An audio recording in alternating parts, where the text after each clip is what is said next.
The male lead, Wang Zheng, is a young man who is detached from the world, leisurely living in his hometown. Suddenly, one day, he was forced by his father to work as a bodyguard for some girl. Because he was free and didn't mind the money, he agreed. While sitting at the train station, Wang Zheng kept thinking, whose daughter is she to be so fortunate? Just then, a breaking news story was being broadcast on the news. Recently, a bank robbery occurred in Yicheng, Jiangning. After several days, the last suspect was finally arrested. But what's noteworthy is that when the police discovered the criminal, he was bound, gagged, and his hands were crossed behind his back. Then he was thrown in front of the police station. The police are currently looking for the mysterious person who did this righteous deed in silence. Leaving behind a memorable memory here is also good, right? Wang Zheng smiled inwardly after hearing the news, because that criminal was the artwork he had just completed last night.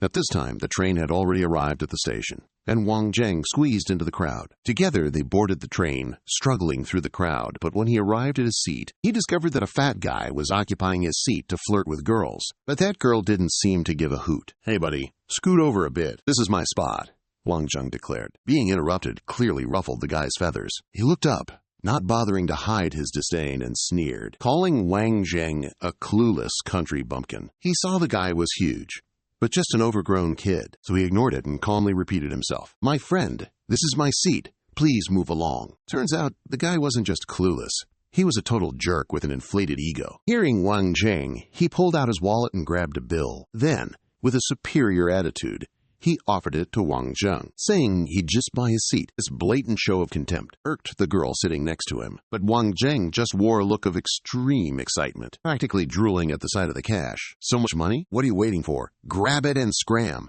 he asked. The guy let go, dropping the bill on the ground, then started fiddling with his phone, even mocking Wang Zheng for being so green, saying he was already satisfied seeing just a single bill. How pathetic! But then, he suddenly snatched the phone from his hand, saying that compared to that bill, he actually liked this phone even more. Then he just chucked it away. That scoundrel immediately flipped out and stood up, furiously berating Wang Zheng. He didn't get annoyed at all, simply reminding him that if he didn't go look for his phone, with so many people on board, it'd be too late to find it soon. The guy was fuming, however, had no other choice than to stand up and go search for his phone. Wang Zheng successfully kicked him to the curb, leisurely sat in his seat, and muttered, "You little punk, a country bumpkin ain't so easy to bully." The young man sitting opposite couldn't resist giving him a thumbs up. Moreover, the beauty who had just been flirted with by that scoundrel was also very grateful that he'd helped her out of a bind. She took the initiative to strike up a conversation with Wang Zheng, introducing herself as Su Nuan. Nuan, a sophomore at the Capital Medical University. "I'm Wang Zheng." He reached out to shake the beauty's hand, but before the two could exchange more than a couple of words, that scoundrel had found his phone and returned. Seeing Wang Zheng comfortably seated in his spot, he went ballistic, yelling, "You classless country bumpkin! I gave you the money, so why are you still—" His words were cut short, meeting Wang Zheng's eyes, brimming with menace. "If you dare to blather on here one more sentence, I'll toss you out the train window. Just you wait. When we get to the capital, you'll see how Dao handles you. This scoundrel never learns. No need to go to the capital. I can deal with you right now," Wang Zheng said, pulling out a flip-flop and pointing it right at the other guy's face. "I'm warning you one last time. If you dare say another word, I'll box you up for good." Wang Zheng wasn't kidding around, but unfortunately, he ran into a shameless, thick-skinned jerk. Even now, he's still putting on that "I'm in the right" face. His voice just keeps getting louder and louder. "I'm only afraid you can't do anything.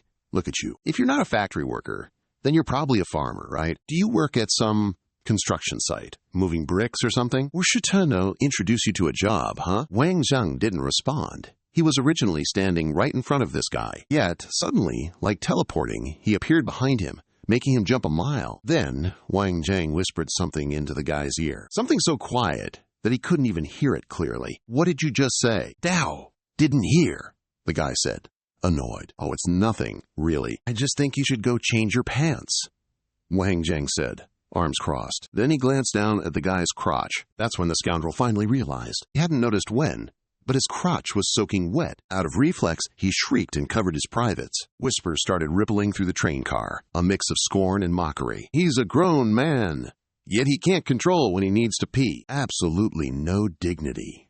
Some even pulled out their phones to record it. That made the rascal so ashamed, he tucked his tail between his legs and ran. Wang Zheng figured he wouldn't dare come back for trouble, and nonchalantly sat back down. "You're amazing.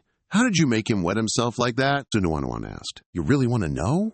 Wang Zheng asked, getting a vigorous nod in reply. Actually, it's nothing much. I just poked him where it hurts. Su Nuanwan's eyes lit up. Are you skilled in traditional Chinese medicine? You know human meridians so well. Impressive. I also study traditional Chinese medicine. If you're free, we could research and discuss things together, yeah? Sure. If I'm free, I'll look you up. The rest of the way, the two chatted happily. Reaching the last stop, Su Nuanwan offered her phone, wanting Wang Zheng's contact information. However, he declined, reasoning that since they both lived in the capital, they were bound to meet again if fate willed it. After saying goodbye to Su Nuanwan, Wang Zheng went straight outside. As soon as he got to the door, he was met by two tall men in black suits and sunglasses. They looked like gangsters, straight out of a movie. Excuse me, are you Wang Zheng?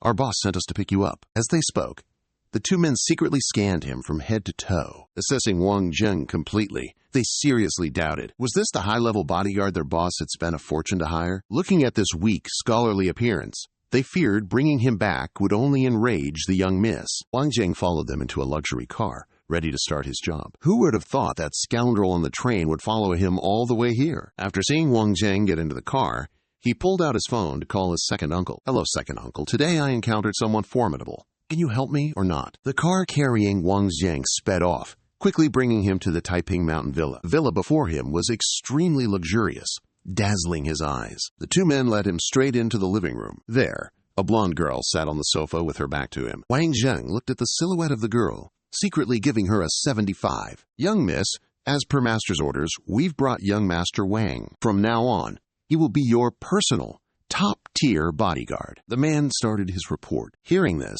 the young miss was so angry, she smashed the TV remote in her hand. Then she stood up abruptly. I have enough of you guys. Why does my dad keep wanting to control my life? I seriously can't take it anymore. As she spoke, she turned around. The moment their eyes met, Wang Zheng stared blankly for a few seconds. Gotta give her a 90 out of 100. At least. While Wang Zheng was busy admiring the young miss, she was also carefully observing him. But her first impression of Wang Zheng was that he was a young guy with a bum-fluff beard like some old geezer. His feet were dirty, and he was wearing flip-flops. Having grown up in luxury and extravagance, she immediately adopted a disgusted expression. Why is such a slob in my house? He's getting the floor dirty. Hurry up and kick him out, she yelled, leaving the two men extremely troubled. Secretly thinking that the young lady's cleanliness disease has relapsed, it seems like a storm is about to break. Wang Zheng saw that the other party was shy, suspecting/disliking him for dirtying the floor. So he took off his slippers and threw them to both sides. But the moment those soil-covered slippers touched the floor, the girl became even more agitated. Zhang Yang, the young lady, shouted, making the man next to her startled in fear. I don't care if this person was invited by my father or not, but Shangguan Shishi, I don't accept it. Quickly kick him out of the house for me. The bodyguard named Zhang Yang was also very embarrassed. He didn't understand why his boss had found such an unreliable person this time to be a bodyguard for the young lady. But Wang Zheng, who was being driven away, didn't seem angry at all. Instead, he calmly asked, Ouyang Shishi, your period's been irregular for a long time, right? That's why you get angry so easily. This situation is very serious. Ouyang Shishi was so ashamed after hearing this that her face turned red. Trembling, she pointed her finger directly at Wang Zheng's face and cursed him for being a hooligan, then ran straight into the house. Seeing this, Zhang Yang flicked out a middle finger in praise. Not bad, brother. You even managed to render the young miss speechless. Just average, Wang Zheng replied, quite pleased with himself. He figured if Shangguan Shishi wanted to go up against him, he'd be more than happy to make her cry a rhythmic tune. Then, Zhang Yang affectionately put his arm around Wang Zheng's shoulder, whispering, the Shangguan young miss is actually tough on the outside but soft on the inside. Just wait a bit. Once she's done being angry, everything will be all right. Wang Zheng glanced at him through his dark sunglasses, still managing to spot some rather dark circles. He then said, Big bro Zheng, your eyes are so dark. Your wife must be giving you a hard time at home, huh? Wow, you can tell? To be honest with you, I really don't have much status at home. My brother, do you have a solution? Zhang Yang asked in surprise. Hey, we're brothers from now on, so of course it's easy to talk about. Zhang Yang, who was previously a little hostile, now found this young man quite interesting. Definitely worth becoming sworn brothers with. While the two were clasping hands and smiling, Shangguan Shishi returned, this time bringing along a great beauty and another petite beauty. On the left is Cheng Fei, the design director of the Lamhai Group. On the right is Han Xingye. Shangguan Shishi's best friend also comes from a prestigious family. These three beauties, standing together, truly are a masterpiece. Wang Zheng gave them all 90 points, while Ziqing barely contained himself. Any other guy in this situation would probably have a nosebleed already. Han Xingye ran up to Zhang Yang, hands on her hips, and asked in an annoyed tone, "Zhang Yang, who exactly is this filthy guy? Is he the one who made Shishi cry?" Zhang Yang looked troubled, because Wang Zheng was personally invited by Old Master Shangguan. Yet, he's being treated this way by these picky young ladies. However, Wang Zheng didn't seem to mind at all. Let me explain for him. After he explained everything in detail, Cheng Fei was the oldest of the three beauties, so naturally, she was also the most tactful. That Wang Zheng is a specially invited bodyguard, but he's wearing ragged clothes. His hands and feet are filthy, so I asked Zhang Yang to take him to the guest room to bathe, change his clothes, and then bring him to the living room for a formal introduction. Zhang Yang nodded and led Wang Zheng away, leaving just the three of them in the living room. Shangguan Shishi is being a pain. Cheng Fei, you absolutely have to help me get rid of Wang Zheng. Help me. She found this rather perplexing. Why would you want to get rid of him? The more, the merrier. Perhaps he can even cure your illness. Unclear what illness Shangguan Shishi has, but hearing Cheng Fei say this, she pouted. So many doctors came and couldn't cure it. What good will he do? Big sis Cheng Fei, whose side are you on anyway? Shishi, if he's someone Master Shangguan invited, he must be skilled. Another person to protect you. Maybe you won't get kidnapped like last time, okay? Consort Cheng wholeheartedly advises Shangguan Shishi, but it doesn't seem enough to erase the initial animosity that she has towards Wang Zheng. After a while, he finally finished his shower, and Ben came out. Wang Zheng's appearance was now clean and tidy, completely different from before. That made the other three completely lose their minds for a moment. Han Xingye was the first to react. She's no longer calling Wang Zheng filthy names like she did a moment ago. On the contrary, she's putting on a love-struck fangirl act. Wang Zheng, your skin is so nice, so handsome. If I use my own hands to make a mask, your skin could be as beautiful as mine. Wang Zheng teased her, half joking. All right. Han Xingye saw how handsome and smooth-talking he was, and she's already clapping like crazy. Talk about being beyond help when it comes to guys. Looking at her like that, Cheng Fei couldn't help but cough a few times, reminding Han Xingye, all right, calm yourself. Let's get down to business. Then, she faced Wang Zheng with a serious expression, saying, Wang Zheng, if you were personally invited by Uncle Shangguan, then you must have some special skills. Why don't you show us a little something, so that Shishi can feel reassured about you? Show them? Wang Zheng thought for a moment actually he didn't know what to show, so he suggested that Cheng Fei lend him her coat. Shangguan Shishi, hearing this, immediately jumped up and dashed to stand in front of Cheng Fei, while giving Wang Zheng a fierce glare. What do you want to do to Sister Cheng Fei, you lecher? Contrary to her violent reaction, Cheng Fei was very calm. She took off her coat to the side, while reassuring Shangguan Shishi, and handed it to Wang Zheng. He held the coat in his hand, brought it to his nose, sniffed it for a moment, and then said, Haven't you been feeling tired and dizzy lately? Cheng Fei's eyes widened in surprise when she heard this, because what Wang Zheng had just said was completely true. Seeing her so bewildered, he explained that the perfume Consort Cheng used wasn't just any ordinary perfume. It was also a nerve paralytic drug, just subtle enough that it was hard to detect. However, long-term use would soften the nervous system, leaving you without free will, allowing others to control you.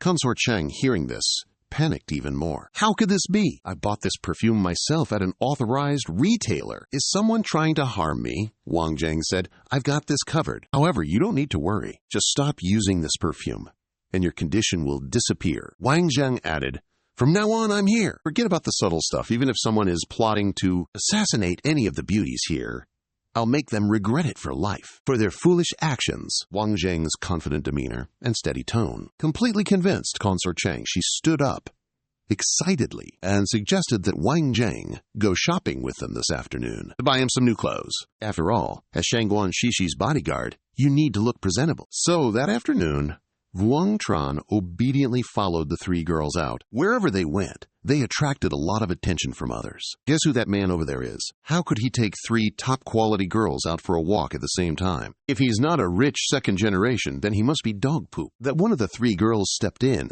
short, neither is a good person. Vuong Tran heard all these words and couldn't help but feel annoyed. This old man is working as a bodyguard in a proper manner and is being labeled as a bad guy. It's really too unjust. Just as he was thinking this, Wang Tron suddenly heard Thuong Quan Ti loudly scolding him. Sister Than Fai is calling you to try on clothes. Why are you still standing there dazed? Ah, yes. Coming right away, Vuong Tron replied sluggishly. While Vuong Tron was in the fitting room, Thuong Quan Ti outside continued to grumble and complain, saying that when it comes to going out for a walk, he is so absent-minded. How is he like someone who can protect them? Maybe it's the first time going out with beautiful women. So he's a little nervous, Than Fai said a few words in his defense. Just then, Vuong Tron had finished changing, the moment he pulled back the curtain and stepped out. Shangguan Shishi was stunned. Wang Jiang has cleaned up nicely. He looks totally different. Plus, all dressed up, he's way more handsome than before. It makes these three beauties stare without blinking. Zhang Fei immediately stood up, swiped her card, and packed up all the clothes she had picked out for him. Then, since they were tired of shopping, they started discussing where to eat. Wang Zheng was a bit listless. These women are boring, either shopping or eating and drinking. The only thing that salvaged his mood was that they took him to a super fancy restaurant. Wow, I never thought I'd have the chance to come to a high-end restaurant like this, Wang Zheng exclaimed, barely having warmed his seat. Shut up. Don't act like a country bumpkin. Don't embarrass me. Shangguan Shishi yelled again. She was planning to scold Wang Zheng a bit more. But at this moment, Han Xingye noticed Zhang Mingquan and his subordinates had just entered the restaurant. This guy is the prince of the Lanhai Corporation, the same corporation where Cheng Fei works. However, the main point is, he's been bothering her a lot lately, so all three of them hate him with a passion. The moment Shangguan Shishi saw Zhang Mingquan's face, I've lost my appetite already. Greetings, Cheng Fei. We meet again. What a coincidence, right? Zhang Mingquan enthusiastically went over to greet her, but everyone knew it wasn't chance. It's because he stalked Cheng Fei here. Then, Zhang Mingquan noticed a strange face at the table. Suspicious, he asked. And who might you be? I'm Cheng Fei's boyfriend. Shangguan Shishi casually dropped the bomb. She answered so frankly that Wang Zheng choked on his water. Hearing this, Zhang Mingquan panicked. He grilled Cheng Fei, asking if what Shangguan Shishi said was true. Who knew that the usually serious girl was now perfectly willing to play along? She teamed up with Shangguan Shishi and used Wang Zheng as a human shield. That's right, we're dating. Wang Zheng sighed. If he was going to have to take on the extra duty of being a decoy, then he should definitely be getting paid extra. Oh well, at least he's being a good Samaritan, helping a damsel in distress. It's not like it's costing him anything, right? You're really Cheng Fei's boyfriend? Zhang Mingquan started firing questions. What's your name? Where do you live? What are your parents' names? Wang Zheng was clearly not amused by being interrogated out of the blue by some random guy. All right, Ben's at his piece. What's it got to do with you? Your attitude is making Zhang Mingquan totally snap. Hey, country bumpkin. What did you just say, Cheng Fei? How can you even look at such boorish people? Zhang Mingquan rudely points at Wang Zheng's face, while questioning Cheng Fei, who's sitting across from him. I don't know who's being boorish here, Cheng Fei retorts furiously, raising her voice. Zhang Mingquan, I suggest you watch your mouth. Wang Zheng reaches out to pat the back of her hand reassuringly. Zhang Mingquan notices this little gesture, making him even more annoyed. Initially, he criticized Wang Zheng's background. In the end, he's just some weak and useless dude, having Cheng Fei speak up for him. Then he starts provoking. If you're so tough, why don't you try hitting me, you cowardly weakling? Zhang Mingquan is the big boss of a major corporation, naturally, assuming Wang Zheng wouldn't dare touch him. But he never expected he'd run into a madman. As soon as he finished speaking, Wang Zheng kicked him straight in the groin. Seeing this scene, the entire Fei Shangguan Shishi as well as Han Xingye were completely shocked. Meanwhile, that Zhang fellow was in so much pain he collapsed onto the floor. His entire body was convulsing, looking extremely unsightly. Not planning to stop there, Wang Zheng simply stomped his foot right onto Zhang's face. I didn't intend to lay hands on you either, merely fulfilling your wishes, that's all. Who asked you to provoke me first, eh? Having said that, Wang Zheng turned and warned Zhang Mingquan's subordinates, saying that if any of them dared to rush forward, they'd suffer the same consequences, identical to their master. Seeing that Wang Zheng was a reckless individual who dared to speak and dared to act, none of them dared to attack anymore. They only rushed to help Zhang Mingquan up. As he left, he still gritted his teeth, threatening Wang Zheng. Just you wait. This isn't over yet. Seeing him like that, Cheng Fei seemed concerned and apologized to Wang Zheng, because she knew Zhang Mingquan was the type of person who would definitely seek revenge, and feared that Wang Zheng would encounter big trouble later. In any case, I'm a Shangguan family bodyguard now. If anything happens, you ladies will protect me, won't you? Wang Zheng said, his face as calm as could be. Your words are irritating. Shangguan Shishi couldn't hide her annoyance. Truly hopeless. Your words are so ruining the perfect image I was building in my heart. I don't care what kind of image I am in your heart. Anyway, after all, I am a man, not some irregular period. Wang Zheng remained as cool as a cucumber. That response left Shangguan Shishi speechless, causing her to slam the table and stand up. Yet, she couldn't utter a single word. Anya Jingye covered her mouth, secretly chuckling at the scene. Because her bestie had finally met her match. How exciting. After that, they began to eat together. However, not long into the meal, a group of grim-faced police officers suddenly barged in. They announced that they had received a complaint about someone fighting and causing trouble here, so they came to handle it. Behind them was Zhang Mingquan, being supported by two people, Shangguan Shishi and others. Seeing this, they felt even more contempt for him. This guy is such a drama queen. All he got was a kick to his manhood. Yet he is putting on this embarrassing act to sponge. Chang Fei immediately recognized the man leading the group as Wang Huaping, the deputy captain of the criminal police team in this district. Not someone to mess with. But Wang Zheng didn't care at all about the other guy's position as captain or deputy captain. He bluntly criticized Zhang Mingquan for being unworthy of being a man. Losing a fight, then calling for backup is truly too shameful. But scoundrels like Truong Min Toan wouldn't care about something called dignity. He pointed at Vuong Tran. Then, like a child, he began to tattle on him to Vuong Huabin. Uncle Vuong, this is the rascal who hit me, speaking without any basis. Did anyone see that? Vuong Tran shrugged in response. Then do you have proof? Proof that you didn't hit anyone? Vuong Huabin put his hand on his shoulder and said with threatening tone, It's really ridiculous. Now you need proof, even if you don't hit someone.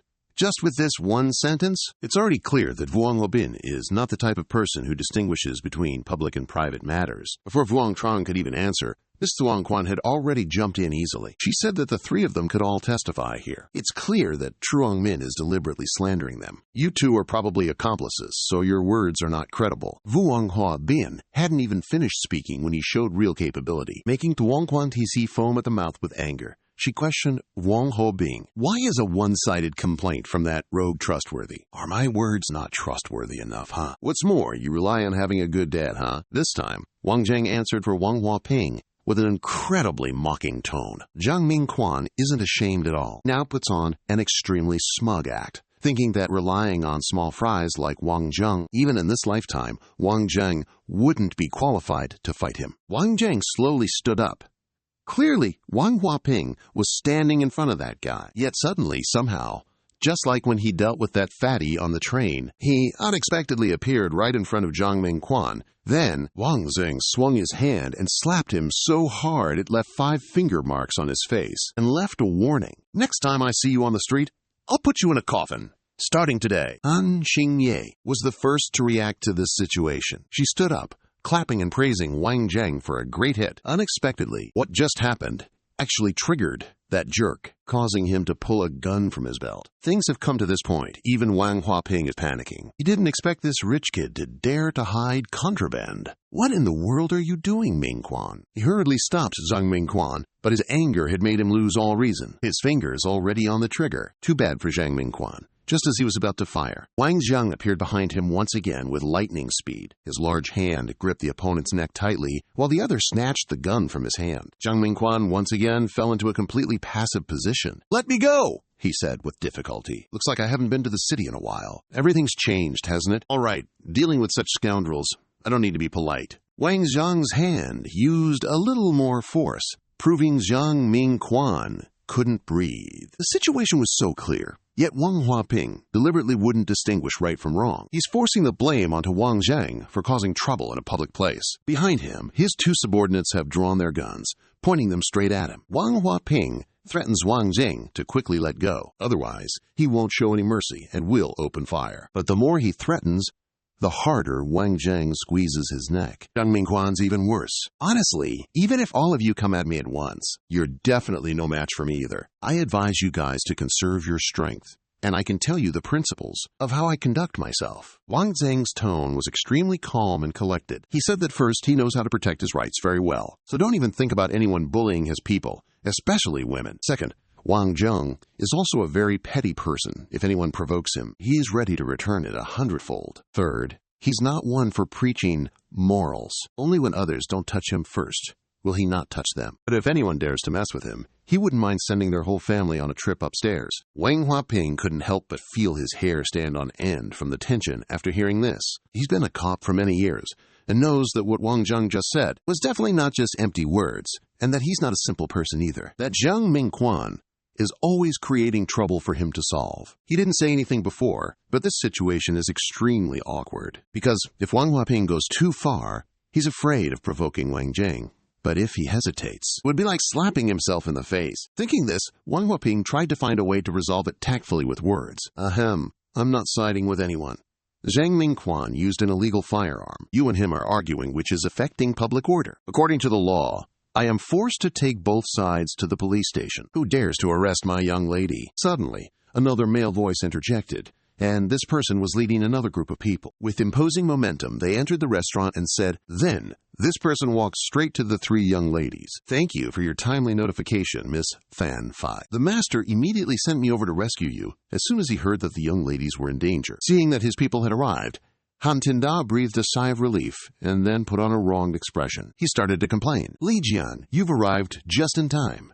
Quickly help us teach them a lesson. We were happily eating here when suddenly these policemen rushed over like demons. They unreasonably and rudely wanted to arrest us, and that Truong Mintoan is extremely hateful. Not only does he have evil intentions towards Sister Than Phi, but he also wants to tease me." Speaking of this, Han Tinda paused for a moment, and he kept staring at my chest. I am a young girl, and he blatantly harassed me like that. Who will I be able to marry in the future? As he spoke, Han Tinda sobbed a few times, sounding very pitiful. After hearing this, Li Jian's face darkened, and his anger blazed fiercely. Zhang Mingquan may be a scoundrel, but just now he was clearly framed by Han Qingye. How could he possibly stand being unjustly accused like that? To have a pot dumped on his head like that? He shouted, "You stinky woman, what nonsense are you spouting? Who would be interested in looking at you anyway? Uncle Wang, hurry up and take action to deal with them for me." Seeing Wang Guoping still standing there, he became even more agitated. "Uncle Wang, what are you standing there for? Aren't you going to arrest them?" Despite Zhang Mingquan's constant urging, Wang Guoping still didn't react. Seeing him screaming so miserably, Han Shengye couldn't help but giggle a few times. Hee hee. "It seems like you still don't understand the situation, do you? Facing such a fool, she doesn't mind." Enlightening him a bit about her family background. The Han family is the leading martial arts family in the capital. Many generations of family members were high-ranking training officers in the military, and she is the eldest young lady of this family. After hearing this, Truong Mintoan's face turned pale. He was indeed only focused on Phi Thon, so he never inquired about Thuong Quan Thi. The end Han Ting Da. His family does have some influence in the business world. Having some money doesn't mean you can mess with a family that has influence in the military, like the Han family. Truong Mintoan immediately retracted his carefree demeanor. Then, he tried his best to explain that he really didn't look at Han Ting Da's chest, nor did he intend to harass her. But Lai Qing clearly didn't want to listen, and didn't believe what he had just said. Seeing him come aggressively, Vuong Tran also cooperated, releasing the rogue in his hand, then pushing him towards Lai Qin. As a result, Truong Min Toan was punched by him. Incisor number 2 immediately fell out. Han Tin Da. Seeing this scene, she kept clapping her hands and praising Lai Qin for hitting well. Kept hitting. Vuong Quan Thi Thi didn't have too many rich expressions, but clearly she was also very pleased to see that rogue being punished like this. Li Qin kept hitting until Truong Min Toan collapsed weakly on the ground. His appearance now is extremely miserable, his whole body is constantly shaking, reaching out towards Vuong Hoa Bin for help. But Wang Huaping, after all, is just a police squad leader. How dare he offend the Han family's power? Even the police chief has to be wary of them. Therefore, he's in a terribly awkward situation right now. Seeing Wang Huaping like this, Wang Zheng can't help but step forward in good faith. Just give him a little reminder, will you? Officer, I'd advise you to stay out of this if you know what's good for you. Well, anyway, Han family's young Mrs. Father here is still better than that Zhang guy's old man. That one is much stronger. Lord Wang Zheng didn't lie. Wang Huaping can only blink as he watches Li Jian. Zhang Ming's actions are all because that guy deserves a beating. It only stopped when Han Xingye ran out of steam, you know? At the same time, Wang Zheng surreptitiously slipped something into Wang Huaping's right shoulder, a tiny gold piece, with its purpose still a mystery, mind you. Only after those guys cleared off did he dare breathe a sigh of relief. Today's situation was way too close for comfort. Seems like next time I want to stir up trouble, I'd better investigate exactly who I'm dealing with. Dinner wrapped up, The four of them piled into Shang Guanxi's convertible. On the way home, Han Xingye just kept gushing, saying that today was the happiest day in all her years of life, especially when Vuong Tran kicked that Kia, a fatal blow. That absolute annihilation was truly satisfying. When the three of them were happily talking to each other, Vuong Tran suddenly turned to ask Thuong Quan Ti how good her driving skills were. "What does it have to do with you? I'm your bodyguard. Who allowed you to call me by my first name?" "Call me Miss," Thuong Quan Ti snapped back. But Vuong Tran didn't mind. Her pretentious attitude, however, made him say, "Then try it out. Can you lose the car behind us? It's been following us for a long time." When Vuong Tran reminded her, Thuong Quan Ti looked in the rearview mirror and discovered that indeed there was a car following them. Fan Fai quickly picked up his phone to call Thuong Quan Laojia. Meanwhile, Thuong Quan Ti shifted gears, stomping on the accelerator, and suddenly speeding up. Her car surged forward, temporarily widening the gap with the follower. But both Fan Fai's and Han Tinda's phones had no signal. Temporarily unable to contact anyone, this abnormality made them start to worry. "If only I'd known, I would have asked Li Qin to take us home earlier." Thuong Quan Ti continued to drive, but the Kia was also very stubborn. "Closing the gap, huh? Continuing like this won't cut it." Zhang Guanxi's getting antsy, but Wang Zheng still as cool as a cucumber, just admiring the roadside scenery. So frustrating. "Wang Zheng, aren't you my bodyguard? Stop sightseeing and think of a plan already. Bodyguards are for fighting, not giving advice." Wang Zheng deadpanned. "Are you even a man?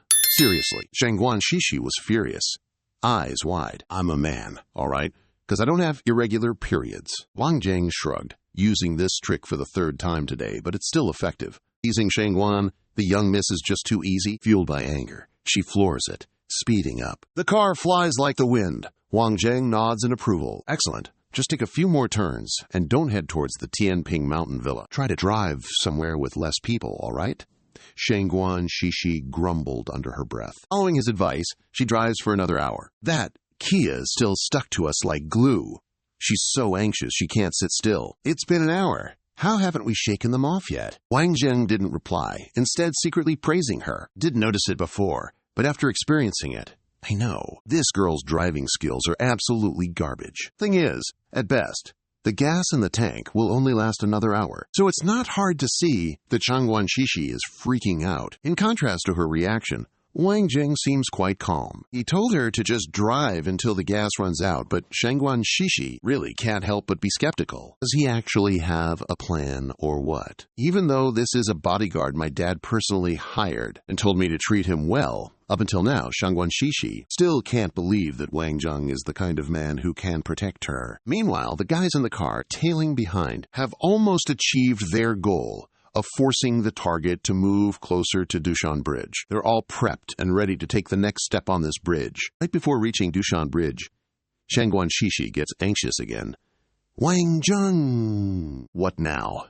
Ahead is Yimi Mountain's Dushan Bridge. My gas is only enough for another 15 minutes. Han Jing in the back seat panicked when he heard the three words Dushan Bridge, because this place is notorious for having a narrow terrain thick with bones. Even experienced drivers have to slow down when they get here, and yet they're driving at such a high speed, he's afraid something terrible is going to happen. But Shangguan Shishi had no way to retreat, while the car behind was still hot on their tail. Yet Wang Jing just sat calmly in the passenger seat, casually whistling. She decided to rely on herself, using this bone-chilling place to completely shake off the pursuers. No sooner said than done. Shangguan Shishi kept flooring it on the bridge like a maniac. When she couldn't even see the road ahead of her, she just flew along until a blinding light from the opposite direction shone straight at her like there was a car coming the wrong way. Reflexively, Shangguan Shishi immediately let go of the steering wheel and screamed in terror. At this moment, Wang Zheng, in the passenger seat, immediately lunged over and grabbed the steering wheel. The car wobbled and swerved for a while, finally coming to a complete stop. The light that blinded Shangguan Shishi came from two large trucks parked across the entire width of the bridge. If Wang Zheng hadn't braked in time, their convertible supercar would have smashed right into them. Now the car is undrivable. Shangguan Shishi's mind went blank too, completely unable to think of any countermeasures. However, Wang Zheng remained calm and collected from beginning to end. This appearance really provoked the young lady, driving her crazy. Say something. Do you believe that when I get back, I'll immediately call my dad to fire you, huh? Wait until you get back before you count on anything. Even Than Fai in the back seat is getting anxious. Wang Zheng, this is not the time to joke. We can only rely on you now. That's right, Wang Zhong. You must protect us. Han Xingye also added that Shangguan Shishi had been kidnapped before, so they are all very afraid this will happen again. Having joked around enough, Wang Zheng didn't intend to be an irresponsible bodyguard. He has to be worthy of the salary he receives, right? He then told the three women to stay in the car and open the door to get out. He also conveniently lit a cigarette. From the car tailing behind, a big burly guy covered in tattoos also stepped out as soon as he saw Wang Zheng. His eyebrows furrowed. Why is there a man here? Who is this? Didn't the documents only say there were three women? So he thought to himself. Then this guy felt that this was not important, because Wang Zheng didn't look like he knew how to fight. Besides, even if you knew, they have a whole 9 guns on their side. More than enough to deal with you. Wang Zheng is surrounded by this group of unknown people. Yet he doesn't look flustered at all. He even politely snuffs out the cigarette he was smoking. Then, putting on a flattering act, he asks, "Wow, I didn't expect such a grand welcoming ceremony. So what can I do for you, big boss?" Seeing him bowing and scraping like this, the other guy thought Wang Zheng was scared and trying to suck up to him. Ben praises him for being so quick to catch on. Then he pulls out a 6-shooter, pats Wang Zheng's face with it a few times, and says, "I'm here to take Shengguan's girl. Got a problem with that?" "No problem at all. Big boss, do whatever you want." Wang Zheng waves his hands frantically. Before the tattooed guy could even speak, Shangguan Ruthi couldn't take it anymore. Ben opens the car door, sticks his head out, and yells, "Wang Zheng, are you even human? Why are you such a coward? Can't you see they have 9 guns? This woman. Besides, they want you, not me. Whether you're safe or not, what's it got to do with me?" Wang Zheng replied loudly, making Shangguan Shishi so angry that she couldn't speak. In the back seat, Han Xingye also started to panic. Perhaps only Cheng Fei was still calm, reassuring her that Wang Zheng was probably just teasing Shangguan Shishi. He would definitely protect them completely. But the other party has many people and many guns. In fact, Cheng Fei was also very worried about whether the 4 of them could escape this danger safely. Outside the car, Wang Zheng was still acting with the kidnappers. He used the excuse that he was a little nervous and asked the nervous guy to allow him to light a cigarette. Seeing Wang Zheng's attitude was also okay. He immediately agreed. Then he took off his belt, promising that after Wang Zheng finished smoking, he would show him something good. Inside the car, there were 3 beautiful girls. Outside the car, this rogue was taking off his belt. You don't need to think too much to understand what he was planning to do. Shangguan Shishi was extremely nervous at this moment. Han Xingye had already been scared to tears. However, a high-level bodyguard like Wang Zheng was still calmly smoking his cigarette. It's just strange that in your hand is just a cigarette, an ordinary one. Yet it emits a thick cloud of smoke. Moreover, the 3 people sitting in the car smelled that the smoke was very fragrant. But the thugs, after inhaling it, were knocked down by the seemingly harmless smoke. They all writhed on the ground, looking extremely painful. Han Xingye felt this was a bit mysterious and got out of the car to see Wang Zheng in person. "Why is it that your fragrant cigarette can make them suffocate like that?" This type of drug only has an effect on men. It can cause the male hormones in men to be produced 100 times more than normal. So of course it has no effect on you ladies. As for me, would I be so stupid as to let the drug have an effect on myself? So what exactly is its effect? Looking at their actions now, they are truly shameless. "It's almost enough time," Wang Zheng replied. A few more seconds passed, and the thugs stopped writhing and directly fainted. Han Xingye saw that this type of drug was so effective. She then asked Wang Zheng to give her a pound. That way, in the future, she can easily deal with those lustful men who are constantly staring at her. Wang Zheng, upon hearing this, almost dropped the cigarette in his hand. 1 kilogram could take the lives of these men in an instant, you know. Besides, this kind of medicine is priceless. It's not like I always carry it with me. Money is not the problem. "Just give it to me," Han Tinda kept pleading. "All right, stop making noise." Vuong Tran brushed Han Tinda's hand away. Then he approached the kidnappers. These guys are clearly targeting Thuong Quan Thi Thi. But being able to make the phone signal of such a wide area disappear proves the mastermind's strength is not to be underestimated. Among the guys tonight, it seems the tattooed guy is the leader. Vuong Tran then had the idea of taking him back. If there's anything he wants to know, he'll ask clearly once and for all, who knows how long after. The tattooed guy groggily woke up. The first person he saw was Vuong Tran. "It's just that now the situation has changed. You are the one in control. Tell me, "Who sent you to kidnap the young miss of the Tuong Quan family?" Vuong Tran asked, as he took out a lighter, intending to light a cigarette. The other party was extremely anxious when he saw this. Please don't light the cigarette. Even though he is a rogue, he is not a fool. Based on the situation just now, this guy figured it out. Wang Zheng used this kind of drug to knock them out. He doesn't know what that drug is or who you are, to the point that even with 9 guns, they couldn't stop you. However, none of that matters as much as keeping his sorry hide intact. That's what Tattoo Guy thought, so Ben began to negotiate with Wang Zhang. "If I spill the beans, can you guarantee you won't take my life?" But Wang Zheng isn't exactly a pushover. He doesn't allow the other party the right to negotiate, because after all, his life is in your hands now. Afraid Wang Zheng would make a move, Tattoo Guy hurriedly spilled everything. Roughly after the time it takes for a candle to burn out, Wang Zheng had gathered quite a bit of intel. The mastermind behind this kidnapping is Li Minghao of the Green Dragon Gang. But Wang Zheng was a bit confused.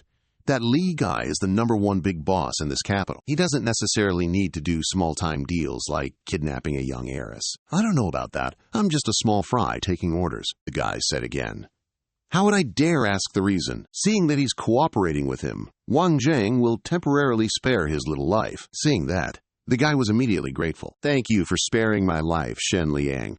I will repay this kindness for sure. If Big Bro has anything you need help with, Shen Liang will not refuse, even if I have to plunge into a sea of fire." He babbled on, just flattering, ingratiating words.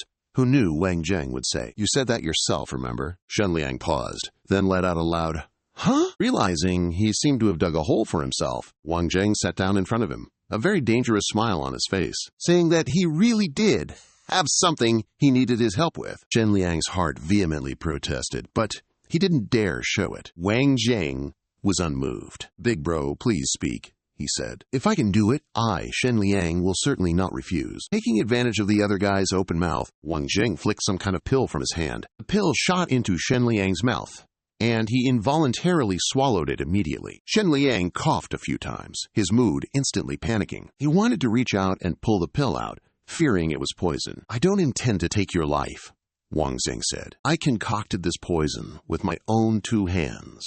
Let's just call it 3 months to not die." True to its name, this drug's effects last a full 3 months. Anyone who ingests it must come back for the antidote within that time. Otherwise, your whole body will slowly rot away. Death is the ultimate result. There's no cure, and only have the antidote. Other medicines, on the contrary, they'll only cause the poison to instantly detonate. Even a mild fever or cold, and taking a single pill will mean even the gods can't save you. Wang Zheng is doing this to force the other party to obediently cooperate. After that, he told Shen Liang to return to his base of operations. He should explain today's events to Li Minghao and emphasize this point. Remember it well. Be sure to tell that dimwit Li Minghao that I, Wang Zheng, have returned. That evening, Shen Liang returned to headquarters. He recounted everything that happened to Li Minghao. At the same time, he lowered his head, admitting his failure to complete the task. The one surnamed Li was silent in contemplation after hearing this, without answering. Meanwhile, his other subordinates began whispering to each other, sneering at Shen Liang, HMPH. One even loudly proclaimed that he would personally take charge of the entire process. Absolutely no screw-ups. Got it. And yet, you return in utter defeat. Talk about losing face. Shen Liang, in our gang, he's renowned as a master. Now, someone's actually managed to wound him this badly? I really must thank that person. Otherwise, with Shen Liang's steady rise through the ranks, we'd never get a chance to show off our own talents. Ha-ha! Shen Liang heard every word. But with Li Minghao right in front of him, he could only grit his teeth in fury. Otherwise, he would have stood up to fight already. After a moment of silence, Li Minghao stood up, extinguished his cigarette, and asked, "Are you holding back some details?" Shen Liang, upon hearing this, hesitated. That person also said something. Said what? Li Minghao pressed anxiously. He said that upon returning, he definitely had to pass on the message to you that Wang Zhang has returned. Li Minghao, hearing this, surprisingly wasn't angry. Instead, he chuckled. In that case, he must have called me stupid Li Minghao, right? Shen Liang wondered. He tried his best to cut out some of the sensitive words so as not to make the big boss angry. So it seems that Li Minghao can also guess, which means these two have known each other for a long time. Li Minhao's attitude is not clear, whether he is angry or excited. He turned around and poured himself a glass of wine. If he really has returned and gotten involved in this matter, then we don't care about the Shangguan family's affairs anymore. Li Minhao took a sip of wine. Then he looked into the distance through the glass window, muttering to himself, "If he doesn't come to find me, I don't want to bother him either. Anyway, after waiting for so long, I finally waited for you." Meanwhile, at the Shangguan family's villa, Shangguan Shishi, after hearing that Wang Zheng had let Shenliang go, she flew into a rage. She cannot forgive the person who dared to plan her kidnapping and wants to torture him. Until he is dead, then she will be satisfied with the anger in her heart. You have to let go of the string to catch a big fish.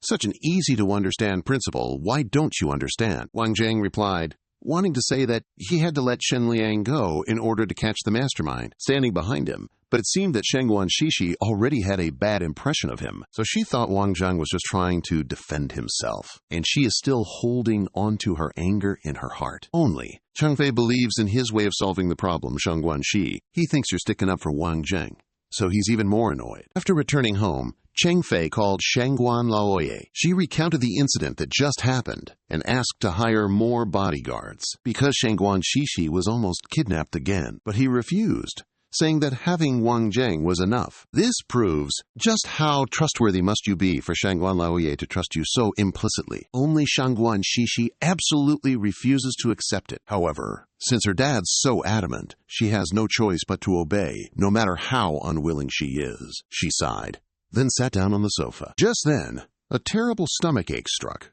making Shangguan Shishi turn pale as a ghost. Wang Zheng noticed her expression and asked, "What's wrong, Shangguan Shishi?"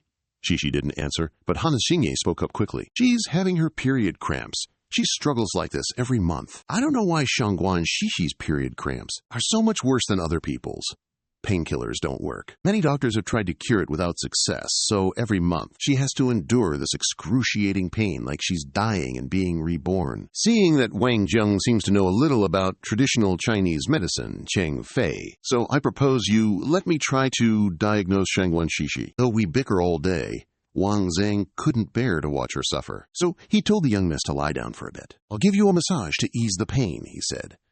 Shangguan Shishi obediently lay down. Her mouth didn't forget to nag. "Massage away, but keep your hands to yourself. Otherwise, I'll take your life." "Don't worry, I'm only interested in women with class." "But you're just not that type," he replied. Wang Zheng then began to massage Shangguan Shishi's lower abdomen. His words always managed to annoy the young miss. Normally, Shangguan Shishi would bristle and then argue with him, as usual. But this time, she was strangely well behaved, because she just realized that the spots Wang Zheng massaged really didn't hurt anymore.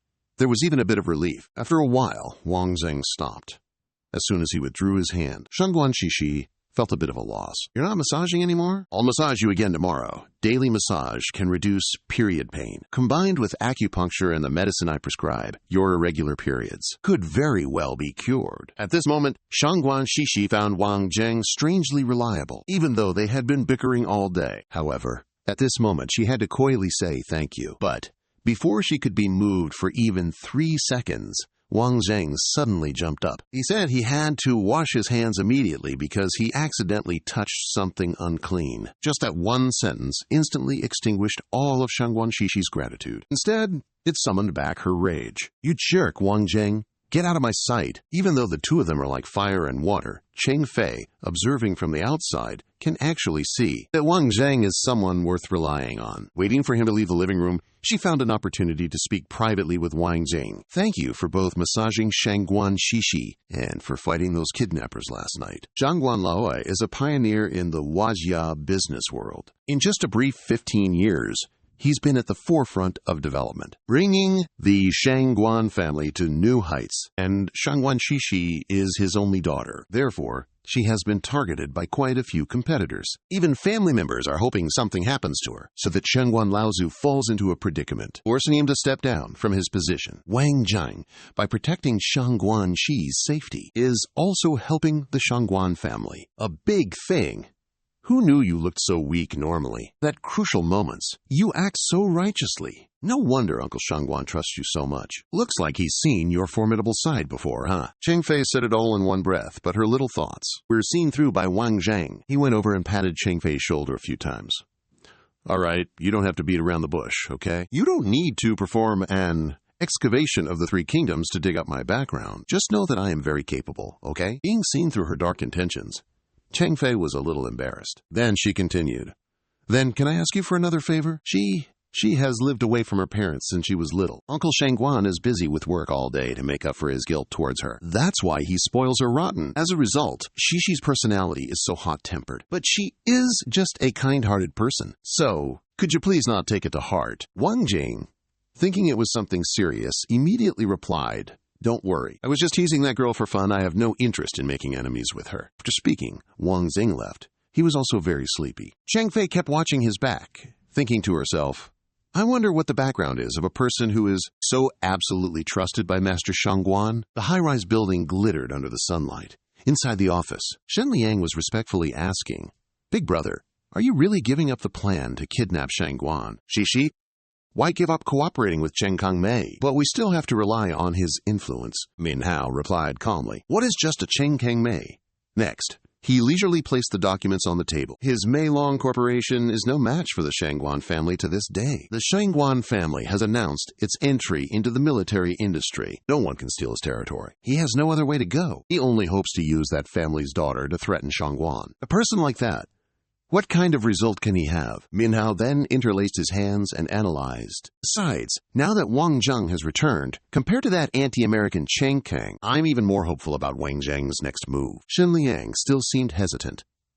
"Big bro, but look at my poison." Minhao directly interrupted him. "If he says he'll give you the antidote in 3 months, just shamelessly keep looking for him." However, his expression turned extremely gloomy in an instant. "Change that lecherous habit of yours for me. If there's a next time, don't appear before my eyes again." Shen Liang felt it to the core after hearing this. Yes, big bro, I'll change now, okay?" Then he hurriedly ran away in a fluster. He watched his subordinate's back and thought, "Wang Jing, you've returned. Why haven't you come to find me?" Minhao frowned tightly, his eyes filled with thought. "Do I really have to come find you?" At the crossroads, always crowded with people coming and going, Shangguan Xishi wearily rubbed. Ugh. All the time, that glutton Han Xingye said he wanted roast duck and already picked a place. Suddenly, a shout echoed. "Robbery! There's a robbery!"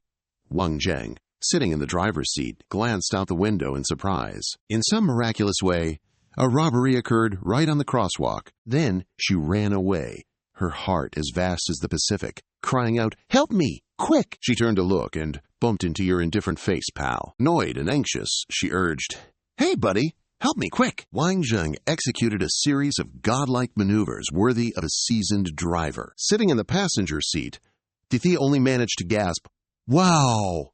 before being assaulted by a combo of strong winds. The black car weaved through the crowd to stop right in front of the two thieves. The car door suddenly swung open, and without hesitation, he leaped out to do a good deed. Then, he unexpectedly delivered a face-caressing kick to one of them. With a graceful spin in midair, Wang Jing sent him to the afterlife. Wang Jing's shoe continued its inquiry into the other guy's chin. He was instantly launched high and far away by the kick. The unfortunate purse, no longer held by anyone, fell freely to the ground. He just raised his arm and caught it perfectly. So playful, Yu Lian rushed over to express her gratitude.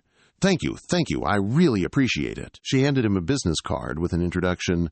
"I'm the chairwoman of the beauty center, Yu Lian of Likang Chain. This is my card. About today, if I have the opportunity, I will definitely repay you." Wang Zheng listened and obediently said, "I just helped out since I saw it." She immediately denied, No, you are too polite. In this day and age, someone with your skills and enthusiasm is very rare." Directly, a strange girl from who knows where casually brushes past Xishi.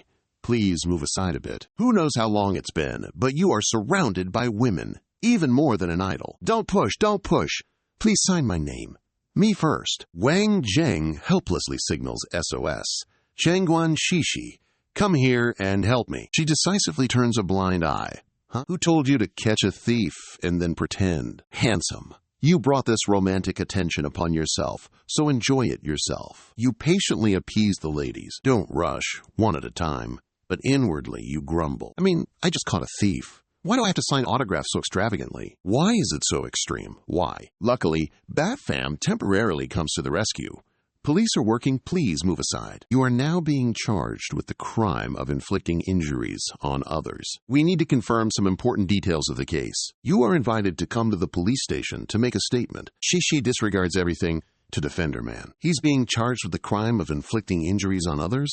He's the one who dares to do good deeds. Wang Zheng, standing beside, soberly asks, "Is this the Binjiang precinct? Why does he seem to be avoiding eye contact and confirming the issue?" "Right. Exactly. I'm very busy. Please cooperate quickly, brother." She just straight up friend-zoned him and dragged the guy away. "We're very busy, too. No time to go to the police station with you, Wang Zheng. Let's go. Hung Genye is waiting for us to have dinner, you know." Bu Fan approached and grabbed Wang Zheng's shoulder tightly. His face began to darken. "Today you must come back to the station with me." You sensed something was wrong, tilting your head and forcing a smile.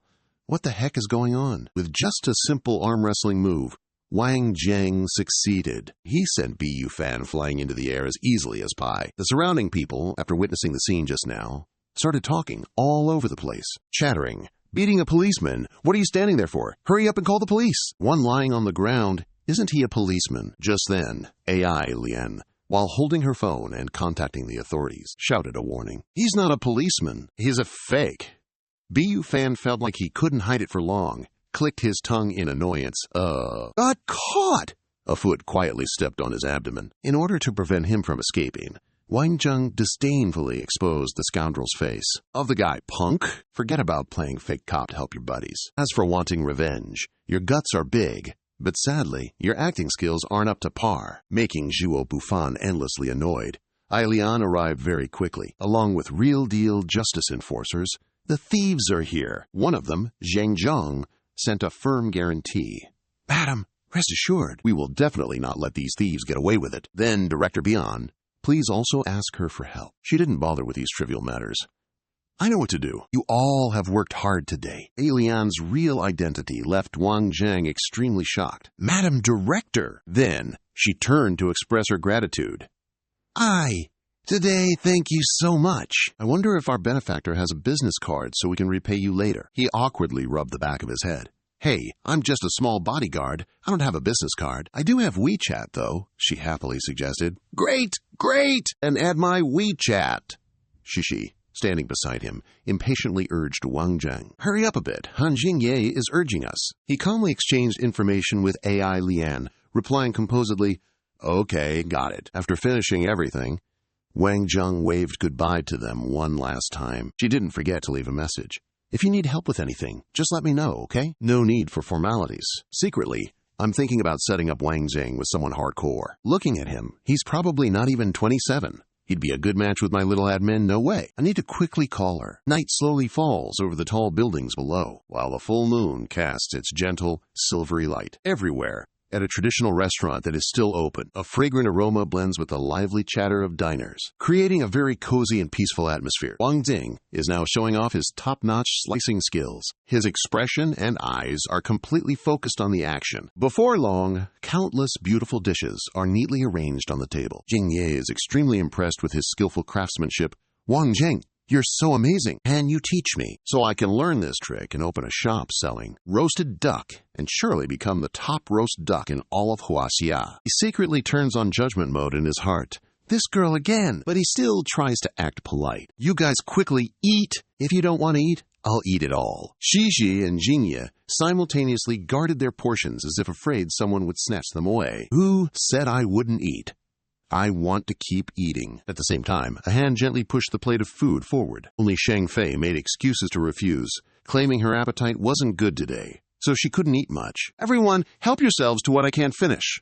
Wang Zheng didn't pay much attention. Instead, he focused on enjoying the dishes he'd made himself. "Thank you." Suddenly, she directly raised a question, startling him slightly. "However, Wang Zheng, the way you carve and eat the roast duck is exactly like my dad. Do you know him? His name is Sheng Kei Chao." Wang Zheng quickly took a sip of water and slowly explained, "How could I possibly know your father? I'm from the countryside. I don't know anyone in the capital." This made Jingye quite curious. "Sister Shang Fei, why did you suddenly ask that? Didn't Father Sheng pass away a few years ago?" Jingye, sitting across from her, immediately used her finger to signal silence. "Shh! Don't say anymore." Shang Fei calmly explained in detail. "I'm so sorry I've killed the mood. Actually, it's nothing. I just feel that the way Wang Zheng eats is especially like my father, that's all." He kept silent for the moment, not saying a single word in response. Just then, a loud, scolding voice from AI suddenly echoed over. "No room? Kick a table of customers out?"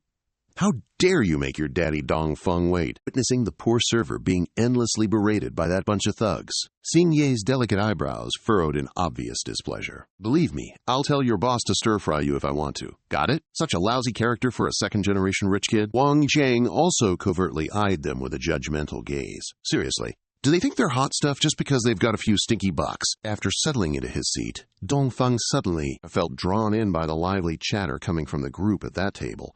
Xing Yi even playfully insisted on feeding Wang Zheng a piece of roast duck, which instantly made him look so lascivious he practically drooled. Wow, all beautiful girls. Looks like coming here today was the right decision. However, being born with a crippling fear of girls, he reluctantly turned to plotting with his buddies. Yi Ming immediately sidled up to Lu Han's shoulder, whispering conspiratorially. The other guy had no choice but to shyly agree. Okay, got it. Next second, he approached Wang Zheng's group. His posture, hands clasped together in a show of utmost sincerity. So sorry, but my shop is quite crowded right now. We have 4 guests here.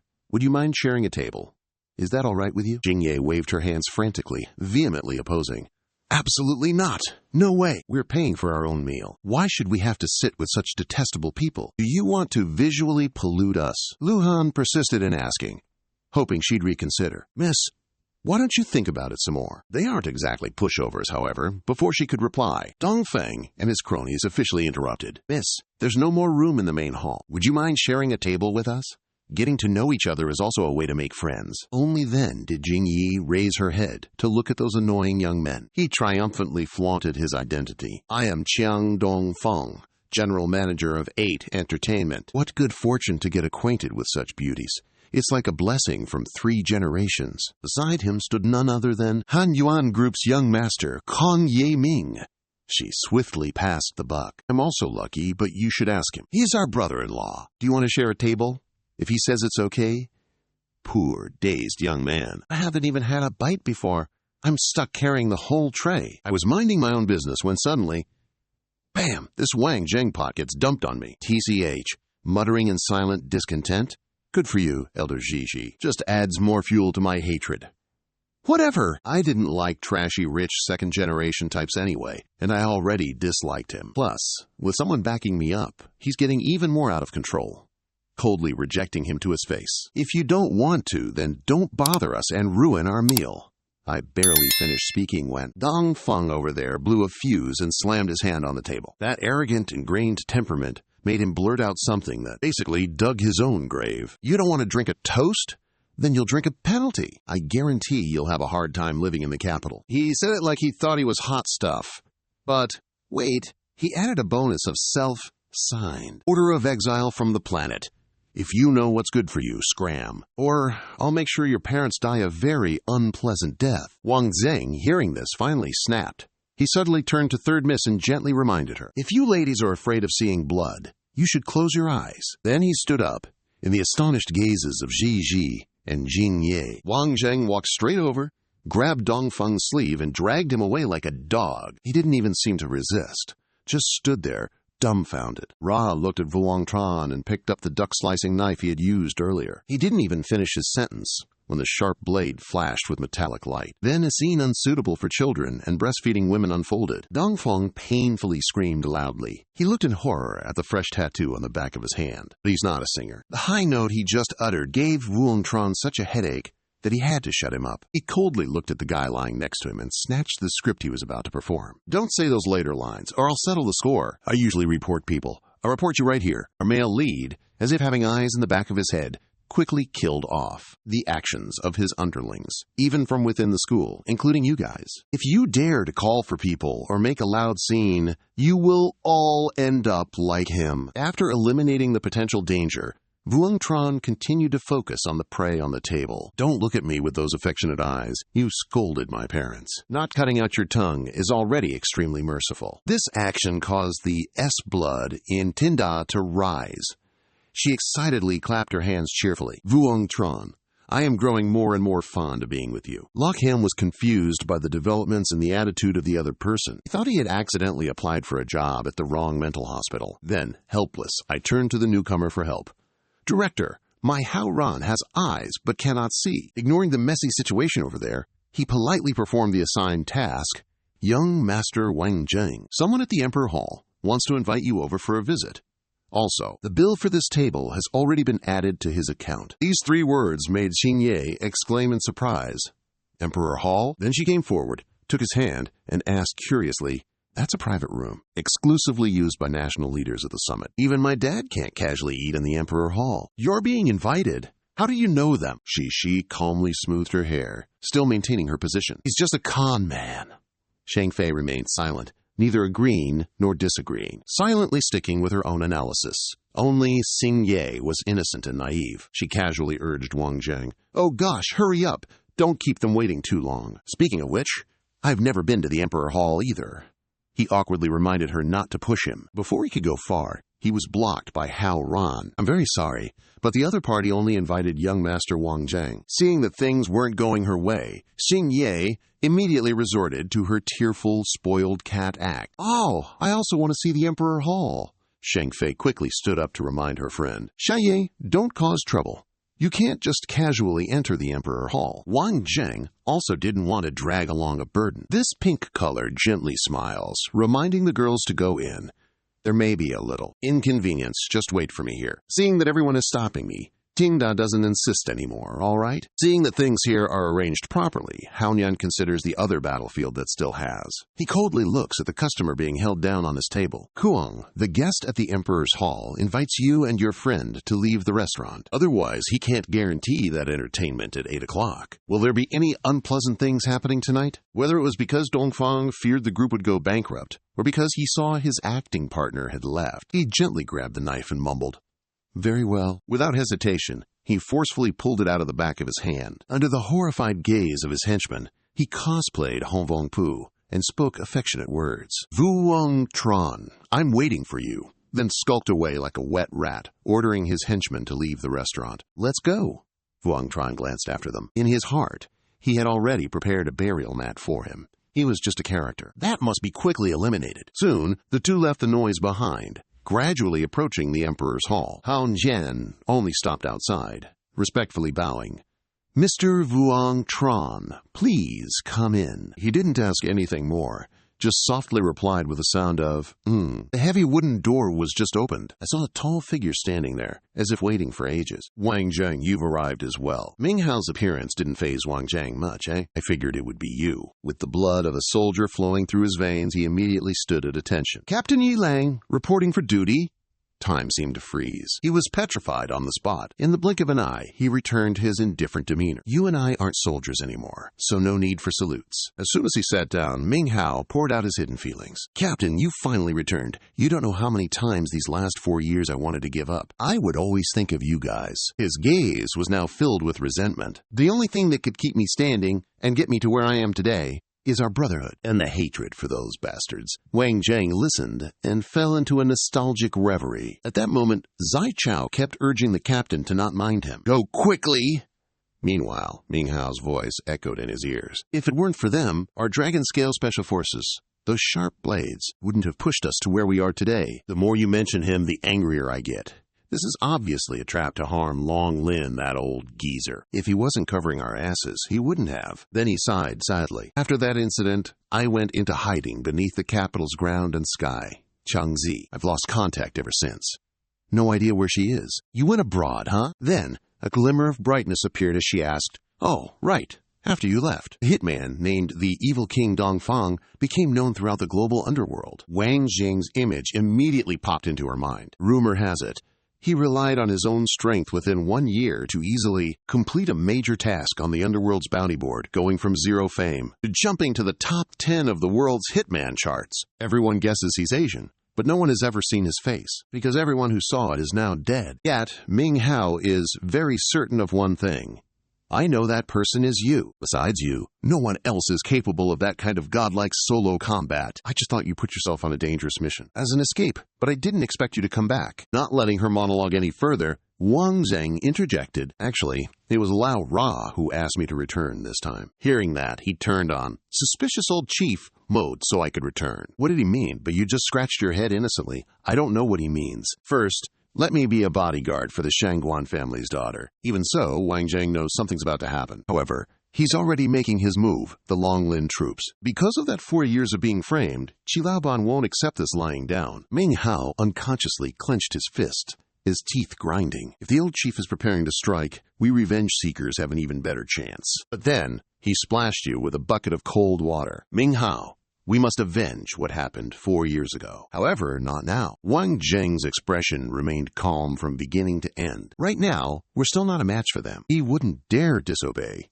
He understands what I mean. The two then switched to another topic, something to be happy about. I found one of our relatives. A relative? Do we still have relatives?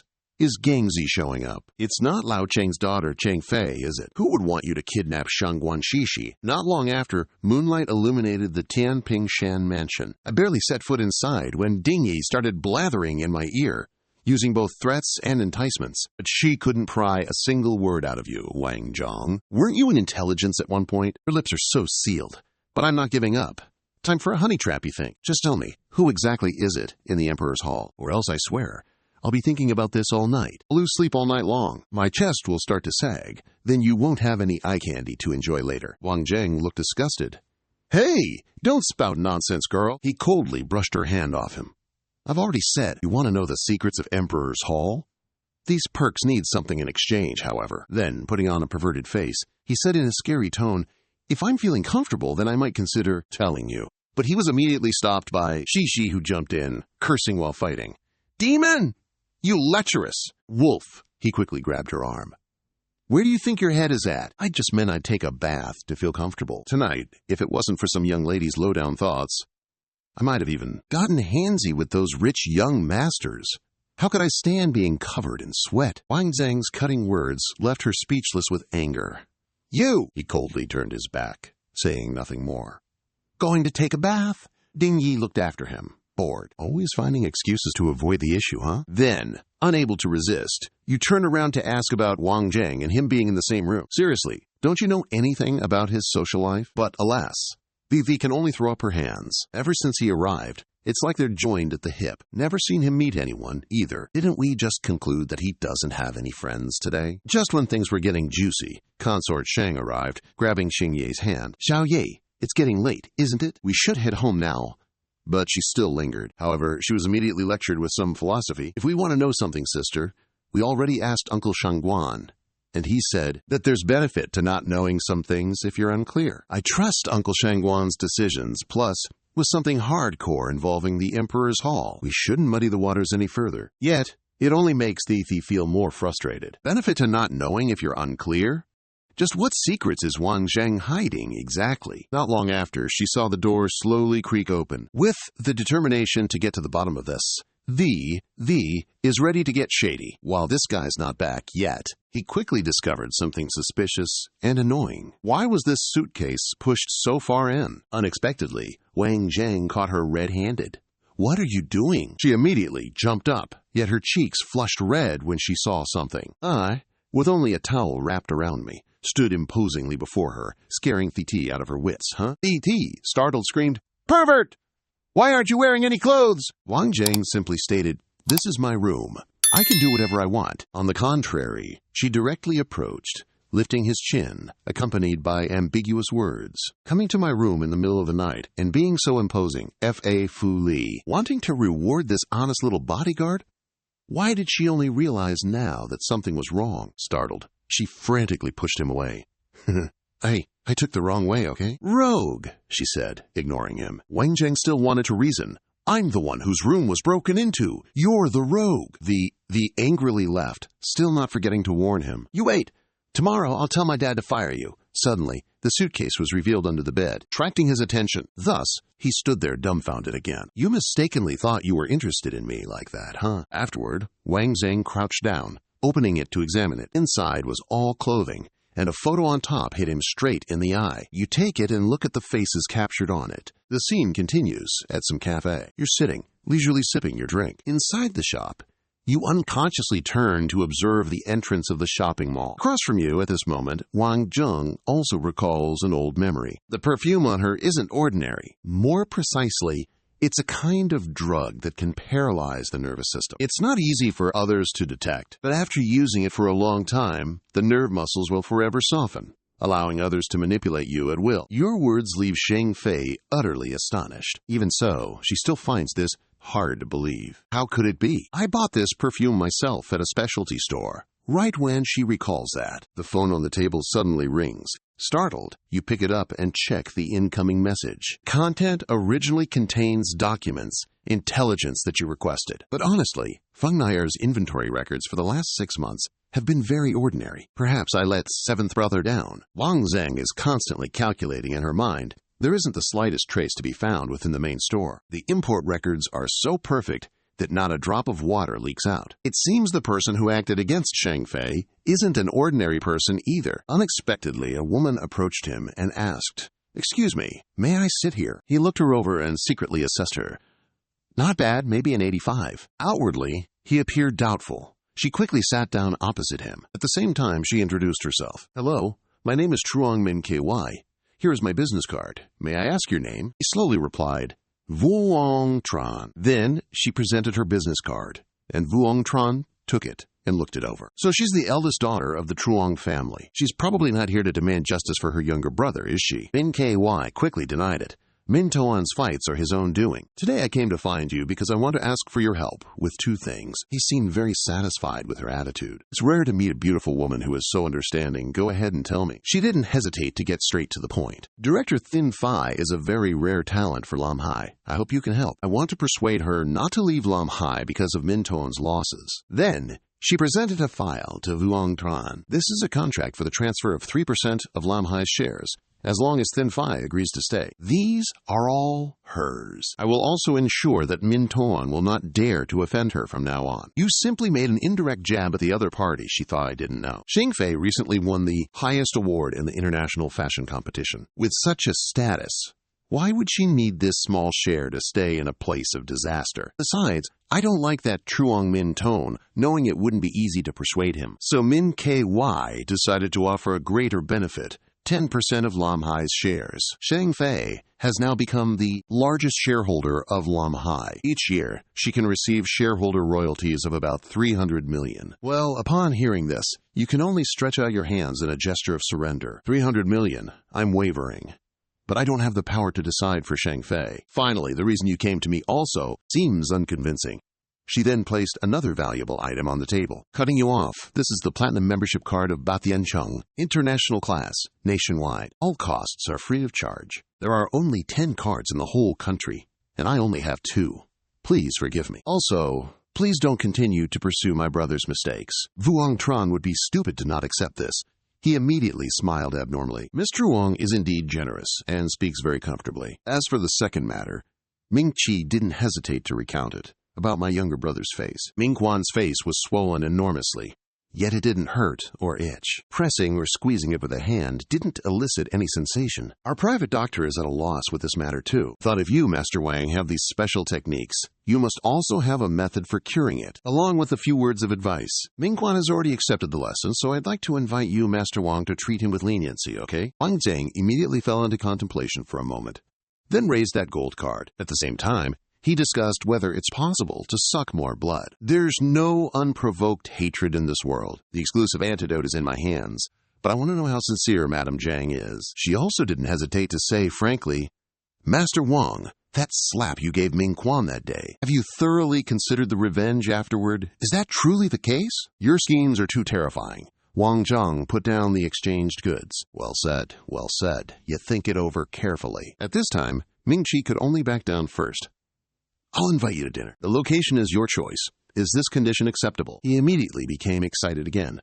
Madame Zhang, you're so confident in yourself. But I agree. At the same time, he further discussed the location I chose. But I want to add one more condition. During the dinner party, you must agree to one request of mine. Rest assured, I won't cross any lines. Finally, Wang Zhang stood up and wrapped up this negotiation after we finish our meal. My feud with Zhang Mingquan is officially over. After discussing everything, the two of them left the cafe. Facing the Lan Hai shopping center, Ming Qi once again bowed to thank Wang Zhang. Thank you so much for everything regarding Ming Quan, Wang Zhang. It's rare to see you being so polite to anyone, you know. I really like your style of handling things, Ms. Ming Qi. I hope we have more opportunities to cooperate in the future. Watching the other party's back as she left, He couldn't help but say a few words. Born to the same parents, but how can the two of them be so different? Are they really sisters? At this moment, Wang Zheng could finally examine the business card he had just received.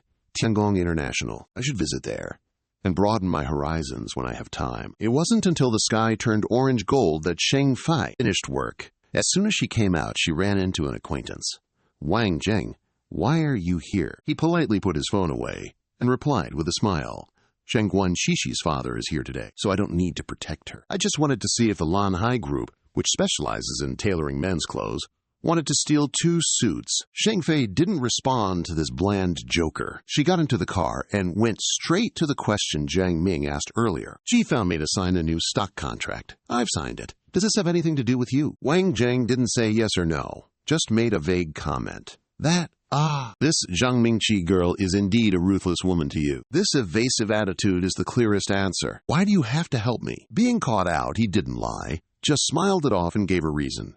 Don't overthink it. I just feel that you are a worthwhile talent, that's all. Sheng Fei was happy with the benefit and didn't pursue it further. Let me treat you to a late-night snack then. Just consider it a thank you for your help this time. Wang Zheng secretly breathed a sigh of relief, extremely scared inside. This little girl is too smart. Next time, I have to reel it in a bit. Otherwise, the relationship between me and Lao Cheng will be exposed. Only, this expression was caught in her eye. Before long, the sun had wrapped up its feet to go to sleep, surrendering the noisy, bustling nightlife.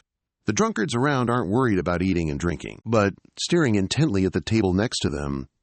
How can that kind of person win over a beauty? What are they relying on? I'm still single, sitting next to that beauty. They can eat like that.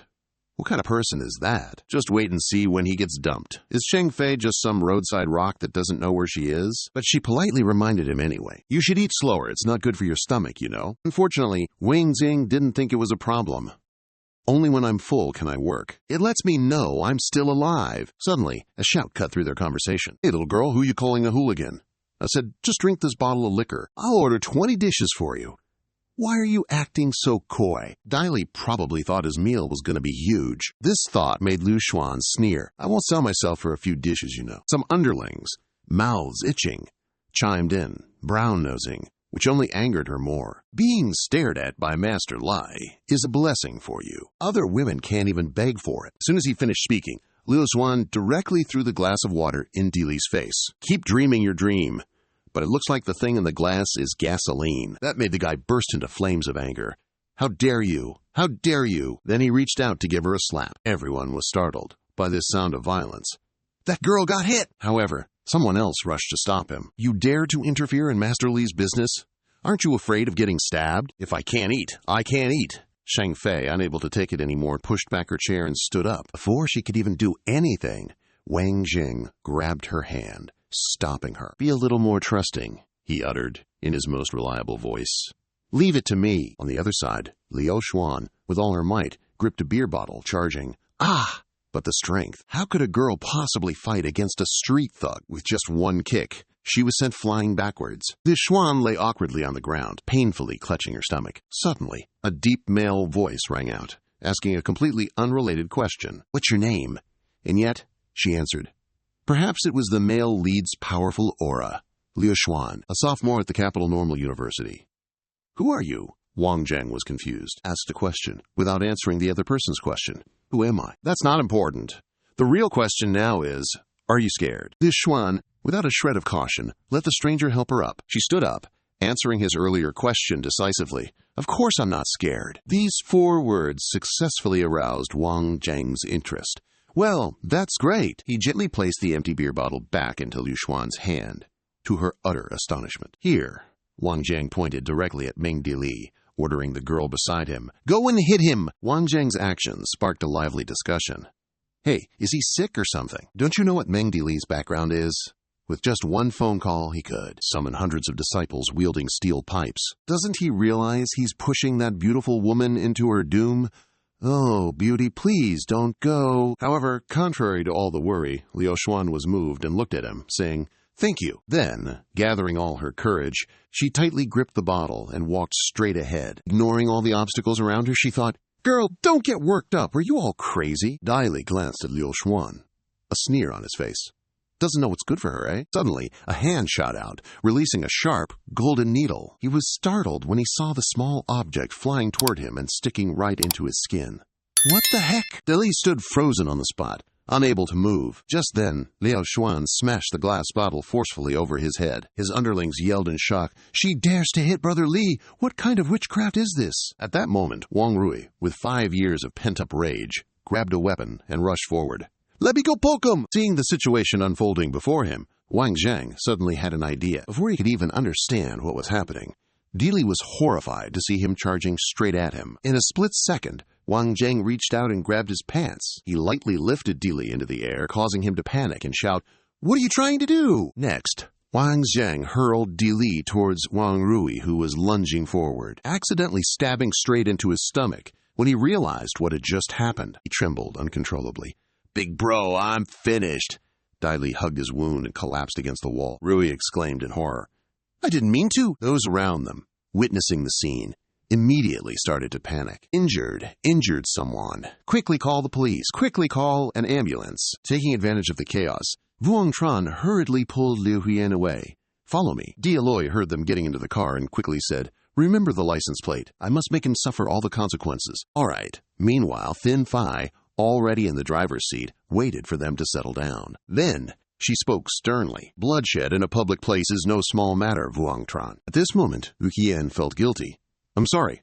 It's all my fault. You provoked Mandia Loy, the head snake of this place. I don't know how to thank you enough." Seeing her bewildered expression, Vuong Tran gently reassured her. "It's okay. I've already left an escape route. In a few days, that Mandia Loy will obediently come to find me. But your part-time job is probably not going to last. You should still obediently go back to school." At that moment, Thin Phi glanced at the rearview mirror as if wanting to see through the mood of the person sitting behind. Then she gently said, "What's wrong? Is your family not well off, so you went out to earn money? Or are you experiencing life?" Liu Huyan sadly lowered her head. Experiencing life, wanting more opportunities to interact with society. After hearing this, Vuong Tran remained silent, unsure of what to say. Right at this moment, she leaned forward slightly to give directions. "The turning ahead is the Capital Normal University. Just dropped me off there." Then the car slowly stopped in front of the school gate. Liu Huyan got out of the car and waved goodbye to them. "Thank you very much for everything today." When only the two of them were left in the car, Thin Phi spoke thoughtfully. "It seems your flirting skills are really good. She's reluctant to leave, surrounding you, asking for your phone number." Wang Tran crossed his arms, feigning helplessness. "There's nothing I can do. This charm is unstoppable." As soon as she heard that, she giggled. Just as he was about to drive off, she stopped him. "Wait a moment, don't drive yet." Wang Tran quietly observed the situation in front of him to see what was happening. Liu Huyan was being blocked by Chu Feng. "This young master has cars and houses. I kindly confess my feelings for you, giving you face, but you don't want it." Not stopping there, he forcibly dragged her. "If you don't want face, I don't need it either. Come with me." Seeing the car, "What resistance are you even putting up?" Liu Huyan quickly gripped tightly. "Stop it, Chu Feng. Don't think that. So you think your few measly coins let you act all high and mighty and ditch me?" But then she was utterly shocked when Wang Zhang suddenly reappeared. Annoyed, Zhu Feng butted in, interrupted mid-sentence, before someone decisively fired, right at Wang Zhang's face, causing Zhou Feng to choke incessantly. "Cough, cough. Why are you coughing, coughing at me? Cough, cough, cough." His lackey immediately charged forward, full of bluster, ready to demand justice. Hey, what's going on?" However, Liu Xuan ignored them all and immediately ran towards the safest typhoon shelter. At this moment, Wang Zhang was just casually raising that terrifying-looking bottle of doom, which made the lackey jump back, saying, "You guys continue, you continue." After everything was resolved, he finally spoke.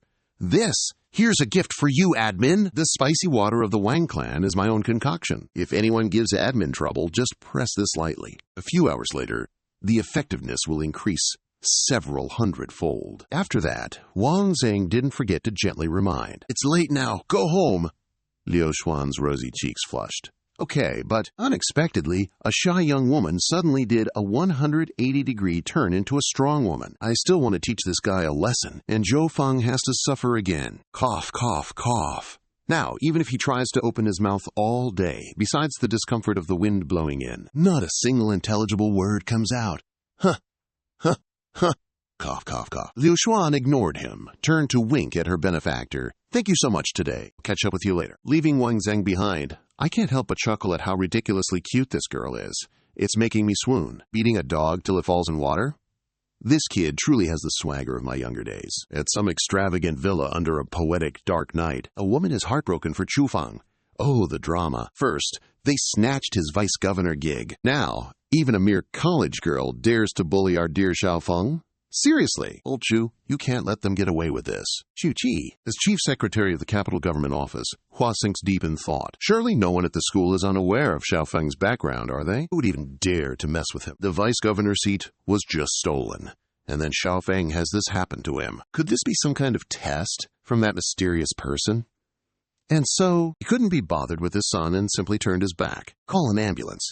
First, get Xiaofeng to the hospital. This decisive attitude of his only made Chufeng feel even more dejected. Huh, Dad? Cough, cough. Meanwhile, Ye Hui continuously comforted her son. Don't be afraid, honey.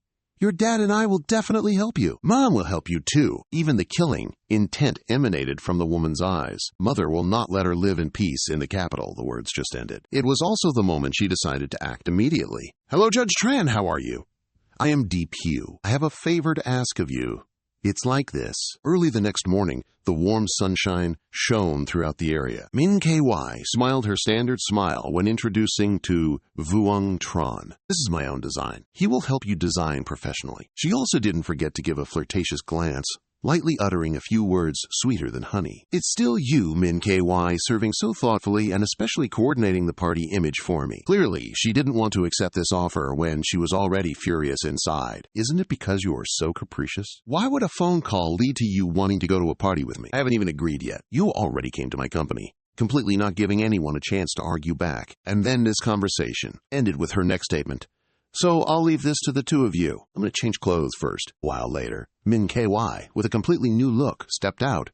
Vuong Tran struggled. The staff immediately informed her that Vuong was also there. Then a scream pierced the ears as if encountering an idol and interrupting, "Too handsome!" Thanks to that, it also attracted the attention of Code Vuong. Tran had long been familiar with the surrounding gazes, so he calmly uttered a sentence. I told you, your reactions really don't need to be so big. Following that, Menqi had to say, with admiration from the bottom of his heart, I really didn't expect. You can really bring surprises to others. Of course, with a professional Thindu, flirting master like him, he would never miss the opportunity. Sprinkle a few lines, up to the living room, down to the kitchen. I guarantee that if you try my cooking, you'll definitely fall in love with me. She didn't hesitate to respond. Really? Then when I have time, I definitely have to taste it and see if I fall in love with you. Following that, she urged, with a smile that could cover the sunlight, let's go to Nalan. It seems like today I'm going to amaze them. Vuong Tran's eyes had already been glued to Min Qi, sticking like iron glue. Humph, humph. This is really a treasure of heaven and earth, a nemesis of men. At the NA Land Bar, in the high-class banquet hall, there were countless luxuriously dressed guests. They were mingling with each other. In some corner, the ladies are surrounding a gentleman and chatting. Let's have a drink with us, young master Tu. That is Tu Tien Nien, the young master of the Tu Corporation. I have a date with Min Kai, and I still have other things to do. Suddenly, So Tu Nam, the CEO of the #1 richest So Corporation in Hoha, burst out laughing with amusement when he heard this conversation. Ha ha ha. Standing with Miss Min Kai, other girls naturally fall behind. Since ancient times, talented men have been paired with beautiful women. It's no wonder that in young Master Tu's eyes, there is only Miss Min Kai. Those words successfully irritated the girls behind him. While he was extremely pleased, young Master So is too kind. Suddenly, someone shouted, Miss Min Kier! Tien Yen, quickly go towards your true love. The cheerful expression on Min Kia's face gradually disappeared, replaced by astonishment. The crowd was equally surprised when Min Ki and Vuong Tran entered hand in hand. Zhuang Min Ki actually brought an outsider here herself. Who is he? He isn't this in front of everyone, making young Master Tu embarrassed? Her every word had reached her ears, causing Min Ki to feel a bit flustered. Vuong Tran, what exactly do you want to do? You don't explain much, but just remind me to keep holding my hand. Don't let go, that's a small request. Before that, you mentioned a problem she cared about was something else, but that doesn't mean you with you. Right now, Ming Chi was secretly sighing with boredom. Anyone with eyes can see that Su Tianran has feelings for me. The reason I haven't publicly rejected him these past few years is because I'm wary of his power in the capital, yet Wang Zheng's display clearly forces me to publicly reject Su Tianran and get stuck with him. How annoying. Just as she was about to pull her hand away, Wang Zheng stopped her just in time. Don't move, don't let go. That action boosted Ming Qi's self-love to a new level, rare and hard to find. Wang Zheng, what exactly are your intentions? Surely it's not just to satisfy your vanity by being the boyfriend of a beauty, right? Su Tianrun appears, intending to give the newbie a hard time. Oh, wait, to get acquainted with the new person. Ming Qi, you've arrived. I don't know who this friend is. She gave a standard polite smile and introduced my friend, Wang Zheng, the young master of the Wang family. He seemed to ponder the Wang family of Hangzhou. However, Wang Zheng spoke up to deny it and created a new ancestor for his lineage. No, the Wang family in Philadelphia, America. Ming Qi, beside him, held back his laughter, face contorting, cough. Meanwhile, you're still flaunting your professional Hollywood-caliber acting skills. Ming Qi and I met when she went to study in America. In the blink of an eye, it's been years since we last saw each other. She's decided to maintain her silence, waiting for the drama to unfold. Nice one, Wang Zheng. I didn't expect you to be so full of hot air, so I'll temporarily play along with you. Let's see what tricks you've got up your sleeve. Even nature seems to have bought into it a little bit. So that's how it is. I wonder if this time you've come to the capital to play, or if you have other business. Although busy reaching for a glass of wine, Wang Zheng's blathering never stopped. The Wang family in Philadelphia 25 years ago bought 2 diamond mines in South Africa. Since they haven't been exploited yet, this time I've come to the capital to check on the situation of the mines. Just doing a simple diamond market analysis, that's all. You also didn't forget to express your deep affection. Maintaining the facade, of course, the most important thing is still seeing Ming Qi. After all, it's been many years since we last met, and I really miss her. Ming Qi suddenly realized something. The Tuo family in Huaxia is extremely powerful with its diamond production chain, although it's said they can control everything. Outsiders basically wouldn't understand it so clearly. How does Wang Zheng know so much detail? While Wang Zheng is discussing business very professionally, rest assured, young Master Tuo, we won't be entering the Huaxia market anytime soon. Then she turned on her Conan ability and made some brilliant deductions. Could it be that he intentionally started from the opening of the party? He was then certain that the goal was to approach to Tianyin. Of course, what exactly was his intention? Finally, the conversation ended with a clink of glasses. Tianyin seems very satisfied. I will be in Vienne Loptom to welcome Vuong Chu. Vuong Tran is also very interested in this new partner. But today's Jia, don't work too hard. That can lead to neurasthenia, insomnia, and nightmares. Even with skillful makeup, I can still detect that your dark circles are a little swollen. This sentence made him freeze. How did he find out? Tian Yan's gaze quietly swept over the sly smiles around her. Damn it, these past few years, in order not to let anyone have ulterior motives, I tried to pretend to be a skilled, mature person. Unexpectedly, today, this guy revealed everything with just one sentence. He probably didn't just come to investigate. After giving an extremely sincere reminder, Vuong Tran then beat a hasty retreat. This is my first time in Bali, NHA. I still want to go to other places to visit. I'll go first. He smiled with interest as he watched the backs of the two gradually disappear. The Vuong family in Philadelphia. How interesting. It's already evening. The moon is hanging high overhead. Wang Zheng is sitting in the car. I say, Miss Zhang, do you know how much killing power your eyes have on men? If you have something to say it quickly. Ming Qi tilted his head and looked to the side. Have you got my permission? Using me to get close to Su Tianrun on your own makes me unhappy. Could it be that? Aren't you going to give me some explanation? Why don't you feel guilty at all, and even utter a sentence full of hidden meaning? Isn't this dinner about both sides taking advantage of each other? Could it be that you don't plan to use me to achieve some goals? Ming Qi frowned and observed Wang Zheng with a questioning expression. But I don't understand why you have to target Su Tianrun. You certainly know how powerful he is in such a big capital. And he also has a strong military background. You replied quickly without much thought. Because I'm not happy when I see him. His hand clenched tightly, and a gloomy, murderous aura emanated from Wang Zheng. It's not just him. It's the whole Su family that makes me unhappy. This is also a story from many years ago. If I have the chance, I will definitely uproot the Su family completely. A moment later, his car pulled up beside the lake. Ming Qi glanced over, continuing, Now, can you finally tell me the reason? Before she could finish her sentence, he flung open the car door and strode straight out. She rushed after him, frantically questioning, Why did you have to say all those things to me? Aren't you afraid I'll betray you? Wang Zheng rested his hands on the railing, gazing into the distance, explaining, 2 reasons. First, you're dedicated to your career, and your abilities extend beyond just managing a Lan Hai. Second, it's because of Su Huixin's mother. Hearing this, Minchi grabbed his arm in shock, asking suspiciously, "How do you know my mother? Could it be that my mother has some connection to the Su family?" He turned to scrutinize her. "Did your father, Zhang Xiaozi, tell you that your mother passed away from postpartum hemorrhage?" She was stunned again. "How do you know about this?"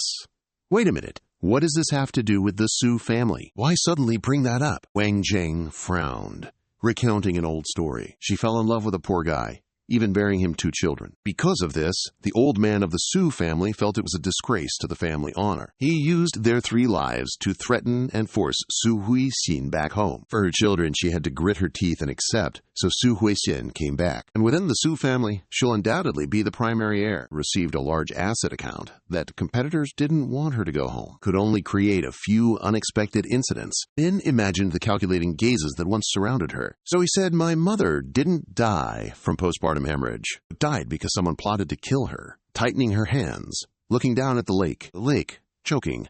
"What do I have to trust you on?" Then turning back with a sad look, asking him directly, "What do you mean?" Vuong Tran shrugged indifferently, answering simply, "Go back and ask your father. Isn't that clear?" Without bothering to add another word, she immediately turned and walked away, but he added, "Join hands with me. Go to Tura and reclaim everything that originally belonged to you." Min didn't open his mouth, just glanced quickly behind him. Then Leo got on his bicycle, pedaled hard, and sped away, leaving him standing there. Maintaining his composure, he took out his phone from his coat. After a while of operating, Vuong Tran pressed the number and called, quote, 001-215. The other end of the line hadn't said anything yet, but yelled so loudly that he almost ruptured his eardrum. "Oh my God, benefactor, you finally appeared. Did you think of what you want to repay me with? Don't be polite, even if you offer it up with both hands. Giving you all of Wang Ti's assets in Philadelphia to you, I would also happily agree." Vuong Tran held the phone calmly, suggesting, "I know you bought 2 diamond mines in South Africa at a low price, but haven't exploited them yet. I want you to use the might of the Wang Corporation to loudly jump into the Huajia market, crush the diamond brand of the Su Corporation. Got it?"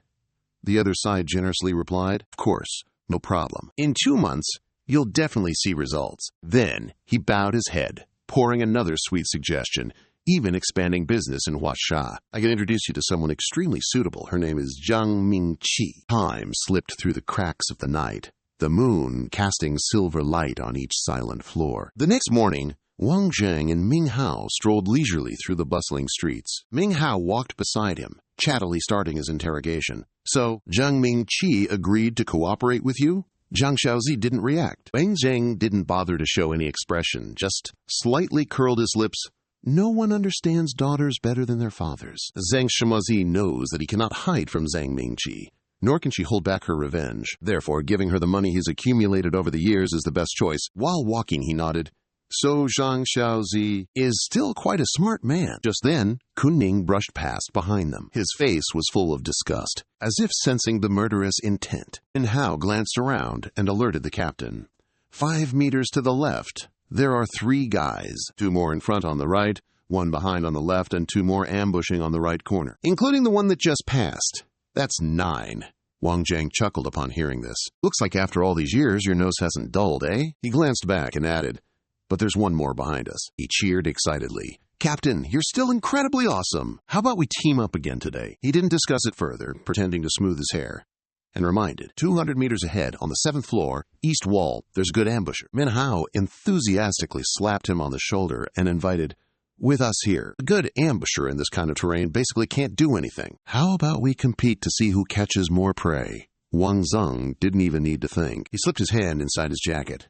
"Then, let's compete!" Then, he pulled out a stack of thick bills from his jacket and suddenly tossed them up. The cash flew everywhere, along with shouts. The moment they saw the red renminbi rain falling from the sky, everyone excitedly ran to grab the prize money. "Get out of the way! That's mine!" Each of Wu Ling's group was in one corner. Seeing the scene before them, they couldn't hide their shock. "Crap! Take advantage of the chaos!"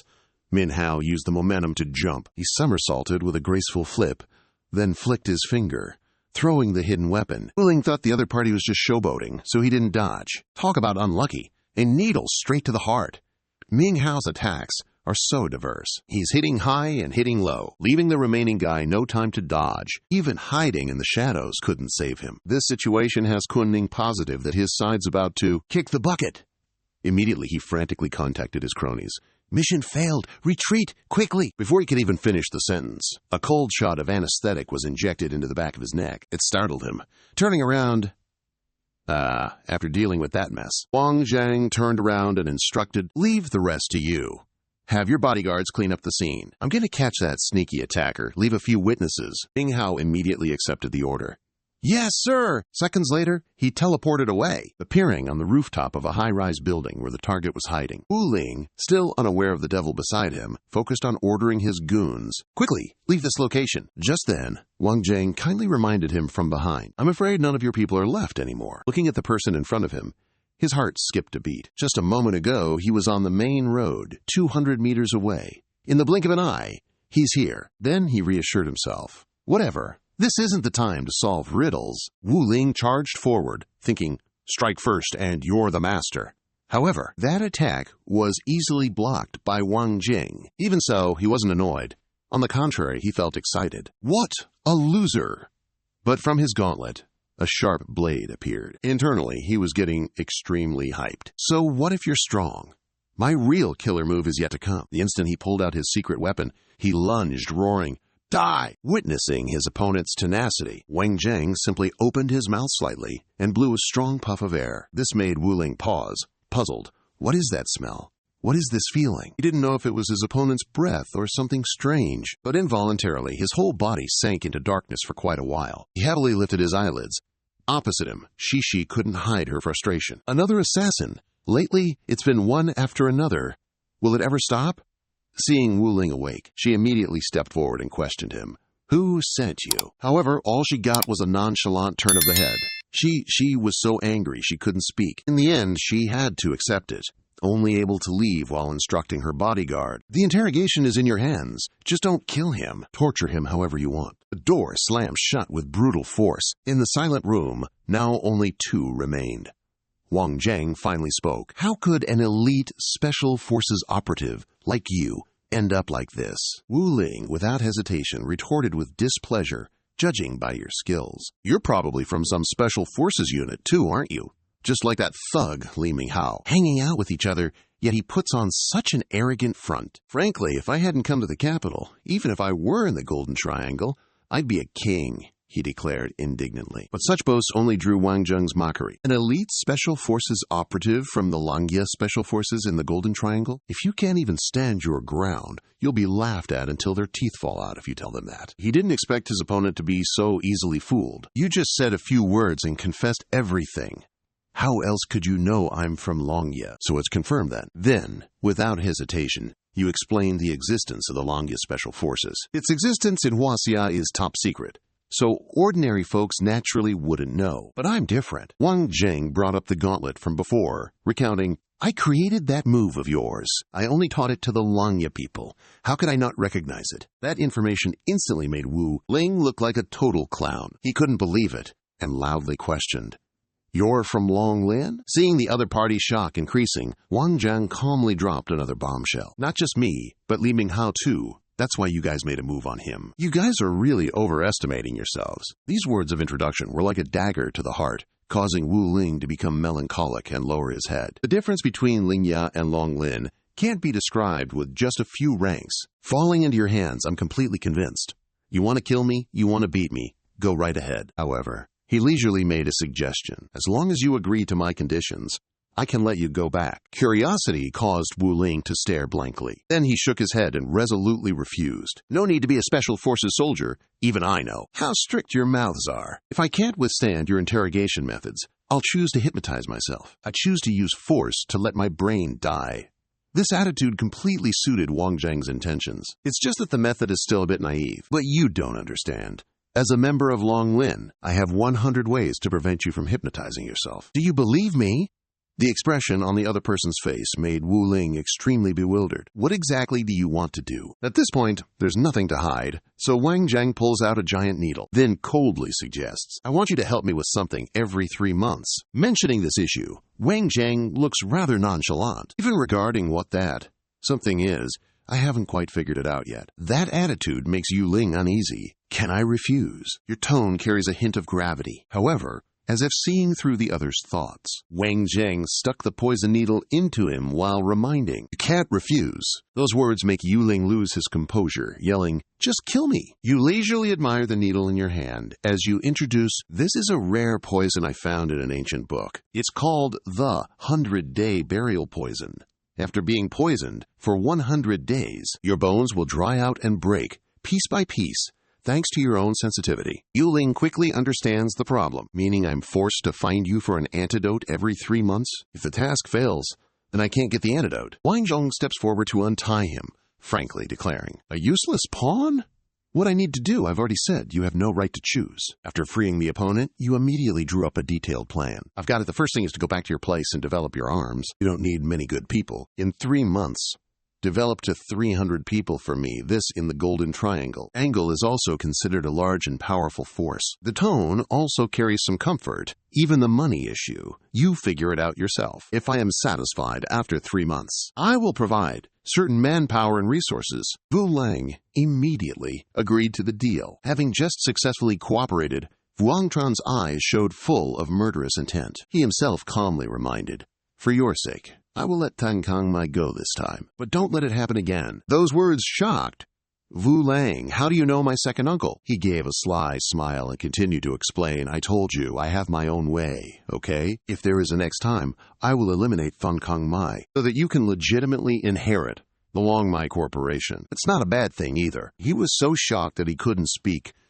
"But you," Vuong Tran with discerning eyes immediately reminded him, "You can't hide it from me." My voice was so calm as I continued, "From your eyes I saw wicked desire and ambition. However, these are all things I currently require. Being targeted, my dark heart, Wu Ling, can only obediently listen to what you say. I'll act accordingly." This attitude pleases Wang Zheng, invigorating him. "Okay then, I look forward to your good news." The next day, Via's questioning voice echoed throughout the house. "What? You let him go again this time?" In contrast, Wang Zheng seemed calm, who gave me full authority to handle things. Her questioning made her stammer, Did I ever say that?" However, she quickly regained her composure, sat down, and continued to question. "Whatever. I don't care how you handle it. Tell me now, did you get any information out of him?" Wang Zheng immediately replied, "It's Cheng Kang-mei, the American of the Mei Long Group." The information sent TT into shock, so much so that she couldn't hide the expression on her face. "What? The boss, Cheng Kang-mei of the Mei Long Group, sent someone to kill me? Where did this starry night come from teasing Mei Long Group? Why would he want to kidnap TT? Is she his old man's type? It's too special." Facing those words makes her clench her fist and grit her teeth uncomfortably on Xingye. That one punch easily made Xingye fly away. Fifi shouted angrily, "Disappear! 2 hours from me!" After seeing him off, her face suddenly filled with worry, continuing, "The Shengguan family this year must advance into all industries of the Mai Long Corporation. ManhwaGO is definitely not happy, so he wants to kidnap me to threaten my father." Then she revealed a resentful and bitter look, but also was extremely determined, swearing, "Thinking of this kind of illegitimate trick, ManhwaGO, I will definitely make you die thoroughly in the business world." The scene unconsciously made Vuong Tran secretly admire her. No wonder she is the eldest daughter of the Shangguan family, looking like a dull life. Now it seems that her IQ is all in the business world. He curiously asked, "What are you preparing to do?" Fifi rested her chin on her hand, thinking, "Start planning. Now there is still no choice. Tomorrow night, there is a party. Many famous figures in the richest list of China will come. It is estimated that there are many famous daughters and sons coming. At that time, let him lose face a little." Xingye is a fun-loving person. After hearing this, he excitedly cheered, "Great! There's a party again. I want to go with you. Oh, and I still have to call you Cheng Fei, sis. However, all I get in return is cold rejection from her. Cheng Fei, you have to stay home and revise the design tomorrow night. Wang Zheng and I can go. You don't need to come along." The other party quickly changed their tune, "Huh? No way.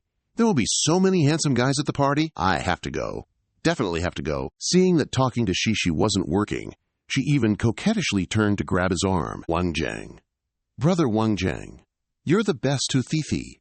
Don't let Fifi go. Let me come along, okay?" The girl's expression made him blush with embarrassment, and he hesitated to answer. Internally, though, he was gradually wavering. "I'm just a normal bodyguard. I can't make the decision. Besides, I already agreed. Why are you still acting so spoiled?" Out of options, Shishi could only sigh and agree, "Fine, fine. Taking you is fine. Just don't make me lose too much face tomorrow night, okay?" Having succeeded with her tactic, the little girl cheered happily. The finally agreed. So where are we going tomorrow night? The wondered, then answered, I'm hosting this high-class party at BA International Heavenly Palace. Otherwise, no BA would dare host such a high-end party. Hearing that name, you couldn't hide your interest, inquiring about BA International Tiancong, right? At BA International Tiancong, the rich young masters are gathering in groups, discussing animatedly, why did Shangguan Shishi come? In the past, events like this, Shangguan family has always been present. Perhaps something is about to happen to the Shangguan family. That's right, who is that person next to Shangguan Shishi? Do you guys know them? I don't recognize them. On this side, Shishi is politely chatting with Calm Mai. Thank you, Uncle Thon. I will convey your thoughts to my father. The old man also enthusiastically praised her, not expecting Shishi to have become such a generous girl by now. I wonder who the young man next to her is. Seeing the other party paying attention to him, Vuong Tran immediately raised his hand to greet him. I am Vuong Tran, newly returned from America. Hello, Senior Com. My Shi didn't bother to shake his hand and coldly said, Shishi suddenly showed a dangerous look on her face, uttering words with hidden meaning. Uncle Than, International Siyu Dung is about to join the Bakhtian Corporation. I hope you can prepare carefully. Don't be beaten too badly by Siyu Dung when the time comes. That subtle reminder only made the old man crack a sinister smile, reminding her, you must know that Mai Long has always been the leading dragon of the Bakhtian Corporation. This isn't something outsiders can just shake up. Young man, don't speak so loudly, or you'll suffer for it. She immediately held him back. Wang Zhang quickly put his hand on her shoulder as if to restrain her. He spoke back without the slightest hesitation. Director Chung! A young man isn't afraid of suffering. Sometimes it's a chance to fix mistakes. On the contrary, it's the old folks whose heads are full of nonsense. Kang Mei, feeling insulted, immediately yelled, What do you mean? Wang Zheng remained calm, but also full of mockery, reminding him, Nothing at all. Just wanted to remind Director Chang to be a little more content. Otherwise, the bruise on your hand will get even worse. This information made the old man unconsciously look at his hand with extreme confusion in his heart. The poison is his? When did it happen? Memories from not long ago returned. Kang Yi immediately became suspicious. Could it be from the last time? Also, since that day, my hand has started to ache, itch, and feel uncomfortable for no reason. Wang Zheng didn't hesitate to directly threaten, You've become famous these past few years. If the video from your office gets leaked online, you'll be even more famous. This made Shishi, standing beside him, start to show admiration. When did that guy start helping the resistance against America? Could it be he's been helping me all along? Kang Mei couldn't stay calm anymore, and once again shouted out the question. What on earth are you trying to say? Taking a glass of wine from the server, he leisurely suggested, Everything in this world has a price tag. You name your price, and I might consider handing over the video or the antidote to you. Out of options, the old man could only agree to negotiate for 10% of the Mei Long Group's shares. What do you think? Holding the wine glass, Wang Zheng calmly commented, Just 10% of the shares, and each year the interest alone could net you tens of millions. Director, that's a huge number indeed, he admitted, then tightened his grip on his neck and said, But I feel that this still can't compare to your life. These words made Kang Mei anxious, and he asked, So, what do you want me to do? He seized the opportunity, grabbing the advantage. Taking the upper hand, he proactively suggested, 10% of the shares for your video, plus another 10% to buy your life. The wine glass in his hand was thrown straight onto the floor, and the old man stood there, angrily yelling, You're intimidating me, extorting money. I want to report you to the police. Wang Zheng wasn't scared at all. On the contrary, he mocked and challenged. Then go report it. Rest assured, I'll honestly tell the police everything, including those videos. Kang Mei looked at the crowd, constantly chattering, and finally had to give in. 20%, fine. I agree with you. You got your wish and immediately started scheming, huh? I'd like to add one thing. Your 20% must belong to the nation. Zhu Rong mentioning Shangguan being in charge hit a sore spot. Kang Mei, enraged, grabbed Wang Zhang by the collar and roared, Don't push it too far. 20% of the shares? So you've just become the second largest shareholder of Mei Long. However, you remained incredibly calm as you reminded him, Of course, you could also not do this deal. Silence my mouth. Then find someone to research the antidote. It's just, I've already set the procedure. If I disappear for 10 hours, a video will be leaked by some method. I can't guarantee it. I mentioned this. The hand gripping his collar gradually loosened, his face revealing obvious resistance. But he had no choice but to obediently accept his fate. I agree, Shishi said, stepping to the side. Uncle Cheng, my niece reminded him, Honest business is stronger than anything. Tomorrow evening, I will go with my father to the Mei Long Group to sign the share transfer agreement. Thank you, Uncle Chang, I said, watching him leave with clear resentment. She happily turned to look at me gratefully. Thank you, Wang Zheng, for doing so much for the Shengquan family. Wang Zheng adjusted his collar, glancing around awkwardly. No need for formalities. She suddenly gets suspicious. But why would you go so far to help me?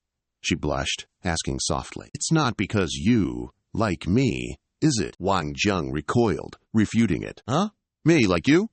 Based on what? She, standing right beside him, face flushed, continued her analysis. Because I'm beautiful and I really understand people, Hearing these words, he didn't hesitate to retort. You understand people? If you understood people, pigs would be climbing trees. That statement stabbed her heart, leaving Shi frozen. Wang Zheng crossed his arms, calmly explaining. Despite the person next to him starting to seethe with anger, you see, when it comes to choosing a lover, my requirements are simple. Gentle is a must, so you don't qualify. Shi, bitter and frustrated, gritted her teeth, shouting his name, Wang Zheng. In a moment of peril, where did Jingyi suddenly appear from? Running towards this side with a delighted expression. Wang Zheng, you were so cool just now. To think you could win so easily, like lecturing the most powerful entrepreneur with a flip of the hand. Last year, during the anti-American resistance in Tankang, you grabbed his arm, bragging happily. Being your friend, of course I won't let you lose face, bro. Just now, I spiked his drink with your Wang brand chili water. Boss, am I on point? Not a shred of your usual composure, huh? Wang Zheng is incredibly good. Excellent. This kid is teachable. Upstairs, Zhao Nan thoughtfully assessed the scene below. Young Master Su, you saw it, didn't you? This Wang Zheng isn't simple. We must be cautious. Tianran held the glass in his hand. Finally, he revealed the information he had. I've investigated the Wang family in Philadelphia. Indeed, they're very influential in America. He frowned, looking worried. It's just that the Wang family members are all incredibly mysterious. They don't easily show their faces. Their subsidiaries are managed by people from different families. Zhao Nan seemed to agree. That's what I'm saying, young Master Su. We also couldn't find Wang Zheng's true identity. Although we know this Wang Zheng could really be from the Wang family in Philadelphia. But I don't understand why he's only just arrived and is already antagonizing you, young Master Su. Tianran smiled mysteriously. Looking down at the hall, he suggested, It looks so lively down there. Why don't we go down and take a look, you and I? Seeing this, Zhao Nan hurriedly advised him. Looks like young Master Su has already arranged for others to snoop around. We're better off just being spectators, don't you think? He wholeheartedly agrees with this idea. That's fine. But then, an expression of shock appears on his face. It's her. Why did Shellen suddenly jump out into the main hall? Those young masters are green with envy, seeing Wang Zheng surrounded by beauties. Just who is that guy anyway? How can he be so intimately acquainted with the Shangguan family's eldest young lady? 3 beauties by this guy's side? Talk about something hardcore. I also want to enjoy the feeling of being surrounded by beauties like him. Just then, Haixing steps out from the crowd with a contemptuous attitude. Oh, isn't this young Ms. Zhang? Why is it always seducing Su Shao that you're up to? What's this? Switch to a younger man this time? What is it? Did your taste change? Jingye immediately pulls on Wang Zheng's sleeve and whispers, She's old man, Song's precious granddaughter. Song Haijing has always been into Su Tianran. You could totally hit on her, then dump her later.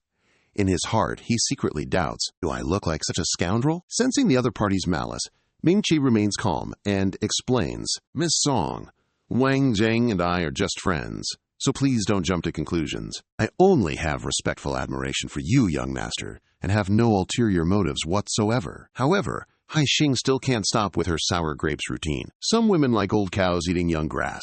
This young lad's only about 21 or 22. Ms. Zhang really knows how to pick words that sting. It leaves Wang Zheng speechless.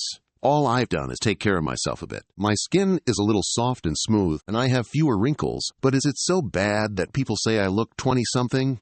How dare she? This woman really needs to get her eyes checked. Even though she's trying to smear me, Ming-Chi politely reminds her, Miss Song, please watch your mouth in public. Then, without any hesitation, she directly exposes her. Everyone knows you're chasing after young Master Su in here. Everyone also knows that young Master Su is very cold towards you.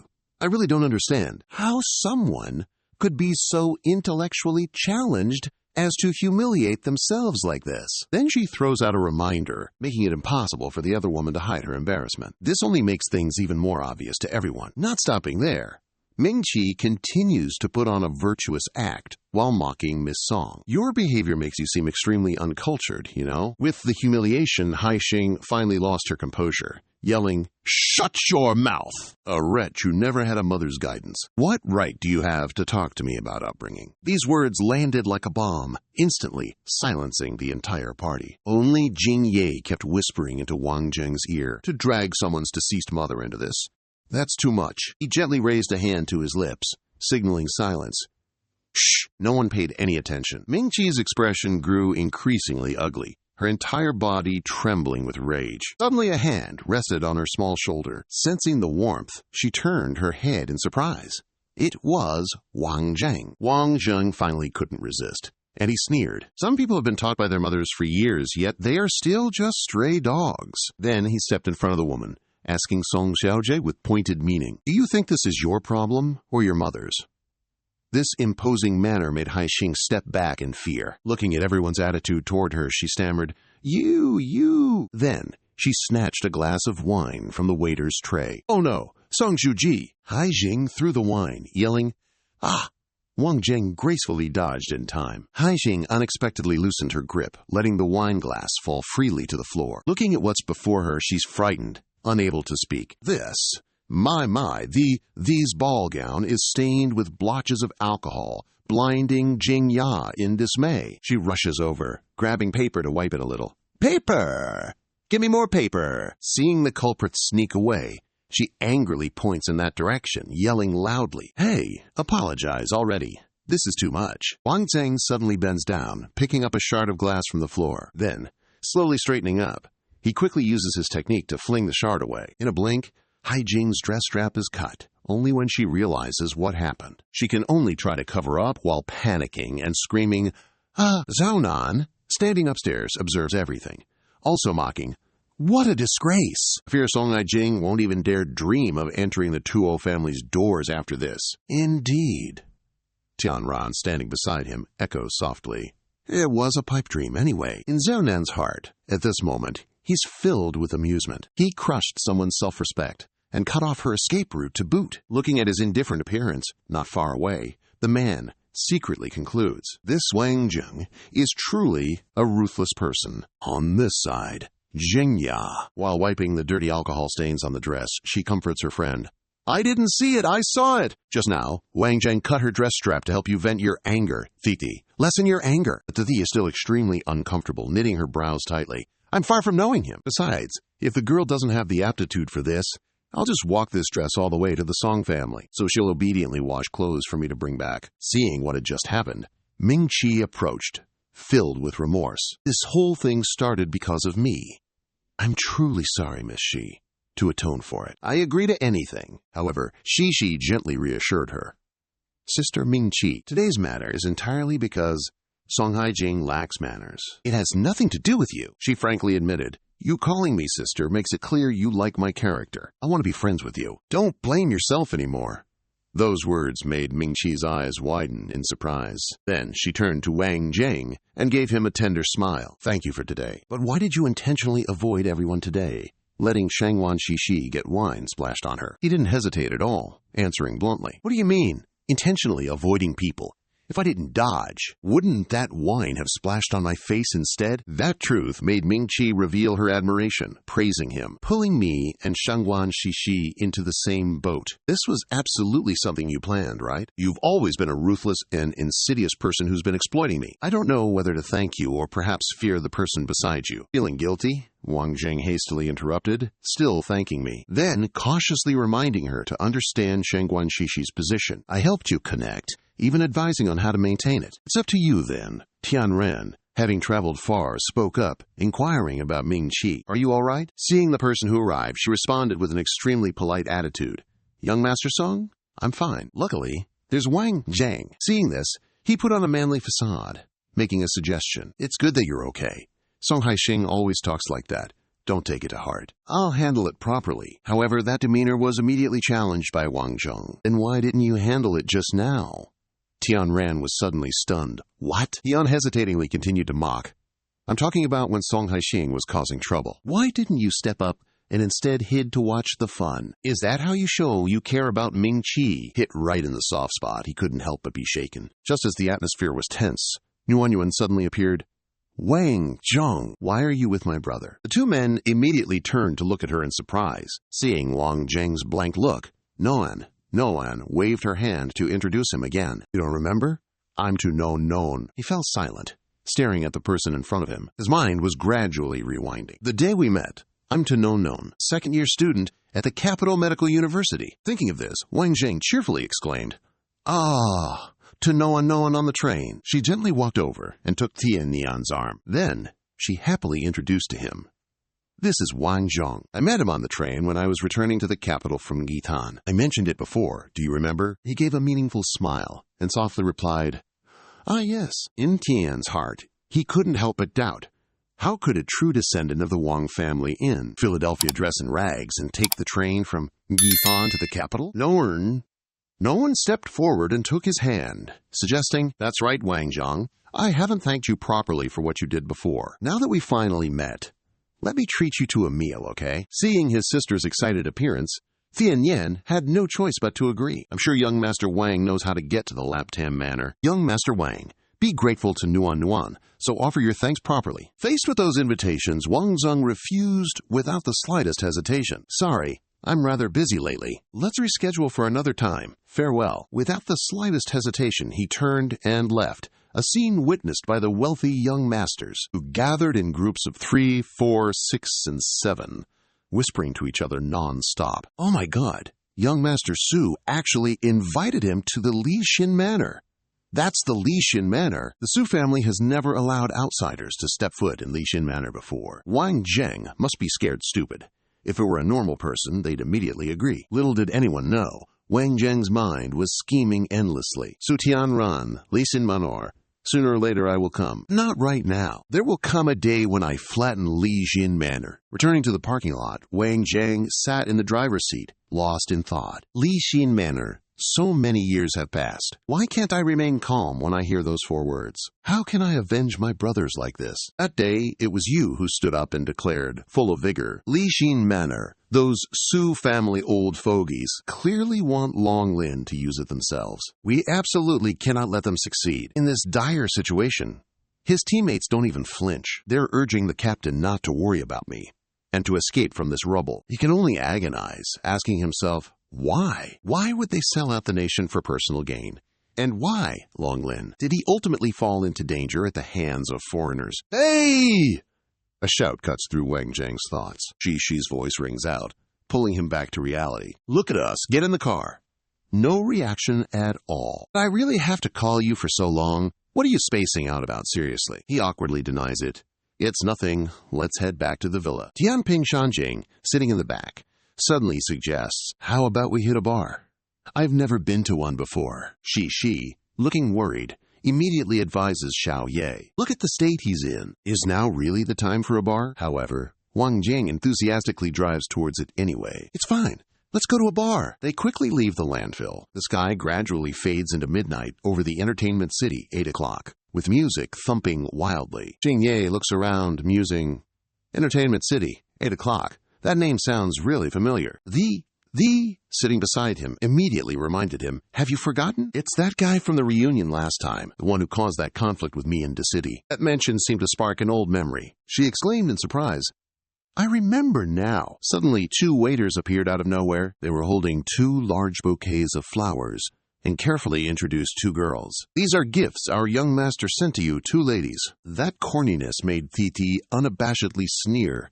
Giving 2 bouquets on the first try? How original. Your young master's tastes are expansive, to say the least. However, almost instantly, the young waiters were dumbfounded when Wang Jing snatched the flowers. He tossed them away decisively, declaring, Thank your young master for me. Not! The crowd was immediately drawn to the scene. Before everyone, Wang Zheng coldly announced, Tell Chiang Dongfeng if he wants to give flowers, he can come here himself and show off to my face. He's not worthy. All that happened made Dongfeng, who was sitting not far away, grind his teeth in frustration. It's that guy again.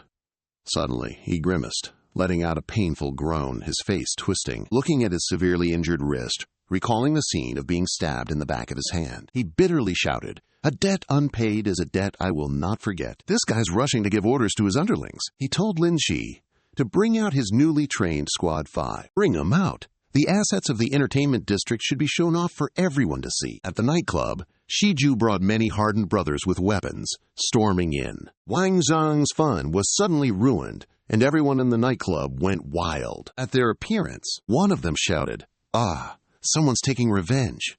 Let's get out of here." Hearing that, many people fled the nightclub under the watch of those gangsters. At this moment, all three of them heard the commotion outside. Jing Yi noticed that there were many of them, so he suggested to Wang Zheng, "There are many people looking for you, bro. Should I call Lao Han to ask people to help?" He turned his head, watching the crowd while nonchalantly replying, "No need. However many there are, we'll deal with them." He sipped his drink with a relaxed expression, then got up and walked forward. "Remember how I mentioned a way to vent without alcohol earlier?" He paused slightly, then said with a calm attitude, "That is, a good old-fashioned brawl." At the same time, Dongfeng's group also came roaring in. After clashing with each other, he ordered his men, "That's him! Take him down for me." Shiju subtly raised his hand, signaling an attack. The subordinates immediately grabbed their weapons and rushed towards Wang Zheng. Yet, he maintained an unruffled demeanor. He turned his head, instructing the two delicate willow-like beauties hiding behind him to flee. With that said, he hurled his glass of wine forward. The glass struck a charging gangster square in the face, shattering into pieces. He collapsed to the ground in a pool of blood.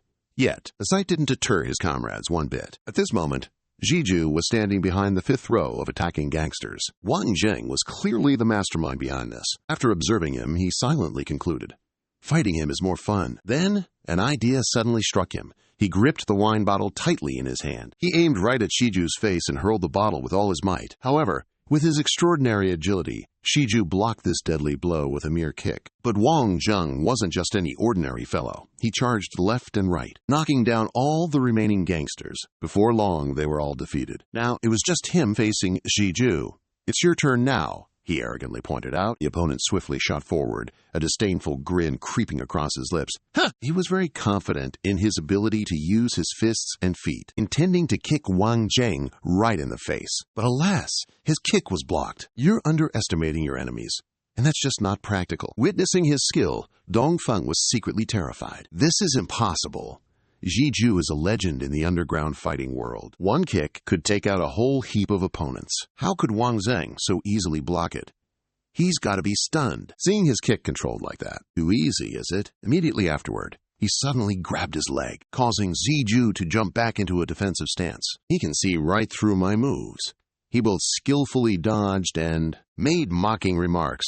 The path of Arctic Fist is clear, although it's fused with Thai boxing. Still, the moves are too much. If Mumbai were in a brawl, wrestling around, I'd never let both my feet leave the ground at the same time. That's just too risky. Wang Zheng used both hands to block Shiju's attack, yelling with annoyance. "How could you see that?" He just smirked and offered a deal. "Pledge your life to me and I'll tell you." He was completely impressed by the opponent's superb martial arts. He took that as a challenge and charged, "But you gotta convince me first!" Wang Zheng effortlessly blocked his punch with one hand and continued to offer benefits. "I can triple your strength." He swiftly seized his opponent's arm in a flash. "Shiju, you're completely under my control now. Do you submit?" However, he remained steadfast. "I do not submit." As if to mock the defeated, Wang Zheng kicked him and provoked, "Then continue!" He immediately sprang up after that goading. "Fine!"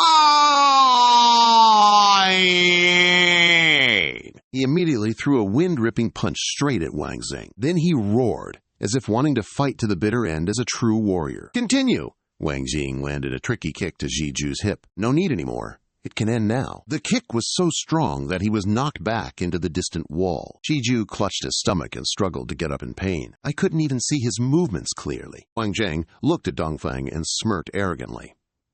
"Powerful young master. Did you find today's brawl particularly spectacular?" Dongfeng was stunned by his arrogant attitude. "Wang Zheng, you!" And just then, the door behind him creaked open. Dongfeng turned around and saw many grim-faced gangsters entering the room. Every face was filled with murderous intent. Some even had axes in hand. Dongfeng and Qinghong gang were caught off guard. Why are they here?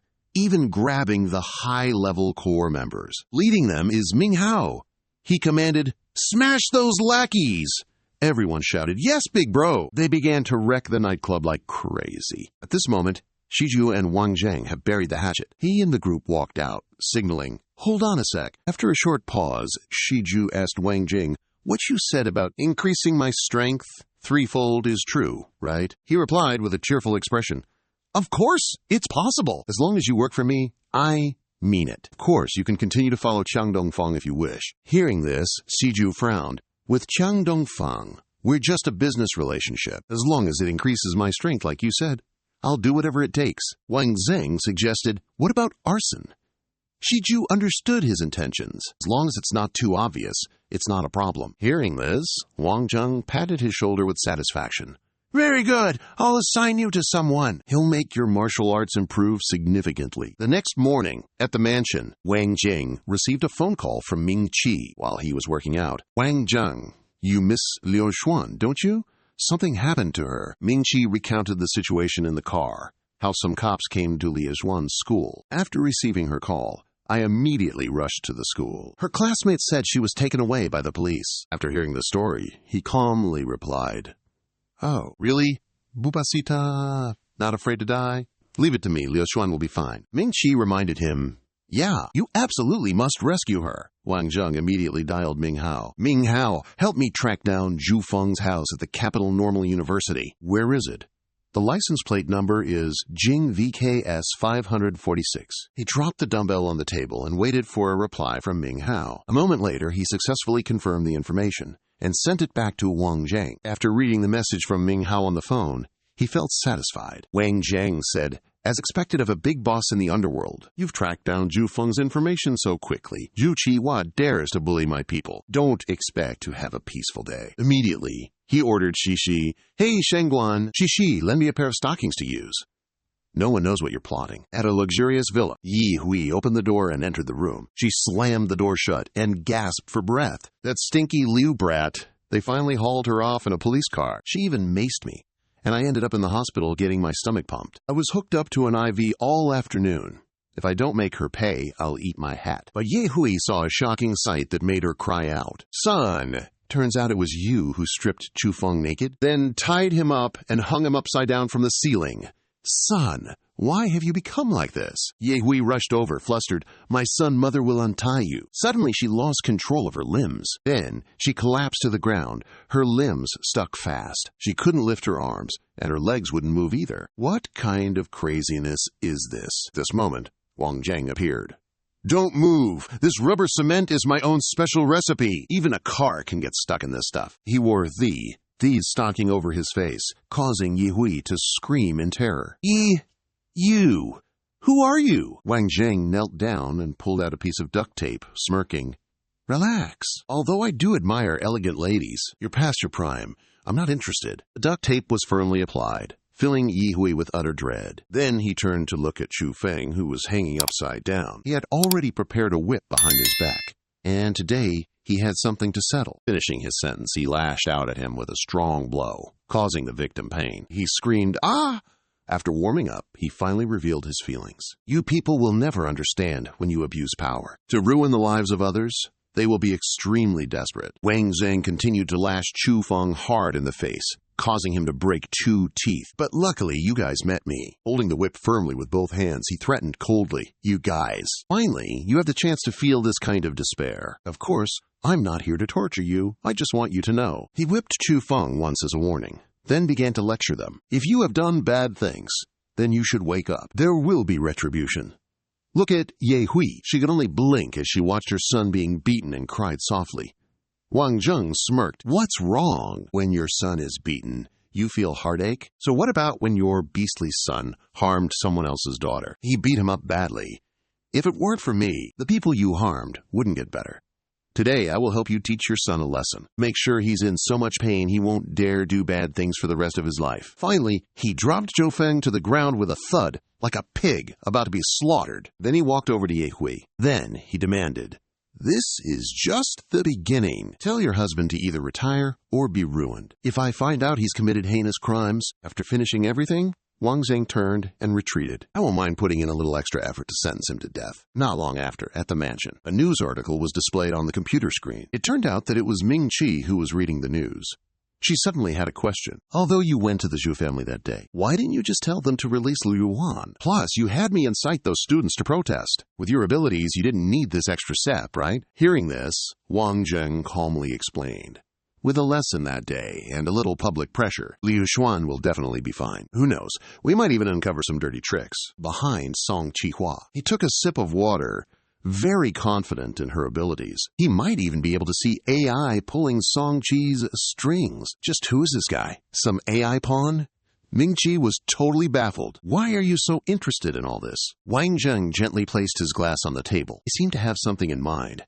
This also involves you. It's just not the right time to tell you now. Then he walked out of her office, leaving Ming-Chi to gaze after him, disappointed. Meanwhile, in another luxurious mansion, Qihua slammed his laptop down on the table in a fit of rage, making his assistant cry out, "Chief Secretary Chu!" He boldly questioned his superior. Should we investigate the Capital University's responsibility? Who knew? That only made him angrier. Investigate?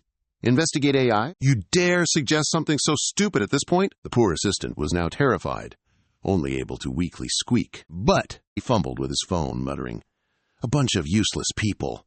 The moment the other end picked up, he instantly changed his tone. Smiling sweetly, he said, "Hello, leader?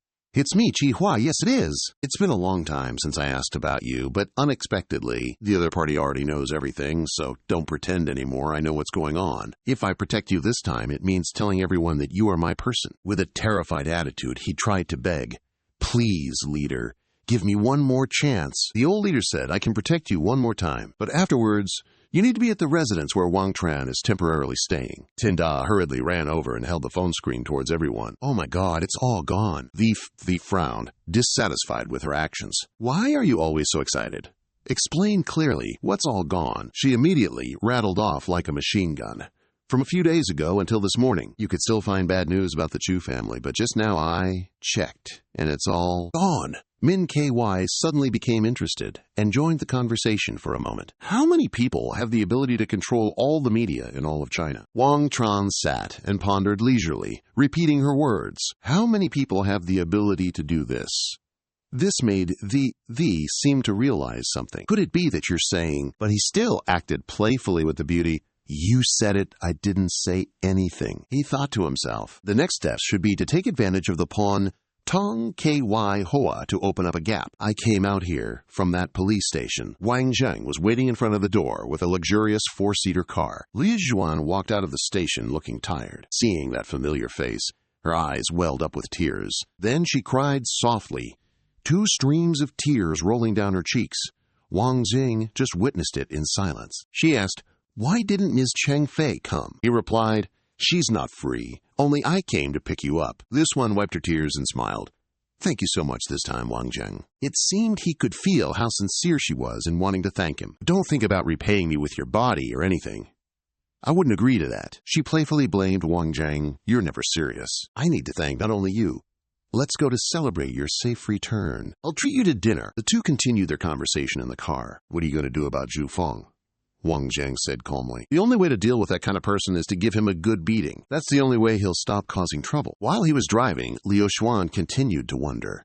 Of course you have to beat him. With such an ugly face and still wanting to pick up girls, he needs plastic surgery. He felt very uncomfortable in his heart. You stopped the car, and you and Liu Xuan grabbed a bite at a roadside restaurant. While eating, Liu Xuan couldn't hide her disbelief. The torture Wang Zheng dished out was truly cruel. Extremely cruel. Yet, you remained calm, even a little arrogant. "How am I cruel?" you asked. Liu Xuan rolled her eyes. "Of course you are. You smacked his butt with a ruler and he still managed to sleep. You beat him all over, then splashed him with chili water. What position did you expect him to sleep in?" "Standing?" Wang Zheng replied casually. "Can't he stand? There are still 2 ruler marks under his feet as well." She burst out laughing, unable to restrain herself. "Ha ha ha, you really are." Just then, you received an urgent call from Shishi. "Wang Zheng, my father collapsed. You must come back quickly." Receiving her order, you immediately stood up. "I have to go. You go back by yourself. Call me if anything happens." A moment later, you drove back to the Shangguan family mansion. Besides Wang Zheng's sedan, there was also a convertible sports car. You skillfully executed a drift to overtake it. Turns out it was Jing Lang behind the wheel. annoyed by your stunt driving skills. Where did this suicidal maniac come from? Looking back, Jing Lang thought to himself, the second young master of the Shangguan family is probably just trying to snatch the inheritance. The Shangguan family residence is currently packed with people. The moment she saw Wang Zhang enter, Diane Yu couldn't hide her displeasure. "Who even are you?" she snapped. He paid her no mind, calmly closing his eyes and continuing to walk, completely ignoring her. "The Shangguan family's affairs are none of an outsider's business," she raged. "If you know what's good for you, scram." It was only then that he paid attention to Diane Yu's words. "I am the bodyguard of..." It seemed the other members of the Shangguan family were showing him a distinct lack of respect. They burst into wild, insane laughter. However, Diane Yu's disgust for him had reached fever pitch. "Just a bodyguard. Get out of here now." Fortunately, Shishi was able to intervene when his presence at the Shangguan residence wasn't welcome. "Wang Zhang, you finally arrived. Hurry up here." Seeing this, Jing Lang chimed in with his siblings, trying to put pressure on her. "Stop right there, Shishi. Why are you bringing a bodyguard with you at a time like this? Does he really think that a bodyguard can cure Uncle Third's illness? How utterly ridiculous." DM Vu crossed her arms, frowning with a troubled expression. "Vietti, I'll give you a piece of advice. At this moment, absolutely do not let outsiders take advantage of the urgency to secretly attack the Shangguan family. Our accumulated assets over many years cannot fall into the hands of people with evil ambitions." Hearing the cynicism hidden in every word, The immediately retorted, "My father is just sick, and you immediately start discussing inheritance issues? What is that? Are you perhaps cursing my father, Wang Tran?" Jia Zhang was lying motionless on the bed in the room with a worried expression. The asked anxiously, "Wang Tran, quickly, how is he?" "Just now I invited several famous Western medicine experts to take blood and do tests. I didn't find any illness. What's wrong with my father? I chased them away." The young man tightly grasped his hand in order to take his pulse clearly. The pulse is normal. The heartbeat is normal. His eyes are tightly closed, seemingly without consciousness. What exactly is going on? Immediately afterwards, Jialin entered the room. He also regarded Wang Tran as trash. What does a young man know? If he can diagnose Jia Zhang's illness, I will give him 1 billion. If he can't figure it out, then get out of here quickly. Hearing this, Thithi turned her head towards him. What exactly is the situation? Hurry up and give me some results. Then you hit me with a total curveball. I think he might be poisoned. Shishi blankly asked Wang Zhang. Poisoned? How could that be? Shook his head, his voice calm.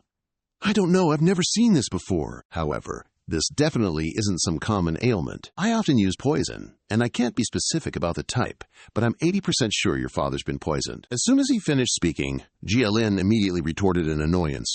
What are you basing that on? He replied curtly and took a golden acupuncture needle out of the box. Intuition. Then, he used the needle to stimulate acupoints on the back of Jizeng's hand. Jialin still didn't trust his abilities at all. What good is intuition? Shishi, you're so irresponsible towards your father. You can just find some quack doctor to treat your father. Do you perhaps want him to die sooner? Shishi shook her head repeatedly, clearly unconvinced. Second uncle? Is this really the time for you to pick a fight? You're the one who wants something to happen to my father. If my father is around for one more day, don't even think about inheriting the position of family head. The tense conflict between the two uncles and nieces was immediately interrupted by Jieqi. Enough with this noisy quarreling. What kind of example are you setting? He's here with some important news for all the Dongju Rong executives. They'll be meeting tomorrow at noon to decide who will temporarily take over. Since Jia Zhang is ill, Shishi will attend in his stead. So behind all this, it's just a power grab after all. Between the Shangguan family members, and she finally sees it clearly, Uncle. What are you implying, Uncle? My father is lying on his sickbed, his fate uncertain. Yet you uncles are already discussing dividing the inheritance. If he knew, it would break his heart. She thought those words would move him, but he didn't care at all. He even scolded her. How dare you? Is that how you speak to your elders? Have you no respect? Furthermore, Jia Zheng's situation is something you shouldn't even mention to your grandfather. He's old. He can't handle the distress. After that, the remaining Shangguan family members left one by one. In the room, only Shishi and Wang Zhang remained, and she burst into tears of helplessness. But he calmly reassured her. Don't worry, I'm here. Give me some time. I'll definitely cure your father. Sometime later, in the city, inside the conference building, Lian is trying to persuade Shishi to withdraw from the general election. The upcoming performance of the Shangguan family, Uncle said, even if it's a vote, my eldest nephew has the advantage. Why does my niece need to endure hardship here? At this age, she should fall in love, then find a good man to marry. Jialam leisurely enjoyed his cigar while adding fuel to the fire, criticizing his niece terribly. I see her as the hope of obtaining the position of family head. I didn't expect that at such a young age, she's already greedy and black-hearted. If she continues like this, what can be done? You're not easily backing down. You can't retreat. Your father left everything. You must handle it well for your father, waiting for the day he wakes up. Jia Lam isn't sure if he will wake up. Don't waste your time here. Quickly vote. I have a golf appointment. Just then, Wang Zheng arrived at the tedious conference. Then he threw open the door and stepped inside. As soon as he entered the room, his eyes immediately found Titi. She smiled, but her eyes were on the verge of tears. Wang Zheng's appearance infuriated Jia Lam. Where did this dog come from? Get out of here now. But you still remain unruffled, never wavering. I am not a playboy, nor am I the Shangguan family's son-in-law. I'm merely Shangguan Shishi's bodyguard. A bodyguard can't allow their master to suffer injustice. Also, I don't wish to be entangled in the business world. Therefore, if she sheds tears, I will cripple your hands. Despite me making myself abundantly clear, Jia Lin just wouldn't listen. The old fool roared, spewing nonsense. Guards! Guards! Drag this man out for me! Instantly, Wang Zheng drew a dagger and slammed it hard onto the table, his expression as stern as a judge. He declared boldly, leaving everyone in stunned silence. Don't doubt the sincerity of my words. A moment later, Shishi stood up, her voice calm. So be it. During my father's illness, I will oversee all operations of Juyong International. I hope my colleagues will cooperate. If there's nothing else, today's board meeting is adjourned. Jia Lin could only shut his yap in discontent. He, along with the others, exited the conference room under Shishi's watchful gaze. She then turned to Wang Zhong with a bright smile. Was that too harsh on them? After all, they're my elders. But how can you trust such selfish people? You say, even if she doesn't force them, they won't show her any mercy.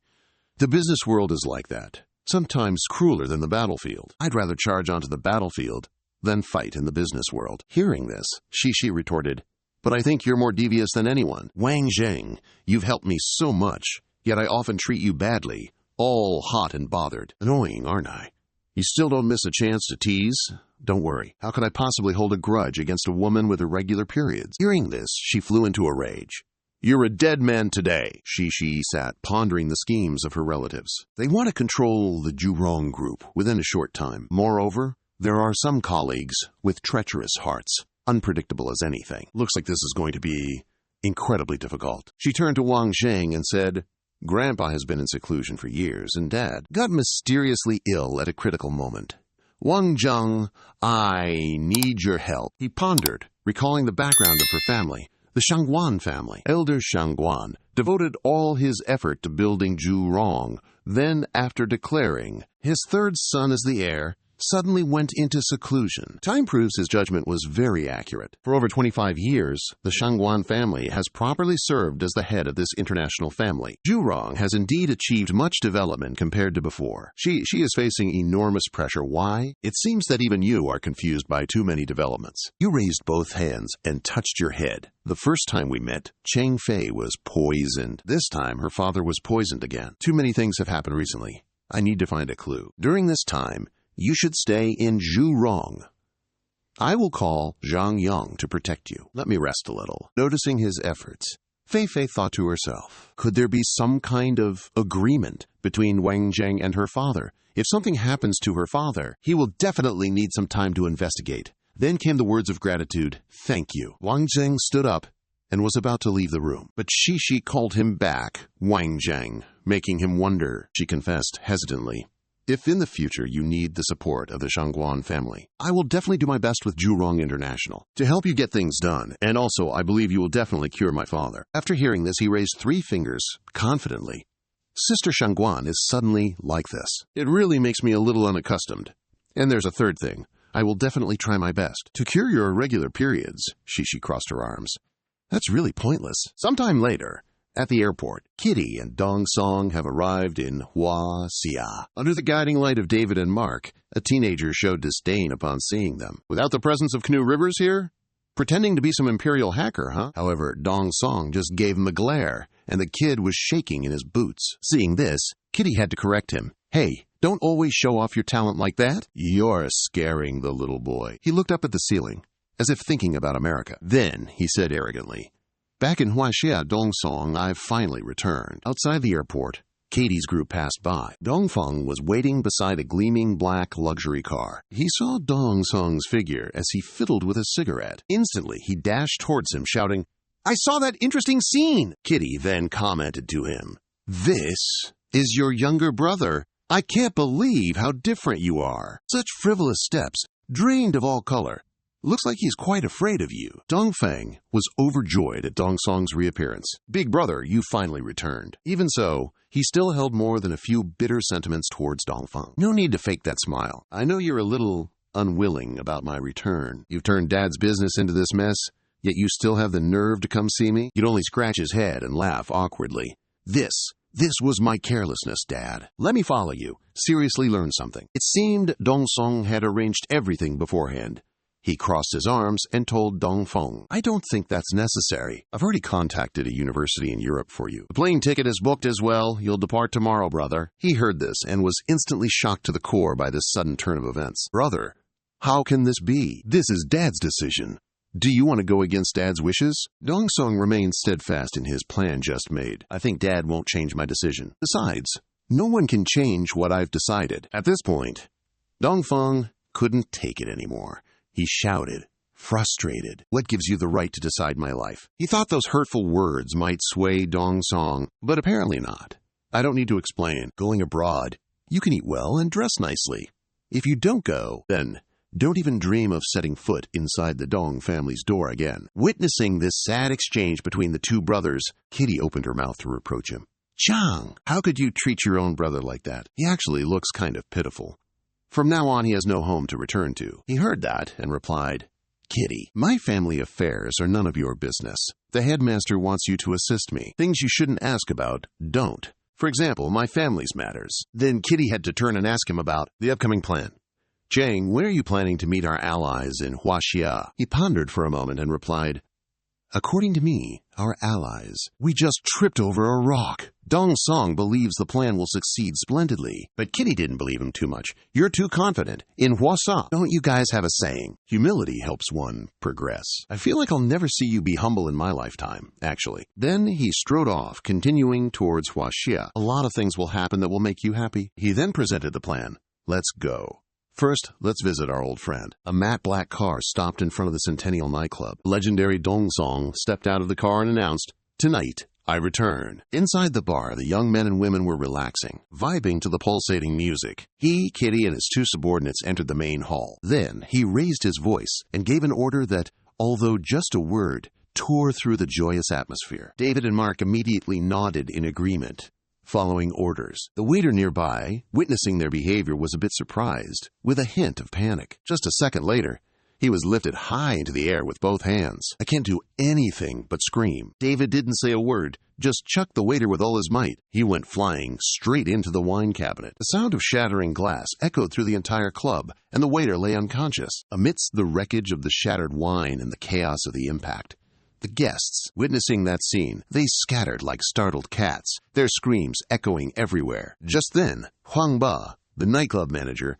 emerged from the chaotic crowd. His eyes clearly showed annoyance. Then, raising his hand, he swung a fist at David, shouting as if to boost his morale. Seeing this, Kitty smirked, praising, "Not bad, you've got guts." He punched straight into David's stomach, yet the guy didn't even flinch. David stood there motionless, staring at Huang Ba without a single expression. Then, he raised his hand to return the punch from earlier. In stark contrast to his own feeble blow, Huang Ba was sent flying several meters. He clutched the area where he'd been hit, weakly coughing up a mouthful of blood. Before I could regain my composure, a foot suddenly stomped right on Huang Ba's face. The one who acted so arrogantly was Dong Tung. He stepped harder, coldly warning as he relayed Li Minhao's words for me. This capital's underworld isn't his to control alone. After a while, Minhao's figure gradually entered his base, but now it has become a mess. He quickly approached Huang Ba, who was lying miserably on the floor. Seeing this scene, he couldn't help but angrily asked, "Who did this?" His tears and snot immediately ran down as he blamed himself. "Big brother, I disappointed you." Hearing that, Minhao immediately declared, "Quick, to the hospital. Blood debts must be repaid in blood." The early morning sunlight crept through each of the hospital's window frames. He sat next to Huang Ba's hospital bed to inquire, "Tell me what happened." He didn't dare to hide anything, and quickly reported everything. 3 men, 1 woman, 2 very strong white guys. I only got hit 4 times. My ribs are already broken, big brother. That man told me to tell you this capital's underworld isn't his to control alone. Hearing these words, Manhwa was a little surprised and thought to himself, when did this foreign hotshot arrive? Are they after me? Then he spoke up, trying to calm her down. Rest easy. Just focus on healing, admin. I promise you. What you've lost, I'll get back tenfold. These were Li Minghao's words. Words he'd never failed to deliver. Meanwhile, on another high-rise, Xingye held a dress in her hands. She kept asking the person next to her, Shishi, do you think this dress suits me? There's a party tonight, wanna go, sis? Shishi, unable to stand the noise, turned to her assistant. Get me a cage. Lock her up, she's driving me nuts. Suddenly, she got a call. The words on the other end weren't pleasing to her ears. Annoyed, she retorted, What? You want me to come home for a blind date with Han Tuo? Absurd. What is Dad thinking? Is he okay? His daughter is still so young, yet he's already anxious to marry me off. Tuo on the other end remained calm and ordered, Come home now, or I'll have your mother bring you back. Xingye wasn't intimidated. You think Mom, the tigress, is a joke? Does Dad think no one knows he's henpecked? Always acting like a hero outside. But the moment he gets home, he becomes a scaredy cat. He's so mad he practically jumped out of his chair. How dare you speak to your father like that? Before noon tomorrow, you must return home. No delays allowed. Otherwise, I'll send someone to drag you back here. She turns to her most trusted confidant for help. What do I do? What do I do? Dad's furious. Shishi, what am I going to do? She calmly turns her head, speaking with great anxiety. What if he turns out to be a perfect husband? You two might just hit it off at first sight. Hearing that, Xingye felt extremely dissatisfied. I don't want to. I still want to have fun. I don't want to get married off so early. Shishi, you absolutely have to help me figure this out. Shishi then gets back to the main point. You're only 20 years old. Why is your father so eager to marry you off? Her mind is in a tangled mess right now. That's right. From a young age, Dad never let me suffer any hardship. I wonder what happened this time around. Dai Xingye suddenly has an idea with a heart full of hope. It's just a matchmaking session, right? Until that time, right? If the other side isn't playing nice, then just end it, right? Early sunlight streams from the clear sky, shining upon the modern home of Lu Ru Hong. Wang Zheng sits silently reading, sighing with a bored expression. If I could contact that old man right now, that'd be perfect. I wonder where that old geezer is loafing around. He recalls standing at attention, saluting the man as he muses. First he told me to come and be a bodyguard for Shishi. Could it really be connected to what happened back when the Long Lin broke apart? He sat in his chair. He instructed him not to try to contact him. He would inform him when he had a mission. Back in reality, Wang Zheng closes his book, filled with frustration, mixed with worry. Just where are you right now? Don't you dare die before I do. Suddenly, the doorknob rattles. Crack. There's a force pushing against it. Xingye. From behind the door, she appears, calling sweetly, Brother Zhang, with a helpless look. Cut the act. What's with the flattering? Sneaking around like that annoys me. If you've got something to say, just spit it out. Xingye smiles gently outside.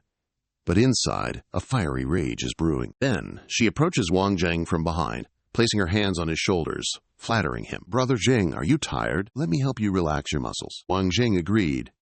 Okay, let's do half an hour then. Shishi witnessed this and laughed loudly a few times. Xingye, finally annoyed, reluctantly confessed to Wang Zheng, I'm serious. I need your help. The morning sun shines through the golden window, illuminating the lush green bushes refreshingly. After hearing the story, Wang Zheng jumped back in shock and refused. What? You want me to pretend to be your boyfriend? No way! I'm really busy these days. Xingye clasped her hands together, her eyes pleading miserably at Wang Zheng. I have no choice. My dad's forcing me to go on blind dates. I don't want to, and I especially don't want to get married. Just act with me tomorrow. That'll be enough. He turned his eyes to Shishi, begging for help while secretly calculating. He had long heard that the Han family's wife was an ethereal, yet ferocious shrew. If I go in there, it's no different than entering a tiger's den. It'll be hard to survive. At this moment, she could only helplessly shake her head, receiving no response. Xingye pounced again, threatening him. If you don't go, I'll say I'm carrying your child, you hear? With my mother's hot temper, I'm afraid she'd directly shoot you dead, you know. Wang Zheng had no choice but to agree with this Mr. Han. This time I agree with you, but if your parents try to shoot me, you gotta stop them, okay? Oh, hey, should I wear a bulletproof vest or something? The house, in shades of brown and white, stands out against the dazzling sunlight. It's the Han Tian Ming family. Bo Jiang and his son are sitting primly. On the sofa, he boldly speaks first to Mr. Han. Today, Ming and I have come here because I want to meet your Jing Yi. I think the two kids are about the same age. So, today I'm shamelessly coming here to propose a marriage. Tuo Zhuo, facing them, smiles brightly, very pleased with his future son-in-law. I look at Tianming, and I see that he has bright eyes. Not only is he talented, but he's also an outstanding young man. Jing Yi, marrying someone like him, makes me feel very at ease. Hearing this, Han Tianming says truthfully, "Actually, I've always secretly loved her. It's been several years, uncle, but I still don't know if Jing Yi feels the same." Yan Qing immediately reassures him. What opinion could she possibly have? Jing Yi has been very obedient since she was little. Who wouldn't like our Jing Yi? Indeed, it truly must be fate, Bojang says, picking up his teacup, ready to enjoy it. His face can't hide his joy. If we can discuss their marriage, my father would be delighted. She blossomed into a radiant smile. She wondered if it was Mr. Tu's idea, and Yen Than thought to herself, Mr. To was delighted, so this is definitely happening, and we can become in-laws with a leading political family in China, so the days ahead. Then he turned to Thoa Tuk, reproachfully asking why Tinda hadn't returned yet. That child is becoming more and more unreasonable. Let me call and urge her. Suddenly, in the quiet atmosphere, the noisy barking of a dog echoed. He immediately stood up and announced, Dad is back from walking the dog. Everyone be careful. This dog is very fierce. It bites strangers. Bao Kwok, holding the leash of the dog that was constantly barking, stepped in from outside the door. Then he bent down and gently stroked its head, telling it not to bark anymore. They're all family, my old friend. Go and rest. You are already old, yet still so hot-tempered. Witnessing this moment, Tien Min quickly walked up to Bao Kwok. He greeted, Hello, Grandpa. I am Tamin.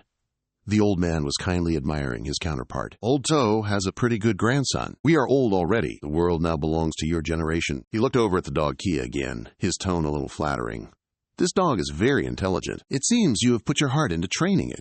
Hitting the nail on the head, Bao Kwok quickly told about the puppy. It has been his companion for 15 years now, a German shepherd. It was also a working dog that he brought back after solving 5 cases that year. He was 8 years old then, and he liked it as soon as he saw it, and raised it for over a year. This dog has made him feel lucky. It is alert, but not of the ordinary type. Then he reached down and stroked its back, continuing, It is full of scars, but they are all its glory. Thien Min, hearing this, asked curiously, Grandpa Han, what is the dog's name? The dog smiled brightly like a flower, and he answered, Its name is Long. Before long, the matte black car had moved to the front of a large house. Yen Than, inside the house, heard that sound. She immediately turned to the door, guessing that it was Tinda returning. Sure enough, she quickly opened the door and stepped in, also calling out to Vuong Tran, Come out here, don't be lurking there. My grandfather is here, too. Hearing these words, he couldn't help but open his mouth wide, so scared that he couldn't speak. Being escorted by Wang Zhang does ease her awkwardness a bit. Right then, Jing Ye turns serious, advising, Turns out, the blind date is for Tian Ming. He's Su Ran's younger brother. The one next to him is Bai Jiang, Deputy Minister of National Defense. You probably know this guy. Wang Zhang says, Just play along, okay? I'm warning you. Don't you dare do anything to her. Seeing her daughter bringing back a man, Yan Qing quickly comes over, wanting to know the truth from Jing Ye. What's going on here? She asks with total conviction. This is my boyfriend. Wang Zheng then introduces himself. Hello, Uncle and Aunt Sue. Greetings, everyone. My name is Wang Zheng. I came a little rushed today. Didn't have time to prepare any gifts. I hope you can understand. The dragon's tiny, furry ears twitch a few times. Turning its head, it sees something that makes it incredibly surprised. It immediately kicks off with its hind legs, jumping forward. Seeing Long in this state, Bao Guo is equally stunned. It launches itself towards him. Wang Zheng, full of happiness, catches him in his arms. Witnessing this joyous scene, Jing Ye's eyes widen in astonishment. Tian Ming, however, silently observes everything. The excited dog continuously licks Wang Zheng's face, and he enthusiastically calls its name Long. The fragments of memory are slowly pieced together, both playing on the stairs. Pure joy radiates from his face, and there were times he'd seriously train it to jump through hoops. However, tragedy unexpectedly struck one day. He held a piece of paper in his hand, his face clearly sorrowful. The paper contained a list of staff who had made the ultimate sacrifice. One name glaringly stood out amongst the lines of text. Long returned to reality. Wang Zheng, fondly petting the dog, to think he'd never see him again, and secretly rejoicing. I found another family member, Bao Guo. Observing this reunion, was also deeply touched. Looks like he's found his true owner. Xing Yi looked at them affectionately. One human, one dog, so close together. Tian Ming suddenly approached and bowed respectfully. leaving Wang Zheng utterly surprised. Then, the father and son duo of the Su family quickly headed for the door, departing. He then approached him, asking about which special forces unit he used to be in. Wang Zheng stood up straight politely, answering humbly, "Consider that I only specialize in dog training," then continuing to inform everyone, "Seniors, uncle, Aunt Xin Yi, I should leave." As if understanding those words, Wang immediately put his paw up, trying to hold him back. Wang Zheng immediately bent down, stroking it in comfort. "You stay here, I'll come visit you later." In his heart, he quickly calculated, "Once I've finished everything, I'll take you along, Long Tao.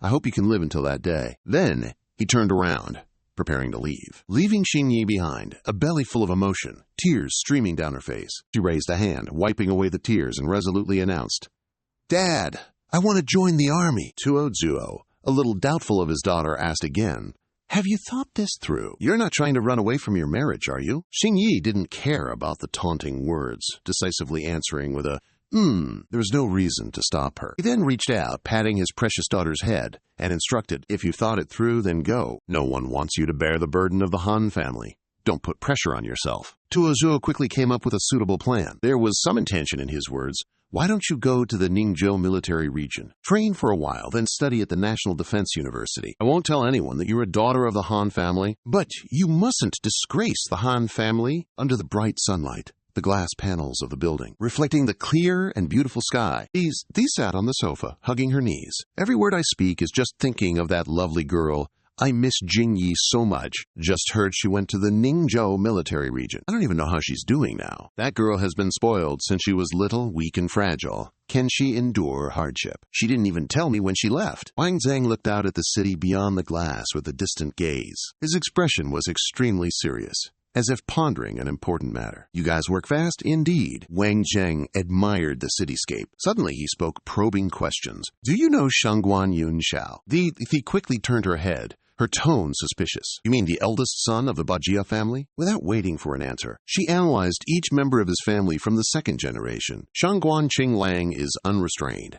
Shangguan Yunxiao is stable. Fifi imagined Yunxiao in her head, continuing to marvel at how expensive the land is in the capital. Shangguan Yunxiao even has a large plot of land and built a mini-farm. Hearing those words, he tilted his head, a mocking smile playing on his lips.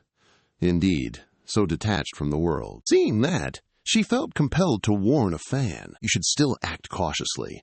Don't be fooled by his composed demeanor. Who knows what kind of person he is behind the scenes? I've heard that Shangguan Qinglang fears neither heaven nor earth, yet he's afraid of his own brother." Wang Zheng brushed it off, completely unconcerned.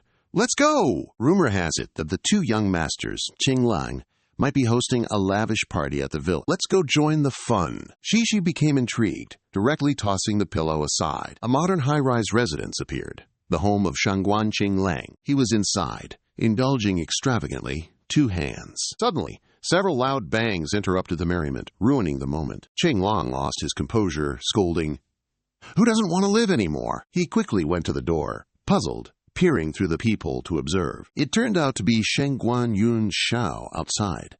Qinglang hesitantly opened the door for his brother. "Why are you here?" Yunxiao cheerfully held up the white bag in his hand. "Rabbit!" "I raised and slaughtered two. I brought one for you. I know you hired a 5-star restaurant chef. Since I'm already here, I also want to taste the chef's skills today." Hearing this, he felt a mix of heartache and slight reproach. "Brother, why go to all that trouble? What do you want to eat? Just say the word, I'll have someone bring it. Why beat around the bush like this?" Yunxiao, who was heading forward, quickly turned his head, his tone full of accusation. "Everyone has their own preferences, and mine just happens to be in this area. Now, what were you doing before I got here?" Struck right in his guilty heart, Qinglang awkwardly scratched his head. "Bro, that's just my hobby." The lighter flicked, about to light the cigarette between his lips. Qinglang had moved to the sofa, his attitude full of concern. "Uncle Ba is sick this time. Don't you have any other ideas? How can that little brat sit in that position? I don't think she deserves it." Yunxiao was also extremely distressed. However, he still tried to reassure him. "Uncle Ba, who knows when he'll wake up? Don't worry about these things for now. Over the years, Uncle Ba hasn't had it easy. If it wasn't for him, how could we get such a big cut of the profits every year? This time, heaven really is jealous of talent." He frowned deeply, the smoke curling around his words. "Brother, if you could sit in that position, you'd definitely do even better than Uncle Ba. Yun Xiao quickly declined tactfully, then changed the subject. I know you're not interested, so quickly tell the chef to get cooking. It won't be good if I get hungry, Qinglang. Be smart about this, all right? Without another word, I'll call right now. Yun Xiao, however, seemed completely unperturbed. Also, tell them to bring my 2 beauties to eat with us. The more the merrier. This should leave him speechless in shock, right? That black car sped up to the front of Qinglang's house. Wang Zhang stood before the towering gate, tone full of praise. So this is it? Such a huge villa, and only one person lives here? Shangguan Qinglang really knows how to enjoy life. Shishi crossed her arms, analyzing the master of this place. If I'm not mistaken, this brother of mine must be very busy. She shielded her eyes from the sun and continued to look upwards, observing such a life. It truly makes others envious. She glanced sideways, teasingly. What? You want it too? Wang Zheng, slightly embarrassed, steered away from the topic. Of course I do. I definitely won't change my actions. Shishi walked to the side of the yellow convertible, emphasizing the old matter. Last time at the front gate, when you saw his car, you scratched the car you borrowed from Sister Mengfei. This matter cannot be overlooked. Hitting right on his itch, he smirked slyly and pulled out the hot item. I've long been holding back my desire for revenge. Do you know how badly he cursed me? Suddenly, she seemed to see something. Wait! Thee's face suddenly darkened. It looks like Shangguan Yun Xiao is here. Wang Zheng is also excited, glancing that way, saying today is even more awesome. He cheerfully raised the knife and lightly stroked it. Now that I'm here, I can't very well go home empty-handed. Have you forgotten? When your father was in a deep coma, he and your cousins were in the living room. What did they say then? As soon as she finished speaking, she swung her hand, sending it whistling through the air. The knife accurately lodged straight into the rear tire of the Kia. Wang Zheng continued his destructive spree by using the knife to scratch several lines onto the car's body. The didn't bother to stop them, but instead joined in, laughing as Tin Lang came out from inside. He witnessed his beloved car being abused. He was furious. What are you doing? He fearlessly scolded the other party. Shangguan Thi, why don't you control your dog? The wouldn't let her friend be bullied. Clenching her hands tightly, she shouted, Who are you calling a dog? Wang Tran on this side continues to relentlessly destroy, ignoring everything around him. Tin Lang immediately pointed his finger behind him, exposing him, saying, It's him. Your dog bites people indiscriminately. Clearly, its owner is no better. Shangguan Tithi, I'm warning you, within 3 days, compensate me with a Porsche, or else I'll make you regret it. Miss Jiang sneered indifferently. Suit yourself. Either way, I ain't paying. Wang Zheng wrecked that car, did he? With that green light, he whips out a hammer from who knows where.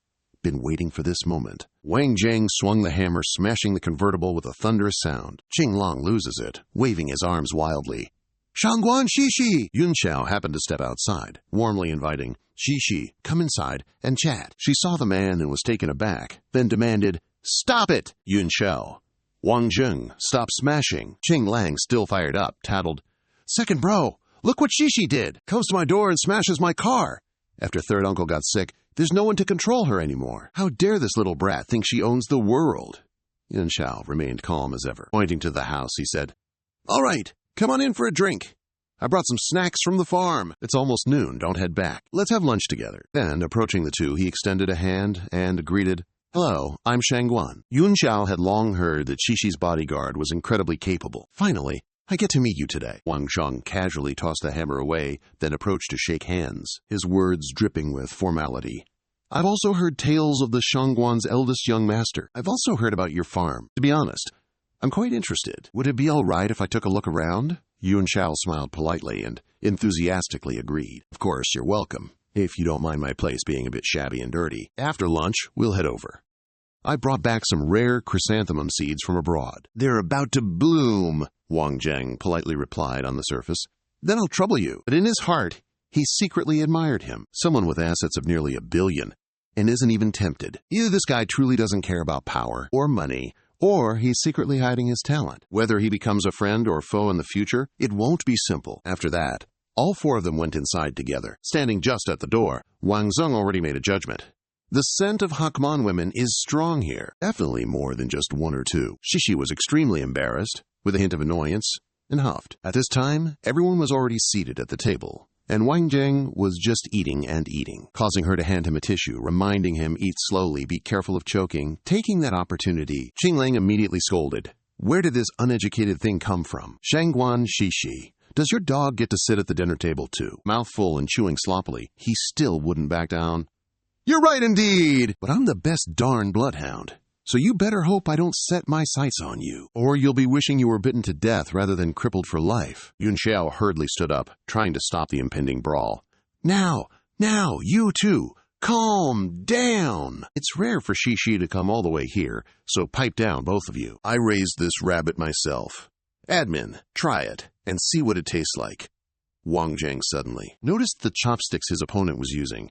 Oh, so you're a southpaw, are you? Shishi casually turned to explain.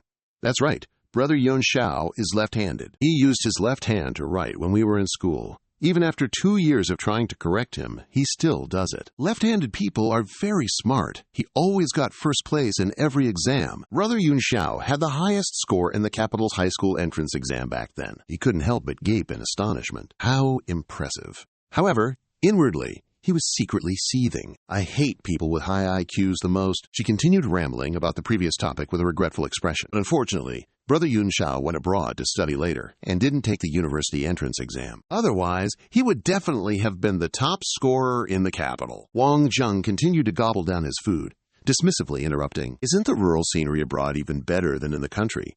A large farm of several thousand square kilometers. That's fantastic.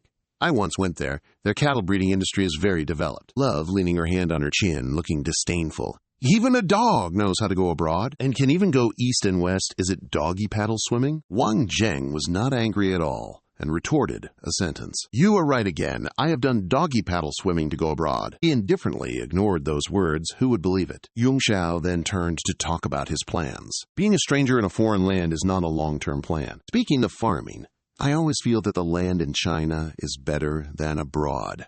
I can't find the feeling of my homeland, an ancestral land. He found these words a bit funny and teased. My ancestral home, only land back home gets called that. Are you into guns, huh? Yun Xiao, without the slightest hesitation, kept reminiscing about the old days. I used to love going to the shooting range. But later, taking care of the flowers and plants took up all my time, so I gradually lost interest. Wang Zheng asked teasingly, half serious, half joking. Your hands are all calloused. Seems like you're a hard worker usually, huh? Hearing this, Xinglang immediately felt displeased and slammed the table, questioning whether my big brother works hard or not. What's it to you? Ignoring his troublesome younger brother, he naturally invited me in. The farm is very large. I'm busy enough on my own, so I hired some people to help out. Shall we go see the farm? The rabbit bone, all meat gnawed off, was dropped onto the table. He immediately gave Yun Xiao a like, praising that this rabbit meat was indeed delicious. In a moment, I must go to the farm and catch a few to bring back. You are also extremely generous. Okay, when we return, I'll have someone put them in the car for you. The clear sky combined with the eye-catching forest below has all created an extremely flattering scene. The white car took them to Yun Xiao's vast farm. He stood outside, pointing his hand, his words full of erudition. This is a cabbage field. Each year, the amount of cabbage produced is more than 10,000 kilos. This type of cabbage is tested by aviation and taken into space. Gene mutation, so the output is also very high. Witnessing this poetic and idyllic scene, Wang Zheng did not hesitate and decided to wait. Later, when I'm old, I'll also grow vegetables and take care of flowers. It's really comfortable. Then all three of them continued to move to another area. It's a place where dogs are raised. They are locked up, constantly scratching at the iron gate and barking loudly. She looked at these animals and was a little scared, stepping back. These dogs are really scary. At this time, he turned to ask about them. Do you like dog fighting? Van Thieu didn't hide his hobby. He's only raised them and never brought them out to fight. You see these dogs. They are extremely aggressive to others but intimate with him, and he thinks it will be very fun. Receiving the answer, Vuong Tran silently evaluated him. If he is really a kind person, why does he like aggressive dogs? These dogs immediately became obedient after seeing him. There is definitely a problem. There is a problem. He quickly flipped back through the pages of memory from when he was in action. The last battle of Long Lan was ambushed by a left-handed person. The gun was quick, accurate, and lethal, almost extinguishing Long Lan's last hope. Then looking at Van Thieu's left hand pointing, he secretly predicted, if the fundamental reason the two family eliminated Long Lan was a left-handed person, is the direct cause that prevented the Long Lan Special Operations members from surviving the trap, returning as an accomplice of the To family. You better not reveal any bad intentions, otherwise I won't hesitate to eliminate you. At this time, he received a call, and the words from the other end of the line made her immediately issue an urgent order. What? Immediately notify everyone below. In an hour, everyone absolutely must attend the meeting. The press conference will begin in 2. Yun Xiao, clueless, turned to Han Shishi, worried, asking, "What's going on?" She recounted the whole situation. The ManhwaGO water purifiers from our company are malfunctioning. Over 20 people have been poisoned because of the filter core dissolving from plant resin. They're currently being treated at the hospital. He found that very illogical, seriously contemplating, then instructing her, why would plant resin dissolve? If it dissolves, why would people get poisoned? Shishi, hurry back and handle this. Someone's probably playing dirty behind the scenes. Third uncle still hasn't woken up. You absolutely have to investigate and resolve this. This is crucial for Ju Yong. The two quickly headed back to the Ju Yong Company building, where Shishi sat solemnly. He began reviewing each item to investigate. The ManhwaGO water purifiers have been on the market for nearly 25 years. Up until now, there haven't been any quality issues. The filter core materials are consistently supplied by the same supplier. It's a product that's passed national quality inspection. The quality has been officially recognized. So what in the world is going on? Wei Wentao, the assistant, then spoke up, announcing the details of the ManhwaGO water purifier incident. And the 20 households using it all bought it half a year ago, due to the self-degrading resin filter core, leading to poisoning. Mild symptoms include fever, abdominal pain, and diarrhea. More serious symptoms include deep coma and unconsciousness. The most unfavorable information is that among those poisoned, there are 2 3-year-old children. Hearing the situation like that, she became extremely anxious. What did the hospital say? Receiving the other party's question, he cautiously reported the results of the hospital's examination. Heavy metal poisoning. They are currently doing everything they can to provide emergency care. The poisoning condition of adults is milder, but the 2 children's intellectual abilities may be affected later. I have arranged all parties. Social relations are working hard to stabilize, but the effect is not optimistic. Realizing the seriousness of the problem, the immediately issued instructions to the board. We absolutely cannot take this matter lightly. I believe that water purifiers absolutely will not have quality problems. It seems that our opponents are attacking very quickly. We need to have faith. What comes will come, but the final result will definitely be victory for us. Van Thao has begun an investigation. Chairman, temporarily. Do you have any suspected targets now? It seems the chairman didn't misjudge people. She very honestly stated her point of view. In my heart, who do I suspect? Or how? Need to get the appropriate evidence. Then slam both hands on the table, creating a loud popping sound throughout the meeting room. The decisively added requirements to everyone. The risk management department must provide me with a detailed report within 3 hours. Risk assessment. Bring all relevant stages and arising situations. Make a forecast, including the worst-case scenario. She glanced to the left, continuing to calculate the response plan. The media immediately issued a notice. Timely announcement of the condition of the poisoned people. There should not be any words expressing. Shifting responsibility. It is necessary to emphasize this statement. The cause of the incident is under investigation. Earnestly request everyone to calmly face it. Van Tao is a bit confused about this area. Do we need to hire people online? Post news to all forums or contact major websites to help. Thi, in her position as chairman, decided it was temporarily unnecessary. The matter has not yet been clearly investigated. Making any explanations will be in vain now. If you go in the wrong direction, it will do more harm than good. Then she turned her pleading eyes toward Assistant Wei. Please attend the press conference for me. All remaining departments, maintain your positions. After that, she sincerely bowed her head to the board, hoping everyone could feel the gravity of this situation. The rise and fall of Jurong. It all rests on you all. Please, I'm counting on everyone. After the guests and reporters had settled into their seats, a voice rang out, signaling the start of today's event. Good afternoon, I am Shangguan Shishi, representing Jurong Group at this press conference. Because my father is currently abroad, the reporters, hearing that Shishi's father had abandoned his child, started a ruckus. The daughter of the Shangguan family officially represents the press conference, but he's missing? What's the meaning of this? Exactly. Who can believe the words of a little brat? Ignoring the gossip, she affirmed, the ManhwaGO water purifier has been on the market for nearly 25 years. Continually improving over the years, I can humbly say that ManhwaGO is the top choice for customers when buying water purifiers. Seeing Shishi just flapping her gums without any evidence, Uncle Wen immediately voiced his opinion. How do you explain the incident that happened today? Are you trying to shirk responsibility? She retorted, full of reason. Truly worthy of being Guanzheng's only daughter, Zhurong International insists they won't shirk responsibility. Initial investigations suspect the resin filter core is toxic, but this core isn't chemically treated. It doesn't contain heavy metals, so that can't be the cause. However, that's not enough to convince him. He jumps up, reacting extremely vehemently. She claims someone is framing them, that Zhurong is not involved. However, whether it's toxic or not is just her word against the clear facts before us. Who should we believe, her or our own eyes? The reporters and journalists spoke like they'd never been allowed to speak before. Shishi remained unfazed, countering, "Tonight, I'll lead a technical team to investigate. The filter core factory and the police are also involved. I believe the truth will soon come to light," Uncle Wen bellowed. "I absolutely won't let this be buried.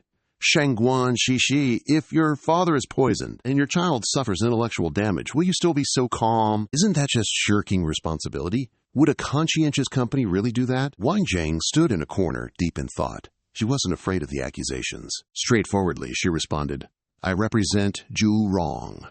I apologize to the 24 victims and their families. We fully accept responsibility, and we'll invite experts for a consultation if the children have brain damage. The company will cover all expenses." He glared at her. "So, you're throwing money at the problem?" Uncle Meng slammed his eyes and shouted, "What good is money? Can money bring back health?" His bumpy attitude is making Wang Zheng uncomfortable, showing his face. As the press conference situation gets more intense, she decided to stop thinking for a few seconds. "I think I need to reconsider a bit." She raised 3 fingers, affirming firmly. "First, Zhurong will take responsibility, never thinking of escaping or shirking. Second, Zhurong will investigate the truth of the matter, clearly stating the results to everyone." Her voice became even more resolute. "Third, if, after the final investigation, it's clear that someone secretly framed Zhurong, then I think everyone won't be lenient either." After combat with the journalists, Shishi looked at her watch. "Time is not early anymore. I have to go to the hospital to inquire about those who were poisoned. The press conference ends here." A silver car, incredibly expensive, was speeding along the road. Sitting inside, she crossed her arms and asked, "What's the name of that spiky-haired guy? The editorial office of which newspaper?" Wen Tao glanced in the rearview mirror, answering her question. "Chen Bo Wen from the north. Often writes some inflammatory articles on the weekend, often lacking factual basis. The truth is, this young man is somewhat superior to others." Hearing this, Shishi's face looked gloomy, like a pot of spoiled rice. "I really don't like this person." He continued to report the information he had gathered. Chen Bo Wen has a master's degree in literature, owes tens of thousands of yuan in student loan debt, yet hasn't paid it back after graduation. Wang Zheng can tell the problem just by listening to the recording. Now, for sure, there's illegal income and a loophole, not to mention not paying. I'm afraid it's related to his living conditions. Wen Tao dug up quite a bit of useful intel. Last year, Chen Bo Wen wrote an article condemning the milk company that caused the incident. However, he indirectly supported another company, causing its quarterly revenue to increase by 10%. "You have absolutely no fighting spirit," she said in a dispirited tone. "Another unscrupulous journalist. I wonder who's benefiting this time. Perhaps the article is ready to hit the papers tomorrow." Wang Zheng strikes a handsome pose, wanting to solve everything for the beauty. "Leave it to me. Dealing with this kind of person, I'm the best." She, hearing you say that reminds me of when you single-handedly took on 3 or 4 guys. She chuckled, reminding him, "All right, I'll leave it to you, but don't cause any fatalities." When Tao looked doubtful, "Isn't he just a bodyguard who knows how to fight? He can also interfere in this matter? These things are your profession." So she didn't worry a bit, turning to reassure her, "Don't worry, we're almost at the hospital. Think of how to deal with the family of the poisoned person." Shishi took a sip of water to calm her soul. Her face was pensive, feeling wronged as she looked out the window. Being a chairwoman is really hard. If only Dad could get better. The car stopped at the hospital gate, where the press had already gathered in full force. They must have been waiting there for ages. A group of people staged a protest in front of the reception desk, even investing in red banners. They chanted slogans nonstop. "Refuse International. You heartless devils. Give back my daughter. Give back my health." When they saw the 3 of us enter the hospital, they swarmed like a disturbed beehive, shouting, "Refuse International. You heartless devils. Give back my daughter. Give back my health." Wang Zheng ignored those people. Instead, he mocked them with a sarcastic attitude. "You're very united." Shishi approached Yifeng with an elegant and polite demeanor. "Uncle, excuse me. Are you also a buyer of the water purifier? That's right. Before she could even do anything, he jumped up. That's right. That's why we came here to publicly denounce this irresponsible corporation. See how guilty this old man is? Without much thought, he confirmed that the sign was also made by you guys. How could Yifeng not see the problem? Her voice was full of innocence. Of course we spent money to make it. Naturally, she stepped forward, grabbed his hand, and pulled him to the side. Uncle, come over here. He didn't understand what was going on, his head full of question marks. Wang Zheng stuffed a few 100 RMB bills into Yifeng's hand. He stared at the pink bills in his hand, silent, as if afraid someone would snatch them away. In his heart, he was already 80 or 90% sure. Uncle, don't be polite. Just take this money. Rest assured, I'm a reporter. I want to ask about some inside information. As long as you tell the truth, this money is yours. With a mind only for money, Yifeng nodded without hesitation. The fish had taken the bait. Wang Zheng immediately began his investigation. Judging by her accent, you don't sound like you're from around here, he honestly replied. I'm from Hedong, and I'm currently at number 14 in the capital. He began to approach little by little. Is the house you live in the capital now yours? Or is it rented? Yifeng said without hesitation. The house my son rents. The initial investigation was complete. He began to get to the main issue. Do you usually use the Mediao water purifier? Do you first turn on the water switch? Or do you turn on the Mediao water purifier switch? He answered calmly as if he had used it before. He answered very fluently. Of course I turn on the Mediao water purifier switch. Wang Zheng snatched the money back, realizing he had answered incorrectly. Yifeng stared wide-eyed at his empty hand. He cried out loudly. He lunged forward, trying to get it back. What do you want? Having achieved his goal, he pulled out his badge. I'm a capital city police officer, in charge of the professional investigation of this case, eh? If you take this money but lie, it's all related to the case. 15 days detention. He didn't say a word, tucked his tail between his legs and ran, not even daring to dream of those pretty ladies anymore. Shishi, seeing Master Lu act like a god, couldn't help but be amazed. How did you figure it out? Wang Zheng briefly explained to her. See the stain? The teeth. You know they don't use a water purifier. Her face immediately tightened. It seems someone really is sabotaging things. Golden sunlight streamed through the window frame. Shishi looked at Dr. Hui Kang and asked, how's the situation? He had a slight headache, explaining the issue. As long as we can quickly detoxify, all the problems can be solved. The intellect of the two children also won't be affected in any way. It's just that we currently don't have a way to quickly detoxify.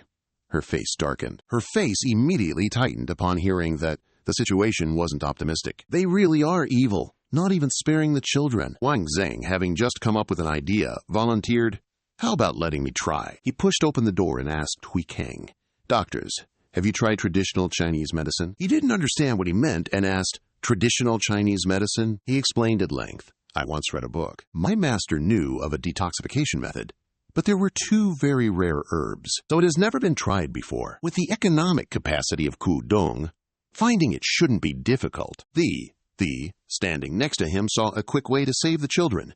Answer him. Go ahead and tell him. I will immediately have people all over the country search for the medicinal herbs, Doctor. Tuesday Kong hesitated slightly about the reliability of this medicine. You have never tried this method before. What if there are any side effects? The consequences are unpredictable. The was blinded by love, unconditionally trusting the doctor. I've decided. Let's try it. I will take responsibility if something goes wrong. They returned to the hospital after a day of running around looking for medicinal herbs. Vuong Tran stepped in and saw several large bags lying haphazardly in the room, praising. As expected of the Thuong Quan family, rare medicinal herbs are found so quickly. You were able to find so much. Van Tao wiped his sweat, taking a breath, explaining. This time it really cost a lot of money. Some of the herbs were stored by an old friend of the old master. He gave a thumbs up, smiling in praise. Worthy of being the #1 assistant. Your working ability is really great. Thee stepped forward, her heart like fire, urging him. Vuong Tran, try it quickly. We can't wait any longer. Hurry and get me a room. I'm going to brew the medicine now. In the pot, 749 kinds of herbs are bubbling away. Wang Zheng blows a puff, eliminating all the bacteria in the pot. Standing beside him, she praises him endlessly. Wang Zheng, how do you know so much? You're talented and know how to heal. He turns away, appearing modest, but not quite. Don't praise me so much. I can't handle it. Actually, regarding medicine, I was forced by my master to lug around ancient books. I am absolutely just a newbie. Shishi leans against the stove, constantly wondering, How did you become so amazing? Is it because you often wield a knife and then conduct wilderness survival training? Wang Jing, stirring the medicine, grumbles a bit.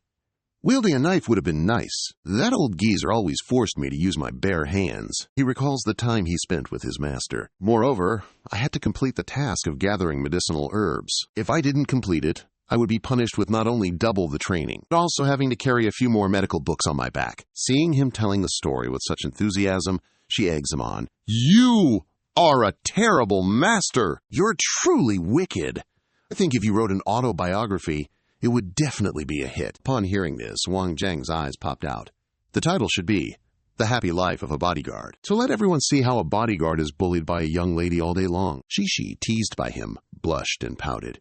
If you don't want to write it, then forget it. However, I'm not just any bodyguard. I'm a top-tier bodyguard. A fragrant aroma wafted over as he lifted the lid of the pot. The medicine is ready, she poked her head in, immediately urging. Hurry and take it to them, Wang Jing. If you can cure them this time, he began to joke, his expression indecent. I'll what? Repay you with my body? Little girl, I'll have to think that over carefully. Shishi shyly gave him a light punch. I was just kidding. Hurry up and take the medicine to the patients. This time, Zhurong is counting on you. Wait until the kids have taken the medicine. Huikang stepped forward, forcing their mouths open. This is a miracle. It truly is a miracle. Unable to wait any longer, she turned to Wen Tao. Assistant Wei, immediately call a press conference. Announced the current health status of those who were poisoned. Seeing that he could keep his job, he grinned. Yes, ma'am. The reporters are already in the hall. After delegating the task, Shishi walked over to Wang Zheng. This matter is only partly resolved. I'm going to the supplier immediately. As long as there's a clue, I'll definitely find out the truth. Seeing her certainty, he couldn't help but ask, why are you so sure the problem lies with the supplier? Why isn't it from the seller or during transport? You immediately refuted his words. Impossible! Why are the American water purifier brands so much more expensive than others? Because there's a chip inside the water purifier. You were surprised that water purifiers even had such a thing. A chip?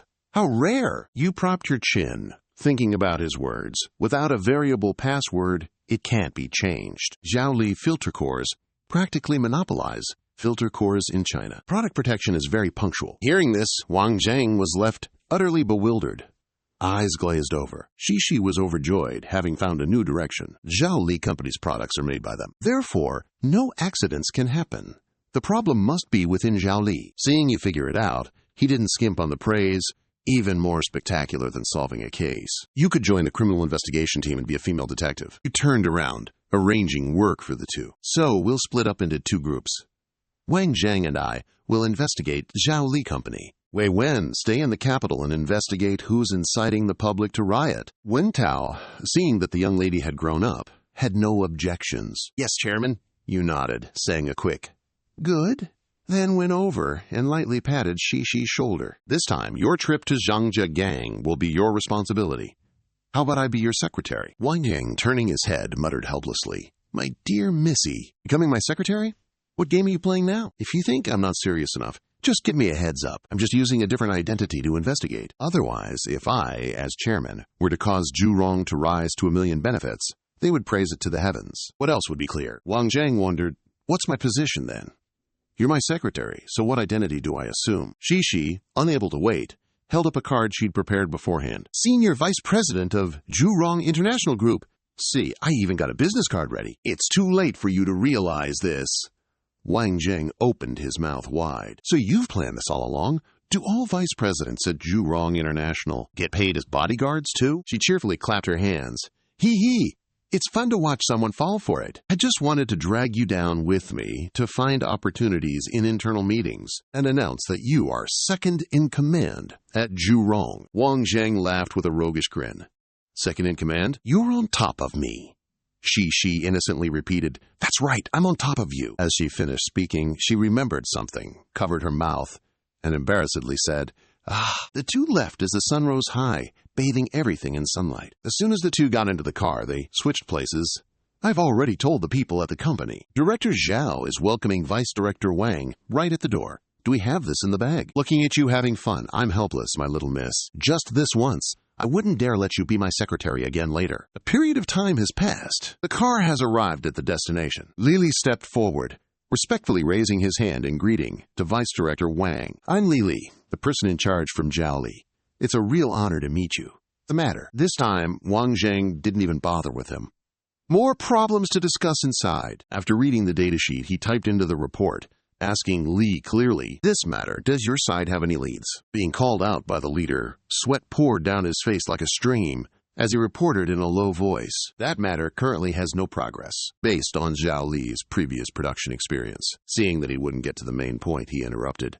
Empty talk is unnecessary. I'm asking, other than the safety inspection and product protection department, have other departments never been involved? Deep down, Lily was already trembling, trying to pull himself together. Raw materials are strictly inspected, and the production process is controlled by the system. Only those two departments have access. Hearing him drone on until his ears buzzed, Wang Zheng cut straight to the point. I need a list of employee comings and goings for these two departments for the past year, as fast as possible. Li hurriedly got up. I'll go get it right away. Before he could go out, you added a request to contact the Zhangjiagang Public Security Bureau. Lie detector tests for all employees in these two departments. Of course, that includes you. 50 lie detector questions, all personally crafted by yours truly. Lily was already scared witless, staggering out of the room. Yes, I'll follow Fo GM Doc, Vice Director Wang's orders.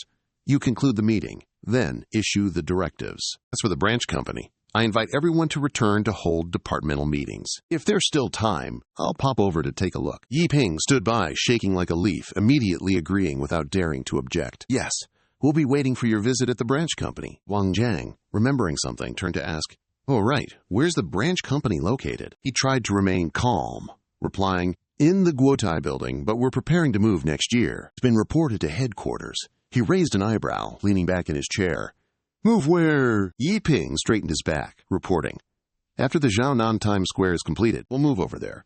It'll also benefit the expansion of the branch company. Hearing that name, he felt a little familiar, thinking to himself, Zhaonan's territory, huh? He rubbed his chin, pondering the issue. Don't transfer temporarily. Even the branch company of the former Deng International needs its own office. It will be built in a year. These stood aside, seeing him looking very much like a boss, and smiled slightly. I don't dare to make decisions on the capital issue myself. What should I do? He was in no hurry to give a precise answer. After the proposal is submitted to the head office, I will personally review it. But you definitely need your budget. Prepare yourself well. He didn't dare to ask more, obediently nodding and reporting, yes, Deputy Director Vuong. I have sold the ground floor of the Chu Nam Times Square. The capital has soared quite a bit, and will be quickly reported to the head office. Vuong Tan saw that the situation seemed stable and dismissed them. Good. Everyone, go home. These stood aside, observing. Seeing everyone leave, she did not hesitate to praise. Pretty good, Deputy Director Vuong. Vuong Tan smiled playfully. How could I easily be majestic once? But it's enough to enjoy. Do you think I don't know? The branch in Zhangjiagang is so lucrative. I don't want to offer it to Sochunam. After hearing this, she pinched him affectionately. V didn't mind teasing him. Aren't you afraid of affecting the relationship between me and Sochu? Nam now? I don't want to take off the mask with Sochunam yet. Seeing that you misunderstood, Wang Zheng quickly explained. What are you thinking? This is just fair competition. The real estate market can't only listen to Su Xiaonan. Zhu Rong has entered the electrical industry. If we want to do real estate, we have to pick a side. You're still not getting it? Constantly questioning? But this doesn't align with our policies. Zhu Rong's assets are consistent. Besides, even if we have excess capital, entering the real estate market might mean we won't be able to circulate our funds. Wang Zheng confidently asserted without hesitation. Our people won't let this fatty meat slip by. The Shangguan family is capable enough to take the real estate. Zhu Rong will lower house prices so that people can afford to buy. The first wave will hit Jiangzhou and Jiangning. You're surprisingly so charitable. It only loses to HOA Sen when it comes to respect. Why do I feel like you're some kind of philanthropist? Why are you doing this? Don't say such things like I'm trying to build up Zhu Rong's image, Wang Zheng explained, letting you know that he's not doing this out of kindness, but rather he has a purpose. In both those places, house prices are high and living pressure is intense. You've never been in the lower class, so you don't understand. I also want to disrupt the economic order to make the big shots feel uneasy, to make the big officials in these two border provinces struggle. You ask in confusion when you hear him mention those two strange names. Hoktanam Kwok and Truong Bin Hao are both direct lineages of the Tu sect. Your face frowned at the previous reminder. The next sentence tried to persuade you, Vuong Tran. I once said I would help you with whatever you wanted, but if your excitement causes something to happen, I will definitely stop it. You, seeing her worried unnecessarily, reassured her. Rest assured, I won't drag Kudung along. It's just helping me a little. It will bring back abundant profits. After a while of stirring up the whole company, Lai Loi hurriedly returned. Behind him, an assistant carried a file, following Vice Director Vuong, a list of employees. The Product Protection Department and the Inspection Department have all been here for a year. Vuong Tran pointed randomly to a spot on the table and turned to ask about the company's internal affairs. Putting it here is a trouble for you, Mr. Lee. Besides, employees leaving these two departments. How many people in total in a year? How many employees are there at the moment? He put the stack of documents down, his hands constantly wiping away sweat as he answered. There are 26 people working. Only 3 people left, including one director of the Protection Department. 2 lie detectors are ready. Please invite Vice Director Vuong to give the questions. You took out a piece of paper full of words. You guys work fast. Here are 50 lie detector test questions. Including senior managers with authority, you have 2 hours to complete them. Looks like my seat's about to get kicked out from under me. I aged 10 years in an instant. I'm getting right to work. Wang Zheng flipped through the files,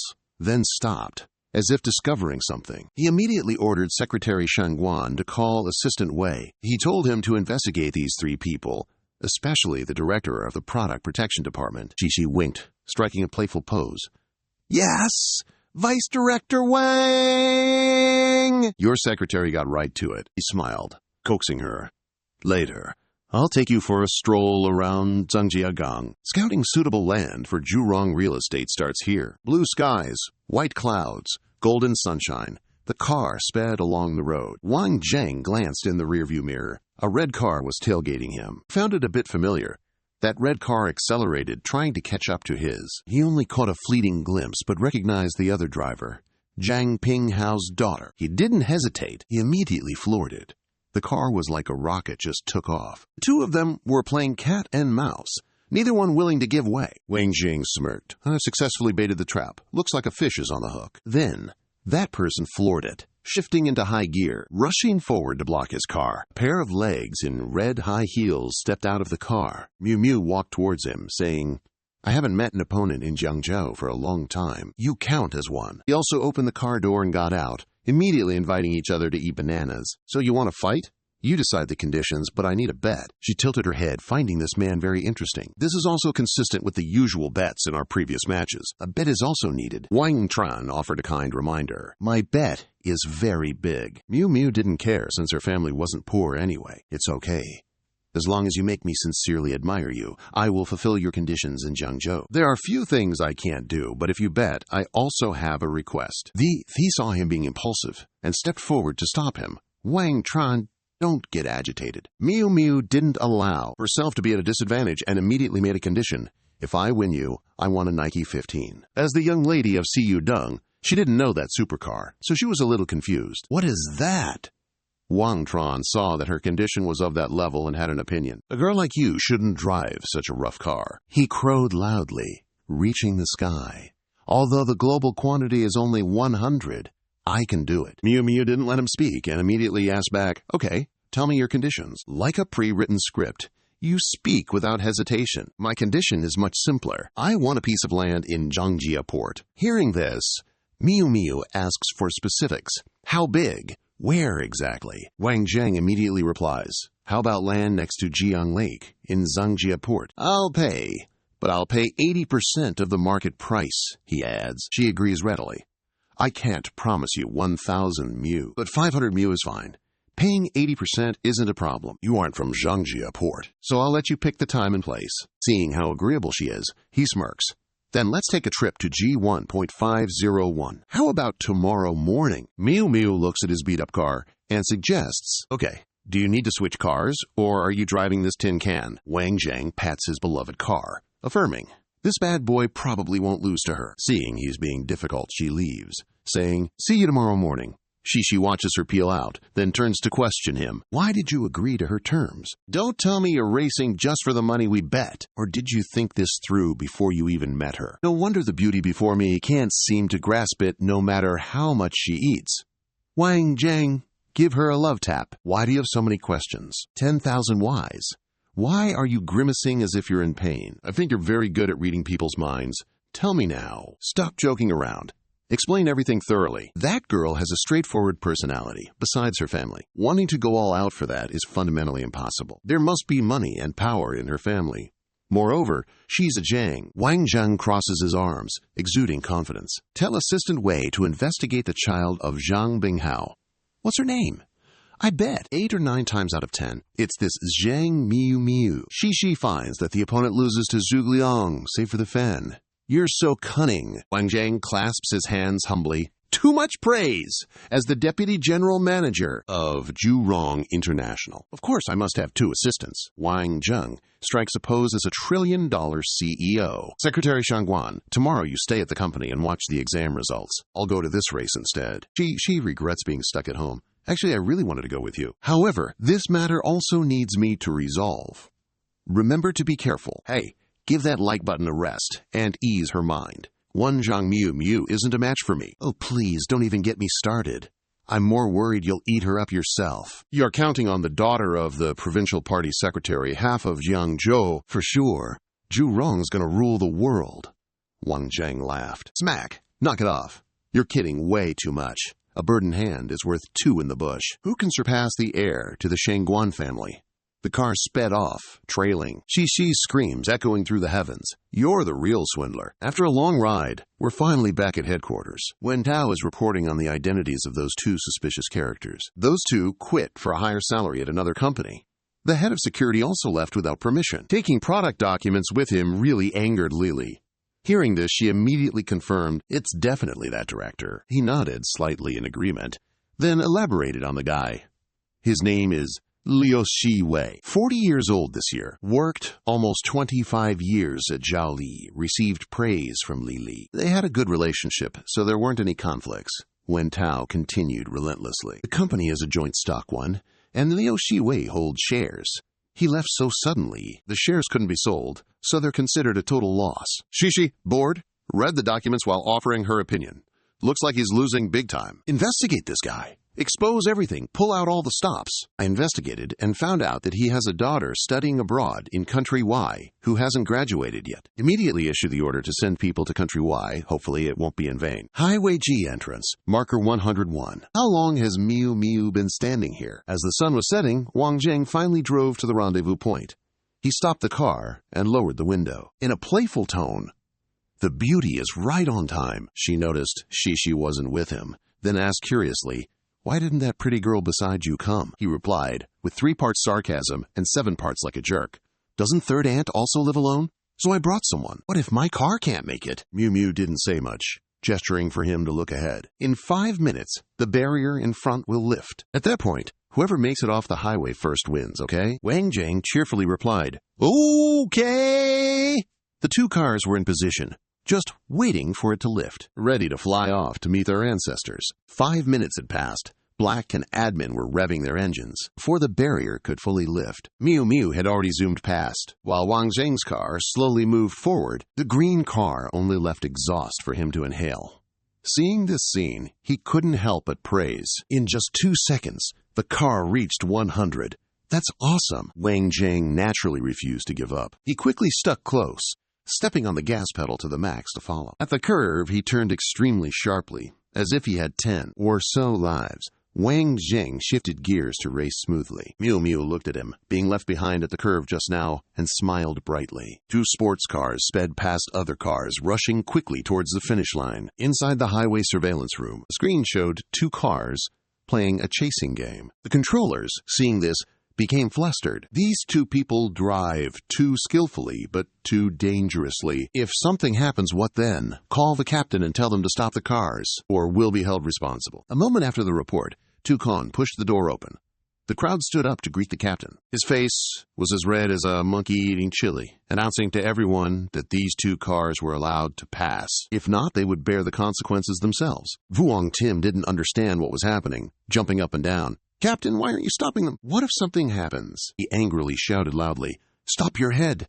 The provincial party secretary's daughter is racing. Tell me how I can stop her." On the highway at this time, two more racers appeared. One black, one blue, constantly accelerating, chasing each other. The image of the car left behind is clearly reflected in the rearview mirror. Leading the way, Mew Mew wasn't in any hurry, thinking, "Oh ho, still trying so hard to catch up? I'll give you a little hope then," she silently calculated in her heart, her lips slightly curving, unable to hide her smugness. "Next is a low-traffic area. Let's see how I win this." The thought barely finished, she quickly floored the gas pedal, rocketing forward. From a distance, Wang Zheng, witnessing her sudden move, couldn't help but be surprised, offering Mew Mew some praise. "Not bad car and technique. That truly broadened my horizons." Not stopping there, the car sped smoothly down the empty road, easily overtaking the other cars. She felt so talented, arrogant as a peacock spreading its tail. Witness my true power. But life isn't always a dream. Just glancing out the window, she saw Wang Zheng narrowing the distance between them from who knows when. Mew Mew panicked, her eyes bulging. Why can he still catch up? She was furious, gritting her teeth, determined. "So you're really just all pomp and circumstance. If I don't use this, I can't beat him. For the sake of my dream, Night 15, let's risk it." Without hesitation, she reached out and pressed the special upgrade system start button. Mew Mew's car seemed to have rockets attached, exceeding normal limits. The guy driving behind was dumbfounded, not believing she'd go this far. Oh my God, the EZ system has this trick? She dares to activate this system. Is the allure of the Night 15 that strong for her? However, after a long while, still seeing no signs of her slowing down, he got a little worried. The speed's already over 2 seconds. Why isn't she stopping? Suddenly, a thought occurred to him. Could it be that she's already exceeded the limit? Contrary to Wang Zheng's surprise, Mew Mew, sitting in the car, was extremely confident. 3 seconds, 4 seconds, 1 more second, just 1 more second. I can definitely leave that boastful guy behind. However, life doesn't let anyone be smug for too long. The engine inside the car suddenly emitted a thin layer of smoke. Mew Mew then realized the problem. It's at the limit? She frantically slammed on the brakes, yelling, "Stop, stop!" It was too late. The car didn't slow down in time and veered off course, crashing straight into the lane and flying out. Wang Zheng slowly brought his car to a stop by the side of the road. He sat quietly in the car, watching the accident. Mew Mew caused this mess herself, and even I'm speechless about her. The daughter of the provincial party secretary is so stupid. After a few seconds, Wang Zheng had to open the door, get out of the car, and go deep inside to find her. He walked, looking around. "I just want to get the land in Zhangjiagang through this race. Smoothly disrupt the real estate market in Jiangsu, so that her father can't do business, that's all." Along the way, he complained incessantly, "She doesn't even know my purpose. Risking her life for a car. How crazy and stupid. I don't want to save her." Although he kept rambling, he continued to go deeper. Still haven't heard an explosion yet. Luckily, their race has always been monitored by the team. The monitor, from beginning to end, suddenly went crazy and annoyed. He slammed his hand straight into the surveillance screen hanging on the wall. His eyes were full of resentment. Are rich people's lives worthless? The two people behind him were a little uneasy in their hearts when they saw this. "What should we do, Captain?" His face is still frowning now, but overall it seems a little calmer than before. "What else can we do?" "Immediately notify the whole team to rescue people immediately. No matter what, we must save them." "I'll contact the transportation department." Everyone echoed in unison, their voices resounding outside the headquarters. Clearly a good while passed, yet Wang Zheng was still wandering around. He still hadn't found Mew Mew's shadow. "Jiang Mew Mew, Jiang Mew Mew, where are you?" Who knows where she croaked it. Suddenly, he smelled something strange, a scent of fumes. He followed that scent, fumbling through a thicket. Finally, he located Mew Mew's car, this luxurious blue vehicle. Now, it was no different than a heap of scrap, with smoke billowing as if it would explode any moment. The closer Wang Zheng got, something abruptly changed his expression in an instant. Before him was the sight of Mew Mew, lying motionless inside her race car. It was as if the Grim Reaper could take her away at any moment. Her condition now, there was nothing stable about it. He seethed and ran over, calling her name.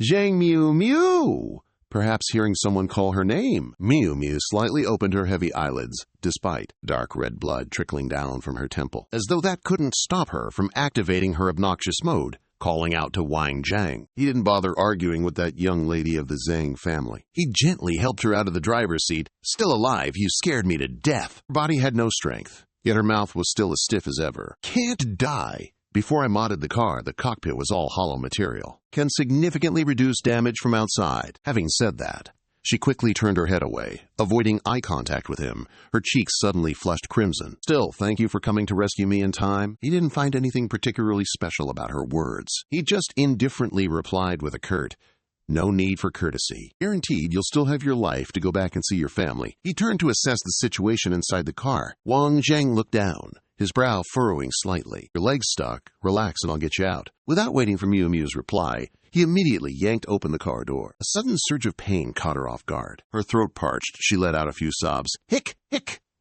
Wang Zhang glanced over, his voice softening. "Did it hurt you a little? Bear with it just a bit longer." Tears streamed down her face, unstoppable. "It hurts.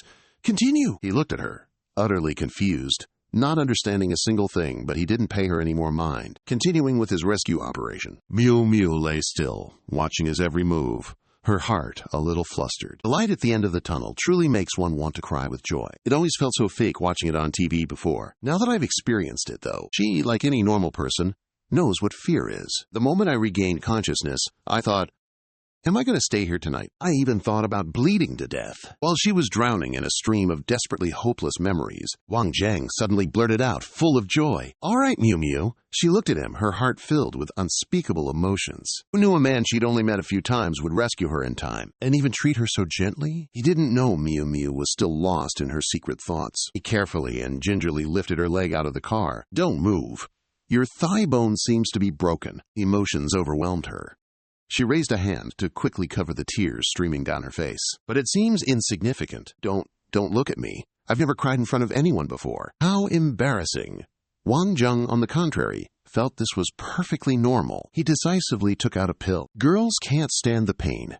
Crying is normal. Here, this is a special painkiller. Wang Jing brought it to Miu Miu, gently comforting the wounded kitten. "Drink it. I'll help you stabilize the bone, then take you to the hospital. This time, you'll probably have to stay there for 2 months." At this moment, she listened like a good puppy, obediently swallowing the pill you gave her. Feeling it a little, she felt extremely surprised by the effect. The immediate effect of the medicine seems to have made the pain disappear. The wound is a little better, and Miu Miu starts to become narcissistic again. "Seriously, you know how to set bones, so why don't you want to take this opportunity to take advantage of me?" But the image of the darling child that the author created is very incorruptible. Wang Tran replied immediately without thinking. "First, I don't know how to set bones. I only simply fix them. Second, I will not take advantage of women in danger and have bad intentions. I'm not that kind of person." Immediately afterwards, he tore his sleeve with his teeth into a long strip of cloth. Then, he started using it to tightly wrap around her broken femur. He sighed inwardly. It seems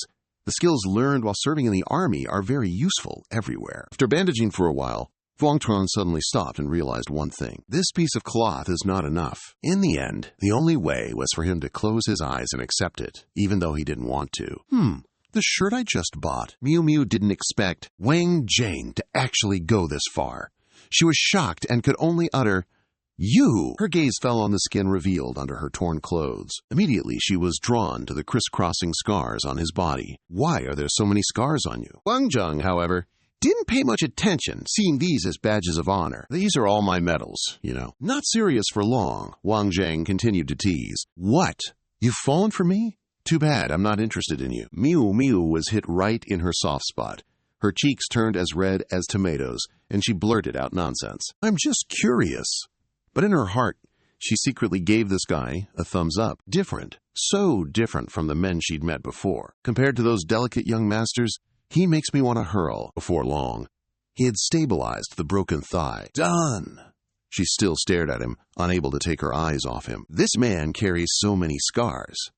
What story do they hide? It really makes one curious. Wang Zhang gently reached around her back, helping her sit up. "All right, Ms. Zhang, don't just stand there daydreaming." Then he easily lifted her entire body. "Let's go. I don't know if the wound touched somewhere." She spoke up to remind him. "Slow down, I'm still injured." When you speak, you unconsciously rely on him quite a bit. Even now, the distance between the two of you is almost zero. While walking, he suddenly stops. his eyes looking at Miu Miu with some embarrassment. "Stop for a moment, Miss Truong. I want to discuss something with you." Miu Miu looked at Vuong Tran with innocent eyes. "What's the matter?" she replied in confusion. "You can tell me." Vuong Tran still held her in his arms, his voice soft enough to hear. "Can we not be so close like this?" But still, not forgetting to tease her a bit. "Luckily, I'm stable. Otherwise, I might have done something indecent." She flinched. Immediately, she hurriedly hugged her precious body, shouting as if she had been molested by someone. "You rogue." Seeing her interesting expression, he laughed very heartily. Time passes like dogs running in the fields. Before long, the sky has bathed itself in the warm yellow of the afternoon. The sunset next to the car parked on the roadside now has several other cars from the surveillance team. The young man observed the situation around for a while and then came to the side. Zikun announced that the team leader sent out at noon still hasn't reported back. The cameras showed that the owner of this car came down here to rescue someone. We can also take action from this spot. He thinks so too. That's what I mean. As soon as he finished speaking, he issued an order. "Everyone immediately go down and search. Don't come back until you find Miss Zhang." Without a greeting, his son's voice suddenly came from behind. "Calm down. No need." All eyes turned to him simultaneously. Wang Zheng, carrying Miu Miu in his arms, slowly walked over. "I've already brought her back. Her leg bone might be broken. First, take her to the hospital for a checkup." As soon as he saw her, he rushed over, worried sick. "My dear young miss, you scared me to death. What happened to you? What are we supposed to do?" However, Miu Miu didn't think he was truly concerned about her life. She bluntly retorted with a cutting remark. "If you were so worried about me, why didn't you act sooner, instead of just standing around here discussing it?" This directly silenced Zikun, unsure how to respond. But deep down, he secretly resented this Ms. Zong. "You think it's easy for me to gather so many people to find you?" Typical rich kid thinking. Suddenly, Wang Zheng reached out a hand, carefully dabbing the wound that was still bleeding. His tone was incredibly gentle right now, the type that women adore. "All right, just lie here obediently. Your injury won't be healed in just a month or two. Don't even think about getting out of bed. And focus on recovery. For half a year, you are absolutely forbidden from driving." She rarely listened obediently to Wang Zheng's requests, but "Fine," she replied. Reluctantly, she was listening to him for once. However, she still wanted to try and get a few more conditions. "But you absolutely must visit me in the hospital, keeping me company and chasing away my blues." Wang Zheng took out a business card and gave it to her. Consider it a way to soothe this stubborn little kitten's personality. "Okay, if you're bored, just give me a call." She immediately took it, holding it up high for inspection. Her eyes lit up like a child receiving a gift. Immediately agreeing, "Okay." Night slowly fell, the sky draped in a layer of dark color. At some hospital, somewhere, the light from the stairwell shone on the office door. Director Deji held the X-ray in his hand, constantly sighing in admiration. This bone-setting method is truly perfect. So skilled, truly a rare talent. Across from him, Bing Hao doesn't seem to care much about this matter. He blankly questions the director before me, asking how my daughter's condition is. He actually felt touched for half a day, which is rare. Duke Tree, neither fast nor slow, explained in a steady voice for him to understand. This bone-joining method is truly skillful and very rare. If it weren't for someone using this method, joining bones for her, she'd probably be bedridden for 5 or 6 months. Now, she only needs a month to recover. Bin Hao's expression slightly changed, somewhat curious about this miraculous method. "So, do you also have this method?" However, he received a headshake from him. "I once tried it, but unfortunately the records written in the books were incomplete. So I gave up trying. Unexpectedly, there really are people in this world who know how to use it. This person is absolutely very skilled. If I could get to know them, how great would that be?" With nothing more to say, he stood up, preparing to leave. "If it's really as you say, I really want to meet this person to thank them." At the hospital room, the pure white door was closed to protect the privacy of the person inside. Miu Miu lay on the hospital bed, her eyes glued to the business card. "It hasn't even been half a day, and I'm already bored. Should I call him?" While she was letting her thoughts drift to who knows where, suddenly something was snatched from her hand. Ping Hao, who knows when he entered, took the card and examined it carefully. "Who is he, huh? Wang Zheng?" She was like a fish out of water, and even though one leg was in a cast, she still had the strength to squirm. She vehemently denied it. "What Wang Zheng? I don't know him." "Dad, give me back my card." "All right, I won't tease my daughter anymore. Give her back the card. Why are you pretending to be innocent? It's all written on your face. Now tell me, which family does he belong to? To make my daughter miss him day and night." However, Miu Miu turned her face away, determined not to let him know anything. I really don't know anything about him. Deep down, she was a little puzzled. Why is Dad so eager? I only learned his name this afternoon. Who knows which family he belongs to? Seeing her so resolute, Ping Hao couldn't force her. All right then, I'll have someone investigate. Tell him not to even think about seducing my daughter. Only someone like Tatian is worthy of my daughter. Miu Miu immediately sat up in her hospital bed upon hearing that, her voice mixed with surprise and questioning her father. What are you doing, Dad? The person to Tian Yen likes is Truong Min KY. Everyone in the capital knows. Why are you still unclear? Despite her resolute opposition, just imagining his own daughter embracing a beer-bellied old man was unacceptable to him. I'm not being unreasonable. How can that Vuong Tran you mentioned compare to family brothers? To be able to sit in the vice president position of CU Dung, they are all 40 or older. She quickly dispelled the strange thought in her father's head. Who said he's 45? Vuong Tran is at most only 25 or 26 years old, not 45. To be able to become a vice president at that age, wouldn't that still be called young and talented? Ben Hao was slightly surprised. If that's the case, he really is capable. This Vuong Tran is the person who saved me. Miu Miu's earlier momentum suddenly disappeared. She replied somewhat shyly. Yes, that's right. He randomly picked an apple from the basket. The fruit is placed on the table next to it. This Wang Zheng kid is a little likable. He saved the Zheng family's daughter. We owe him a debt of gratitude, I suppose. How should this one repay him? Hearing that, Miu Miu quickly spoke up in response to her father. Give him a plot of land by the Qiyang Lake in Zhangjiagang. Ping Hao's gaze sharpened as he glanced at Miu Miu, implying, is that his request? He was secretly assessing the guy. Quite the demand. His ambitions are not small. However, she'd already been completely smitten. So she quickly waved her hand to explain. No, it's not that. I bet with him. The land is the stake. Immediately after, she didn't dare meet her old man's gaze. My skills weren't as good as his, so I crashed. He clearly could have gone to the finish line, but unexpectedly stopped to save me. Therefore, Ping Hao seemed to understand the issue. He held out the peeled apple slices to her. So that's how it is.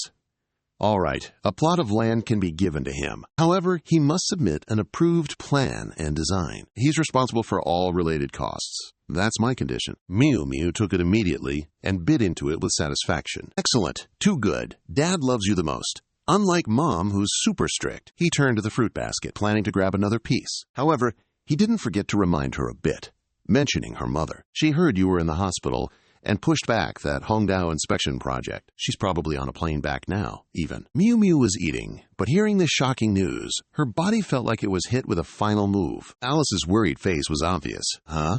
I'm done for. I'm definitely getting grounded this time. Before she could say another word, suddenly the phone in Ping Hao's pocket rang. He answered the phone and then turned to announce. All right, Dad has a committee meeting. Gotta go. You figure out how to deal with your mother. Having said that, without waiting for her reply, he strode out, slamming the door shut. He's already left, yet she continued to blankly await her beloved to come. Whatever. It is what it is. Grounded is grounded. But when will he come visit me?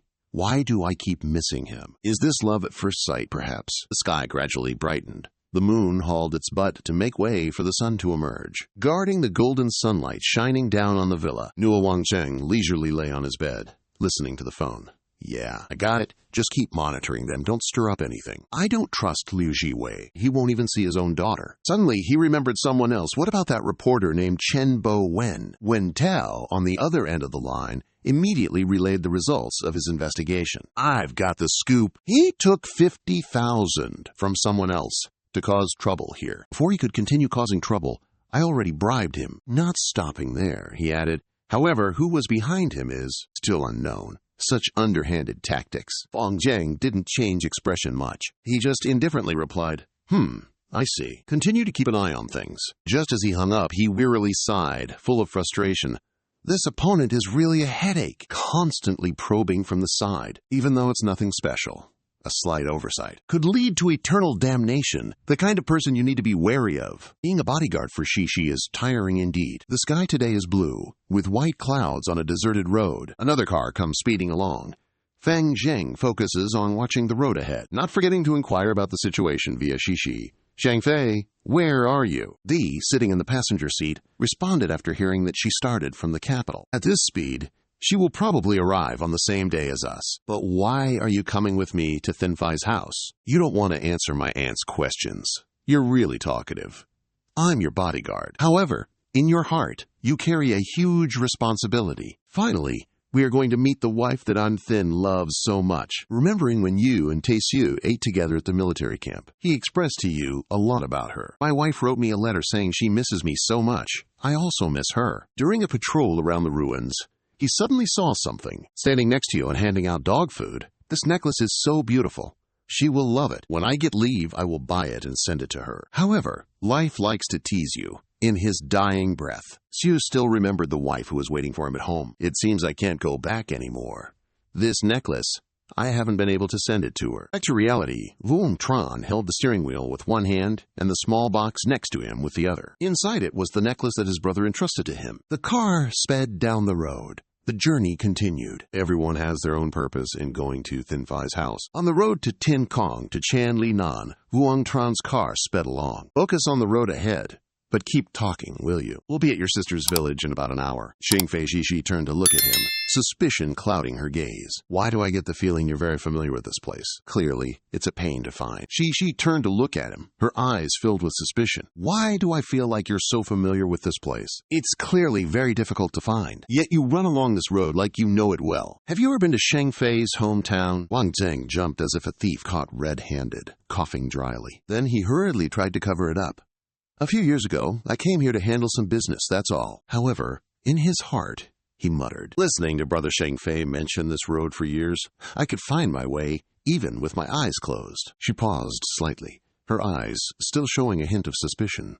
Oh, is that so? Sheng-fei sighed as she put her suitcase down with a thud. We've finally arrived. The scenery before her stunned her. I haven't been home for 2 years. How has the house changed so much? Memories of the simple house from before flooded her mind, and she couldn't help but be shocked as she looked at the luxurious villa. Wah, indeed, wah! From inside the house, she pushed open the door and stepped out. As soon as she saw Sheng-fei, she exclaimed with joy, My good child is back. Why don't you quickly come inside? Isn't it hot outside? She ran quickly to hug her tightly, sobbing as she called out, Mom! Her emotions surged so much that she burst into tears. Hoo-hoo! She hurriedly coaxed her with a warm voice. Don't cry anymore, my good child. You're finally home. I missed you so much. Thin Phai took her hand, her eyes questioning. Mom, come with me this time. Let's go to the city to live. I'll take care of you. Manhwa raised her hand towards the large house, gently refusing. No, I can't go. Look, we rebuilt our house into such a big place. Your grandparents have all moved in. Living happily. We're all reluctant to leave. She looked directly into her eyes. She immediately asked what was still on her mind. Mom, where did the money to build the house come from? This cost a lot of money. She smiled brightly, her voice full of pride. More than 600,000 were all from the money you sent back. My daughter is so good, sending home more than 20,000 every month. But don't split it into 2 remittances anymore. It's really troublesome to go to town to withdraw money. Her eyes showed confusion, and she stammered. Okay, I want you and my grandparents to live well. But in her heart, a suspicion arose. Her salary isn't more than 20,000, twice the money sent home. Could it be that besides me, there's someone else sending money home? Could it be a wrong remittance? But how could it be a wrong remittance for so many years? Manhwa saw you standing there like a statue, so she called out, All right, hurry inside. Don't stand out in the sun, my dear girl. A gentle breeze swept by, causing the hem of her skirt to flutter. And Sheng-fei's eyes lingered on the fabric. She stared intently at it, thinking to herself, Wait a minute, the design of this dress is from an international brands collection. She hesitantly spoke up. Mom, this dress. She turned around, a smile playing on her lips. This dress is very comfortable to wear. Last year, you sent it back, but I couldn't bear to wear it. Now that you're back, I immediately put it on. The answer only made Sheng-fei more confused. I sent it? When this dress was on sale, it cost at least 1,000 taels of gold. Manhwa grabbed her hand and pulled her inside, urging, All right. What are you gawking at? Hurry inside. Your grandparents are waiting for you. Stepping into the living room, she immediately bowed her head to greet them. Grandpa! Grandma! Hong Ying pulled her down to sit, immediately bringing up matchmaking. Sheng-fei, you're back. Did you know? The Fei family at the end of the village has asked several times for you to meet their son. Fei Lin. Their son Fei Lin. Do you remember him? Sheng-fei recalled his childhood appearance. Then she politely replied, I remember. He's the one who always had a runny nose, right? Hong Ying and Manhwa exchanged glances and chuckled softly. Seizing the opportunity, she described the fellow as if introducing a high-yield investment. It's good that you remember, Shang Fei. Fei Lin is working in the capital now. Rumor has it, he rakes in a hefty sum as a marketing director. They say he even owns a place in the capital. Hong Ying excitedly continued. The more I see you two, the more I think you're perfect for each other. You meet him. Let's find time to settle things between you two. Shang Fei's eyes widened and she blurted out, What? Shang Fei hurriedly refused, her tone somewhat flustered, yet resolute. Grandma, my career is taking off right now. I don't even want to think about dating right now, let alone marriage. Hong Ying shook her head vigorously, clearly disapproving. That won't do. You're not getting any younger. Then Grandma gave her a stern look. Fei Lin is such a good kid. You haven't seen him in the last 2 years. He's quite something now. Just meet him once. You might like him. Shang Fei immediately waved her hand in refusal. No need, Grandma. I really haven't thought about getting married early. Manhwa placed her hand on her shoulder, gently coaxing, Shang Fei, your grandma has already said so. Let's go meet him once. Feeling awkward, she hesitated and whispered, Mom, I really. Suddenly there was a noise outside the door. Fei Lin walked in with 2 bags in his hands. He quickly and politely greeted, Grandfather, grandmother, aunt. Just bumped into Shang Fei. He looked a bit surprised. Oh, Shang Fei's back, huh? Shang Fei tilted his head, observed for a few seconds, then flashed a mischievous grin. Long time no see, snot-nosed kid. Fei Lin set his bag down, then glanced at her from head to toe. Ha ha, you still remember that? The snot-nosed days are long gone. You've changed so much. You've become a great beauty. Nobody expected that back then. That our little village could produce someone as talented as you. Shang Fei poured tea into a cup to offer her guest, then brought it before him, sincerely praising him. Drink up. You're amazing to buy a house in the capital relying on your own efforts, unlike me, still living at a friend's place. Fei Lin took the cup of water, then unexpectedly suggested, House prices in the capital are crazy expensive now. Why don't you come live at my place, a 2-bedroom apartment? Been renovating it for 3 months already. You can move in now, live with me. We can take care of each other. She stiffened slightly, quickly refusing. That wouldn't be very convenient. Hong Ying immediately chimed in, asking with a serious expression, What's inconvenient about it? Seeing her clearly showing her support, he didn't miss the opportunity, adding, That's right. What's inconvenient about it? We each get our own room, so we definitely won't bother each other. Shang Fei, bombarded by the relentless assault, could only stammer, inwardly crying out for help. How on earth should I refuse? Someone, please come to my rescue. Fei Lin's eyes caught on to something, not waiting for her to answer. He blurted something out and hastily beat a retreat. Look, Shang Fei, this time when I go back to the capital, I'll help you move to your new place. I won't bother you any further. You guys go ahead and chat. Just as he turned to leave, he was stopped by Shang's voice. Hold on a minute. Came from behind. The old man smiled kindly, his tone both playful and serious, brooking no refusal.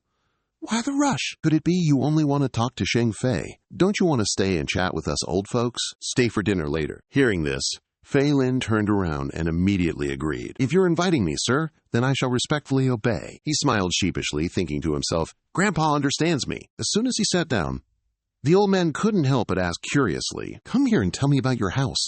He hemmed and hawed. There's nothing to tell, really. Shang Fei sighed inwardly, thinking, It's just a 2-bedroom apartment.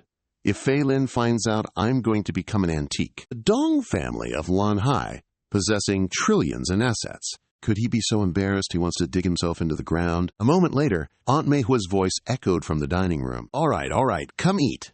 Shang Zi, Shang Hao, no more fooling around. Come eat. The dishes on the table were displayed lavishly. After everyone was seated, Shang Ji politely picked up food and offered it to the elders. Aunt, you've worked hard. Please try my braised pork. The other woman nodded, praising, You're such a good boy. If only you were my daughter. That would be wonderful.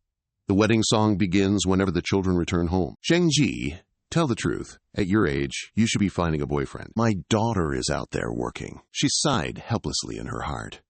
Can we just stop with this line of questioning, revolving around this topic endlessly?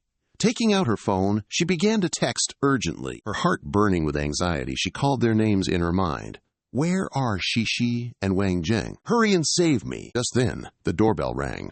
Shang Ji immediately jumped up and quietly said to Manhwa, Mom, it seems like my friends are here. Let me go greet them. Wang Zheng was standing in front of the gate, waiting for him and Shishi. Shishi looked at the enormous house before her. Seeing her in his arms, He couldn't help but admire how beautifully this house was rebuilt. Shang Fei in the house, Lao Ra hugged them. Then she happily exclaimed, Shishi, Wang Zheng. Finally, you two have arrived, Shishi asked with slight worry. Is something wrong? Fei Lin, stepping out of the house, caught this intimate scene and immediately frowned. In his heart, discomfort mixed with the question, why is there a boy? Shang Fei led them into the house, looping her arm around Shishi's neck intimately. You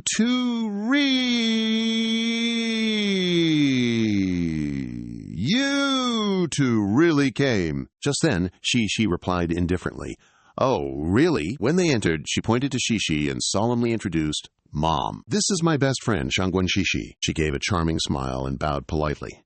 Auntie, I often hear Shang Fei mention you. I have wanted to visit you all for a long time. Manhwa looked at her with affectionate and grateful eyes. I also hear Shang Fei mention you. If it weren't for your help, I don't know how many more difficulties Shang Fei would have faced. Speaking of which, I still have to thank you. Without hesitation, Shang Fei then pulled Wang Zheng over to continue the introduction. Mom, this is Wang Zheng, also my good friend. He nodded slightly before saying, Sister-in-law, I really wanted to visit you, sis, but alas, time is a cruel mistress. Shang Fei and Shishi were both stunned, echoing internally, Sister-in-law? Sister-in-law? Shishi tugged at his sleeve, immediately questioning Wang Zheng. What did you just say? Why did you call her sister-in-law? Wang Zheng was flustered. Sweat poured like a waterfall as he screamed internally, I'm doomed! He then blurted out, I used to call her that in front of Lao Sheng. I still haven't corrected myself. He forced a smile, cleverly correcting himself. Hello, Auntie. You look so young. That's why I said that? Please, pay no mind. She crossed her arms, looking at him, teasingly saying, Smooth talker. At that moment, Fei Lin approached from behind, extending his hand, taking the initiative to greet him. He immediately introduced himself as if reading a job application. My name is Fei Lin. I'm a classmate of Shang Fei, and we work in the capital together. Currently, I reside in Hua Yuan Chengji. Wang Zheng shook his hand politely and responded softly. My name is Wang Zheng. I'm new to the capital this year for work. I also don't have a place to live yet, so you could say I'm freeloading. However, I haven't even heard of the Huayuan Chengji district. You glance at him, secretly chuckling inside. This guy is truly amusing. Who introduces themselves by mentioning where they live? It's just an apartment. It's as if he desperately wants everyone to see his achievements. Fei Lin maintains a friendly facade, yet his words can't hide his desire to measure up. This is your first year in the capital, right? Perhaps you haven't explored much. Not knowing is normal. Visit me when you're free. For those of us from elsewhere working in the capital, it's not easy, so we should help each other. He continues to ask curiously, as if investigating his opponent's background. What do you do? Wang Zheng replies with a calm smile. Security guard and driver. Fei Lin retracts his hand, his face clearly smug. Is that so? Being a security guard must be quite free. I usually work until 9 or 10 p.m. In his heart, he smugly laughs. A security guard? How could you compare to me? Shishi quietly observes, thinking, why do I feel like this guy is trying to compete with Wang Zheng? Could it be? Ha ha, this is interesting. She gently pats him on the shoulder, then teasingly says, Oh, stop being so humble. You just spent over 10 million on that Maybach. Yet now you're pretending to just be a security guard? Fei Lin freezes, his mind spinning. What, he's not a security guard? He bought that Maybach outside? Who is telling the truth and who is lying between these two? Just then, my Hoa brought food out from the kitchen and sat down to talk. Try these peanuts, just harvested this year, made by Jiang's family recipe. Vuong Tran peeled a peanut and ate it, chewing and giving a thumbs up, praising. So delicious. In his heart, he suddenly felt a flutter. It was exactly this flavor, just like when Ms. Dao sent it to him before. Thin Thi glanced at him, wondering, is eating roasted peanuts that enjoyable? She immediately put a peanut in her mouth. The taste just spread on the tip of her tongue. Her eyes brightened, and she blurted out, So delicious! Hong An sat down next to them, her eyes full of affection looking at the two of them. Just by looking at Thi and Vuong Tran, she knew they were good people. Thin Phi, having friends like you grandchildren, I am really very reassured. Phi Lam immediately rushed over and sat close, taking the opportunity to turn on the emergency flattery mode. Grandma, you also have me. In the future, I will take care of her even more. When I have time, I will take you and Grandpa to visit the capital. It seemed that the plan to score points had worked. She immediately turned to Thin Phi, being urged by Thin Phi. Look how sincere Phi Lam is to you. Furthermore, you two have known each other since childhood. The way I see it, you two are very compatible. She sat up straight, looking at her grandmother with a serious gaze. Grandma, please stop urging me. I'll be honest, I actually have a boyfriend. Both Hong Ying and Fei Lin were petrified. Their utter silence made Sheng Fei flustered, muttering inwardly, "Oh, is that it? Fei Lin is jealous of Wang Zheng? Haven't I seen enough of that already?" So she resolutely pointed at Wang Zheng and declared confidently, "It's him." Enjoying his meal, Wang Zheng heard his name being called out, sighing inwardly. "Oh, heavens, not again. Can you not do this? I become a human shield everywhere." He sat motionless, like a wooden statue, secretly crying silently. "Everyone's looking!" Even Sheng Fei is too. How annoying. Sheng Fei glanced at Shishi, her eyes seemingly asking, "Can I borrow him?" Shishi raised her hand, forming an O, perfectly coordinated, as if rehearsed beforehand. "Okay." The two of them turned to look at Wang Zheng, their eyes sparkling as if begging, "Please, help." He closed his eyes briefly, sighed, and then suddenly grabbed Sheng Fei's hand. Wang Zheng smiled obediently, speaking clearly and precisely as if reading from a script. "Grandma and Aunt, I must confess that Sheng Fei and I have been dating for over half a year now. She wanted to wait a bit longer before introducing me to everyone. Didn't expect to be on a business trip and drop by to say hello to everyone." "Sheng Fei, be gentle." Wu Wai Pan frowned, glanced at him, signaling him to let go of Wang Zheng. She eyed her. Her eyes seemed to say, "Don't move like that. This looks more real." In his heart, he was ecstatic, thinking, "I can't skim from others, but you can. Can't even hold hands?" Then, turning to Hong Ying, his voice lowered, as if pouring out his heart and soul. "Grandma, I know you love Sheng Fei the most, always worrying about her safety outside. Now, please rest assured, she is." Sheng Fei glared at him gently, annoyed. "Why does your saying sound so awful? Is he getting revenge on me?" Hong Ying smiled so much her eyes squinted, her voice full of joy and hidden meaning. "Good child. Grandma likes you even more. I'm relieved to entrust Sheng Fei to you." Fei Lin, sitting far away, darkened when he saw the situation change so quickly. "What's going on here?" A sense of bitterness arose, so spicy it was hard to swallow. "Isn't Grandma supposed to be on my side? Why? Did Sheng Fei do this on purpose? Why didn't she say she had a boyfriend from the start? Was she deliberately making me lose face?" He glanced at the two of them acting intimately, and long grumbled under his breath. After publicizing their relationship, those two keep flirting, which is really irritating. After that, without a word, he sulked and stormed off, not wanting to stay a second longer. He said goodbye with a slight snarl. "Grandma, it's getting late. I'll head back now," seething inside and gritting her teeth, secretly cursing. "I've never lost face in front of so many people like this. I'm so angry." Just now, she was on Fei Lin's side, but now she's doing a 180 and waving goodbye. "Fei Lin, later if there's a good girl, I'll introduce her to you. Don't be sad, okay?" Fei Lin turned and left, vowing in his heart that he wouldn't let it go. "Just you wait. Whether you're a security guard or the owner of that fancy car, when we get to the capital, you'll know who I am." The clock now shows 8:30 p.m. Manhwa came out of the kitchen and gently reminded her mother.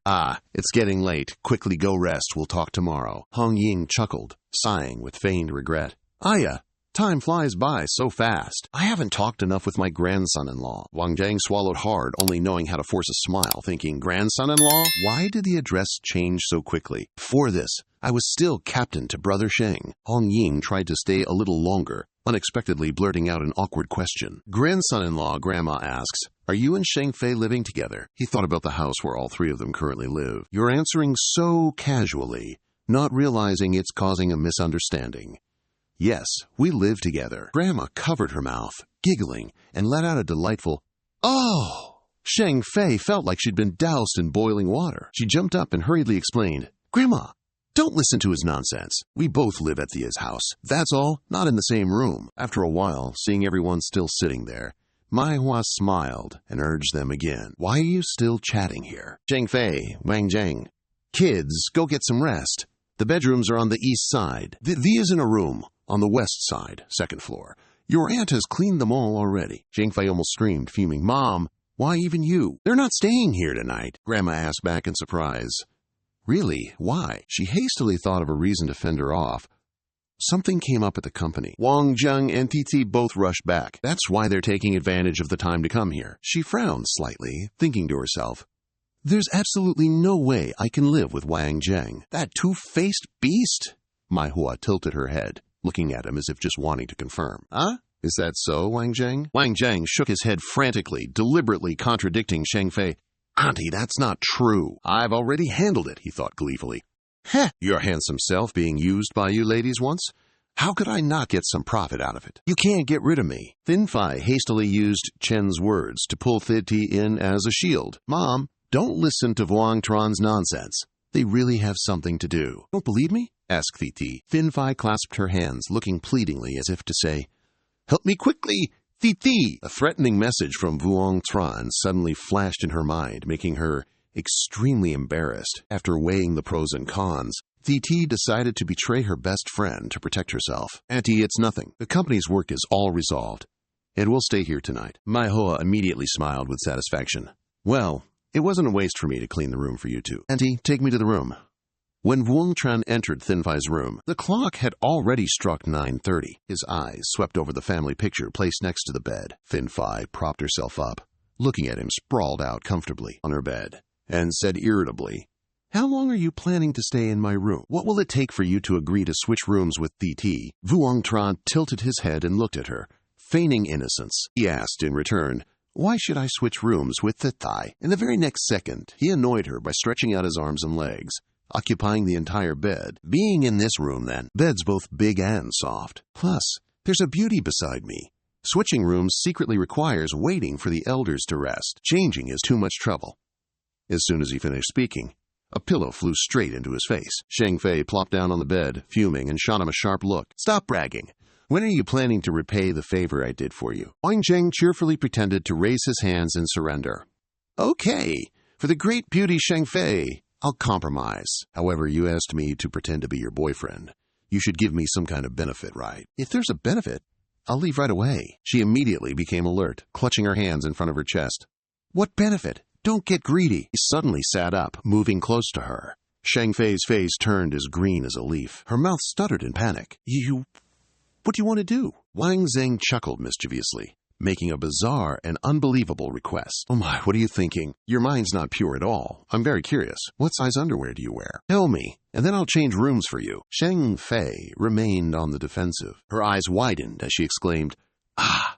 She quickly grabbed a pillow and hugged it, shyly asking him, Why do you want to ask about this? He casually leaned back on the bed, and then dropped a sarcastic line. Fine, don't tell me. Whatever. I'm free tonight. Honey, let's go to bed. She frowned slightly, her tone somewhat yielding, yet still wary. Just tell you, and you'll really switch rooms? Wang Zheng put his hands behind his head, closed his eyes, and hummed contentedly. Sheng Fei's face flushed red as she stammered out a single word. I clutched the pillow tightly with both hands, then suddenly shouted, No way! I can't say it! Seeing her flustered demeanor, Wang Zheng covered his mouth, laughing gleefully. Ha ha! He sat up and raised an eyebrow. All right! Compromise! Won't force you anymore. Your face is all red. Look at that. Sheng Fei was so angry that she squeezed the pillow in her hands tightly, then yelled, Wang Zheng, you jerk! The pillow flew towards him, but Wang Zheng dodged it in time. It flew a little too far, causing a picture on the bedside cabinet to fall to the ground. He turned his head to look at her with a reproachful expression. I was just kidding. Why'd you hit me? Then he bent down to pick up the fallen object, examining it closely for a moment. He nodded in assessment. Pretty good quality, not broken. Wang Zhang gently stroked the face of the man in the photo. His voice suddenly became serious. Your dad was really handsome when he was young. Sheng Fei lowered her eyes, her hands unconsciously tightening.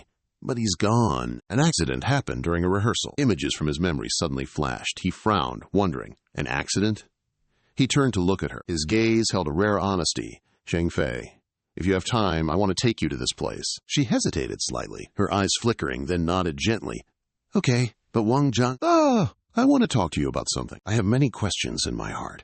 I think only you can answer them. Wang Zhang agreed immediately without even thinking. Go ahead, Sheng Fei urged, trying to piece everything together in her head regarding Wang Zhang. I know you're not just a simple bodyguard. There's more to you than you let on. You even make luxury-branded clothes? She gaped. He looked like a crook caught red-handed, huh? I've been found out, huh?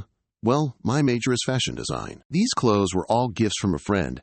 I am very casual in dressing. Sheng Fei suddenly moved closer, her eyes boring into him, and pressed. The dress my mother wore, did you give it to her? Wang Zhang and Sheng Fei stared intently at each other, as if trying to read each other's minds. After a moment of silence, he nodded slightly, admitting, Indeed, I didn't expect you to be so perceptive. She tilted her head slightly. a sharp glint in her eyes. It's not that I'm perceptive. Who do you think would send a villager a designer dress? It's all because of you sending me $20,000 a month, isn't it? Why? You casually pick your ear like you can't be bothered to hide anything anymore, so it's all been exposed. Shang Fei raises her hand, each finger pointing out like listing each piece of evidence. There's no denying it. You've been so obvious. Do you think I'm stupid?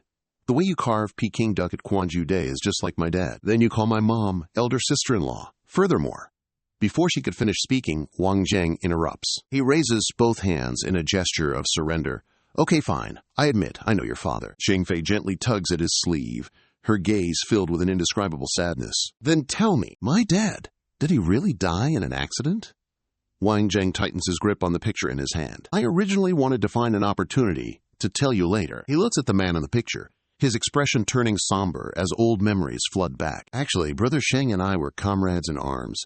He was the most outstanding Special Forces soldier in China. He was the best in the team. He reaches out and gently strokes the photo, his voice tinged with waves of regret. A person like him, how could he die in an accident? He sacrificed himself on the battlefield to save me. Without him, there would be no me. Shang Fei wipes away a tear that had just welled up in her eye, then asks immediately, You said you wanted to take me to a place. What is that place? Wang Zheng looked straight at her, his eyes as unwavering as a battlefield. The clock on the wall silently ticked over to 11:30 p.m. In the hallway, Shi pressed her ear against the door, listening intently. She tried to hold her breath, as if afraid of making a noise, then muttered, It's so late, and they still haven't switched rooms with me? Could they really be sleeping together? Seriously, listen carefully. Suddenly, a soft click echoed. Door swung open, causing Shi to lose her balance and fall straight into Wang Zheng's arms. She yelped, Ah! He held her for a few seconds, looking at her questioningly. Shi, why are you suddenly here? Are you feeling too lonely? Her face turned crimson, and she shouted to cover her embarrassment. You're the lonely one. I just thought you hadn't passed out yet, so I... Her voice trailed off abruptly as her eyes inadvertently glanced down at his hand. Are you in a sensitive position? A second later, she screamed, covering her chest with both hands, then spun around and fled back to her room like a whirlwind. You pervert, Shang Fei. Get rid of him, quick. Shang Fei, who had just gently pushed the door closed, politely wished her good night. From outside, Wang Zheng's calm voice echoed, Good night. He gazed thoughtfully at his hand. In his mind, he couldn't help but comment, Although not as good as Han Jingye's, it's still pretty decent. The next morning, a new day began in tranquility. From the front yard, Manhwa's gentle voice echoes, Here's peanut sweet potato. Don't hesitate to take more. She hastily replies, Auntie, it's enough. It's enough. She watches the two prepare to leave, her face still full of reluctance, not wanting to part. You've only stayed for a day, and you're already rushing off? Shang Fei frowns at her and argues. Mom already said they have urgent matters. Reaching the car, Wang Zheng turns around and raises his hand in farewell. Auntie Shi smiles brightly, waving her hand repeatedly. Auntie, we'll come visit next time. The car is on the road, taking them back to the city. No sooner has the car left than the gossiping bug within Shi erupts, Wang Yong! Oh, what happened between you and Shang Fei last night? Tell me. There's something off about the way Shang Fei was looking at you this morning. She grabs Wang Zheng's sleeve, pulling and shaking it like a child begging for candy. Tell me! I'm dying of curiosity. He grips the steering wheel tightly, his face as tense as a bowstring. Can you not bother me? I'm driving. Suddenly, a stern voice booms from the loudspeaker. The car in front! Pull over! Your car still hasn't stopped. It's continuing to hurtle forward. A warm, deep male voice comes from the loudspeaker again. This time, a clear command. I repeat, slow down. Stop! Wang Zheng furrows his brow, looking ahead, wondering what's going on. Wang Zheng and Shi get out of the car together. She looks ahead. His eyes clearly showed a look of confusion mixed with worry. Is something wrong? Hong Qinyan's every step was full of power on the road. His face was colder than money, and he was even holding a hot weapon. Witnessing that scene, Shi couldn't help but be afraid and whispered, What kind of deity have we offended? Wang Zheng still stood still, his face calm as if he was not affected by that aura. Who knows? Maybe we accidentally provoked some snake's head. Hongji stopped right in front of him, his sharp eyes locked onto the other person. Your name is Wang Jing? He tilted his head slightly, the corner of his mouth slightly raised, as if indifferent. So what? Suddenly he raised his gun and slammed it hard against the car window, making a loud crash, and then roared. The person I'm looking for is you. She immediately screamed when she saw her beloved car being damaged. My car window! The sound of the door closing echoed loudly. She angrily shouted, Who are you? What do you want? Even if you are an officer, you can't smash my car at will. Hong Chi frowned tightly and glanced at her with contempt. Who am I? Major Trung, Garrison Regiment of the Public Army, Truong Hong KY, Miu Miu Truong's brother. Wang Zheng said slowly, putting his hands in his pockets, his voice nonchalant. The province secretary's brother? What do you want from me? He gritted his teeth and suddenly grabbed the collar of his shirt, telling him not to pretend to be innocent. If you hadn't raced my sister, how would her leg have been broken? Today, I want you to taste the pain my sister had to endure. They panicked, running quickly to them and indignantly saying, What do you know? It was clearly Truong Miu Miu who dragged Vuong Tran into the race. She couldn't win, so she cheated. Vuong Tran even saved her from danger. Her eyes flashed with fear as she recalled the past. If it hadn't been for Vuong Tran, she could have. Hong KY suddenly pushed her hard before she could finish speaking, enunciating each word. Get out! Don't shout in my ear! She cried out in pain. The sat down on the ground, angrily glaring and shouting, Truong Hong KY. Do you believe that if you push me today, tomorrow I can send people to your unit to arrest you? He lifted his chin, looking at Vuong Tran with a challenging expression. In the Kongtu area, no one dares to touch me. Vuong Tran clenched his fist, his eyes darkening. Truong Hong KY, you're too arrogant. The son of the provincial party secretary is really powerful, but that doesn't mean you can destroy other people's property without clarifying the matter. How will you compensate for this mirror, huh? Hong Chi, without another word, immediately raised his fist and charged forward, arrogantly shouting, Compensate? Let's see if you can even keep your life. Wang Zheng easily dodged the blow, coldly smiling, and said like a rascal, Fighting is fighting! In the next second, he gave him a punch in the gut, with a light reminder, Then, I'll make a move. Wang Zheng looked at him, clutching his stomach, face contorted, and couldn't help but wonder, what's going on? Just one hit from him, and I already feel pain. Hong Chi charged again, this time clearly more alert, muttering to himself, This guy is not simple. Can't underestimate him. Hong Chi slid forward, bursting with energy. In his mind, there was only one thought, a quick victory.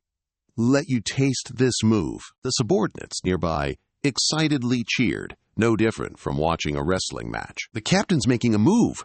Watch closely. The squad leader hasn't moved his hands and feet in a long time with the squad leader's temper. He'll definitely use all his strength to defeat the opponent. Huh? How is that possible? Just a second later, everyone widened their eyes in shock. He dodged it! Wang Zheng once again easily dodged the blow. He put his hand lightly on his shoulder, curling his lips into a mocking smile. That's quite the treacherous move. If I had been hit by that, my life afterwards would have been worse than death. Hong Chi's face was extremely angry as he glared at him, then hissed a word. Don't hesitate. He spun around, landing a sickening elbow strike to the guy's chest, returning the powerful blow. Hong Chi was sent flying like a kite with a broken string. His subordinates panicked and screamed, Company Commander! Seeing him lying motionless, they frantically rushed over, their mouths incessantly calling out his name. Company Commander! Company Commander! Company Commander! Are you even listening to me? His breathing is getting weaker. How dare he be so rough with our company commander? Immediately after that, they all drew their weapons. The gun barrels simultaneously pointed straight at Wang Zheng. One of them angrily barked, You dared to beat our company commander like this. Today, don't even think about leaving here. Wang Zheng casually stuffed his hands in his pockets, striking a villainous pose. Are you all blind? Oh, which one of you saw me hit him? Clearly, he hit me first. Yep, he definitely can fake it on demand. So what? You're not hurt, yet look at our company commander. Hong Chi's pathetic condition. No need to finish that sentence. He turned and ordered the soldiers. 5 of you, quickly take the company commander to the hospital. The rest of you, stay here with me. With half the remaining soldiers, he exuded confidence.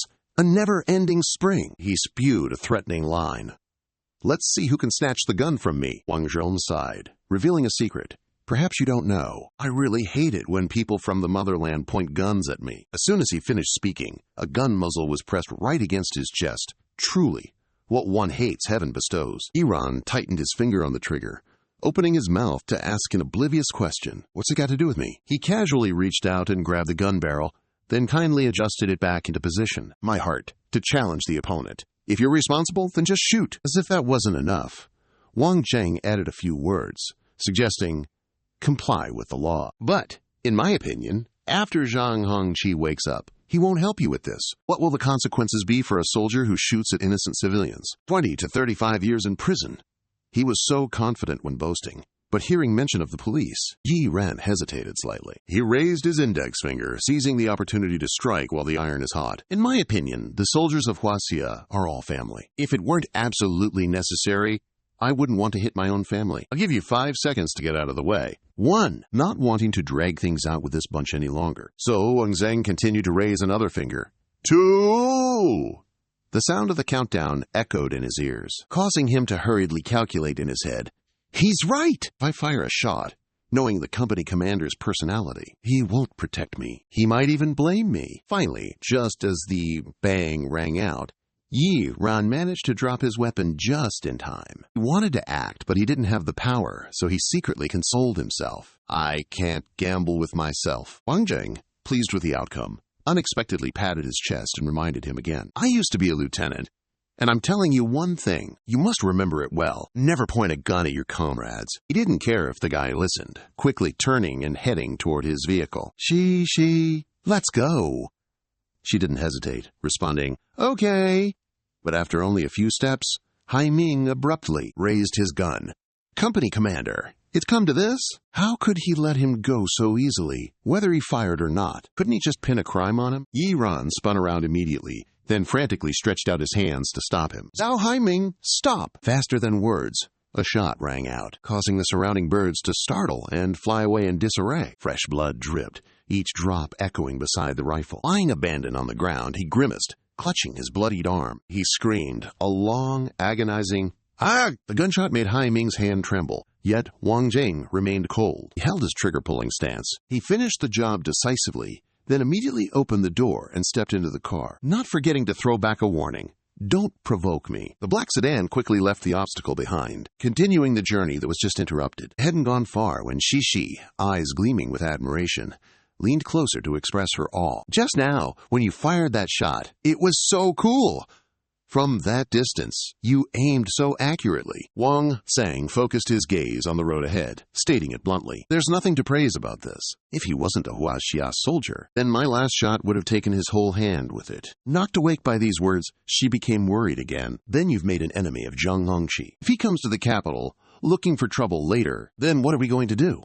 As soon as she finished speaking, a thick, broad hand reached out to ruffle Shishi's hair, as if to reassure her. Until now, Wang Zheng is still quite confident in his abilities. Rest assured, Zheng Hongqi, in less than half a year, he won't even be able to get out of bed. His sternum's broken. His lungs are severely injured. How could he recover easily? The phone beside her suddenly buzzed intensely, interrupting their conversation. Looks like some highly anticipated news, so she kept smiling brightly. That's great. Got it, I understand. As soon as she hung up, Shishi couldn't help but shout loudly. Wang Zheng found Liu Shiwei. Right now, Wei Wen is arranging for someone to secretly bring him back from Italy. Before he could react, she dumped another bucket of cold water on him. However, he still refuses to open his mouth. Wei Wen is still trying to extract any intel from him. Wei Wen told us to go back and deal with him. Anyway, the first half of the news is enough to satisfy Wang Zheng. Then let's hurry back. Not a moment to lose. He didn't hesitate. He slammed his foot on the gas, and the car screeched forward. The dazzling sunlight shone down on the tall buildings. Wen Tao quickly stepped out with a radiant smile. Seeing the two familiar figures, Vice President Wang! Finally, you two are back. I present Deputy General Manager Wang to you, he said, respectfully gesturing towards the man seated nearby. That's Liu Shiwei. Shiwei looked directly at Wang Zheng with unwavering eyes, his voice firm. Deputy General Manager Wang, even if you bring in AI, I've already said it. I know nothing. Wang Zheng waved his hand, signaling the others to excuse them for the moment. So stubborn. Shishi and Wen Tao, you two, step outside. The door swished shut quickly, leaving only the two of them in the room. He settled into the chair across from him and immediately launched his offensive. Let me introduce myself. I'm Wang Zheng, the newly appointed deputy chairman of Juyong International. Forgive me for getting straight to the point. Why did you initially leave Zhali Company? Shiwei frowned, his face showing displeasure. Why should I tell you? Wang Zheng wasn't fazed, calmly taking a sip of water before setting down the glass. He shot a piercing look at the man across from him. I really don't understand. What good does it do you to bring down Juyong? The chip in Zhaoli, you obviously planted it. Otherwise, why would you suddenly quit your high-paying job and flee to Italy? He shrugged, responding in a monotone. I came to Italy to take care of my daughter who's studying at university. There's no other reason. Wang Zhang tapped his finger on the table. I see you have a high IQ, but those with high IQs usually have low EQs. Or, let's put it this way. When faced with choosing between two options, this person will make an unwise choice. Ai Wei. His pride stung, jumped up, eyes blazing. I've always been level-headed, you said sarcastically. Oh, really? Ha ha. Why, when others offered you a bit of benefit, you didn't hesitate to betray the company that trained you? He inhaled deeply, trying to suppress his emotions, then smiled faintly, as if to hide his unease. I can see that you're just trying to set a trap for me to fall into. I won't be fooled. Wang Zhang leaned forward. His sharp eyes seemed to see through every thought. Or, is the reason you betrayed us because of your daughter? As soon as those words were spoken, Ai Wei's inner self was slightly shaken, but he remained calm. He placed both hands on the table, not hiding anything. My previous job was in Special Forces. I'm very experienced in interrogation, and even better at reading facial expressions. Wang Zhang tilted his head, his voice sharp, tearing through the last layer of disguise. Just now, I asked you a total of 7 questions. Your facial expressions were all different. A sigh echoed, as if ending an indictment. Actually, I don't even need to consider your answers. Your face tells me everything, Liu. You are an honest man. Can't you tell me what's going on? Ai Wei lowered his head slightly, his heart full of hesitation. After struggling mentally for a long time, he sighed. I have nothing to say. Wang Jing didn't hesitate. He pushed a photo towards him. Liu, this is your daughter. Studying at university in Italy, right? As soon as he clearly saw the person in the photo, Ai Wei immediately lost his composure and shouted, Jing Jing! His face changed, his voice filled with barely concealed anger and fear. You're following my daughter? Don't touch my daughter. She is my everything. Wang Zhong didn't answer, but presented another piece of evidence. Initially, those people used your daughter to threaten you, forcing you to leave your hometown, right? Take a look at this. Photos of Jing Jing being followed were spread out in front of him, causing Ai Wei to panic. Who are these people? He glanced at him slightly before answering his question. Of course, these are the people who are using your daughter to control you. If you misbehave, your daughter will lose her life. He leaned on the table in confusion, with both hands. Why would they do this? Wang Zhang picked up a photo and tore it in front of him. Don't be pessimistic yet. Meeting me is your good fortune, these hidden dangers. I've already taken care of them for you. Ai Wei looked at him, his eyes still full of suspicion. Since there were only 2 people in the room, he didn't hesitate to ask directly, considering it a repayment. Tell me, why didn't they directly attack you, but used your daughter to threaten you? What secret do you have, ultimately? He lowered his head, staring intently at the tabletop.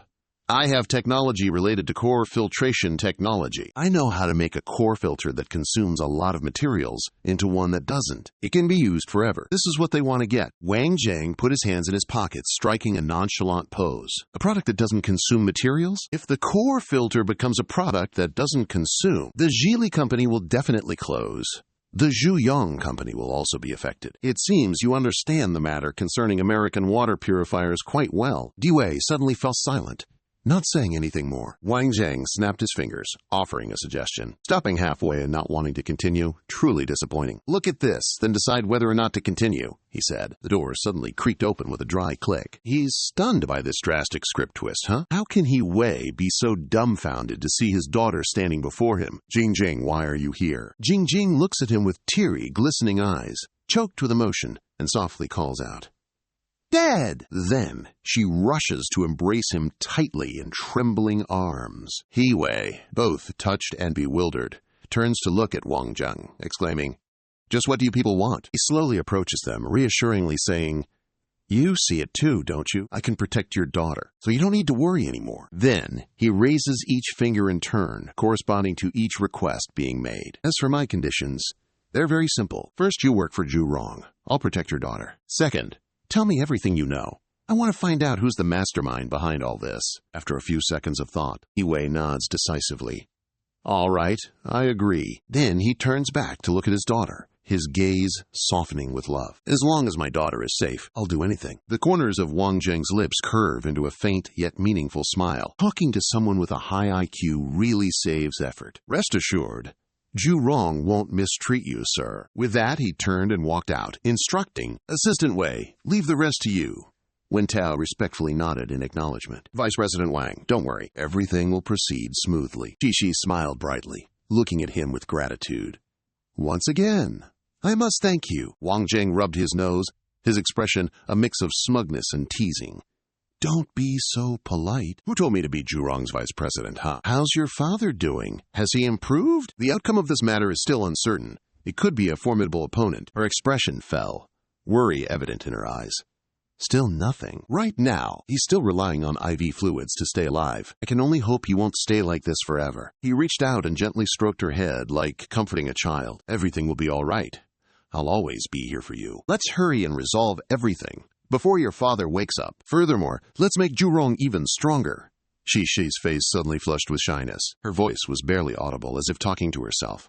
Wang Zheng, thank you. It's so good to have you by my side. Wang Zheng cupped his hand to his ear, pretending he couldn't hear what she said. Am I the most handsome man in the world? She just stomped on my foot. That pouty face is seriously annoying. She's never serious for more than 3 seconds. Then she turns and walks away, just leaving me with, I'm going to work now. He stares after her, dumbfounded, then mutters, yeah, can't figure women out at all. Suddenly, his phone buzzes in his pocket. He glances at the screen. Caller ID shows Zhang Mingqi. A few minutes later, at the Shila office, a waiter comes to the table and sets down the food with an enthusiastic voice. Here are your dishes, folks. Wang Jing scrunches his face like he's being tortured, sighs and groans. Yes, from the moment I was born, I just wasn't destined for the upper class. Wearing a suit to eat and having to watch how I eat. It's too much for me. Silver Mountain is better. I could eat and drink comfortably there. Mingqi is eating, but she suddenly stops. She looks up at him. Her eyes narrow slightly, then she smiles gently. Everyone has their own aspirations. Or, after you get used to it, maybe you'll get tired of street food too. Look at the people in this restaurant. How many of them have eaten on the street before? She continues enjoying her meal. Wang Zheng keeps grumbling. Well, they're all fake. Unlike me, always consistent and honest. If it wasn't because a beautiful lady asked me to come here, I definitely won't set foot in places like this. Ming-Chi's face flashed with awkwardness. Then she quickly steered the conversation. Don't say that. I sought you out to report on the Mirage Diamonds. Wang Zheng was momentarily stunned, only knowing to nod repeatedly. Aha. She straightened her back. She presented fluently, proving meticulous preparation. In the capital, I've found 14 stores in central locations. After we finalize the rent, we'll proceed with decoration. As for boosting advertising in newspapers and magazines, we must lower prices considerably in order to compete with the Su family's diamond brand. She spoke non-stop, each sentence reflecting vision and deep understanding. Although the Su family's diamond sales are stable, this is market competition. Even Su Tiantian won't be able to hold out for long. Wang Zheng sat, propping up his chin, looking dazed. In his heart, he couldn't help but sigh. As expected, the reputation of the chairman of the board of the Lanhai Group is well-deserved when talking about business. She's like a completely different person. He was completely unaware that behind them, a burning gaze was fixed on them. Tian Ran watched them, and a feeling of discomfort rose to her throat. She thought to herself, I didn't expect to meet Ming-Chi here. Could she be dating Wang Zheng? Chatting and laughing like that. What's gotten into them? Just then, Haixing happily walked over, smiling brightly as she called out to him, Tian Ran, admin is back. Seeing that he didn't respond but stood up abruptly, she anxiously asked, What are you looking at, dear? He silently strode to Wang Zheng's table. She hurriedly followed, calling after him incessantly, Tian Ran, where are you going? Tian Ran slammed his hand on the table, then glanced at Wang Zheng. A sardonic smile crept across his lips, full of provocation. What a coincidence! Wang Zheng, to think I'd run into you here. Wang Zheng leaned back in his chair. A hint of amusement flickered in his eyes. What a small world. I'm here for dinner with Ming-Chi. I didn't expect to see you too, Tuo. Without waiting for an invitation, Tian Ran pulled up a chair to sit next to Ming-Chi. Since we've met, why don't the four of us sit together and share a table? He glanced sideways at Haixing, then casually pointed his finger. I agree to sit at the same table with you, but I don't like this woman. She glared at him, her eyes revealing her annoyance, thinking to herself, As if I like you. You ruined my belt last time, and I haven't even settled the score with you yet. Even so, she secretly thanked him as well, thanks to that embarrassing incident. Now, Tuo values me immensely. She recalled the words Fu Hua, once used to praise Haixing. Haixing is very understanding. At a crucial moment, she bravely stood up for Tian Ran. Well done, I like you very much. Wang Tran crossed his arms, looking at her with a puzzled, mocking expression. I've said it to this extent. And she can still smile? This woman really makes people hate her more and more just then. Yin Yin picked up a glass of wine and softly called out to him, Vuong. He smiled slightly and spoke up to defend Hai Tin. The last time was because Hai Tin was agitated. Consider this glass of wine my apology to you. It's your first time to the capital. Everyone should consider it an unfamiliar acquaintance. Make another friend. He immediately raised his hand to stop her, and frankly refused that goodwill. I don't understand. Kim Kwang-hu, Ao, beside me, is a competitor with your side. We need to divide the market. Why would we become friends? Tianyan still held the glass of wine in front of him, patiently continuing. Business is business. Friends are friends. Everything has its place. You clearly show your attitude. You resolutely maintain your position. So I must apologize to you. I can't be fake. His face immediately darkened, his lips slightly curled up with dissatisfaction. Mr. Vuong's personality is straightforward. You really are an interesting person. Then he stood up, adjusted his lapel, and made an excuse to withdraw. Suddenly, I remember. I still have some things I need to handle. All right, I won't bother you two lovebirds any longer. He pulled out the invitation and placed it on the table, as if suddenly remembering something important. All right. He looked at Ming-Chi. Honestly, with a touch of anticipation, the 21st of next month is my grandfather's birthday. Ming-Chi, you absolutely must come. With that, Tianran immediately turned and left, causing Hai-Sing to hurry after him. Tianran, slow down. Wait for me. Ming-Chi held the invitation in her hand. A hint of hesitation flickered in her eyes. Grandpa Wang Zheng's birthday party. Do you think I should go or not? Meanwhile, over there, Yan bumped into Yang Qiang, but didn't bother to apologize. Instead, he shouted, "You clumsy oaf! You nearly scalded me, you worthless thing!" The surrounding guests began to stare and gossip. What's going on? It seems a waiter carelessly spilled water on someone. He doesn't have to react that way, does he? That guy is really awful. Yong Chang knelt at his feet, terrified. I'm sorry. I didn't do it on purpose. Wang Zheng walked over and stood beside him. Teapot in hand, he couldn't contain his anger. Forcing others to bow and kneel won't earn you respect. On the contrary, a man must be tough when he needs to be tough. Then turned to him, beckoning softly. Come here, let me show you how it's done. Next, you! He raised his hand, pouring tea on James's head. James, wiping his face, angrily asked, Do you have a death wish? What do you think you're doing? Wang Zheng placed the teapot on the nearby table, looking utterly unconcerned. Naturally, I'm teaching someone how to be a proper human being. This is Chinese territory. Don't think you can just run wild here. I'll compensate for all damages today, while I apologize to the server. Yan raised his fist, lunging quickly. He slightly curled his lips. How amusing. One monkey wants to stand up for another? Let's see if you're even qualified. He leaned to the side, dodging the attack. Looking at the punch just now, he thought to himself, this guy's punch is not only powerful, but incredibly fast. Compared to Zhang Hongqi, it's a massive difference. He seized the opportunity, delivering a palm strike straight to the opponent's chest, secretly guessing. Every attack he makes carries killing intent. Pure hard work alone absolutely can't achieve this level of lethality. He must have been through bloodshed. Yan attacked again.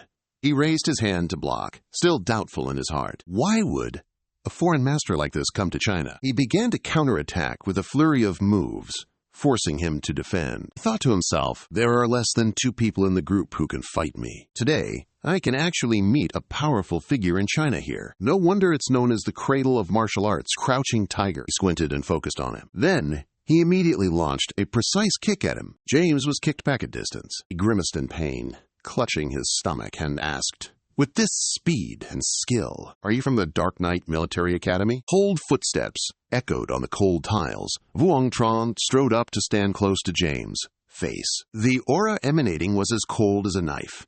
Dark Knight Military Academy? Wasn't it made clear already? You wouldn't set foot in the East, would you? Could it be that you guys are breaking the agreement of the Western Dark World? In the Western world, there are 3 major dark organizations, and the Dark Knight Military Academy is one of them. Because the 3 groups cannot take over the East alone. Therefore, the Western world has an unwritten rule. They cannot set foot in the East. James' face was as white as a sheet, his mind reeling with unanswered questions. Who is this guy? A normal person would never come into contact with that kind of world. A place where the sun doesn't shine, let alone be able to tell I'm military just from my moves. Daring not to hesitate, he spun around and bolted, muttering, This guy's trouble. Best to scram. Wang Zheng immediately unleashed his hidden weapons. A sharp shout tore through the air like a whip. Where do you think you're going? Yan Lao crashed straight through the glass door. His body slammed hard, sending shards flying everywhere. But by the time he arrived, the guy had completely vanished. Immediately, he leaned out the window, scanning the street below. Ming-Chi just arrived, stopping beside him, still a bit spooked. This is the 7th floor. He jumped, but he's nowhere to be seen. Did he sprout wings or something? Wang Zheng shook his head decisively, offering his deduction without hesitation. No, he's hit with my knockout gas.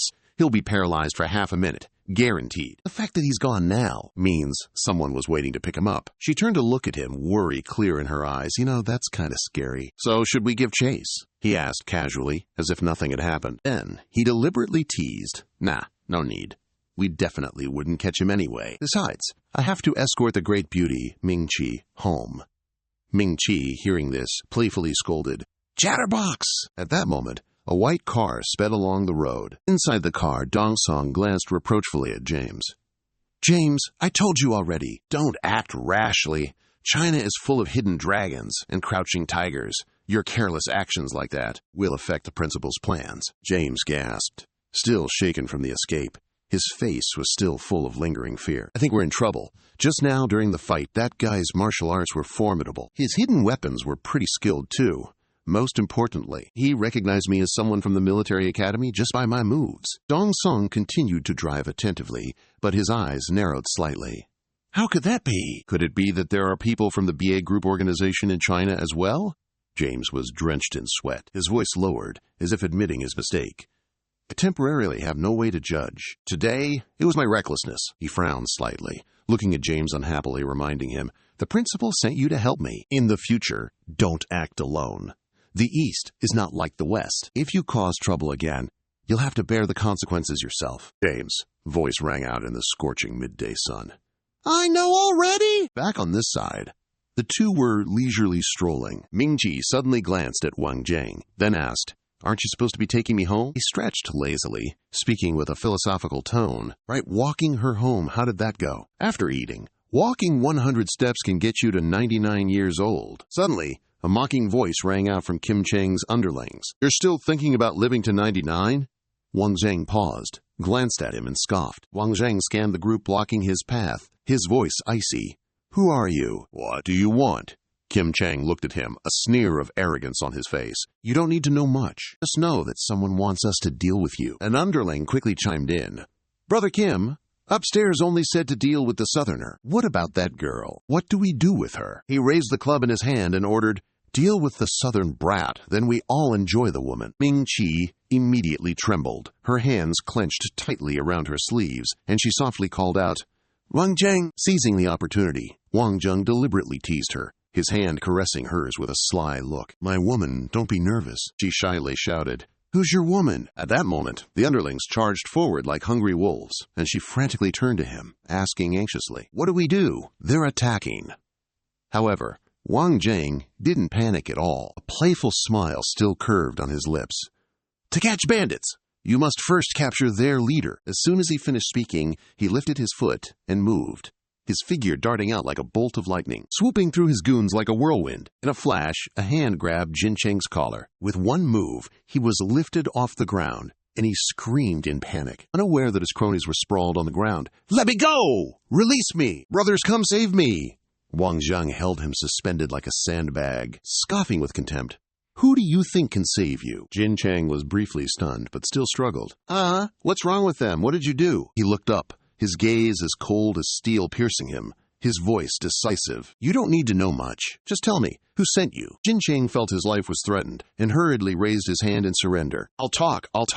Please spare my life." Ming-Chi witnessed the entire unfolding story, also surprised by the dramatic change in his attitude. Wang Zheng pondered for a long time, carefully instructing, "It's a strange name, huh? You can't poke the hornet's nest." At Yinzuo KTV, it was as if the night had suddenly sprung to life. The bright lights, combined with the lively music, made this place feel like a pulse of life. Showing understanding, Xiaoming was polite. "Second, uncle, to be honest, you've always been the person I respect and admire the most. This time, we were lucky thanks to you. Cheers." Huang Min arrogantly showed off while embracing the beauty next to him. "Hey, Humin, don't be so polite. If you suffer any losses in the future, just tell me directly. Uncle will solve it for you. In the Binjiang area of this capital, who are you afraid of?" Then he turned to promise, "But Uncle has been a bit busy lately, causing you to suffer on the ship. In a few months, Uncle will take care of it for you. Uncle will punish himself with a drink." Hearing that, he quickly waved his hand in denial. "Uncle, you are busy with 100, 1,000 things a day. being able to help me investigate the whereabouts of that person. It wasn't easy at all. Don't say self-punishment. I should toast you again. He laughed, satisfied, and patted the person next to him. Ha, you really understand. Looking at the time, that Vuong Tran guy must be dead. Go on, what else is there? Tell me. Uncle will take care of it for you. He hesitantly told his troubles. Uncle, actually, I like a girl. Her name is To Vien. Vien is a sophomore at the Capital Medical University, but she doesn't think much of me. Without hesitation for a second, Trong Min immediately made a decision. She despises you? This girl really doesn't know what's good for her, all right? Uncle Tu remembers. After I send someone to listen for news, I will bring her to you. Min, achieving his wish, revealed a cunning face. Uncle Tu treats me better than my father, so I will sit tight and wait for your news. The sky outside is gradually darkening. The moonlight is faint and just barely peeking through before being swallowed up by the massive high-rise buildings. Then Kwong began to show his seductive tricks to the customers. He warmly tried to persuade me. I have good stuff here. Do you want to order? Vuong Tran noticed the object in the other person's hand and was a little startled. He decisively snatched it, questioning, Do you know what crime you're committing selling this stuff? He panicked and reached out to demand it back. Give it back to me. Before he could touch it, he was held back by one hand and questioned with a smile. You want me to return it? Okay, tell me where Feng Trong-min is, Ving Guang angrily said, immediately wanting to use force to threaten, You want to be hit, right? Quickly return the goods. Not even touching him, he calmly dodged each blow skillfully. After asking for a while, no waiter said they knew Feng Trong-min. It seems that without causing trouble, Feng Trong-min will not appear. Finally, he kicked the person opposite him hard in the leg. Go away! He was thrown far away, several meters, successfully attracting the attention of every gaze. Wang Zhang remained calm, as if nothing had happened. Consider it eliminating harm for the people by hitting you. The bodyguards noticed some strange movements. They swiftly moved forward to resolve the issue. Step aside! Step aside! Daring to cause trouble here? Do you not want to live anymore? Heh, I'm just itching to stretch my muscles. Looks like I'll have to fight another round today. Without wasting words, he immediately charged in to take care of all the people in front of him. Ji Yang frantically ran to report the news to Master Feng. It's terrible! Someone's causing trouble! Jiang Ming was annoyed. What are you panicking about? Ruining my mood. How many people are there? He hurriedly recounted, hands constantly clutching his head from dizziness. Just one person, but his martial arts are very powerful. Dozens of bodyguards have been dealt with by him. He flew into a rage, standing up and yelling. One person beat dozens of people? What am I raising you lot for? Useless trash. You know why he came here to cause trouble? Suddenly, a deep voice spoke up, breaking the tense atmosphere.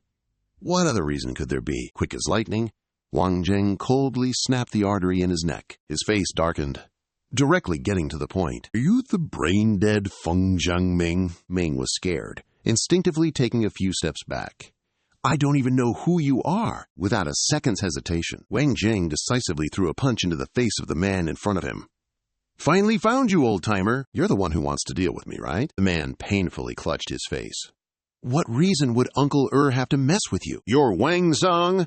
How dare you, you little jerk? You dare hit me like this. My boys work at the police station. You're so dead. Wang Zheng laughed, walking closer and asking, Haha, do you think you'll live to see that? Tell me, why do you want to hurt me? Suddenly, Xiaoming abruptly rushed out to stop him. Wang Zheng, stop! Don't touch my second uncle! Jiangming was a little startled, and Xiaoming frankly admitted, Before, on the train you annoyed me, so I asked my second uncle to help. This has nothing to do with him at all. If you want to hit someone, just hit me. Then, anxiously thinking to himself, when will the people from the police station arrive? I can't hold on for long. Wang Zheng angrily delivered a kick to the guy's face. No need to explain! Seeing you, I understand the reason now. Just a little grudge and you already want to cause trouble? I think you're too free and bored. Go find something to do. Saw my grandson fall to the floor. Jiang Ming couldn't hide his panic, and Zhao Ming sat down, expressing his disgust. I really don't like you guys, uncle and nephew. What do you think I should do? How about this? I'll let you choose one of two options. He was so scared that his face turned pale, and the police from the station are almost here. Yet he wasn't scared at all. He happily listed the options. First, I cripple one of your grandson's legs. Or, you can cut off one of your fingers yourself. Second, you can't touch your grandson. You must become my henchman. Help me handle a few things. Of course, this place is still yours. I won't interfere. He heard the bad news. It's like being hit by Yao Chan's second trick. Are you kidding me? One loses dignity, and the other damages the body. Why am I letting him lead me by the nose? Just then, a resounding voice rang out. Who's causing trouble here? Take them all away. It's Zheng Ming. He was overjoyed to recognize the familiar voice. Finally, they're here. Hua Ping and his comrades entered the room with serious expressions. Their oppressive aura successfully attracted everyone's attention. He looked around, annoyed. Annoying prick, why would I look for myself in this cramped little place? I wonder if he's got anything more pressing to deal with. Zheng Ming rushed to beg Team Leader Wang for support. You're here? He looked puzzled. What in the world happened here with Feng, huh? Why is Yin Zuo like this? And you look disheveled yourself. Zheng Ming started to act like a tattletale. Team Leader Wang, you must demand justice for Yin Zuo here. I'm in this miserable state all because of him. Damn it. Such calculation. Protecting Yin Zuo could rake in tens of thousands in dividends each year. This golden goose is now ruined by this kid. He finally decided to raise his voice, demanding someone to pay for making Yin Zuo like this. Hey, you! Stand up for me, Wang Jingping calmly inquired. Stand up? So what? Can you even catch me? Feeling slighted, he furiously ordered, Arrest him! Of course I'll arrest you! Someone, seize this man for me! He slowly turned, sternly asking, Wang Huaping, are you sure about this? The moment he saw the face of the person before him, he froze instantly. His entire body stiffened as if frozen. It's him! The guy who dined with Commander-in-Chief of the military region, Gao Gi. He could mobilize the entire military region with just one phone call. Why am I running into the squad leader from the directly subordinate guard regiment everywhere I go? Quickly, make some excuse to scram. Hello, what's up? A murder happened in the Shuiyuan district of Pingjiang? Got it. I'm on my way now. Hua Ping tried to calm himself down. Can't provoke him, I won't get away. Wang Zheng gently put his hand on the other guy's shoulder. Battalion Commander Wang, I see you get heated easily. I have a way to cure this ailment if you want to get better. Tomorrow, bring 2 million to Jurong HQ. Find me there. The guy was quite surprised when he heard that. I've wanted to cure this for a long time. He just looked at me and knew my problem. Could it be there really is a way to cure it? He thought for a long time, then left, not forgetting to leave a message. I know. I'll come find you. Zheng Ming was horrified when even his savior turned his back on him. Team Leader Wang, he dejectedly reminded Feng. Did you see that? Even Wang Hua Ping doesn't dare mess with me. You still aren't seriously considering it? Think about what choice you should make. Xiao calmly left after dealing with everything. I'm not in a hurry. I'll give you time to think. Next time I come, you absolutely have to give me an answer. He helplessly yelled. Why pick on me? Is Yin Zuo a cash cow? Feel free to explain the reason. It's nothing to do with the silver throne.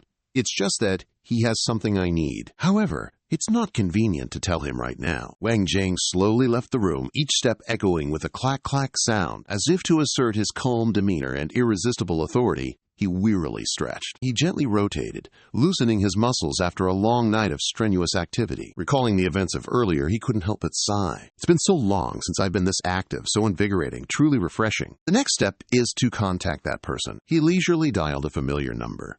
A surge of mixed emotions welling up inside. Xie Yan cautiously spoke from the other end of the line. Hello? Who is this? Wang Zheng chuckled, reverting to his mocking ways. The Dark Army's division leaders, people? So all the people you've kept are incompetent? Recognizing the familiar voice, he couldn't suppress his emotions.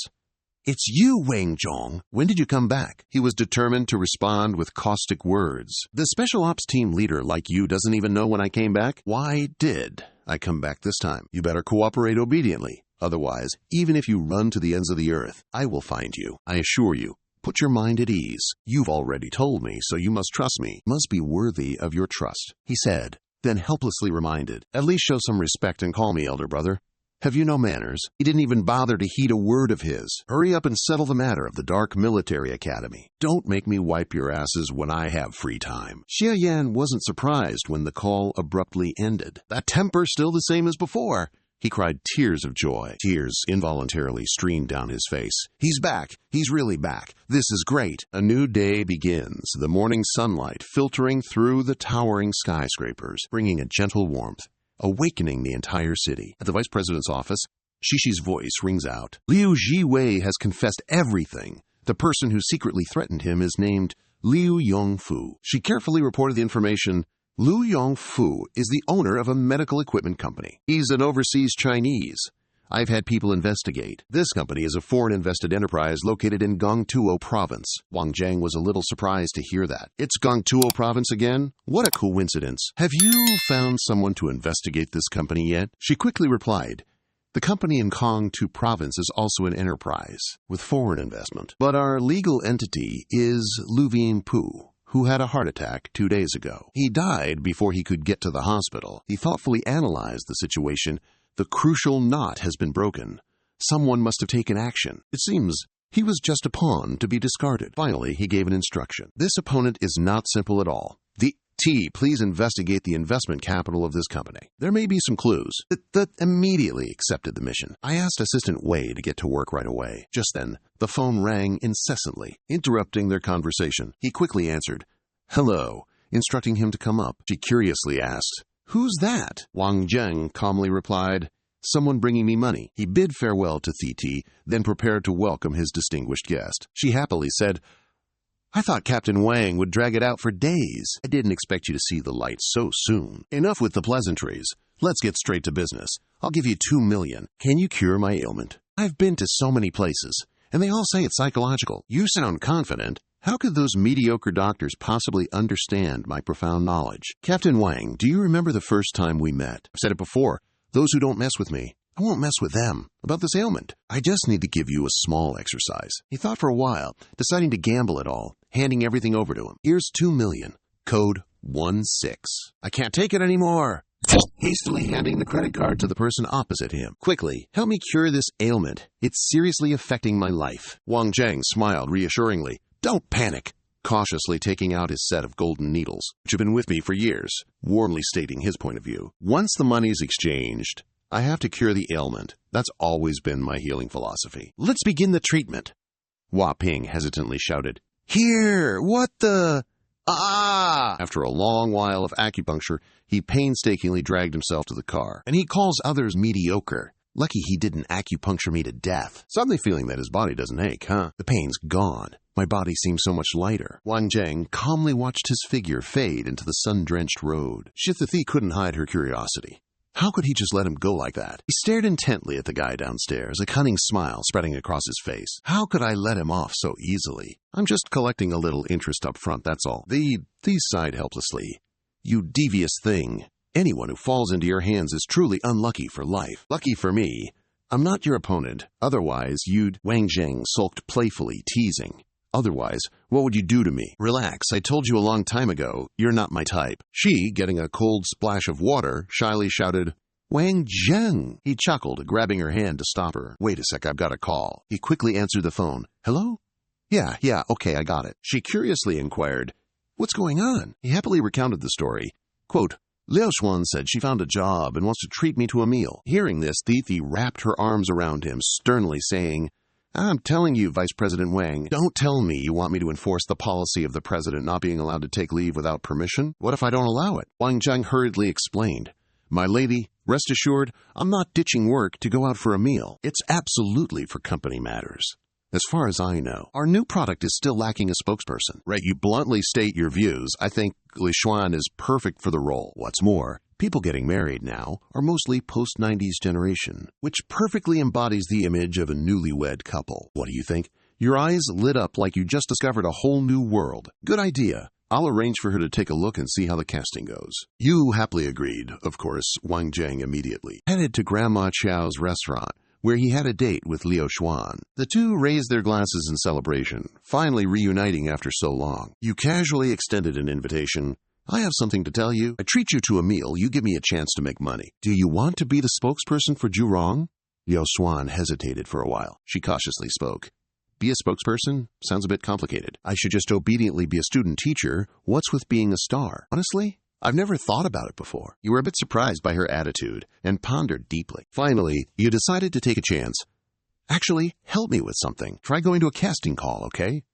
She was so worried that she finished her entire glass of water, trying to regain her composure. She bravely slammed the glass down on the table, ready to face the challenge. All right, if you say so, then I'll give it a try. Wang Zheng couldn't help but rejoice at his success in luring and talent. Tomorrow, I'll take you to Cafe Cat Tin. Suddenly, a familiar voice cut through their conversation. Wang Zheng immediately turned to see Fei Lin, the voice's owner. Fancy running into you here, he offered with a smile. Sit down and eat together, okay? Fei Lin, in a fit of rage, roared, Wang Zheng, aren't you dating Sheng Fei, you scumbag? How dare you date this beautiful girl behind her back? He chuckled, recounting the reason. I was just helping Sheng Fei take down Lin Keilei. He couldn't help but laugh in his heart. Ha ha, these are the guys who can't get it, so they ruin it for everyone else. As the legend says. Ignoring his words, he continued to point and berate, taking down Lin Keilei. Ha ha, and you're a two-timer, two-faced. Don't you feel guilty toward Sheng Fei for doing this? He insisted on demanding justice for his beloved Sheng Fei. Is it easy for a girl to make a living alone in the capital? How could you do this? Don't you feel sorry for her? The surrounding crowd, eating their melon seeds, couldn't resist adding to the gossip. These young people nowadays. What a scumbag! First time I've met this type of person in my life. Don't judge a book by its cover. He looks so decent, yet I never imagined he'd be like this. Fei Lin, feeling validated, thought he was radiating righteous light. See? Everyone is on my side. He unhesitatingly raised his voice, questioning. You shameless couple. Flirting in public, aren't you embarrassed? Suddenly, a burst of pepper spray was unleashed. It aimed directly at the eyes of the guy who was just acting all high and mighty. He covered his eyes in pain, howling, Ah, my eyes, my eyes! Liu Xuan felt a surge of satisfaction. Finally releasing her pent-up anger, she retorted, WHO, are you calling a shameless couple? Wang Zheng kindly advised, I suggest you go to the hospital, or you might damage your eyes. Fei Lin hastily scurried away, leaving behind bewildered stares in the restaurant. Witnessing the scene just now, Liu Xuan felt annoyed. Such a good meal ruined by that guy totally spoiled my mood. Wang Zheng gently consoled.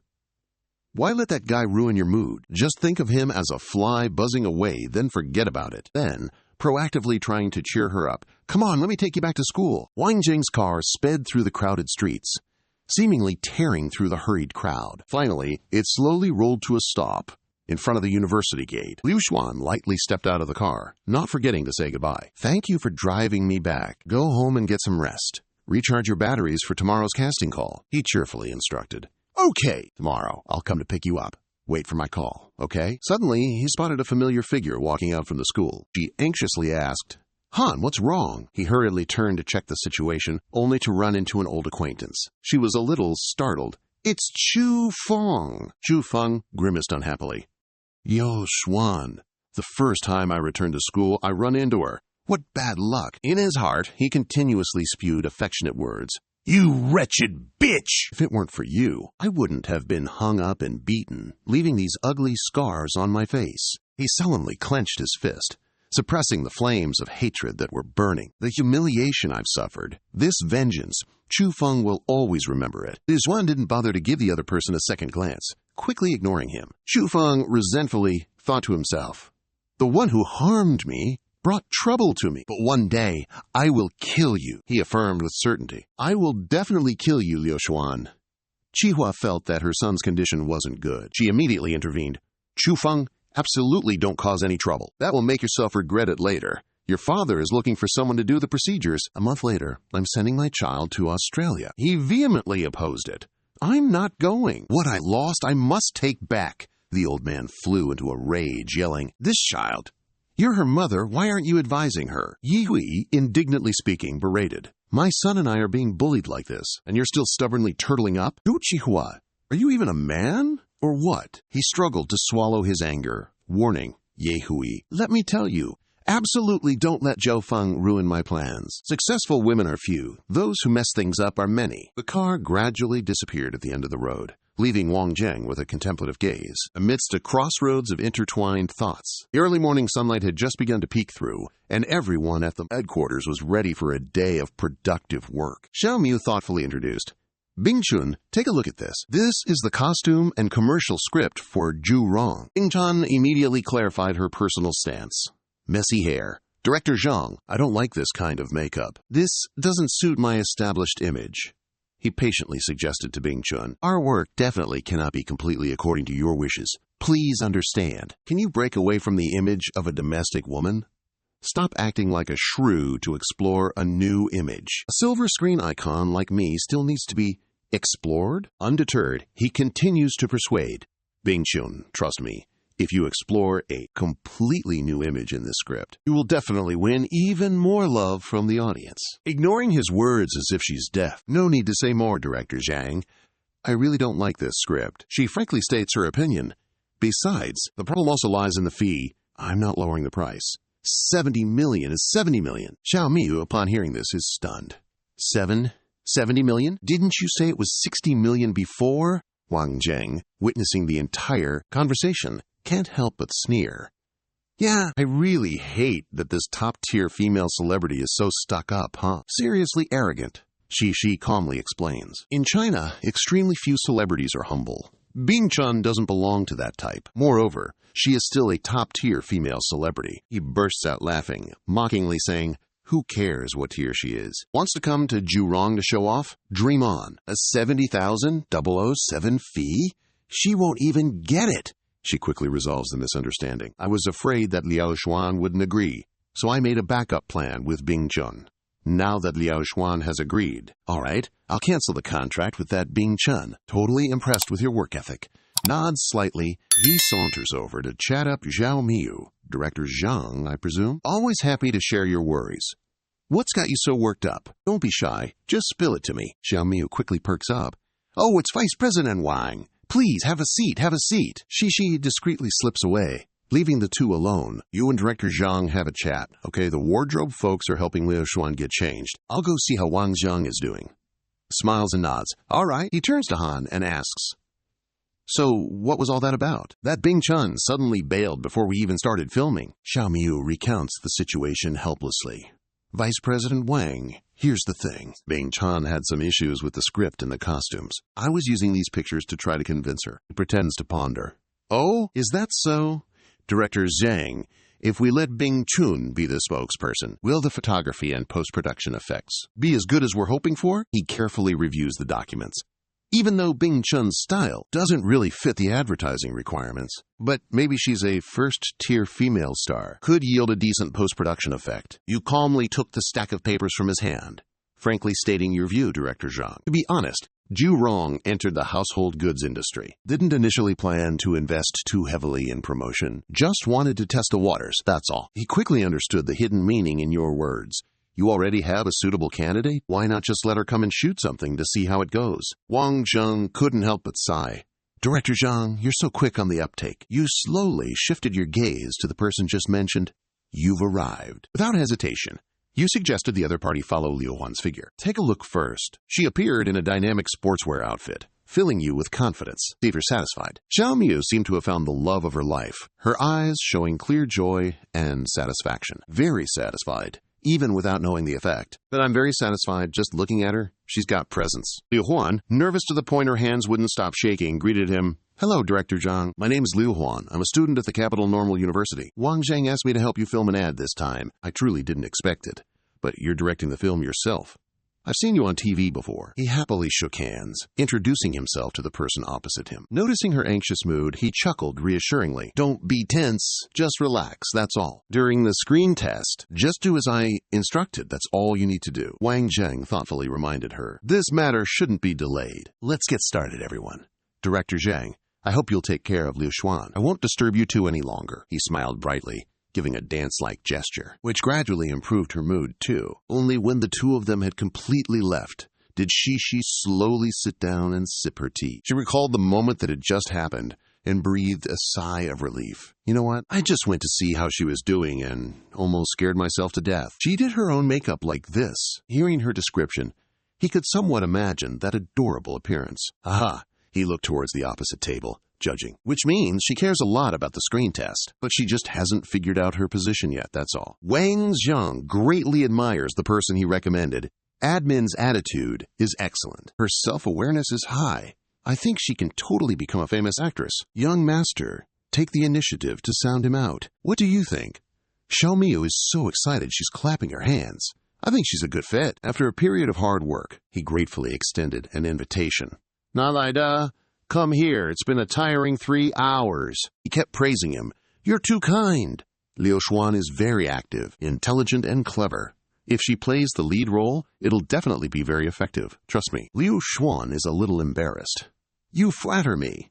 Wang Zheng goes straight to the main issue. In that case, can we decide on the lead role for this advertisement? Xiao Miu cautiously asks. Young Master Wang, even though Liu Xuan is excellent, your company already invited Bing Chun before. If we just cancel the contract like that, would that be okay? Shi responds without hesitation. What's the problem? I think Liu Xuan is just as good as Bing Chun. She calmly puts the tablet down on the table. Bing Chun is asking for too high a price. Finally, she concludes, choose Liu Xuan. He hesitates when thinking about that other person's power. But on Bing Chun's side, Wang Zheng affirms firmly, just worry about promoting Liu Xuan. I'll take care of Bing Chun. The first rays of the day gently spread, warming the space and painting the vast sky golden. Little Miu gently gave instructions. Liu Xuan, over to the right a bit. Right there. She quickly carried out the request without hesitation, professional as can be. With each gesture before the lens, he nodded in satisfaction. Good, just hold that pose. Suddenly, the sound of footsteps echoed unexpectedly. Clack, clack, a dry, grating sound. It seemed to reflect the angry mood of the person approaching. Lei indignantly threw a stack of documents onto the table, questioning the director Zhang.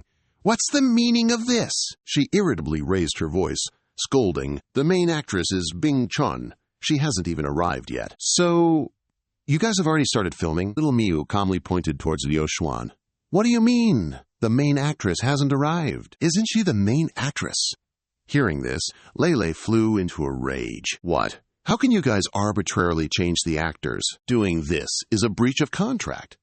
Who gave you the guts to do this? Wang Zheng calmly replied. It was me, he happily emphasized, as if intentionally provoking her. I'm the one who told them to change. Lei angrily shouted, Who are you? What are you relying on to change it? What qualifications do you have? He slowly stopped the hand that was about to reach out. Relying on what, huh? Relying on the exorbitant price from you guys. This small advertisement of Zhu Rong, who wouldn't dare trouble a top-tier female celebrity. She was so shocked that she could only stammer out, You! Before falling silent, Wang Zheng calmly sat down. You haven't forgotten your habit of throwing shade, have you? Are you not leaving? Or do you want to stay as a senior offering advice to the new actors on our side? Seeing her assistant gradually losing ground, Bang Thuan immediately stepped forward to retort. I don't care who you are. You can just change my advertisement as you please. Do you know who I am? He directly stated the other person's personal information. Of course, you are Tai Bong Tuan, belonging to Tong V Media Company. I have a very good relationship with the granddaughter of Chairman Tong Ti, Tong Haitin.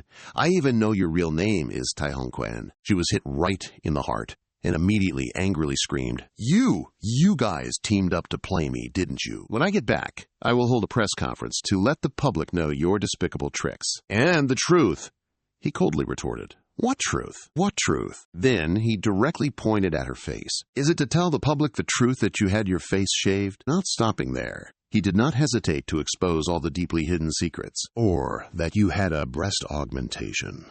Lei Huyan, witnessing that frank attitude, couldn't help but burst out laughing. He. Bang Thuan's whole body seemed to freeze. Thousands of question marks arose in her head. How did he find out about my plastic surgery? Few people know. She scoffed in humiliation, then turned and left. And she still had the energy to scold Lili so terribly. How did he find out about this? What kind of business are you running? She was scared and just kept her head down. I'm sorry, Sister Tai Wang. Zhang clapped gleefully, having dealt with a bunch of nuisances. All right, let's keep filming. Bing Chun sullenly returns to Song's media company. So angry that she threw her usually cherished handbag away, frustrated by being treated coldly for the first time. This matter is absolutely unforgivable. What right does he have to replace people, huh? I keep reminding myself that I'm a top-tier actress. Not only did he let some newbie replace me, but he also spoke so disrespectfully. I even unconsciously blurted out my true feelings. I'm furious. And you, Lili, standing next to me, are adding fuel to the fire. That's right. This cannot be overlooked. They should know how much benefit I, as a representative, could bring to Zhurong, right? They're so dumb. Bing Chun is annoyed, biting her nails. But how am I supposed to play them again? She's quick-witted, urging her on. Chun, don't forget we still have President Song. So what if he knows Song Haixing? I'm the top dog in this company. I'm the golden goose for the whole company. President Song will definitely help me. Seriously considering the issue. I still have Song Mingxuan to lean on, don't I? Finally, Bing Chen decides to take revenge. That guy's dead meat at Song Corporation Media, a place where outstanding faces gather, possessing a resounding reputation in the entertainment industry today. Inside the president's office, a gentle, soothing voice is heard. All right, don't cry anymore, Mingxuan. He tries to reassure the beauty. Rest assured, Chun. I'll take care of this. Just wait and see a good show. He immediately ordered his assistant. In my name, Send a fax to Wang Zhang at Jurong International. Invite him to the Heavenly Palace International Club tonight. The assistant quickly carries out the assigned request. Yes, President. I'll prepare immediately. Suddenly, he remembers something important and pulls the assistant back. Hold on. Besides Wang Zheng, also invite my friends, Zhang Mingquan and Chu Zhaonan. Don't forget to invite Olfeng too. Besides, also invite my niece Song Haixing. Let her experience the world tonight. Then confidently asserts that Wang Zheng is either crippled or blackmailed tonight. At this moment, Wang Tran suddenly received an invitation via fax. Curious, he picked up the paper and checked the information. He couldn't help but be surprised by the content sent. Tong Minjan wants to invite me to dinner. It seems I ran into his people. He has to show his face now. Thi worriedly asked, do you need me to go with you tonight? They will at least respect me. He happily stroked her head. No need. If you are there, it won't be convenient. Only when you're not there will Tong Minjan dare to really make a move against me. She shyly pushed his hand away. Don't stroke my head anymore. Finally deciding to find another way to appear, then you go. I'll finish the company's work. Tonight I'm also going to Thienkang to buy soy sauce. Wang Tran, though helpless, had to accept. I'll take advantage of the time before you arrive. To settle everything, night gradually covered the sky, and the shy moon timidly appeared, gracefully, strolling beside the dreamy, floating clouds. The Thienkang Hall, when night falls, seems to find its true rhythm, vaguely containing an indescribable mystery. In the closed room, ambiguous sounds echoed. Thuan, Thuan. Ah, don't move. Just a little bit more. Bang Thuan gasped in ragged breaths. Chairman Tong. Suddenly, the sound of continuous knocking on the door interrupted their pleasure. Min Zhan hurriedly reminded the person next to him. Fix yourself up. I'll go see who it is. He opened the door, looking suspicious. Whoa, I suddenly remembers a guy. Wang Zhang. He smiles and introduces. I am Wang Zhang. But now, you can call me Chairman Wang. He slowly invites him into the room. Oh, right. Chairman Wang, I heard you replaced our Chun-Chun with a new face. I wonder if you could explain this matter today. Wang Zhang sat down calmly, probing. Seems like you're unhappy, Director Song. Or did I arrive too early? Am I interrupting something hardcore between you two? Bing Chun, hit where it hurts, immediately jumped up. Wang Zhang, don't you dare change the subject. Ming Jing calmly raises a hand, stopping her words. He looks annoyed. Wang Zhang, what do you mean by that? He starts to get sarcastic. I don't mean anything. Just want to advise you to be less indulgent, or your kidneys will fail after 50. He was startled, subconsciously clutching his stomach. Wang Zhang. We're people of the same class. Beating around the bush just to curse me. Aren't you going too far? He directly listed the symptoms he suffered from. Director Song, right now, you're feeling tired all over your body, aren't you? Your lower abdomen hurts, right? Plus, your resistance is down. If you catch a cold, it'll take a month to recover, won't it? Ming Xuan was stunned, thinking, how does he know this? Finally, not denying it, she probed. So, Master Wang, you're quite knowledgeable. I wonder where he used to practice medicine. Bing Chun, disgusted, sneered at his skills. I wonder how many people he's killed already. Wang Jing, frankly, exposed her true colors. Actually, there's something I didn't dare say, Bing Chun. Last month, didn't you have surgery? Bing Chun was so stunned she squeezed the glass in her hand, thinking, am I seeing a ghost or something? He could even tell I had surgery last month? The expression on Ming Xuan's face wasn't much better. Last month, Chen Chen indeed had surgery, moreover. It was because of me. But he didn't ask. How could he tell? He tried to reassure himself. Never mind how he knows. This absolutely can't be revealed, or I'll be affected too. Wang Zheng is a menace. Wang Zheng chuckled, falling into his teasing ways. Your face doesn't look too good, Brother Song. Are you plotting something sinister? He was caught where it hurt, then challenged. Sure enough, there are always talented people around. Even if I try some tricks, I doubt I could fool you. You act shy, waving your hand. Brother Song, you are too modest. Ming Xuan was so shocked he was speechless, never expecting the opponent to be so confident. Just then, a clattering sound came from outside, and the door slowly opened. Zhang Nan cheerfully asked, Uncle Ming Xuan, I just got back from the Gongtou province. I got your call and I came right over. Is there anything I can help you with? I'll do my best. He quickly regained his composure. Zhang Nan, he said, casually revealing the reason. It's nothing much, just that everyone hasn't seen each other in a long time, so we're having a get-together today. I'm taking the opportunity to introduce you to some new friends. Bing Chun took the initiative to introduce herself. Hello, Master Chu. Zhang Nan carefully sat down, not forgetting to praise. Ah, this is China's flower, Bing Chun. Seeing is believing, much more beautiful than on TV. Suddenly, he noticed the presence of another figure in the room. He exclaimed in surprise, Master Wang, I didn't expect to see you here. So Uncle Song wanted to introduce us? Wang Zheng smoothly went with the flow. That's right. Luckily, thanks to Chairman Song's arrangement, we meet again. Ming Xuan was surprised, thinking to himself, these two know each other? Zheng Nan suspiciously probed, Uncle Ming Xuan, how did you get to know Master Wang? The Wang family is from Philadelphia. He carefully calculated how to tie Wang Zheng and Song Ming Jing together. I'm afraid we can only change the topic to Bing Chun. He was a little startled. The Wang family in Philadelphia is suspected of only remembering the super financial group. Enough to compare with any rich family in the country. Seriously, why? Why would people from a major family come to China? In the end, he resolutely affirmed that he wouldn't think about it anymore, even if he is from the Wang family in Philadelphia. So what? This is China. Meeting this untouchable guy, this matter, can absolutely not be easily let go. While immersed in thought, a familiar voice rang out. Brother Song, I'm here! Ming Ching happily showed a satisfied smile. My assistant is here, Ming Quan greeted cheerfully. Oh, young Master Su is also here.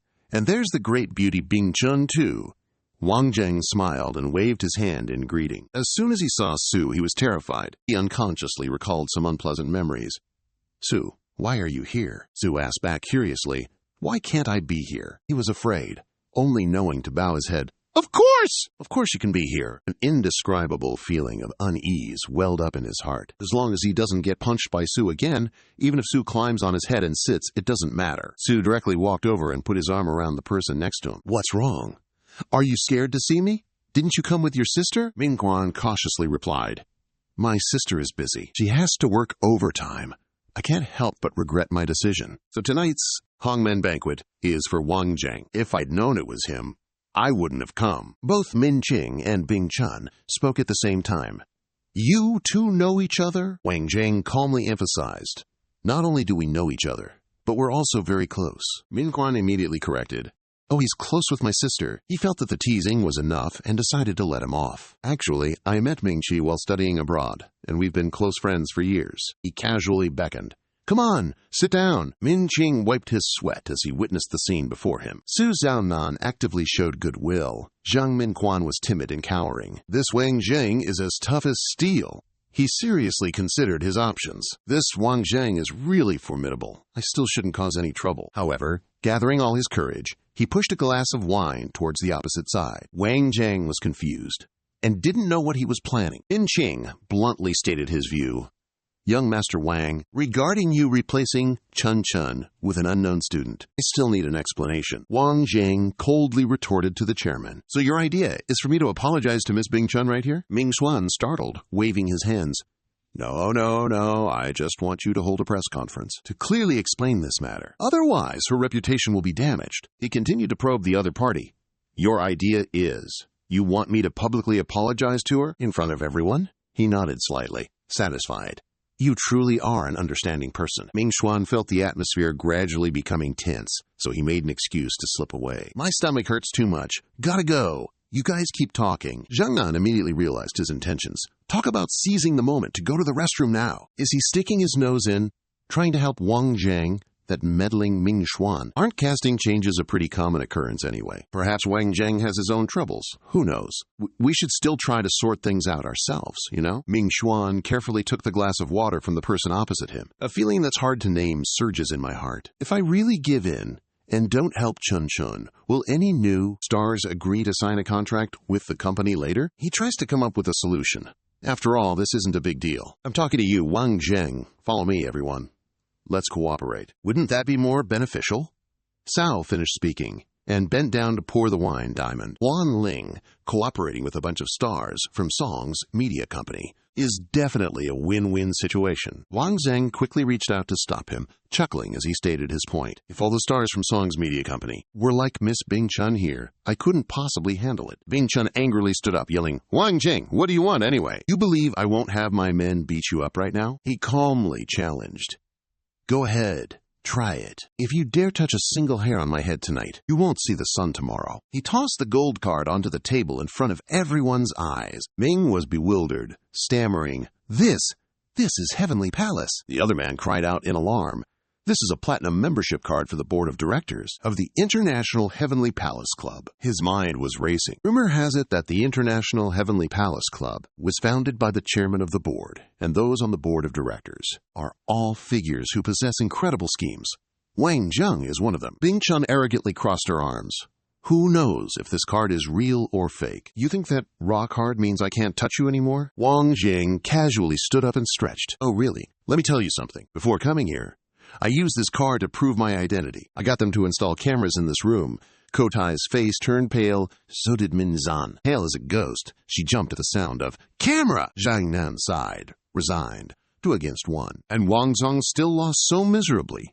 Min Shan cautiously asked, "Speak. What are your conditions for handing over the footage to us?" Wang Zheng made a straightforward proposal. Have all your company stars be spokespeople for our diamonds. Of course, I'll lower the spokesperson fee on your end. What do you think? He asked, half believing. If we do as you say, footage won't leak, will it? Bing Chun heard this like a bolt from the blue. She seemed unable to believe her ears. Chairman Song, he affirmed decisively. Of course. I guarantee it on my honor. He made a request. Give me a day to consider it. All right? Wang Zheng happily agreed. Of course, that's fine. Bing Chun is hot on Ming Xuan's tail. President Song, I'm a little suspicious of you, Zhang Nan. Master Wang, are you sure this room really has hidden cameras? Master Wang slowly sat down. You think so? He smiled, sipping his wine. I don't see any. Haha. Master Wang, to be honest, Ming Xuan's abilities are nothing special. However, he's particularly cautious, so you must be careful. As expected, Ming Xuan urgently called for reinforcements. Mr. Feng, please don't come. There's been a slight problem tonight. I want someone to disappear from this world forever. What do you think about that? Zhang Ming on the other end of the line was embarrassed. Explain it to Boss Song. This is a criminal matter, and the rumors are running high. What you're saying is a bit difficult. Ming Xuan tried to persuade, Brother Fong, we're all friends here. Can't you help this brother out? He sighed helplessly. Okay, here's what we'll do. Finally deciding to help a bro, I'll introduce you to a junior I know. His name is Li Gang, as long as there's money. He'll do anything. He'll be right up your alley. Ming was secretly delighted to have resolved his worries. Thank you, Brother Fong. I'll treat you to a drink another day. Amidst the bustling city, the Heavenly Palace Assembly Hall stood majestic and magnificent, like a symbol of mysterious beauty. Zhao Nan got into the car and left, not forgetting to say goodbye. Young Master Wang, let's drink together next time. Wang Zheng also went along with it. Okay. Drive carefully. He watched as the car disappeared into the night mist, and secretly thought, even though he hides it very well, I can still sense it. Zhao Nan is very wary of me. He chuckled admiringly. This guy knows how to seize opportunities to act. Knows which side is good to be on. Not bad. The service staff warmly bid farewell. Chairman Wang, here are your car keys. He politely replied. Thank you. Wang Zheng's car sped along the avenue, like an arrow tearing through the night, leaving only flickering lights and engine noise, echoing loudly. He suddenly noticed movement behind him. Oh? A series of question marks flooded his mind. When did these show-offs latch onto me? He carefully observed the mysterious car's movements through the rearview mirror. Huh? It seems to be getting closer. Suddenly, the black car accelerated and overtook, creating a significant noise. Yuan Kui slowly lowered the window, a challenging smile on his face, and casually scattered glittering sharp objects he'd prepared beforehand, eagerly anticipating a good show. The sharp nails, now free, lay silently in wait on the road, like a grim reaper's scythe hiding in the shadows. Just as expected, an earth-shattering explosion echoed, shaking the very air. Within seconds, the cars following behind were all over the place. As the tires burst, the atmosphere became even more chaotic. The crowd began to angrily shout, Hey, what's with the driving up front? There are nails in the road. Who knows which scoundrel is responsible? Everyone quickly got out of their cars to assess the situation. Damn it, a flat tire! Just then, Yuan Kui got out of his car, decisively chambering around, ready to act. He immediately ordered Huang Lin, whose car was behind Wang Zheng, take advantage of the chaos. You and I attack from the left and right, dealing with him swiftly. He quickly accepted the mission. Okay. Suddenly, Wang Zheng abruptly popped his head out. The idea sounds good. However, I believe doing so is very unwise. He was so panicked that his face turned pale. Wang Zheng and Huang Lin couldn't maintain their composure. When did you get here? He instantly pulled out a sharp little needle, threatening, Speak! Without a second's hesitation, he directly greeted, Who sent you people? Meanwhile, elsewhere, Ming Lan was happily raising a glass in celebration. He's extremely grateful. Lucky to have you, otherwise I wouldn't have been so evil. But Wang Jung is really bullying people way too much. Suddenly, a sense of unease came over him. But it's been so long. Why isn't there any news back yet? Could something have happened? Li Gang calmly reassured him. What could possibly happen? He confidently bragged. To tell you the truth, brother, 2 people I sent were both bank robbers and kidnappers. Now, dealing with just one person is a piece of cake. Hearing that, he felt somewhat relieved. Wow, impressive. Impressive. Before he could finish his beer, he was fully charged because the door was kicked open violently. Wang Zheng slowly walked into the room, the sound of leather shoes tapping rhythmically on the floor. Full of imposing dominance, he coldly questioned, I didn't expect you, Brother Song, to have no sense of humor at all. It was just a joke, and you immediately want to take my life? Why? Mingzhan panicked and vehemently denied. No, it must be a misunderstanding. Li Gang, sitting next to him, hurriedly stood up, overwhelmed by the aura of the person who just arrived. He seemed to sense his own life was in danger. The person Song Mingzhan mentioned was Wang Zheng, so it was him. He didn't know. He had to scram quickly. Before I could even run, Wang Zheng kicked me right in the back, decisively. He enunciated each word slowly. Misunderstanding? Many people want to kill me, but I didn't expect that 2 morons, like you, would be among them. He coldly asked, So how do you plan to resolve this? The 2 of them sat rigidly, not daring to move an inch. Trying to glean any information from him? Calling the police is out of the question. Don't even get me started on my abilities at the police station, plus you hired people to kill me. Reporting this to the police won't do you any favors. Wang Zheng explained, carefully wiping his sharp weapon. Wang Zheng always repays debts. You want me dead? Well, I don't want you to live either. He glanced meaningfully, hinting at a way out. If you can offer an exchange that's worth your lives, then I might reconsider. Ming Qing seized the opportunity instantly. Chairman Wang, how about this? I promise to fulfill the previous conditions. And what's more, free of charge. No promotional fees whatsoever. He chuckled, waving his hand.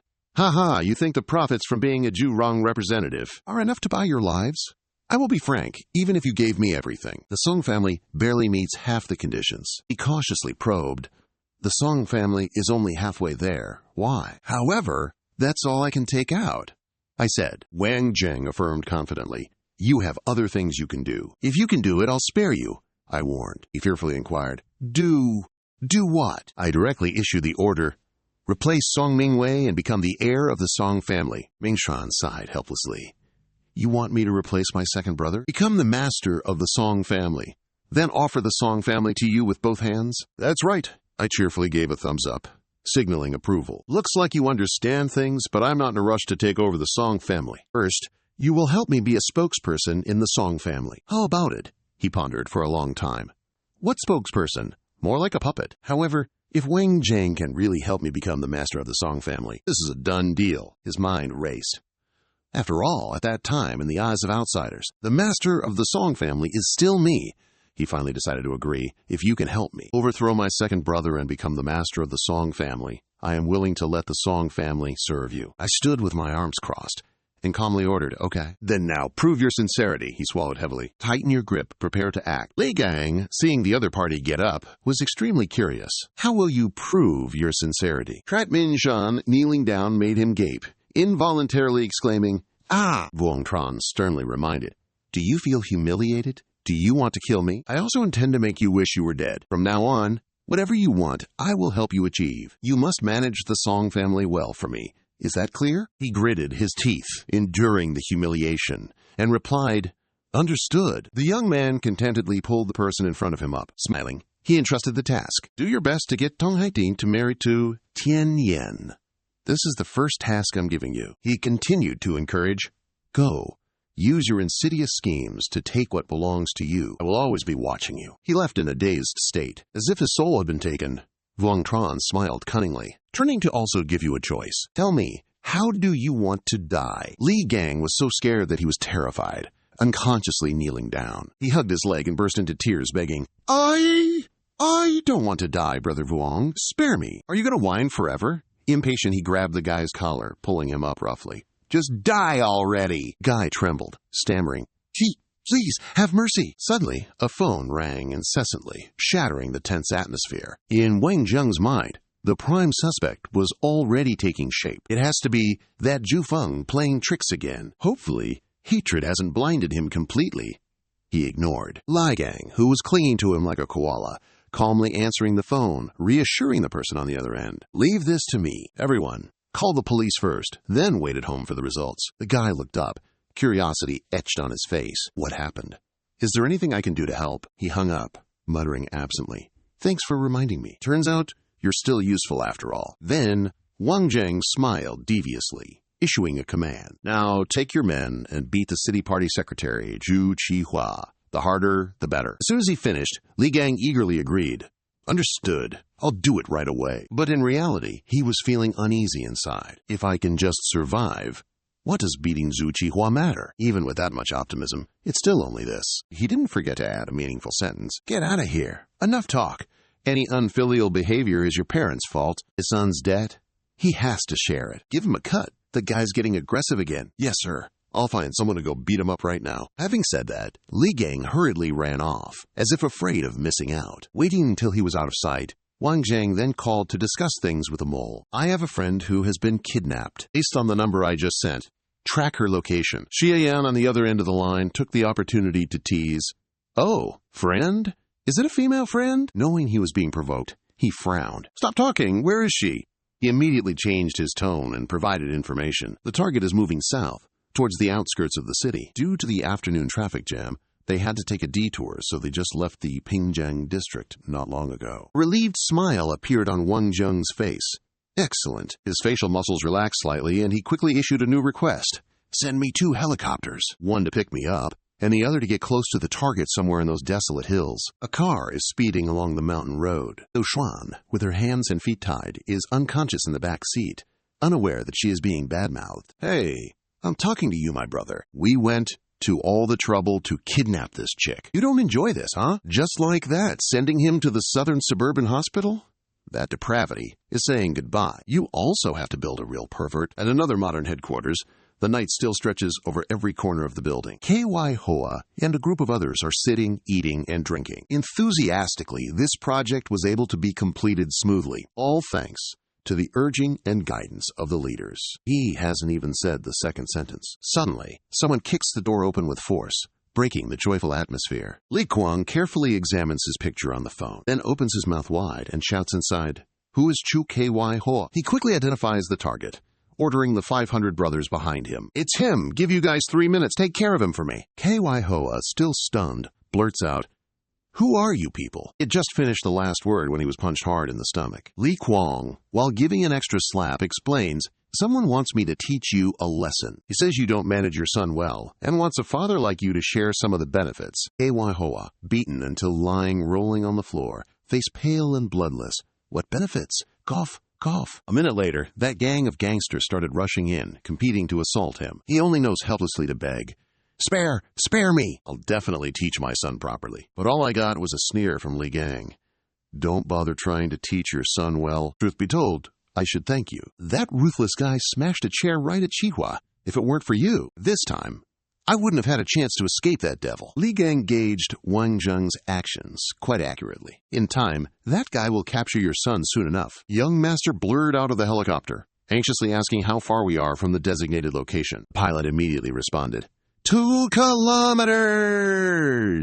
Wang Zheng returned with a majestic manner, issuing instructions. "Inform the other team. Our team will land now. The helicopter will search from above, ambushing. Anyone who tries to escape to the south, shoot them dead immediately." Meanwhile, inside the car, the kidnapper, Liu Xuan, and Ye Tian were happily sharing information. "That operation mainly sends women to Africa." Zhou Feng cheerfully laughed along with him. He cast a sinister glance at the back seat. "I've gathered intel before bringing this wench over. This woman deserves to die, but I want her to wish she were dead." Wow, he even made a bold guess. "Look at the way you are acting.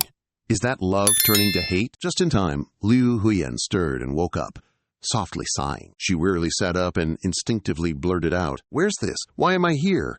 My head hurts so much." Seeing this, Chu Fong seized the opportunity to threaten, "You're awake, so there's no need to be afraid. I want to take you to a good place for you to enjoy life. Ha ha." At the Suburban Activity Institute in southern Tanliam, he cheerfully bowed to the distinguished guest. "Young Master Chu, please proceed at your leisure. Next time, if you have good goods, just contact our institute. Unexpectedly, Chu Fong coldly rejected. There won't be a next time. I don't want to see this kind of woman ever again. Deep Yu stepped forward and reminded. All right, son, this isn't a place to stay long. Let's leave quickly. He immediately strained his neck to complain. Mom, I told you I could handle it myself. Why do you always want to follow? She smiled kindly and explained. Isn't this because I'm worried about you, dear? But not long after, a bullet grazed past, huh? It went straight into Chu Fong's thigh, blood spurting out nonstop.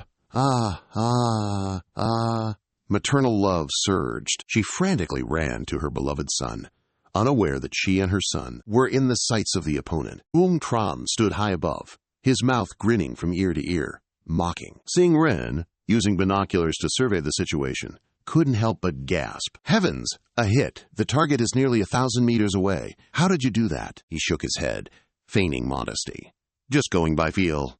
Not used to the new gun yet. Otherwise, I would have blown their heads off. Inform Team B they can move in. Then a helicopter carrying Wang Zheng entered the headquarters courtyard. As it landed, he daringly climbed down the ladder.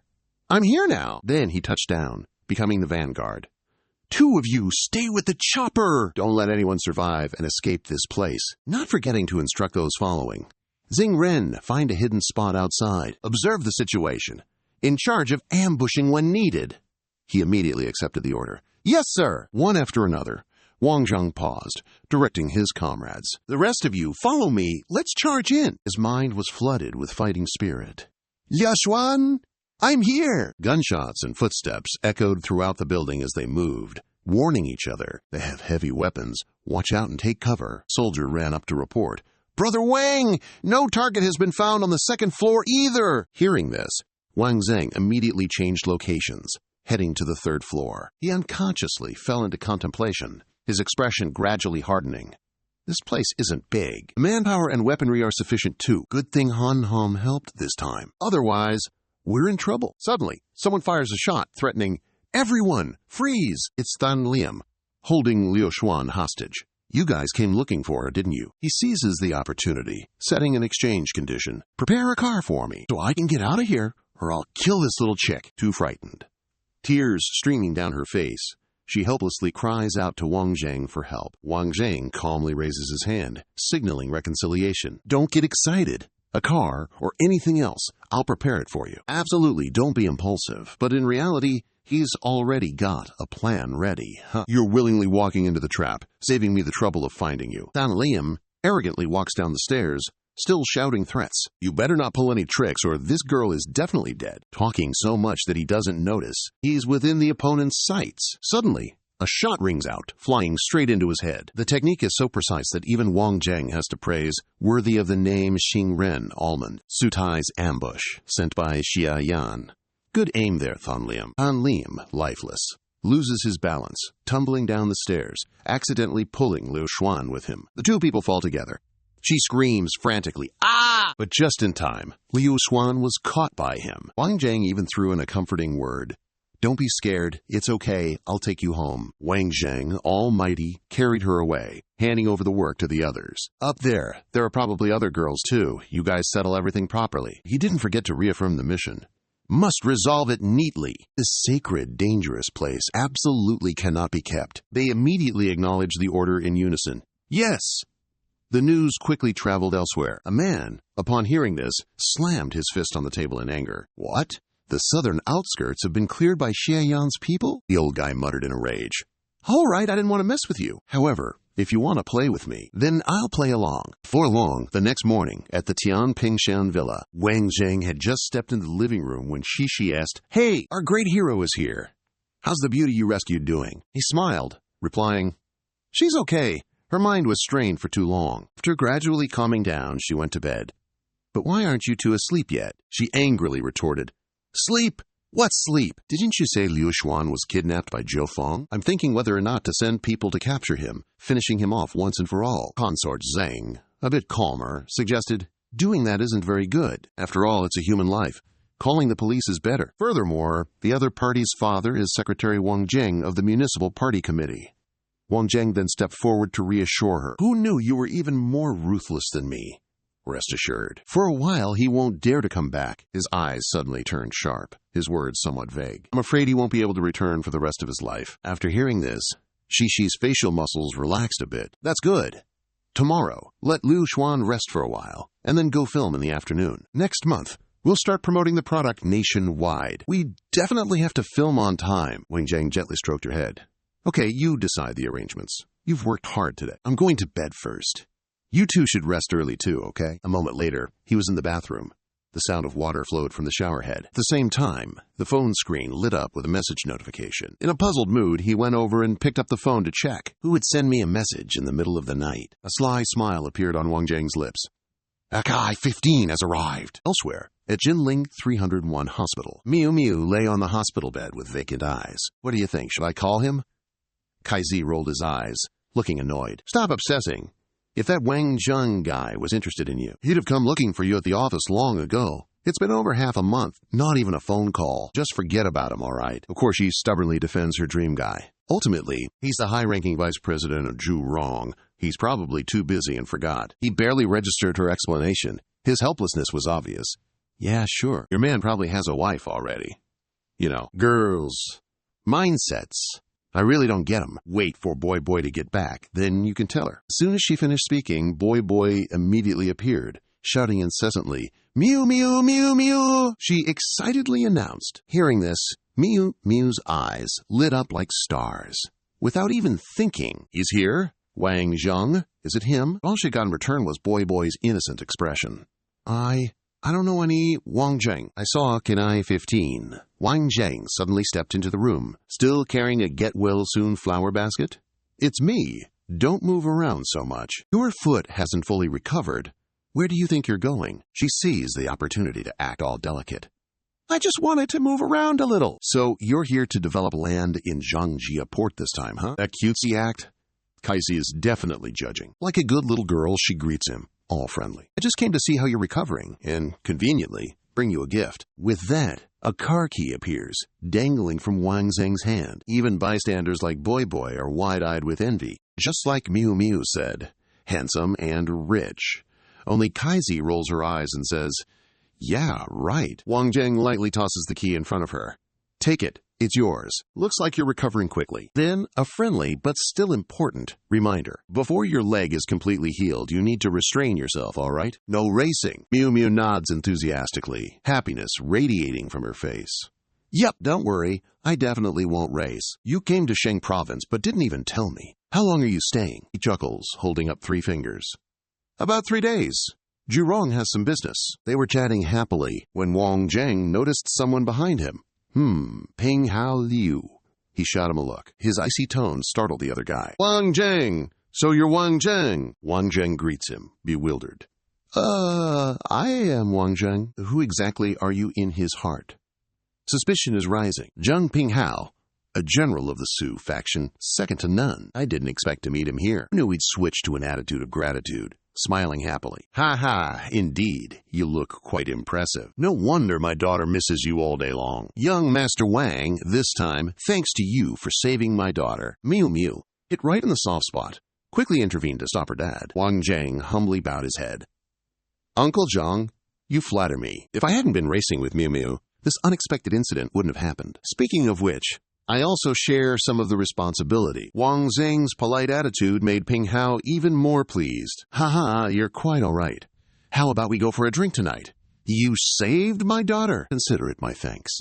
He smiled and replied, Then I thank you in advance, uncle. At the Xinhui restaurant, Wang Zheng gathered with Miu Miu's family for a meal. He even warmly raised his glass.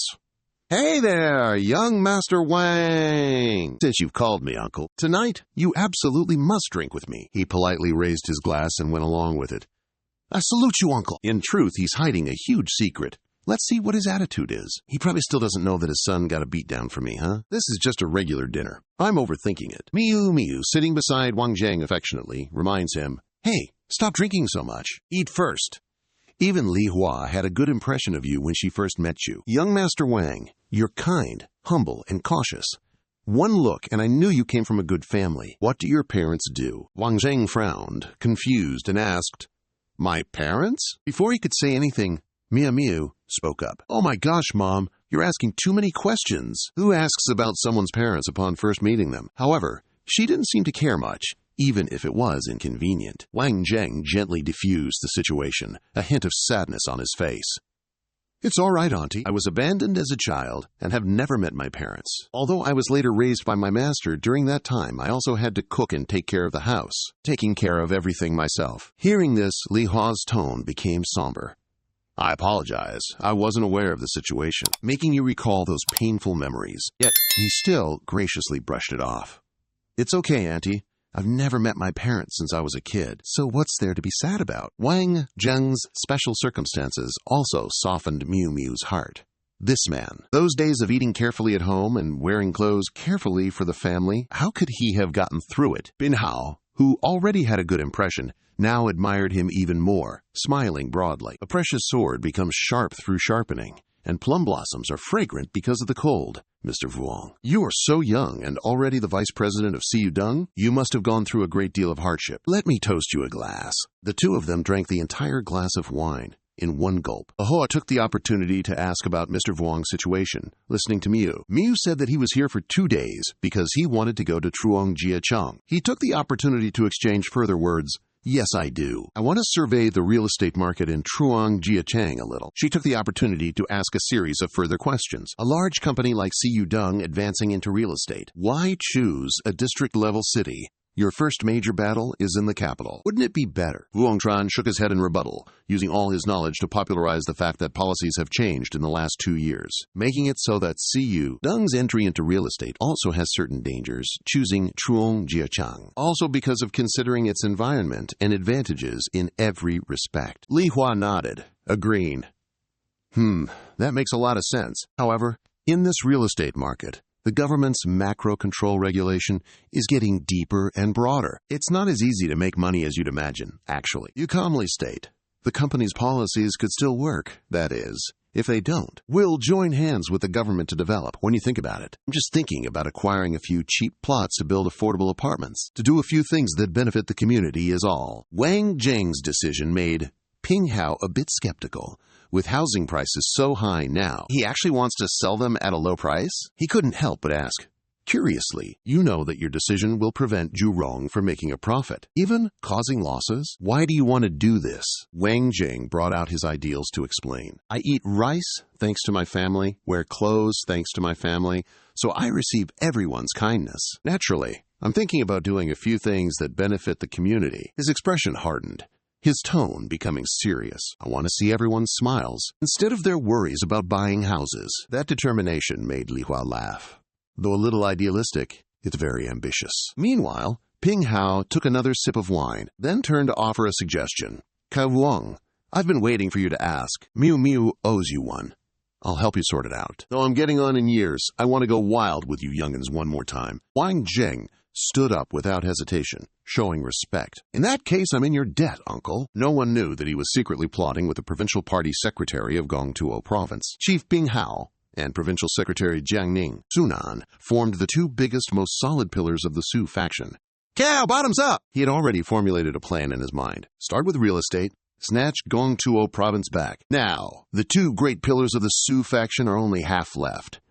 Just you wait, old man of the Su family. I'll slowly dissolve your power. At the Qinhui Renjia building, Wang Jing was pushing Miu Miu's wheelchair. They stood in front of a luxurious car. Ping Hao sat inside, asking with an expectant look, Are you sure you don't want to go home with your parents? She waved her hand dismissively. Heavens, I already told you, it's not easy to get out once. I want to wander around a bit more.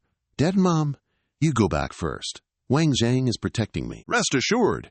He couldn't persuade his daughter, so he turned to Wang Zhang for help. Your Highness, please take care of Miu Miu. He immediately reassured. Yes, uncle, rest assured. The sound of Miu Miu's wheelchair rolling on the road echoed continuously. Taking that chance, she inquired, Wang Zhang, are you really only staying in Jinling for 3 days? Pushing the chair, he replied, No, I'm going back tomorrow noon. This time, I mainly came to give you the wheelchair. I still need to return to the capital to handle things. Hearing this, Miu Miu's expression darkened, her tone clearly regretful. Why so soon? Suddenly, a loud noise attracted Wang Zheng's attention. Before them were dozens of people in military uniforms, pointing guns at them. Instead of being surprised, he was strangely calm. So many people, what do you want to do? Yang Di announced sternly, Wang Zheng, we received orders from above to arrest you. Wang Zheng remained unfazed. Are you mistaken? I'm a good citizen.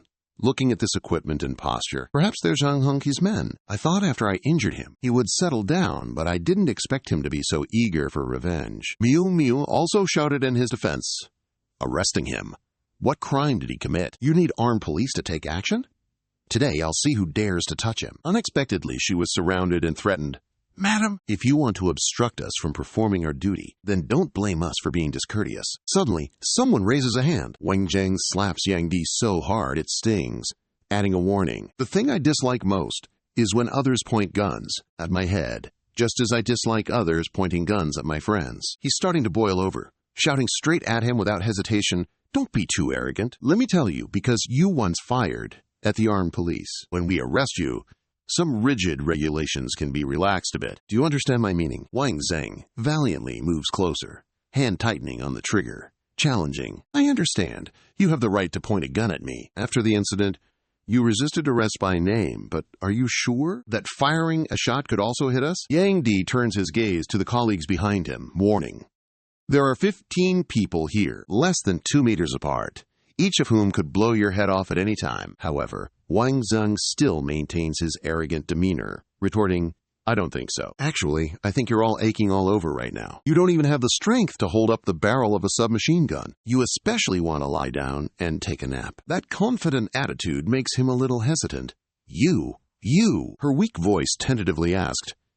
How do you know? The soldiers then began to feel weak in their hands and feet, as if waiting for a signal. They rushed forward to seize Duong's gun. What are you waiting for? Everyone, lie down and get some sleep! He seemed hypnotized and immediately fell to the ground. The others followed suit. Miu Miu couldn't help but sigh in admiration at the sight. Such a magical trick. He returned to his friend's side, pretending she had nothing to ask. Why? She replied mockingly. Of course I do, but I think it's better if you tell me yourself. Vuong Tran knew he couldn't hide it anymore, so he confessed everything. Truong Hong KY is your brother, isn't he? Last time when leaving Kim Lang, he led a group of armed police to block the road. I probably heard the news that you were racing with me and something went wrong, so he came to find me. Yet Miu Miu remained calm and asked Han, so, were you hurt? I told Truong Hong KY not to worry about that guy, yet he still made his own decision. A hint of embarrassment flashed across his face. I wasn't hurt, but I did injure your brother. He's probably lying in the hospital now. She calmly reassured, without a trace of worry. It's all right. He's very healthy. His resistance is good. If you're okay, that's great. That nonchalance surprised Wang Zheng a bit. First time he'd heard someone assess their own brother like that. Hearing that, she could only laugh apologetically, turning toward the Zhang family villa. He was on the phone, his eyebrows scrunched up like a monkey. I know. Seeing this, Li Hua gently approached Han. What is it? What's that daughter, who always turns to outsiders, calling you to talk about? Bing Hao recounted grimly, his expression sad. Miu Miu said Zhang Hengqi was injured by someone. Li Hua immediately pressed him urgently. Did that Wang Zheng hit him? Is Hengqi badly injured? Bing Hao's face was quite tense as he seriously recounted. Just now, Hengqi even sent a group of armed police to the hospital to block Wang Zheng and Miu Miu. I heard those armed police, not knowing it was Miu Miu, even pointed a gun at her head. She was stunned, senseless, her eyes blazing with a desire to devour her enemy. What? They dared to point a gun at Miu Miu. If Miu Miu suffers any injustice, I definitely won't let them get away with it. He switched to gentle mode, taking his wife's hand, then gently comforted her to soothe Miu Miu's worries about being wronged. On the contrary, Hong KY has been conservative and aggressive since childhood. This personality will suffer sooner or later. Vuong Tran making him lose his spirit is also a good thing. It's better to be slightly injured now than to lose your life later. However, Le Hua was still not reassured enough and was about to run to check the situation. I have to go see how Hong KY is. But Bin Hao quickly stood up to stop her. She couldn't go. She helplessly sighed, tiredly. Or he suddenly picked up the phone from the table. In a low voice, he ordered the other end to schedule a meeting with the political commissar and the general team, the head of the Namjiang Provincial Riot Police Team, saying that I invite them to dinner. On another side, a car sped down the road when the phone screen suddenly notified him. Someone named Truong Min KY is calling. Vuong Tran picked up the phone, surprised to receive an invitation. Asked me to come to the Lin Virtual Diamond Press Conference the day after tomorrow. He agreed without hesitation. Okay, I'll go, rest assured. Then he hung up immediately, Suddenly, while driving, Vuong Tran's eyes closed tightly, unconsciously falling into contemplation. He then stepped on the gas at full speed. The car runs as fast as sisters, hunting for sales on Shopee without knowing that. Every road he passes has been captured by Dong Tung elsewhere through the screen. He clapped his hands non-stop and laughed to himself. Very good, very good. Dong Song glanced away, a deep smile blooming as he changed the subject. So, about Zhang Hongqi and Wang Zhang, what do you all think? He assessed them, his face as cold as cash. I sense Wang Zhang is quite cunning. We shouldn't underestimate him. As far as I'm concerned, he's a dangerous pest. He's just waiting for a chance to spew venom. Just deal with him already. Nothing can stop the strong family's road to revival. Gia Kitty, lurking in the corner like Lou, chimed in. Just complete your mission, Headmaster. Hand the military academy over to you, and it will certainly help you achieve your ideal. Her fervent vow made Dong Song a bit skeptical. David then announced the situation. According to Ma's description, this Chinese master looks awfully like that young lad. If it's really him, then our military academy's China plan might already be compromised. He spoke with conviction. Then we must kill him. Keeping him alive is definitely a disaster. Kitty purred slyly. Her words were vague, with hidden meanings. This Wang Zhang is rather intriguing. I'm a bit interested in him, Dong Song calmly advised Kitty. You'd best be careful. Chinese men might surprise you.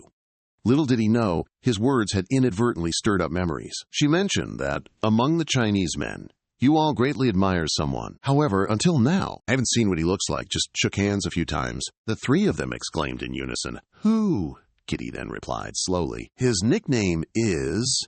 Her expression hardened with each word. The Asian Evil King.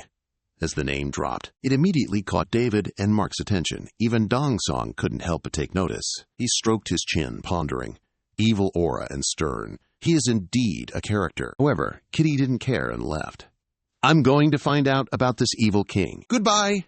At the capital, in a seafood restaurant, Wang Zhang stood before a tall building, judging inwardly. The place Li Minghao mentioned on the phone must be here. I wonder what surprises await me here. Minghao had been waiting at the door for who knows how long, waving, Let's go! The surprise for you is all prepared. It's been a while since you've seen an old friend. He casually dropped a few words of praise. Surprised or not, we'll talk about it later. Your business is doing pretty well, he led Wang Zhang inside, raising a hand to press the elevator button.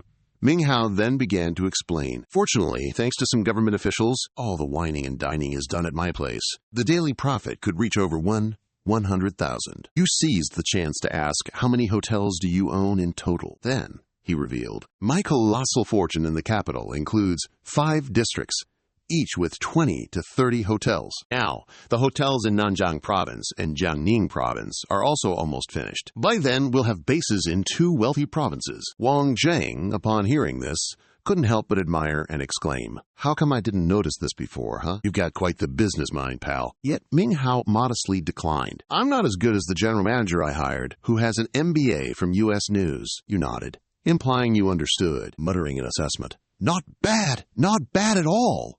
Suddenly, something clicked in Wang Zhang's head. He quickly suggested, oh, where's that surprise you mentioned? Only then did Minghao remember something important, slapping his head in remorse. Talking only about the hotel, I almost forgot. Then he clapped his hands as if giving a signal to someone, glancing behind him and ordering, Go on! As soon as he finished speaking, the door suddenly opened slightly. Shi Ju, with a cold face, stepped into the room. Wang Zhang, seeing him, cheered with joy. Lin Shiju! Wang Zhang couldn't contain her curiosity. She hurriedly asked, What have you done with him this past month? He's changed so much. Minghao, pulling up a chair, replied, I dumped him on High Island. That island is a secret base, specialized in manufacturing chemical weapons. Hearing this, she exclaimed in shock, You left him alone on island Dianzhong? He leisurely corrected, Yep. Furthermore, I didn't give him any weapons. His achievements will definitely shock you, Wang Zhang exclaimed. Wang Zhang's eyes shone like stars as she said, Tell me. Minghao glanced at Shi Ju and slowly recounted the journey. Island Dianzhong is a total of 47 square kilometers. Lin Jiju lived there for 24 days, eliminating 459 demons, practically wrecking half the base. He then opened his mouth to speak, looking towards Wang Zhang. Thank you for using this method to enhance my strength. She patted his shoulder in a friendly manner, reassuring him sweetly, Don't be so polite. We're family now. But it didn't stop there. Ming Hao pulled out a small, mysterious wooden box. There's another unexpected harvest. He opened the box. Inside was a spherical blue test tube. Wang Zheng picked up that strange object and examined the things found in the base. Ming Hao switched to a serious tone and explained, "Only this test tube is kept by Commander Jun, the only one with the authority to open it. I guess it's the treasure of Tianzhonglingxi Island, which he took back. When we're free, we'll take it and give it to the relevant chemical departments." You looked at Shiju and teased, "Do you know how to play with guns?" He immediately stepped out to diffuse the conversation, returning to a cheerful atmosphere. "I already taught him. He's very talented." Wang Zheng held up his glass of wine and toasted, "Welcome to our side!" The two of them drained their glasses in one gulp. In the middle of the night, in the Zhurong building, Wang Zheng dazedly watched the clock, eagerly waiting. It's this late already. Maybe Shishi is off work already, right? Suddenly, Ling Xia ran out of nowhere, tears and snot streaming down her face. Xu Fang, she ran at full speed towards her lover, Ning Xia, crying and calling Xu Fang's name. But all she got was a sad shake of his head. "Ning Xia, we're really over. Don't come looking for me anymore. This is hurting both of us." Wang Zheng, who had been eavesdropping, suddenly realized, "So her name is Ning Xie." She covered her face and sobbed. Her voice choked with sobs. "Why, oh, why did it have to come to this? After all this time, we've known each other for so many years. How did things turn so sour after just a year in the capital?" Xu Fang desperately tried to dissuade her. "Forget me, Ning Xia. Just go home. Return to our village." Ning Xia stubbornly refused, demanding an explanation. "Why? What on earth is wrong with you?" He gripped her hand tightly. Emotions poured out with the force of a dam breaking. "Ning Xia, do you even understand? The two of us in this capital can never have those good old days again. Even a tiny 40-square-meter apartment costs 1 million yuan. Just the down payment alone requires 300,000 yuan. He roared, as if wanting the whole world to hear him. 300,000 yuan. Even if I save 1,000 yuan each month, that's 300 months, a solid 25 years. He then switched to a helpless tone, lamenting, "Ning Xia, you're too naive. The feelings you cherish so much, to me, are nothing more than a burden, a heavy, crushing responsibility." Ning Xia was speechless, only able to accuse, "Xu Fang, you've changed. You're not the Xu Fang I used to know anymore." Xu Fang didn't dare meet her gaze, only bowed his head, avoiding her. "Ning Xia, don't blame me. If you have to blame someone, blame this darn society." Then he got into his car and drove away, leaving her lonely figure on a deserted road. Ning Xia is even more heartbroken, sobbing hoo-hoo at the Diamond Illusion Fashion Awards. The models are dressed glamorously, making the reporters exclaim nonstop, "Oh, this Fashion Awards invited so many celebrities indeed. The necklaces and diamonds they wear are all so beautiful." Ming-Chi stands in the middle of the red carpet, confidently announcing, "Thank you to all the distinguished guests for attending the Diamond Illusion Fashion Awards." At the same time, at Tu Tianran's house, the sound of ripping paper echoes. Tianran, face dark. "Curses! Let them be proud for now. In a bit, I want to see how far you can go in this capital." Then switches to a sinister smile. Horrifyingly so. "It's been a while since I met such a rival. Conversely, it proves I'm not so gentle." Behind the stage of the Fashion Awards, Ming-Chi is sleeping soundly in a chair. Suddenly, someone comes over and strokes her head. Wang Zheng gently comforts, even knowing the other party won't hear. "You're tired. Rest up." Then delicately takes a jacket and covers Ming-Chi with it. Then turns and walks out the door. Not long after, at the Nap Thui Lan restaurant, Wang Zheng sat across from her, raising his glass to celebrate her success. They clinked glasses intimately after emptying them. Then Ming-Chi playfully asked, "Anything else?" He indulges her, flattering her a bit more for an unattainable goal. "Today, we finally reached this stage. Thank you," she said, emboldened, and demanded, "Thank me? How are you going to thank me?" Wang Zheng suddenly changed his tone, remorsefully regretting, "I know, because of my selfishness. I almost ruined her life." Yet Ming-Chi generously replied, "Actually, even if you hadn't told me, sooner or later, I would have known. I really don't blame you." She even smiled brightly, expressing gratitude. "So, Wang Zheng, I must thank you. Thanks to you, I found myself." Wang Zheng also felt somewhat relieved. "I understand your suffering. What you're experiencing now, I experienced before. In any case, I should be the one saying thank you." Ming-Chi then revealed her feelings. Wang Zhong. Although our first meeting wasn't very pleasant, I still feel very fortunate to have met you. At the Yunnan provincial capital's train station, people began to flock to this place, creating a noisy, bustling space. Sheng Fei stepped out from the crowded flow and then said, "Are you Shishi's bodyguard? These days not being in the capital, is it really all right? Your Majesty, wave your hand, don't worry. You don't need to fret over there." It wasn't easy for Zhang Mingqi to give you 10 days off. She's been itching to get to that battlefield. He says that, but in his heart, he thinks, with Lin Shiju here, Shishi will definitely be safe. Shang Fei's eyes flutter slightly. The pistol seems to be filled with unspoken feelings. Because that's where my father once went. Suddenly, Jingdu and his cronies close in. Their intentions not exactly friendly. The guy's filthy hand shamelessly reaches out, aiming straight for Shang Fei's peaches. Luckily, he noticed in time, quickly grabbed the guy's hand and yanked hard, causing Jingdu to scream in agony. Enraged by the interruption, he hissed out in anger, "What do you want, you tired of living?" This idiot doesn't even know his own limits, charging in here ready to get hammered. Wang Zheng, let go of my stinky hand. Jingdu's wrist is being squeezed hard by Wang Zheng. A wave of pain washes over him, and he helplessly collapses to the ground, still yelling like a stuck pig. At that moment, the guy's bloodthirsty teammates immediately charged forward. "Save our bro! Let go of him!" Passers-by can't help but sigh at the scene. More fighting? Let's get out of here before we get caught up in it. In an instant, a hand unexpectedly grabs one of the underlings. That was one heck of a hit from Tai Wuling. The guy went down in an instant. He's got him pinned to the ground now, trying to restrain him. One of the underlings, fearless as ever, is already mouthing off. "Who the heck are you guys, sticking your noses in where they don't belong? Were you waiting for someone to ask?" The whole gang is charging in, weapons raised, ready to get serious with these strangers. Wu Ling decisively knees the loudmouth in the gut, and the guy spits blood. Faster than lightning, he knocks out another one with a perfectly executed body slam. Wang Zheng, watching from the sidelines, is cringing from the embarrassment. He looks so disdainful.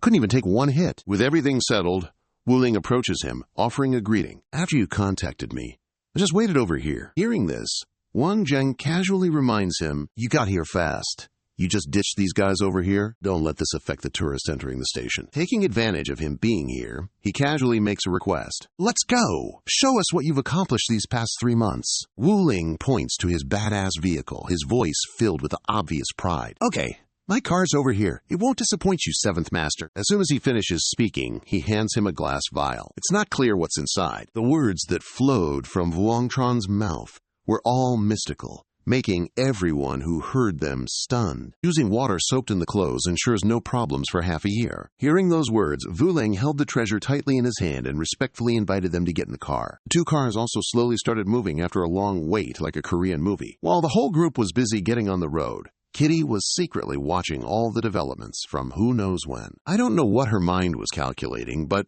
she revealed an arrogant expression. After several hours of reckless driving, the car continued to move forward. Continuing on the lonely road with no one passing by, Thin Phi sat in the car. Her mouth kept smacking non-stop as she looked around. "The scenery is so beautiful." Vuongtron listened and glanced out the window. He also quickly suppressed the joy that had just flashed in her eyes.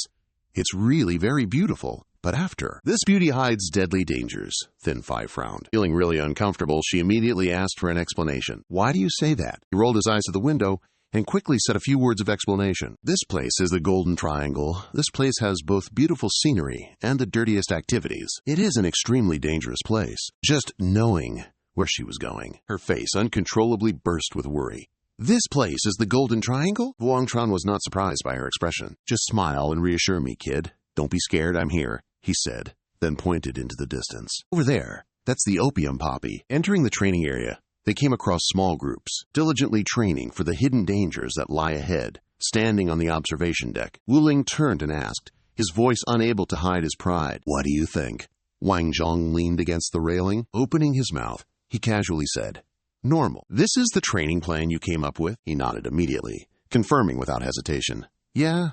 However, I feel this training intensity is already very high. After all, they aren't elite special forces, chosen again and again." Wang Zheng, standing nearby and leaning against the railing, shook his head slightly, expressing his view. "You and I were newbies as well, gradually practicing. This place is the Golden Triangle. Only the strong can survive. Looking at the appearance of these newbies, we still have to double the training intensity," he said. incidentally glancing down, pointing to the group of people diligently training below. "Then tell me about your 5th Division." As soon as he heard him mention it, Wu Ling couldn't hide his pride. "That I dare not say. The fighting spirit of the 5th Division is very strong. Furthermore, they are also very united." Wang Zheng, hearing these words, instantly fell into confusion. "Huh? Why say that?" He pointed straight at the crowd and continued. "Except for those who came to me. The remaining 200-plus people largely come from villages in Myanmar. Later, their villages were massacred by the Sakun army."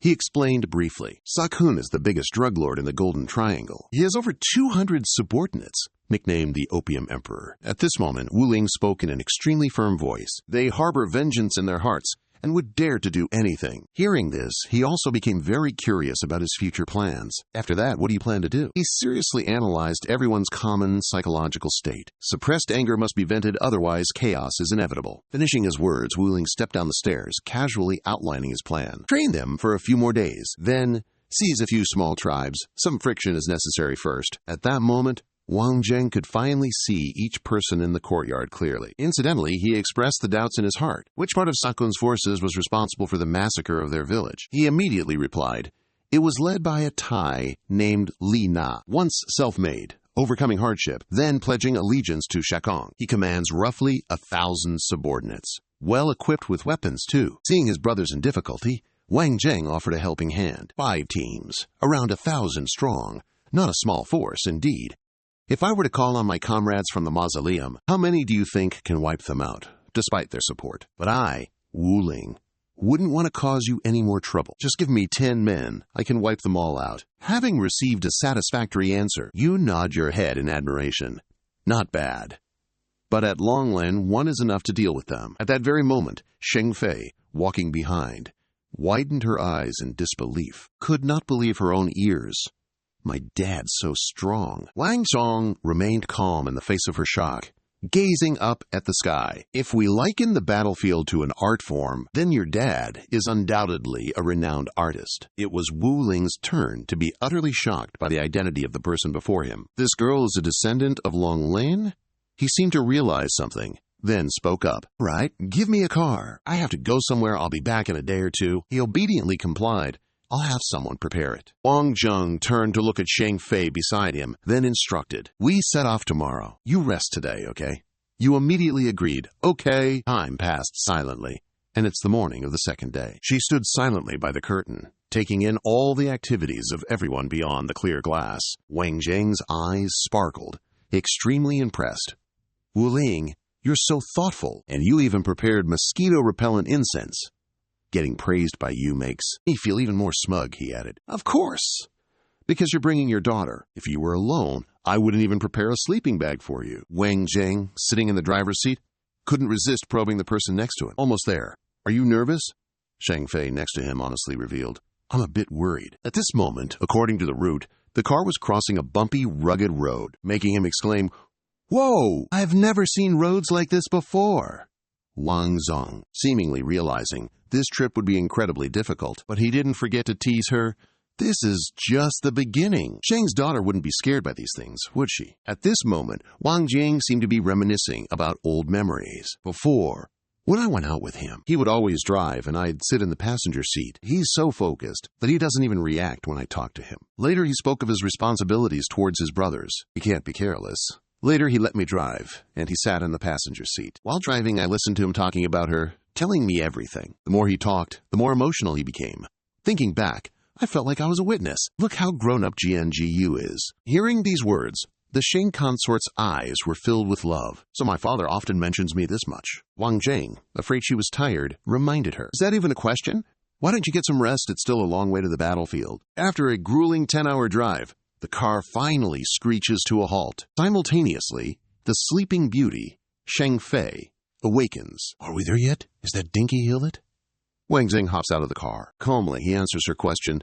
"Yup, that's it. This is ground zero." Within a 10-square-kilometer radius, you'll find the final battlefield of Long Lin. Come on, I'll lead you up the mountain. As they walked, he instructed Sheng Fei.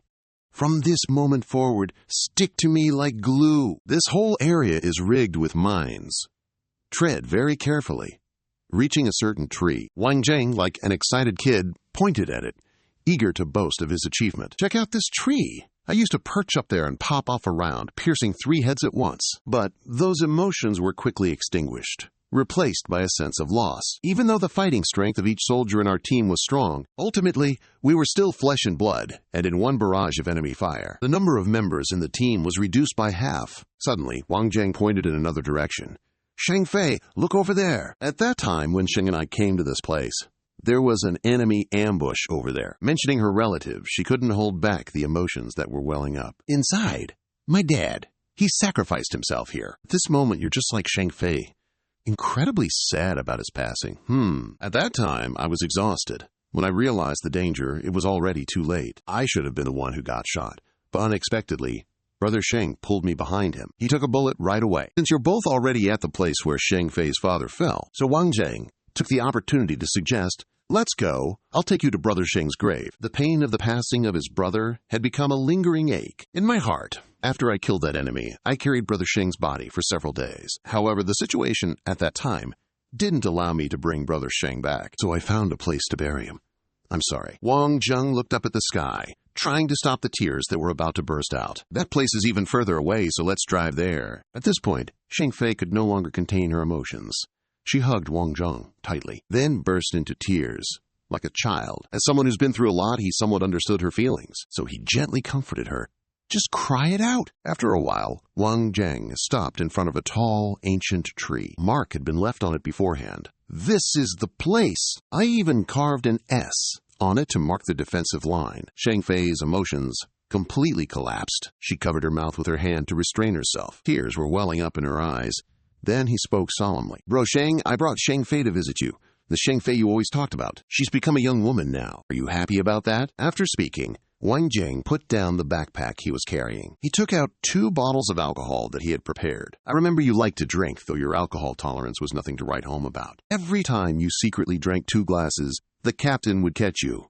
Then he chugged an entire bottle. He emptied the bottle to pour out the feelings in his heart. Next, Wang Zheng used another bottle, pouring it on the ground as a sacrifice for his departed friend. "But now it's okay. I brought you 2 bottles of Namjiang specialty wine, enough for you to drink your fill in one sitting." All procedures completed, he turned and placed his hand on Thin Phi's shoulder, reminding her, "Lost in sorrow. Don't just cry. Say something to your father." Hearing those words, she tried to hold back her emotions, regulated her breathing, and then spoke. Dad is a good comrade, a good soldier, but not a good father. But I don't blame you, Comrade Thin Dad. You are a man with ideals." Standing beside her, witnessing everything, he was also somewhat affected by her mood. At that very moment, from a distance, a gun barrel was pointed directly at the vehicle. Wang Zheng's thinking. As someone who had been observing everything, every action of the two, Kitty couldn't help but admire a man with such a story. "I can't bear to kill him at all." Then she continued to look through the scope. Without her knowing, Wang Zheng had already detected it.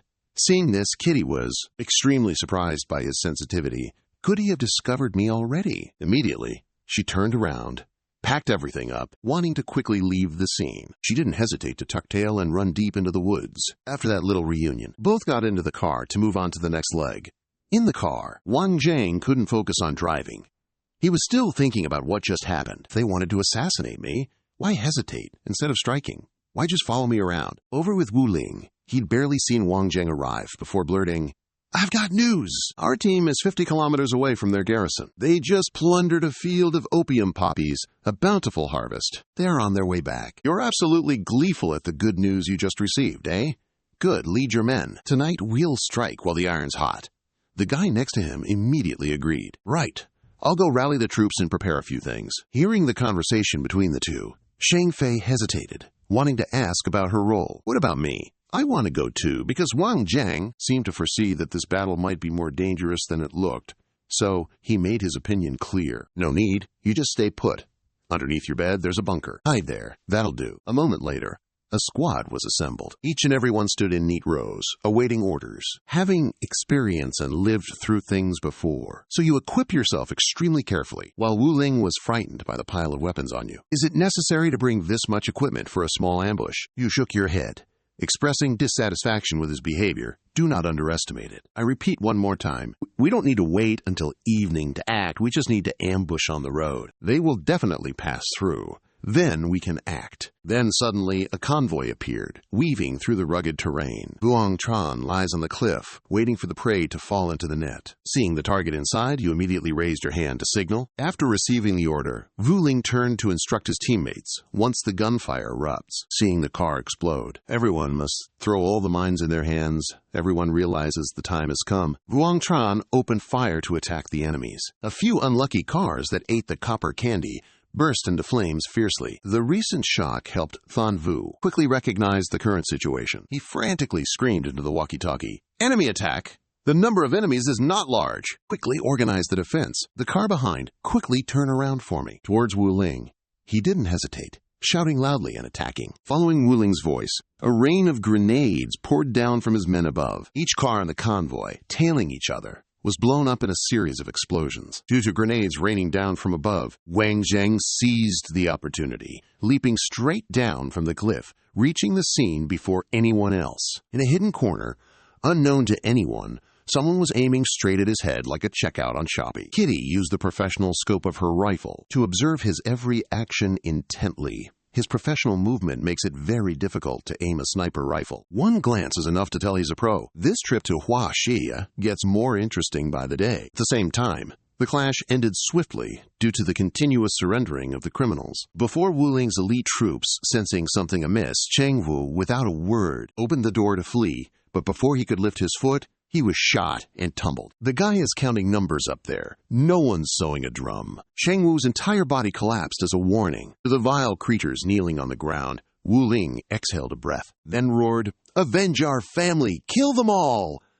And just like that, the bloody retaliation ended in a brilliant sunset. Having finished everything, Wang Zheng instructed him on what to do next. He told some people to clean up the battlefield, then took the important item from the headquarters. "Don't leave anything for anyone." Before Wu Ling could reply, he quickly turned around as if something were extremely urgent. "Go back now. Remember to keep an eye on Shang Fei. I have some matters to resolve." The man nodded in agreement.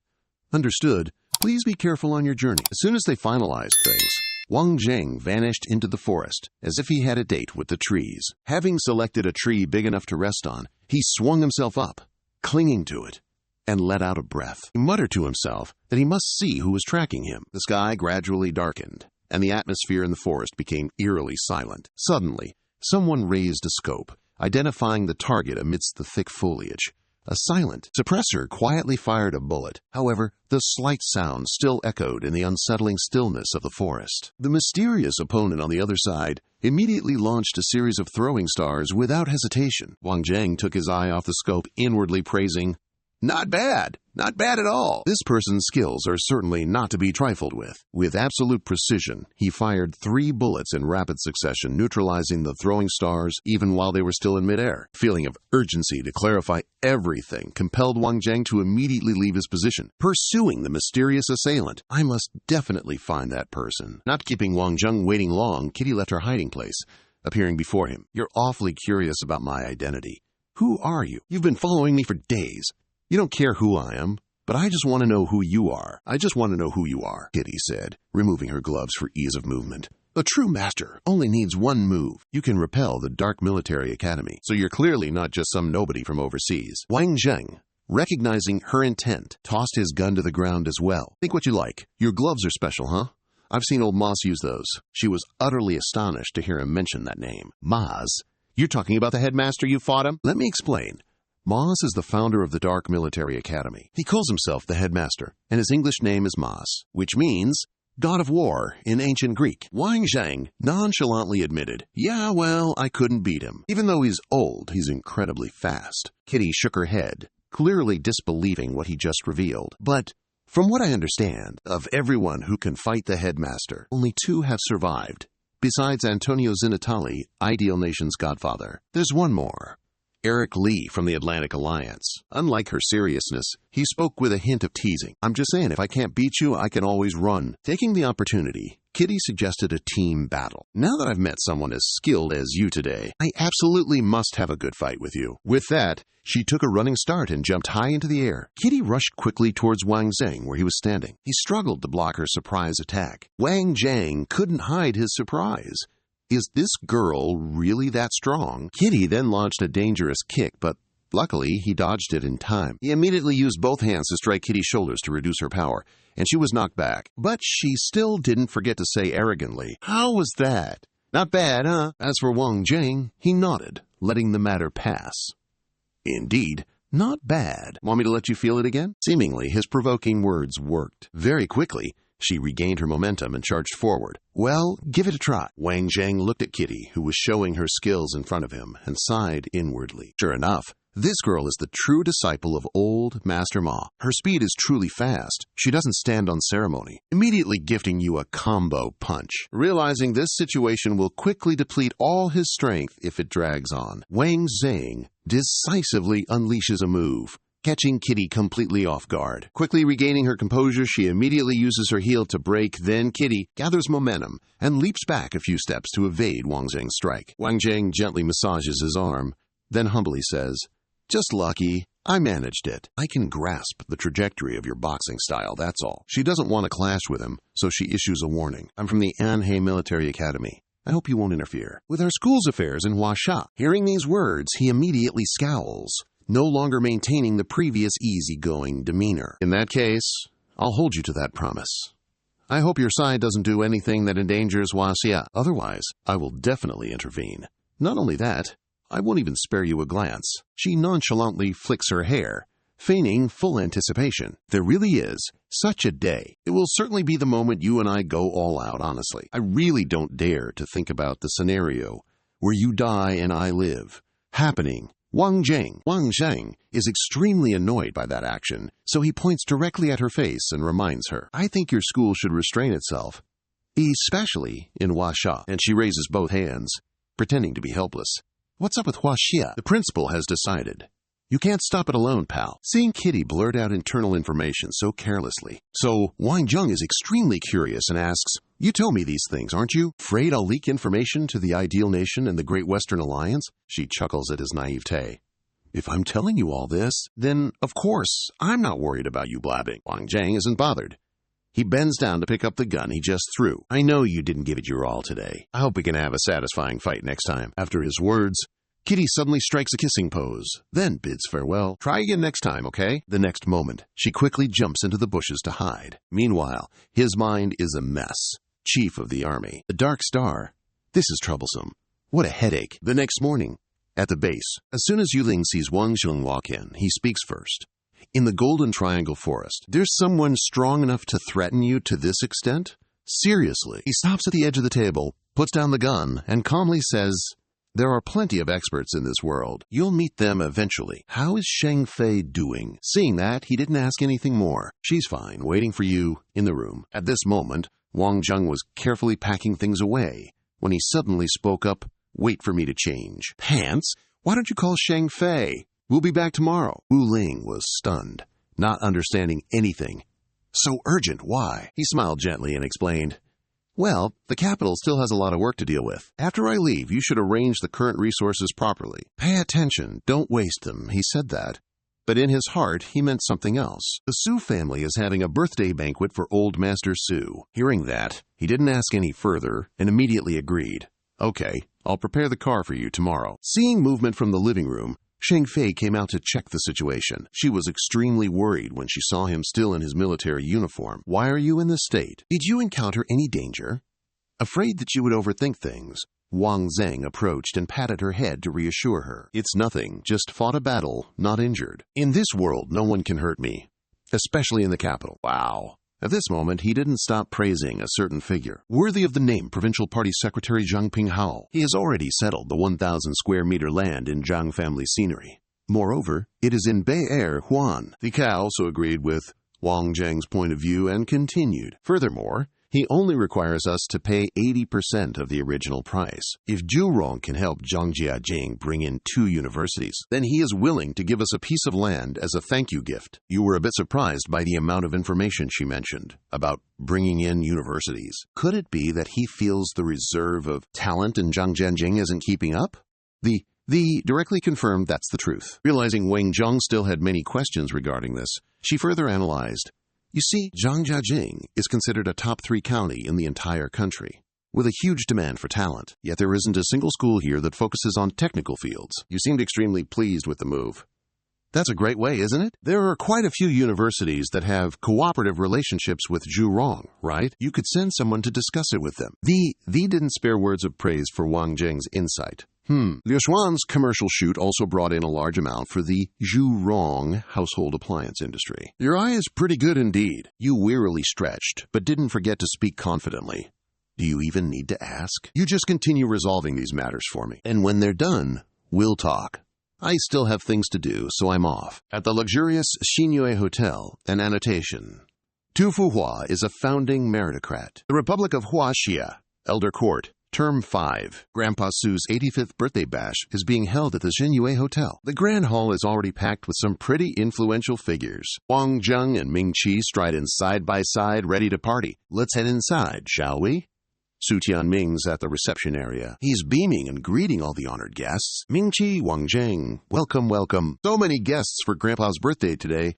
It's quite the scene. Ming Qi flashes a professional smile as she greets Su Tianming politely. I've been meaning to visit old Mr. Su for ages, but work's been such a drag. I kept putting it off until now, he gracefully replies. Grandpa mentions you often. Do come in. Then, Tianming glances at the person beside her, a little surprised. Why, it's you. His mind instantly conjures up images of Wang Zheng pampering Long. It's him? Tianming extends a hand to show. Good intentions. Why can't it be me? A pleasure to formally meet you. I'm Wang Zheng. Tianming quickly regains his composure, shaking his hand in agreement. I'm Su Tianming. Please, both of you, come on in. Inside, Su Fuhua, already dressed impeccably, has been sitting on the chair for a long time, ready to host the party. At this moment, a group of people approached him, respectfully bowing. Greetings, Chief. We've come to celebrate your birthday. Seeing their politeness, Su Fuhua didn't want to make things difficult. It's been a while since you all visited me. Now that you're all here, you absolutely must have a few drinks with me. Suddenly, Nuan called out, as if recognizing an acquaintance. Ignoring protocol, she ran to Wang Zheng and introduced him. Grandfather, this is my friend Wang Jing. I've mentioned him to you before. He's the one who helped me teach a lesson to that thug on the train. He gently bowed, his voice full of respect as he greeted the elder. May your happiness be as boundless as the eastern sea, and your longevity as great as Southern Mountain. Su Fuhua was extremely pleased with these greetings. Excellent, excellent, truly a worthy successor. However, where no one was paying attention, his face became filled with anger. The Long Lin were severely damaged, with many brothers injured or killed. My exile abroad is all related to this damned old man. The distance between him and me is only 3 meters. I could absolutely shoot him dead with one shot. Seeing Wang Zheng's mood darken, Ming Qi reached out and casually held Chen An. You also realized it, but still couldn't restrain the jumbled thoughts in your heart. If I attack Thinfai Truong Minkai, Thuong Quan Ti Ti, they will surely be implicated, let alone the rebuilding of Long Lan. I can't let hatred cloud my eyes at the very next moment. Ming Qi bashfully asked Fuwa, Uncle, I'm Ming Qi. Do you still remember me? Hearing this, he smiled briefly and praised. Ming Qi, of course I remember. I often hear Tian Ran mention you. Blink, and you've become such a beautiful girl. Wang Qiang, standing beside him, felt somewhat curious about his demeanor. Wang Zheng, looking at your style. You were a soldier, weren't you? You don't deny it. I was in the army 4 years ago. Then I was discharged. He kept praising. Excellent. Rank doesn't matter. If you've been in the military, you're all good people. Suddenly, Han Baoguo, smiling kindly, stepped out from the crowd. That's right, young man. I like you too. Seeing his brother had arrived, Fu Hua immediately stood up to support Baoguo. Brother Han, why are you only arriving now? He smiled, his voice full of sincerity. A war buddy's birthday party! I had to attend! However, this time there's an unexpected joy as well. His face is about to betray his surprise and curiosity. Oh, what's this delightful surprise? Not wanting Fu Hua to wait, Baoguo turned and pointed towards Wang Jing, saying, It's this young man. I've been looking for him for a while now. I really like him. He's young but so calm and composed, more mature than some young people these days. At this moment, Bei Jiang thoughtfully stepped forward to help him for convenience. Uncle Han, don't stand and talk. There isn't much time left. Let's quickly enter the banquet. Then both Fu Hua and Baoguo proceeded inside together. Taking the opportunity, he addressed, Brother Han, let us old geezers sit at one table, and let the young ones sit on the side. Let's reminisce about the old days. It's been so long. We have to drink a few cups today, eh? Feeling that he isn't as dashing as before, he cleverly declined. My old bones can't handle it. How about I find someone to drink in my place? Fu Hua pretended to be surprised. Huh? Brother Han, what game are you trying to play here? ManhwaGO gently teased. Look at you, Brother Two. We're old friends. What tricks could I possibly play? Suddenly someone at the table spoke up, interrupting. Brother Han, about that. We were all comrades back in the day. Is it appropriate for you to summon a junior? That person doesn't see it that way, though. It's okay. Consider it a boost of youthful enthusiasm. Moreover, I want to see who catches your eye, Brother Han. Hearing these words, Fu Hua happily agreed. All right, let's do as Brother Han says. After that, ManhwaGO gently waved his hand at the person in front of him, Tian Ran. Tian Ran immediately stood up and greeted the approaching person. Uncle Han, why are you here? Want to have a few drinks? Tuo Su playfully gestured towards the table where Fu Hua was sitting. Your old man told me to call Wang Zhong over to his table. Wang Zheng was extremely stunned by these words. He wants me to go over there? In his heart, he secretly wondered, what qualifications do I have to sit at that table? Wang Zheng couldn't help but glance at Zhao Nan and Ziye's expressions. So this is the real situation, huh? At this moment, the atmosphere started to become noisy. The voices of people discussing were incredibly lively. Who is that guy? Never seen him before. Sitting at the same table as Su Tian Ran. He definitely isn't a simple character. He's probably a young master from some big family. Even if his background isn't ordinary, he still shouldn't be sitting at that table. So what kind of status is required to do so? Tuo Su could only vaguely gloss over the matter. Don't ask any more, just come with me. Afterward, Wang Zheng confidently walked toward Fu Hua. Seeing someone approaching, ManhwaGO put on an enthusiastic face. Wang Zheng sat next to him, yet no one noticed him speak. Those at the table all turned their attention to him, scrutinizing him from head to toe. Wang Zheng felt resentful, thinking, what are this group of old geezers still doing alive? Staring at me like that. Once the other party was settled, ManhwaGO immediately introduced. Brother Two, I didn't arrange anything. Wang Zheng isn't a junior I brought here either. Just consider us to be kindred spirits of different generations. These words surprised Wang Zheng. His mind was full of questions. What's this old fox plotting? I've only met him once, and we barely exchanged a few words. Hearing ManhwaGO's introduction, the person next to him quickly chimed in. Kindred spirits, huh, Brother Han? To become Brother Han's kindred spirit, it must be a case of birds of a feather flocking together. Fu Hua, just now we were probing. Now we won't make things difficult for Brother Han. I don't mean anything by it. But for you to value this young Wang so highly, naturally, he must have something special. How about you introduce him to everyone? ManhwaGO had been waiting for this. So he immediately showed off to everyone. Wang Zheng is a talented soldier. It's a shame he's not in my team. If he were in the capital right now, at least being the new captain won't let talent fade away. Contrary to the others, Hai uttered words full of contempt for An Han. He is only in his early 20s. Even if he's good, under your command, can he really be a captain? I even heard that your dog is raised by this guy. Do you value him just because he raises your dog? These words made Bao Kwok's attitude become somber. Each word was gentle, but the implication was extremely clear. Antu, don't be too harsh with others, or you'll regret it. Fu Hua, seeing the tense atmosphere, quickly intervened. Antu. Today is a birthday party. Please respect me. As soon as the words ended, hurried footsteps approached. A group of fully armed people resolutely entered. The leader impolitely shouted, Who is Vuong Tran? Hearing his name being called, he stepped out without hesitation. It's me. The group identified the target and were ready to arrest him. This decisiveness made Tho Tuk unable to hold back his anger and slammed the table. I am Han Tho Tuk, commander of the capital military region. Who allowed you to act so recklessly? Such arrogance. The status of the person in front of them did not make the group yield. In an extremely rude tone, the commander of the capital military region can't control matters of the Jiangnan garrison district. These two things are related. Even Han Tho Tuk doesn't have the right to stop me from arresting people here. Fong Hak suddenly spoke up from behind. If he doesn't have the right, then what about me? Fong Hak examined the person in front of him from head to toe. His words carried no threat, yet were incredibly powerful. Comrade Lieutenant Colonel, you belong to the Jiangnan garrison district, right? These words startled Min Huang, and he involuntarily stammered a report. Reporting, Chief, yes, sir. He spoke calmly, word by word, slowly, but with hidden meaning behind them. Comrade Lieutenant Colonel, if I want to protect the person you want to arrest, do you think I can? He was put in the most difficult position, unable to immediately meet the chief's demand in this matter. Wang Zheng is someone our commander personally issued an arrest warrant for, so I cannot follow your wishes, sir. The unsatisfactory answer made him momentarily unhappy, and he issued an order. Wang Tuang, Call Kiu Kak Vo. Tell him to come to the capital to see me in 3 hours. Or else, I will demote his garrison commander position. This scared Ming Huang so badly that his face changed color, and he unconsciously swallowed.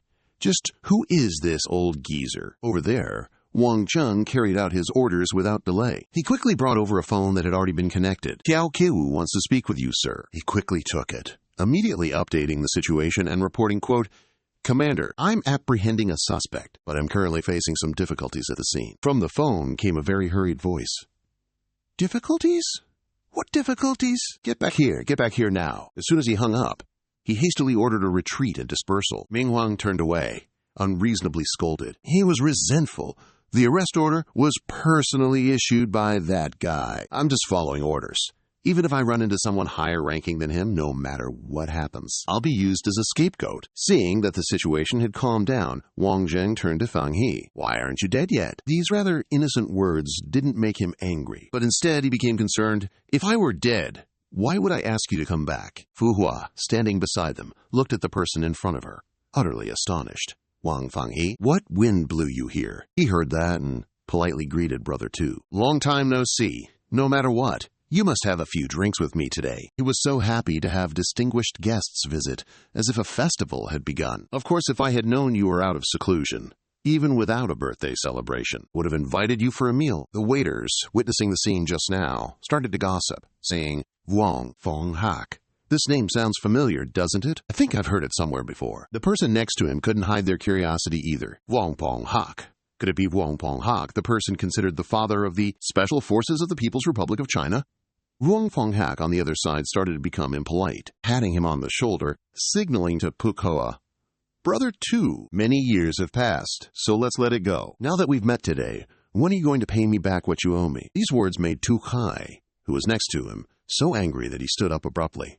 Wang Fong Hak, what do you want to do? First, you lead soldiers to disrupt the birthday party. Then you speak rudely. Could it be that after so many years away, you don't know the directions anymore? Vuong Tran was already unhappy from before. Tu Kai's words ignited his anger. I'm warning you.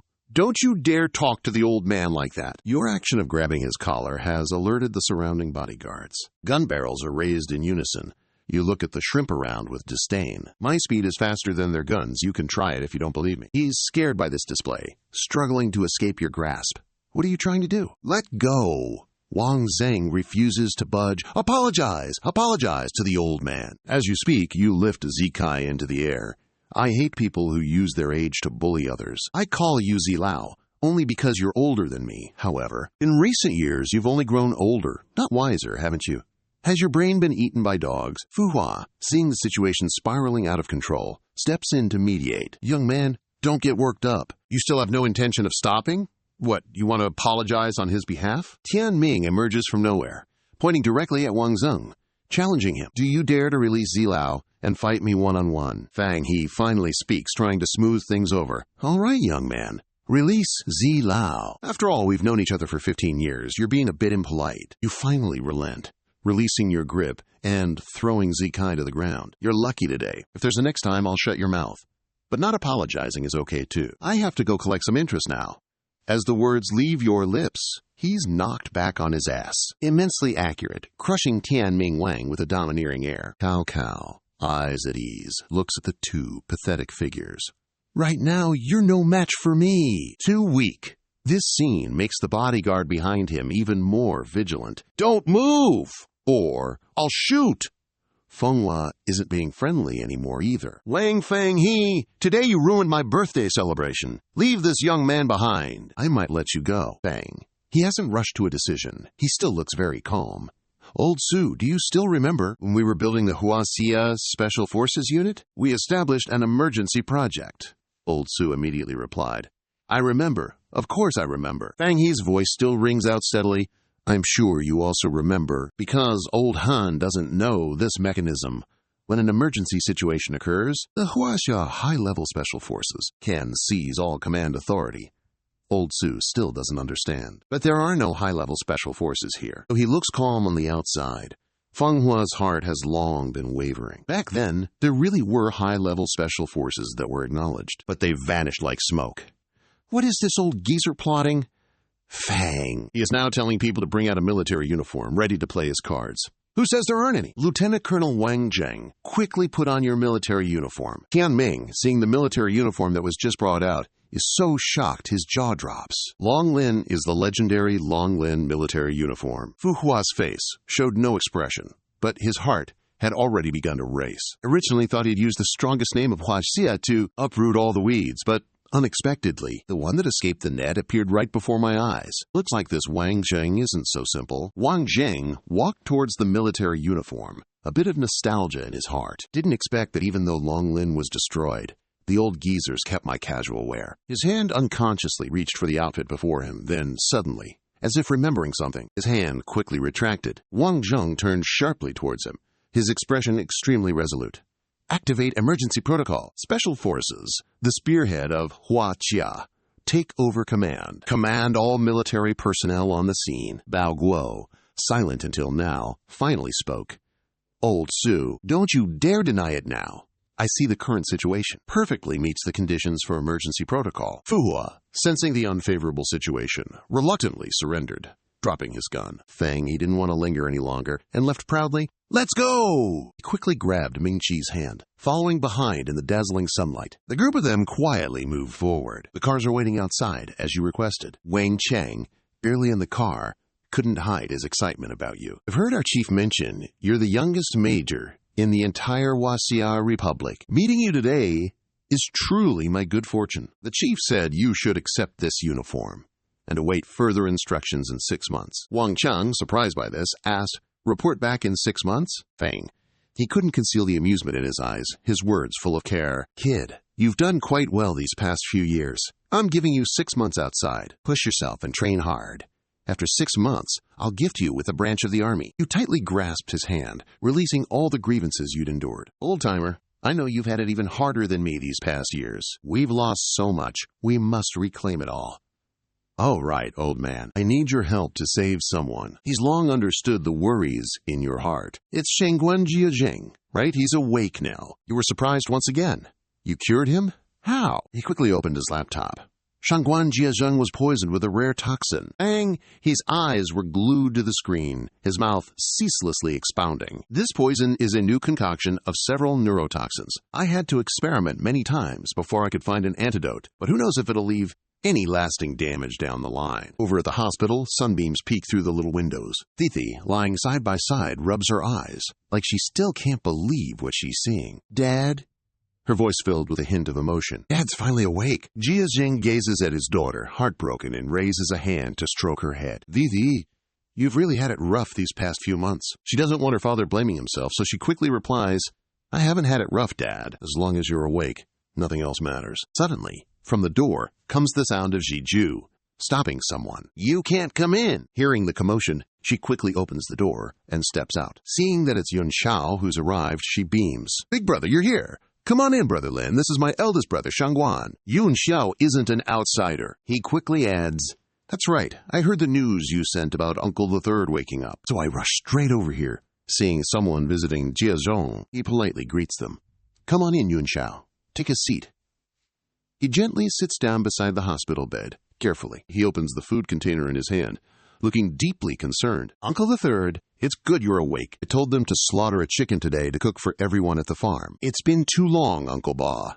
Have a drink and nourish yourself. He took the still-hot bowl, unable to help but exclaim, Smells amazing! It's been ages since I've had a proper meal. My stomach's starting to rebel. Yun Xiao didn't forget his purpose here, turning to his sister to ask about the situation. Shishi, have you investigated this matter and found any results? She was helpless regarding this matter.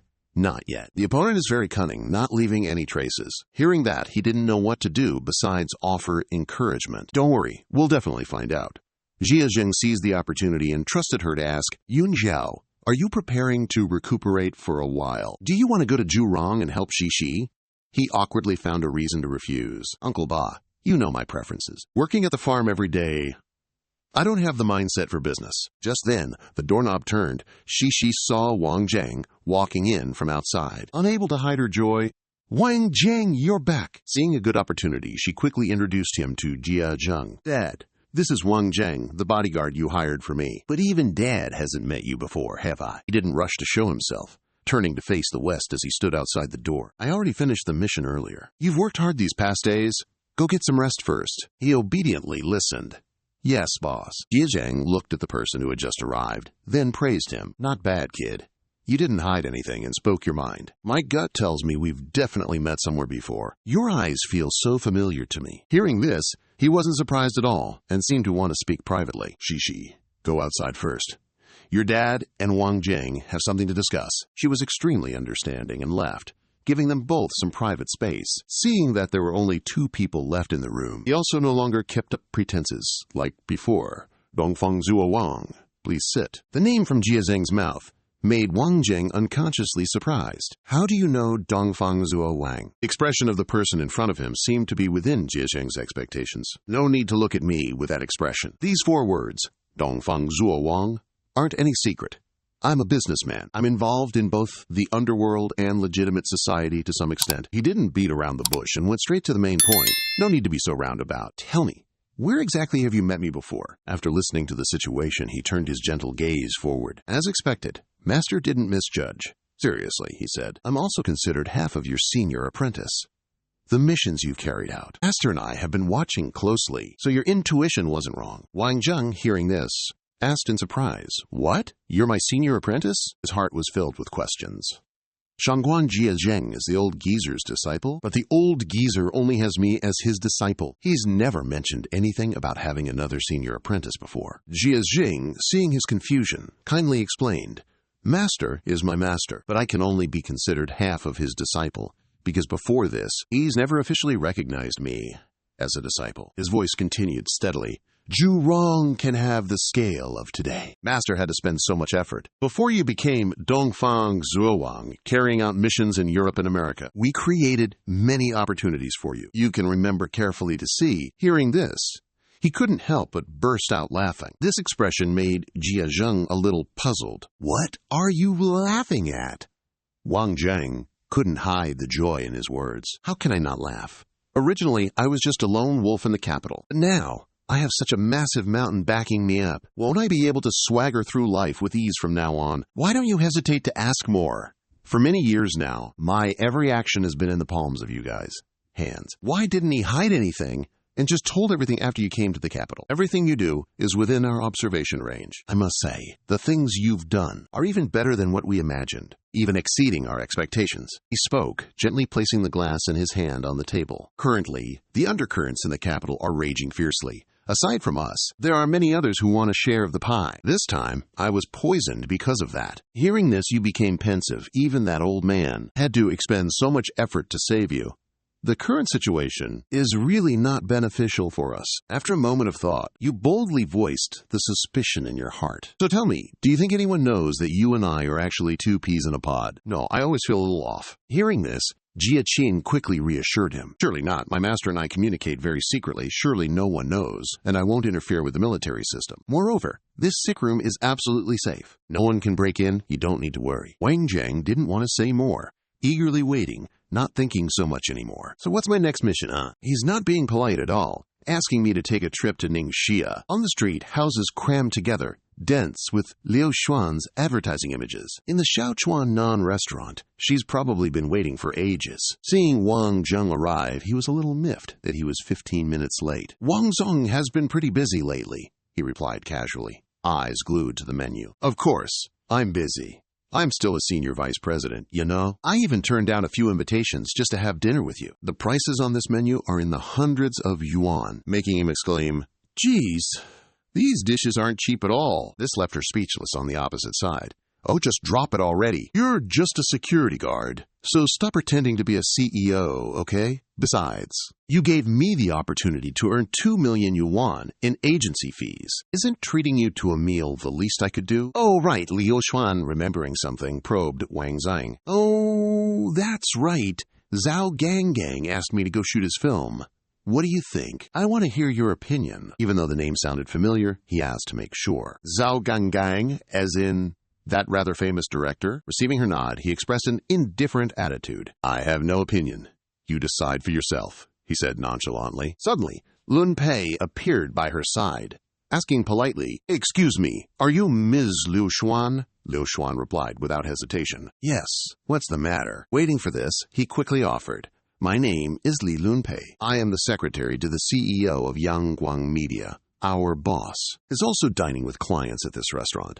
I didn't expect to find Ms. Liu Xuan here. Therefore, our boss would like to invite Ms. Liu Xuan over for a bit to get acquainted. Yangguang Media was no stranger to her. It was one of the 3 largest media companies in Huaxia, and the boss, Qin Li Yu, was quite famous in the industry as well. Though receiving an invitation from such a big shot, she wasn't interested in the slightest. Thank you for the invitation, but I'm sorry we're about to head home. He wouldn't give up. He wanted to use the company's reputation. So Liu Xuan changed her mind, huh? Yangguang Media is basically a top dog in the entertainment industry. For you, at least. This opportunity is super beneficial for your future in the entertainment world. I suggest you rethink this a little. Wang Zheng finally speaks up. There's a hint of sarcasm in his words, though. You're the biggest media company in Huaxia's entertainment scene, are you? I wonder how you measure up against Songshi Media Group. Lunpei doesn't answer directly. He's just focused on getting her to change her mind. Companies all have their own areas of expertise. They're not really comparable. Someone new like you, Liu Xuan, would be best off signing with Yangguang. We have a professional team. We'll definitely polish you into a shining star. The conditions are tempting, though, but Liu Xuan is sticking to her guns. A straight-up no. Sorry, I'm not going. Meanwhile, Hoshiro sits in a distant room, quietly observing the situation. He stares at Liu Xuan with a lecherous gaze, muttering, "This chick is hot. Today, I must make this girl drink with me." Loi Vu, standing beside him, put on a flattering face. Yes, Mr. Hoshiro.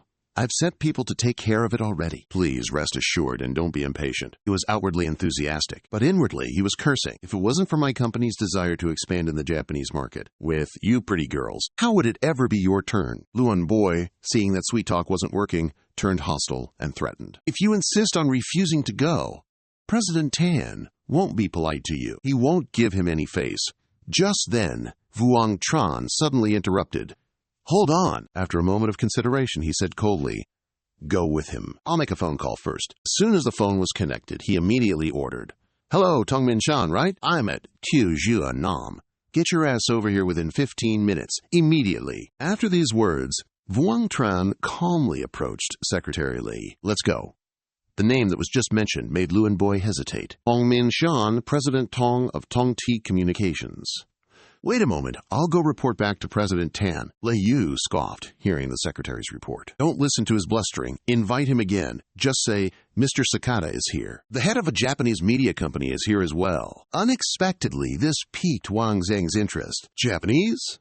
Let's go eliminate them, leaving Liu Xuan behind, utterly bewildered. The two quickly entered, and Lei Yu greeted the visitor. Wang Zheng suddenly darted from behind, grabbing the man's hand. "I've long admired your reputation, President Qin. I am Wang Zheng. I hope President Qin will take good care of me in the future." He gently rubbed his aching hand, cursing inwardly. This brat really doesn't know his own strength. Lei Yu didn't have time to pay much attention. Turning to her, he introduced, "Miss Liu Xuan, let me introduce you. This is Mr. Sakata Yoshiro from the Japanese entertainment industry." Wang Zheng, no longer polite, cut to the chase. I don't care. I don't care what kind of carp or crucian carp he is. I want to know. Why did Mr. Sakata and President Qin invite my girlfriend and me here? The two words, girlfriend, made Liu Xuan blush beside him. Both of the others were shocked.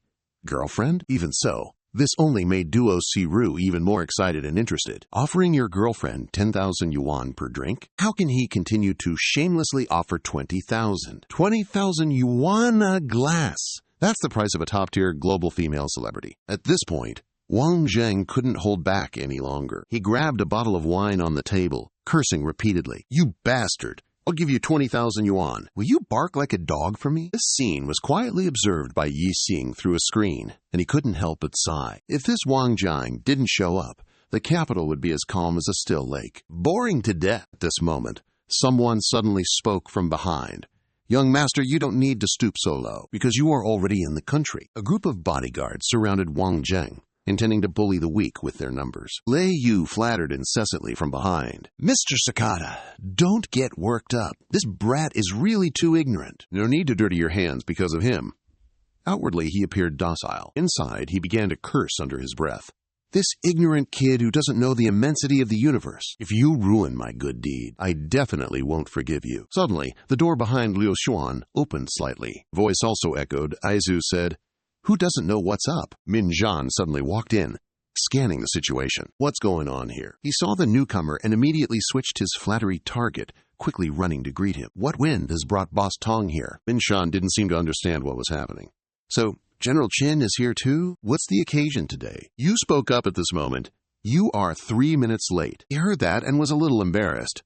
Humbling himself to appease you, Master Vuong. I finished the phone call and came here immediately. I even ran a few red lights. Don't be angry. 2-0 was still calmly picking up food, only glancing slightly. I didn't expect Boss Tong to be here too. You didn't let him continue, directly cutting him off. This bastard wants Liu Xuan to drink wine with him. Each glass is 20,000 yuan. You think I can't be angry? Min Zhan became silent upon hearing this and began calculating the pros and cons in his heart. What a clever way to use alcohol to commit murder. Calling me here is clearly to probe and exploit me. If I don't perform well today, I'm afraid the days ahead won't be easy. Thinking this, he immediately bowed his head before the bewildered Mr. Joshiro Sakata. 7 bows, he said.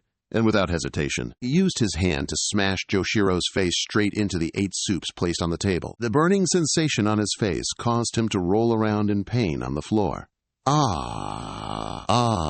Bodyguards next to him saw their master being violated and immediately took action. Damn it! Min Zhan, cornered, desperately sought a lifeline. Vuong, save me. Without letting him speak a second sentence, Vuong Tron quickly pulled the 2 bodyguards back. Before they could react, a blow from him sent both flying several meters away. He, in the back, having just escaped danger, could only sigh. In his heart, he secretly marveled at how terrifying he was. After a display of great power, Vuong Tron turned to the remaining crowd and commanded, if you two don't want to end up like them, then cripple this Joshiro Sakata for me. The 2 bodyguards stood there stunned for a few seconds upon hearing this. They didn't know how to react for a moment. After a long while, one of them, overestimating his abilities, still decided to charge forward. With quick agility, he only needed to slightly dodge to easily avoid him. You seized the opportunity. A fatal blow landed squarely on the enemy's spine, causing him to cry out in pain. After taking down one, Wang Zheng turned towards Junichi, waiting for a reaction. What will you choose? He's probably scared stiff by that display. He honestly admitted, I'm no match for you. You were just waiting for that and ordered, then cripple that old geezer for me. Hearing that, he didn't hesitate. He turned and kicked the old man, sending him flying onto the ground. This scene surprised you a little. Inwardly, you praised. That kick had some power. Looks like he's not so simple either. Wang Zheng was very pleased. Good, what's your name? He immediately replied, Mitsui Junichi. You looked at the miserable guy on the ground, your words probing. I don't understand. Why would a martial arts expert from Japan work as this guy's bodyguard? He was startled to be seen through.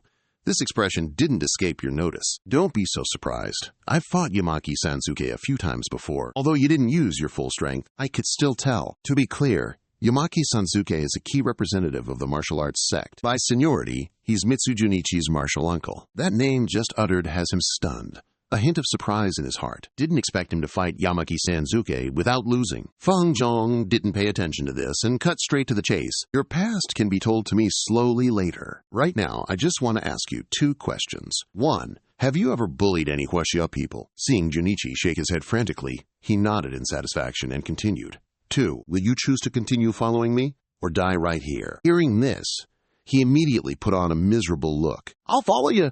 Do I have another choice? Surprisingly, he was very satisfied.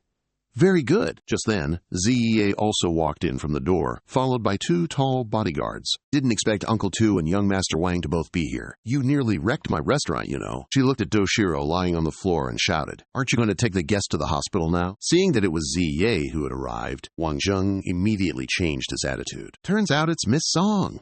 Now I guess I don't even need to pay for the meal then, huh? She politely replied, It's nothing, really. Next time, we'll definitely treat you properly. Just call me Ziyie. These words pleased him, and he left without a fuss. No problem. I still have things to do, so I'll go first. It wasn't until they were outside that Liu Xuan dared to question Song Ziyie. Listening to you like that, I always feel a bit surprised. Moreover, it doesn't seem very logical either. Hearing this, he became smug. What are you afraid of?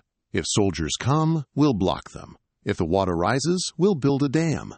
Besides, the person coming is a super-duper beautiful girl, you know. These words made her jealous.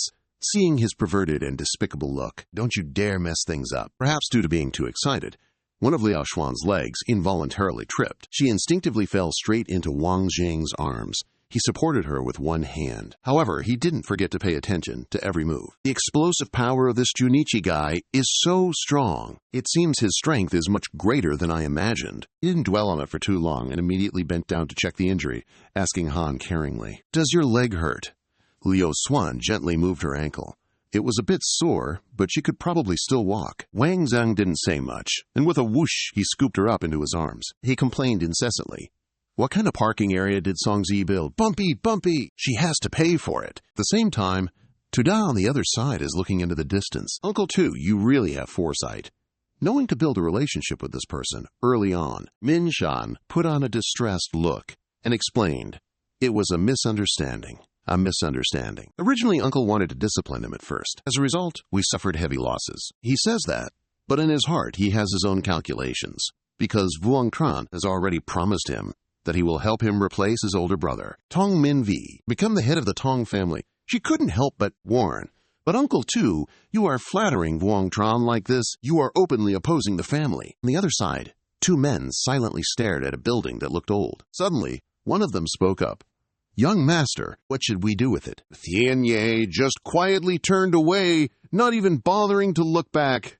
"Demolish it all by early tomorrow morning." I don't want to see this building still here. As soon as he finished speaking, the cranes had already begun their demolition work. At this moment, Vuong Tran drove past. Seeing this scene, he couldn't help but feel suspicious. "Ngan Toa, this is the biggest property under Feng Chengming's name. Are you sure you want to just tear it down?" Tian Ran, who's already settled in the car, quickly gets an update from Toby. "What's the situation?" he reports without delay. "Young master, our Team 6 has entered and is currently searching the 3rd floor. No irregularities have been found. Everyone is being held for facial recognition, but we don't know where Feng Chengming, the boss of Yinzuo, is." Hearing this, he finally loses patience, crushing the cup in his hand. "Dares to kidnap Nuan Nuan? Dig 3 feet into the ground and you have to drag him out for me." Nuan looks gratefully at the person next to her. "Thank you." Tianran also seizes this opportunity to show off, Nuan, whoever dares to bully you, I will definitely make them regret ever being born into this world." At the same time, on the rooftop of that building, Chengming angrily slaps someone hard. While hitting, he curses, "You bastard! Your second uncle helped you so much, and this is how you repay your second uncle." Huh? Xiaoming, taking the full force of the slap, can only cover his face and retort, "I didn't know." So Nuan was Su Tianran's sister.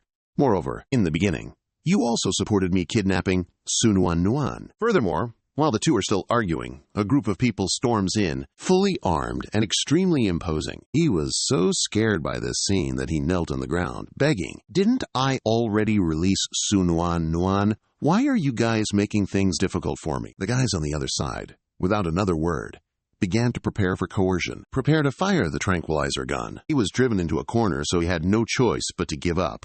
"Go ahead and shoot." Just then, suddenly, 2 figures rushed from behind.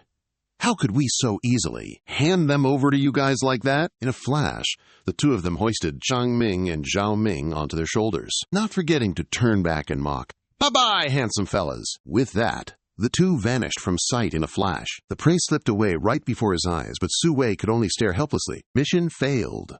Returned to face punishment. Not long after, he stood before his master, reporting, "Young master, the mission failed." 2 people snatched them from the guards. Grasp! Tian Chen, on the contrary, wasn't angry in the slightest, calmly calculating his next move. That actually further proves my conjecture. Let's go back first and wait for Xie Ping'an's news. The name just mentioned made him endlessly curious. Xi Ping'an, she the elder? Young master, you sent Xi the elder out? He didn't rush to answer. Let's go, and continue demolishing that Yinzuo club for me. Meanwhile, in a small alley, 2 swift figures dashed past, each carrying someone on their shoulders. Junichi, noticing someone tailing them, immediately reported, "Someone's chasing us." Wang Zheng had already noticed. "I see it." Moreover, they are an expert. Inwardly, he continuously assessed the situation. This person has been chasing for so long. Their speed hasn't decreased, but instead has remained steady throughout the entire pursuit. He quickly devised a plan. At the head of the alley, turning the corner, you will see a black car. "Shove the people in there, then we'll split up." In his heart, he breathed a sigh of relief. Luckily, before we took action, I got Li Minghao to provide backup, or else carrying Feng Changming, while also trying to shake off that tail behind us.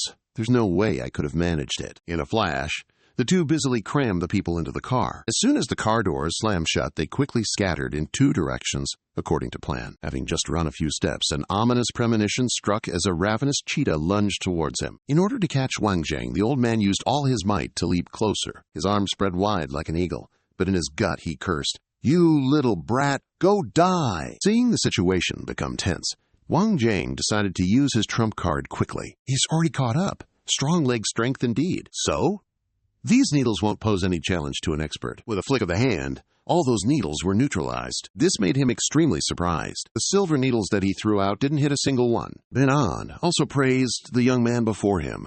Those silver needles could cover all his attacks and angles of avoidance. This kid is not ordinary. He didn't bother running away anymore, but stood and challenged Vin Xuan's War King Ta. And Yun didn't expect Ta to send him. Today you've come here, so don't even think about going back. Of course, the old man didn't want to be outdone, and immediately retorted, "What arrogant talk!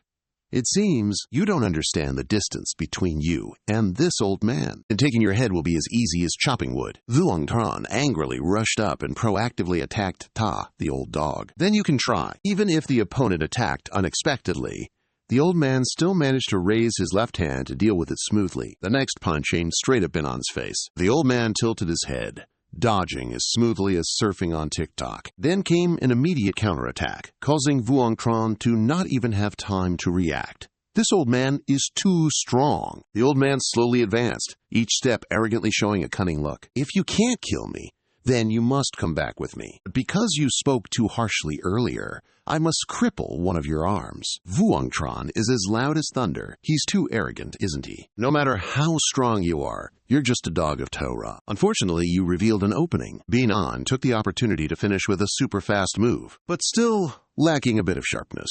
The fight is intensifying. The fierce battle between the two is still at its peak. He's leveraging to push back his opponent. Although reluctant to admit it, Benan must acknowledge the talent of the young man. Among the young people of today, you are considered quite good already. He mused inwardly. My attack just now used 80% of my strength. Unexpectedly, he only took a few steps back. If I don't eliminate him today, it will leave trouble for the future. Vuong Tran hugged his chest and coldly retorted, "Don't be too happy too soon. Who dies in whose hands is still unknown." These arrogant words really turned him into a rage. A fiery person is about to die, but is still stubborn, huh? Before he could touch Vuong Tran, something suddenly rushed out to attack Benan. Fortunately, Junichi arrived in time to assist. "Old man, 2 against 1. Let's see if you can still be arrogant." He immediately attacked from the left, and Vuong Tran quickly threw a shuriken from the right side of the screen. The coordination is seamless. Junichi slashed wildly at his opponent, yet the old man skillfully dodged every blow, not even a scratch. Seeing that it was ineffective, he changed direction, aiming a horizontal strike, but of course, Ping An easily evaded it. With a ridiculously athletic jump, this left him utterly shocked. What? This old geezer has such incredible jumping power? Seriously? Thinking this, the old man suddenly launched a kick towards Junichi. He froze, unable to react in time. Oh no! Blocking head-on will definitely result in a serious injury. Though he used his sword to parry, he still absorbed the full brunt of the impact. Junichi's sword slipped from his hand and flew 500,000 meters. Shoulder blade fractured. Wang Zheng seized the opportunity to attack from behind. Let's see if you die this time. But shockingly, it was he who suffered the damage. Ouch! That hurts, he cried. Ping An slowly withdrew his hidden trump card from his robes. Not bad, he challenged with a sinister smile. If I didn't have this, my back would have been broken by your kick. He was so furious he cursed. You damned old man. You dare play dirty. And so, the two of them continued their mission. 2 against 1. Even a rat would be crippled. First, Ping An targeted Junichi, because he knew this guy hadn't heard the signal. The next target is Wang Zheng. He fought while secretly sighing. After fighting for so long, doesn't this old geezer know how to get tired? While they were dueling, unexpectedly a gunshot rang out. By the time he realized it, his arm was soaked in fresh blood. Sniper fire from afar. Ming Hao smirked, a smug grin after that accurate shot, still saying the same old thing. No matter how good your kung fu is, you can't fight guns and bullets. Knowing he couldn't beat the enemy since he'd lost an arm, Ping An quickly bolted. Later, sitting in the car, Ming Hao bandaged Wang Zheng's wound while complaining to the captain. Captain, I really don't understand you. You've been beaten up like this already. Why won't you drop that 20-pound weight? He deliberately avoided the question. It's just that I wanted to look miserable, making him lower his guard. That way, it's easier for you to make your move, isn't it? Afterward, he grabbed a bottle of self-made medicine and chugged it down. Even though he'd explained it so clearly, Wang Zhang still didn't believe him. He kept staring at Wang Zhang, forcing him to be honest. All right. I admit, carrying this thing for too long, I just temporarily forgot to take it off. He turned around and saw Junichi sleeping soundly, so he sighed. This time, the harvest is not small, huh? Not only did we cripple Shi Ping'an, but we also discovered this guy. Point at this bag of the old geezer's parts and get moving. Oh, and send this to the Li Xin Manor. I want to slap those guys in the face. Ming Hao happily admired his handiwork. Roger that! That afternoon, at the manor villa of the Tu family, a grand house with bright red tiled roofs and surrounded by lush green trees. While Binan was performing surgery, Fu Hua sat on his chair, barely able to keep his cool. Tian Ran explained to him, bowing respectfully as he presented the events that had unfolded today. Yuan was kidnapped. Hearing this, he stood up in anger. What? Yuan was kidnapped? Weren't there 4 hidden bodyguards protecting Yuan? Why didn't they immediately intervene to stop the culprit, huh? Tianren maintained a respectful attitude and gently explained. The opponent moved too fast. The bodyguards couldn't react in time. But Grandpa, you don't need to worry. Yuan is all right now. We have found the mastermind. However, someone else rescued him, so Ta Lao pursued. Unexpectedly, the opponent had already planned ahead, so Fu Hua had to let him handle it himself. Go deal with the rest of the things. Don't let others think that the Tu family's people are easy to bully. He listened obediently like a puppy. Please rest assured, sir, the heavens have taken note. Suddenly, he remembered something he needed to instruct. There's one more thing I must remind you. No matter the time or circumstance, you must never gamble with the safety of your family. After their discussion, he left, deeply impressed, truly worthy of being the old master. The next morning, at Shangguan's residence, Titi was both worried and scolding. You're about to leave for Ningxia. Why are you still running out to fight people? Huh! Wang Zhang grinned, reassuring her. It's okay, this minor injury is nothing. How about you?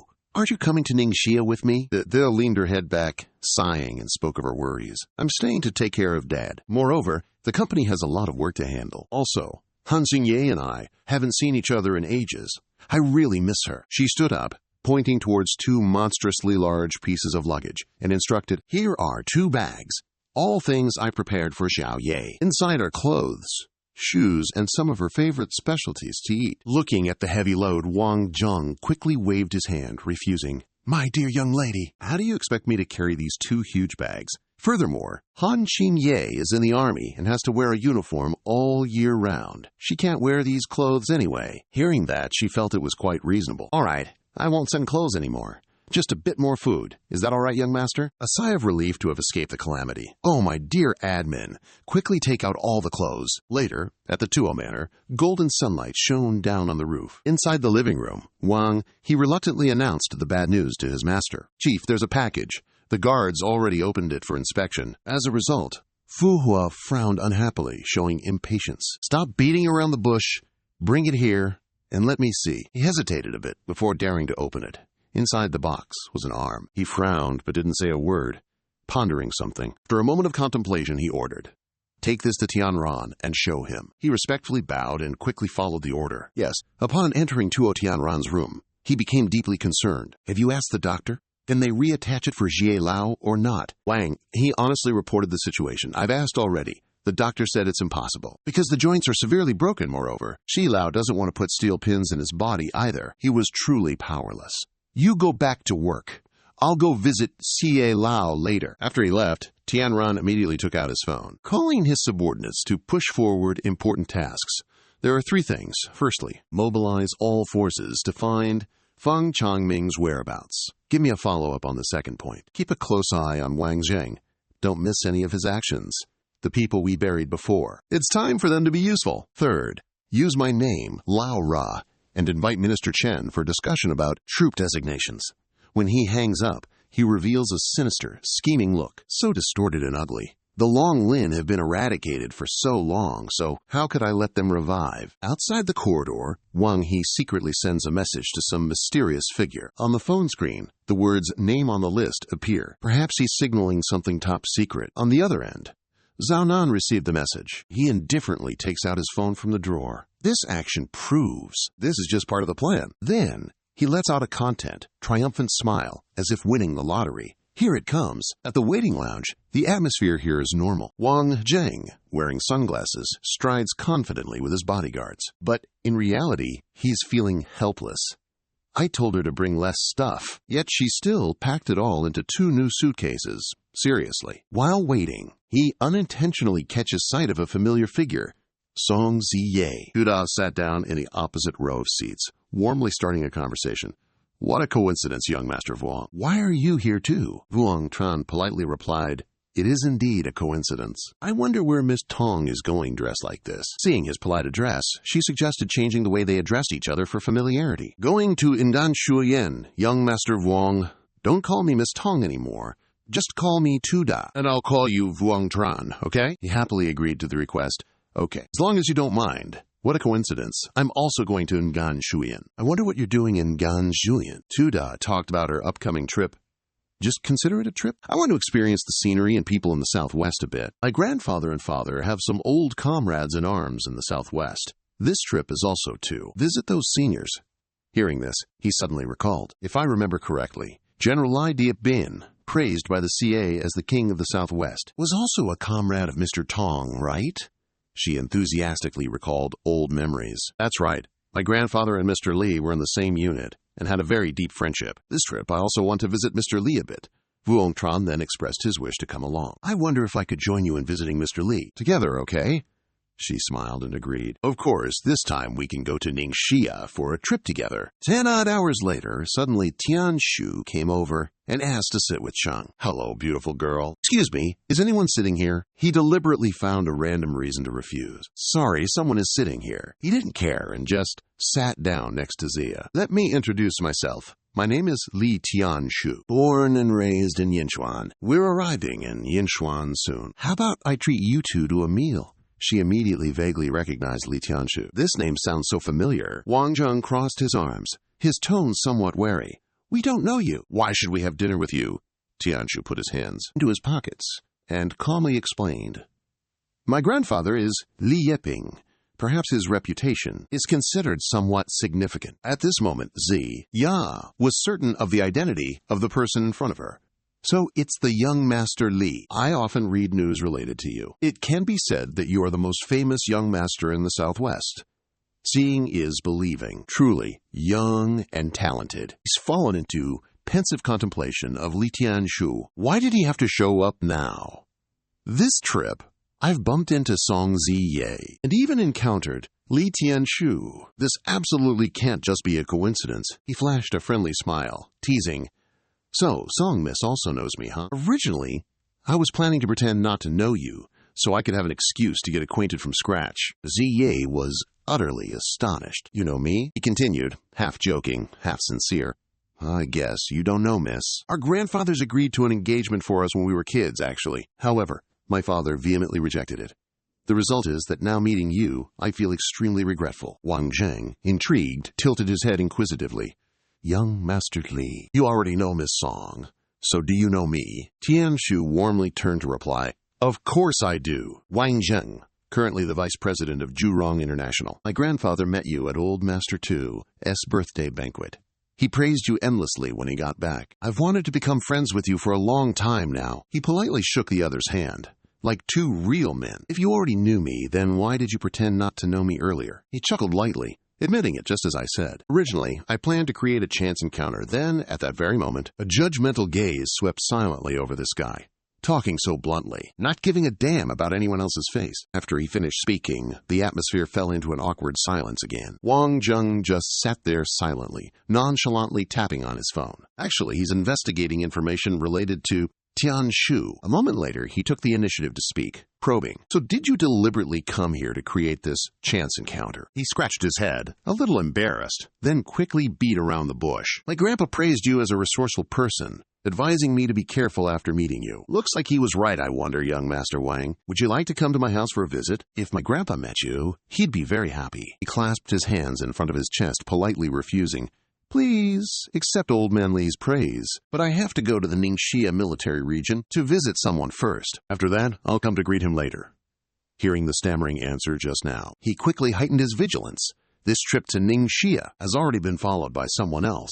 That old Master Li deliberately sent Li Tianchu to meet him. He definitely wants to achieve some goal. He shrewdly realized the person Wang Zheng mentioned, if I'm not mistaken, is probably Han Lao General's granddaughter, Han Xinye, right? I truly admire your sharp insights, especially here in the Southwest. Nothing escapes the eyes of you Li family members, especially at the Ningxia military region headquarters. In some rookie dormitory, Tianying suddenly recalled an old story. Listen, admin, don't you think that little girl looks fresh and delicious? If you want, we'll help you. Of course, with his noble status, he doesn't need such cheap help here in Yinchuan. If I want to catch a girl, it's easy. Clearly know your place. Tianying seized the opportunity to suck up. We're all assigned to different companies, while you, Brother Cheng, will surely stay at headquarters. Brother Cheng, if you make it big in the future, remember to look after us. Remember to help your old comrades like us, okay? He patted him on the shoulder, comforting him. Don't worry, we're brothers.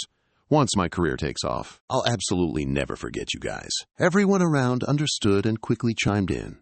Please lead the way, Brother Cheng. He stood up, putting his hands on the table, planning his scheme. That Han Xingye is indeed very beautiful. Really suits my taste, my brothers. All right, we're taking a day off, fellas.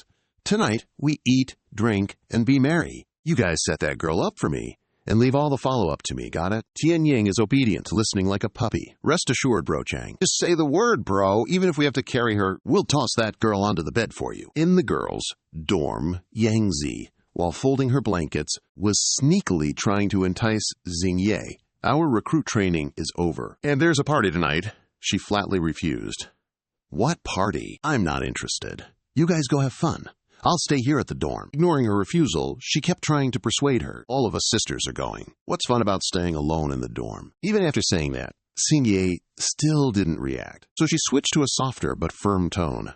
If you don't go, how can we have something hardcore? Just think of it as coming to join the fun, okay? Secretly, she was plotting something else. Besides, I already promised Cheng Shao that I'd get her there. If I can't get her, how am I supposed to win Cheng Shao's favor? Since Yangzi insisted so much, she reluctantly agreed. Fine, whatever. With the fish hooked, she was extremely excited. Xingye, you agreed. Too good. My lips can't help but curve up at the thought of future success. Though who knows how smoothly this plan will go. If I catch Cheng Shao's eye, won't I be promoted like a rocket?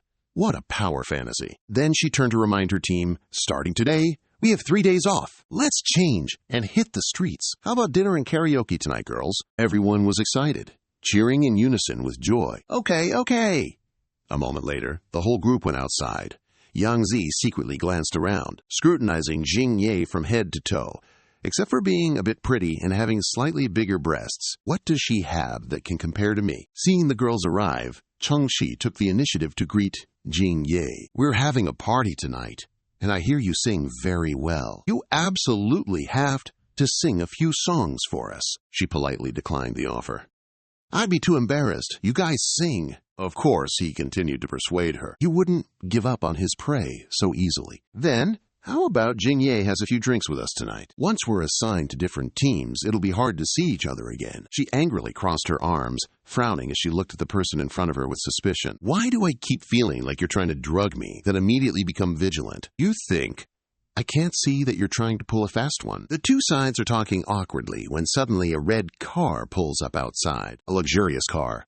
Stopping right in front of the gate. Wang Zheng and Tianshu calmly step out and quietly stand outside, observing the situation. He's losing patience and is about to step forward and lecture those little brats. How rude! You quickly pull his shoulder, stopping him temporarily. Don't interfere in this matter. Although unwilling, Tianshu had to comply. This guy really is cunning. He definitely wants to lure the snake out of its hole first. Then, he will use the Li family's name to eliminate the threat, root, and stem. Han Xingye. He suddenly recalled his grandfather's instructions. Tanshu, don't act on impulse. Everything should follow Wang Zheng's lead. Prevent ruining things, as the Zhongding fuel matter is extremely important. We can't risk stirring up trouble. Changxi, overly humiliated, desperately tries to entice and drag her away, completely unaware of their arrival. Han Xingye, I sincerely and earnestly invite you. I hope you can give me some face. She refuses to back down and retorts sarcastically. One's face is earned by oneself, not given by others. Thankfully, she recognizes that her savior has arrived. As soon as Wang Jing finishes speaking, Xingye quickly runs over and hugs him tightly. Seeing you two so clingy, Tianshu is dumbstruck and frozen. Didn't the rumors say that Wang Zheng and Zhang Mingqi had something going on? How come his relationship with the Han family's young miss is so intimate now? Xing Yi feigns innocent naivete while being coquettish. It's just you coming, darling.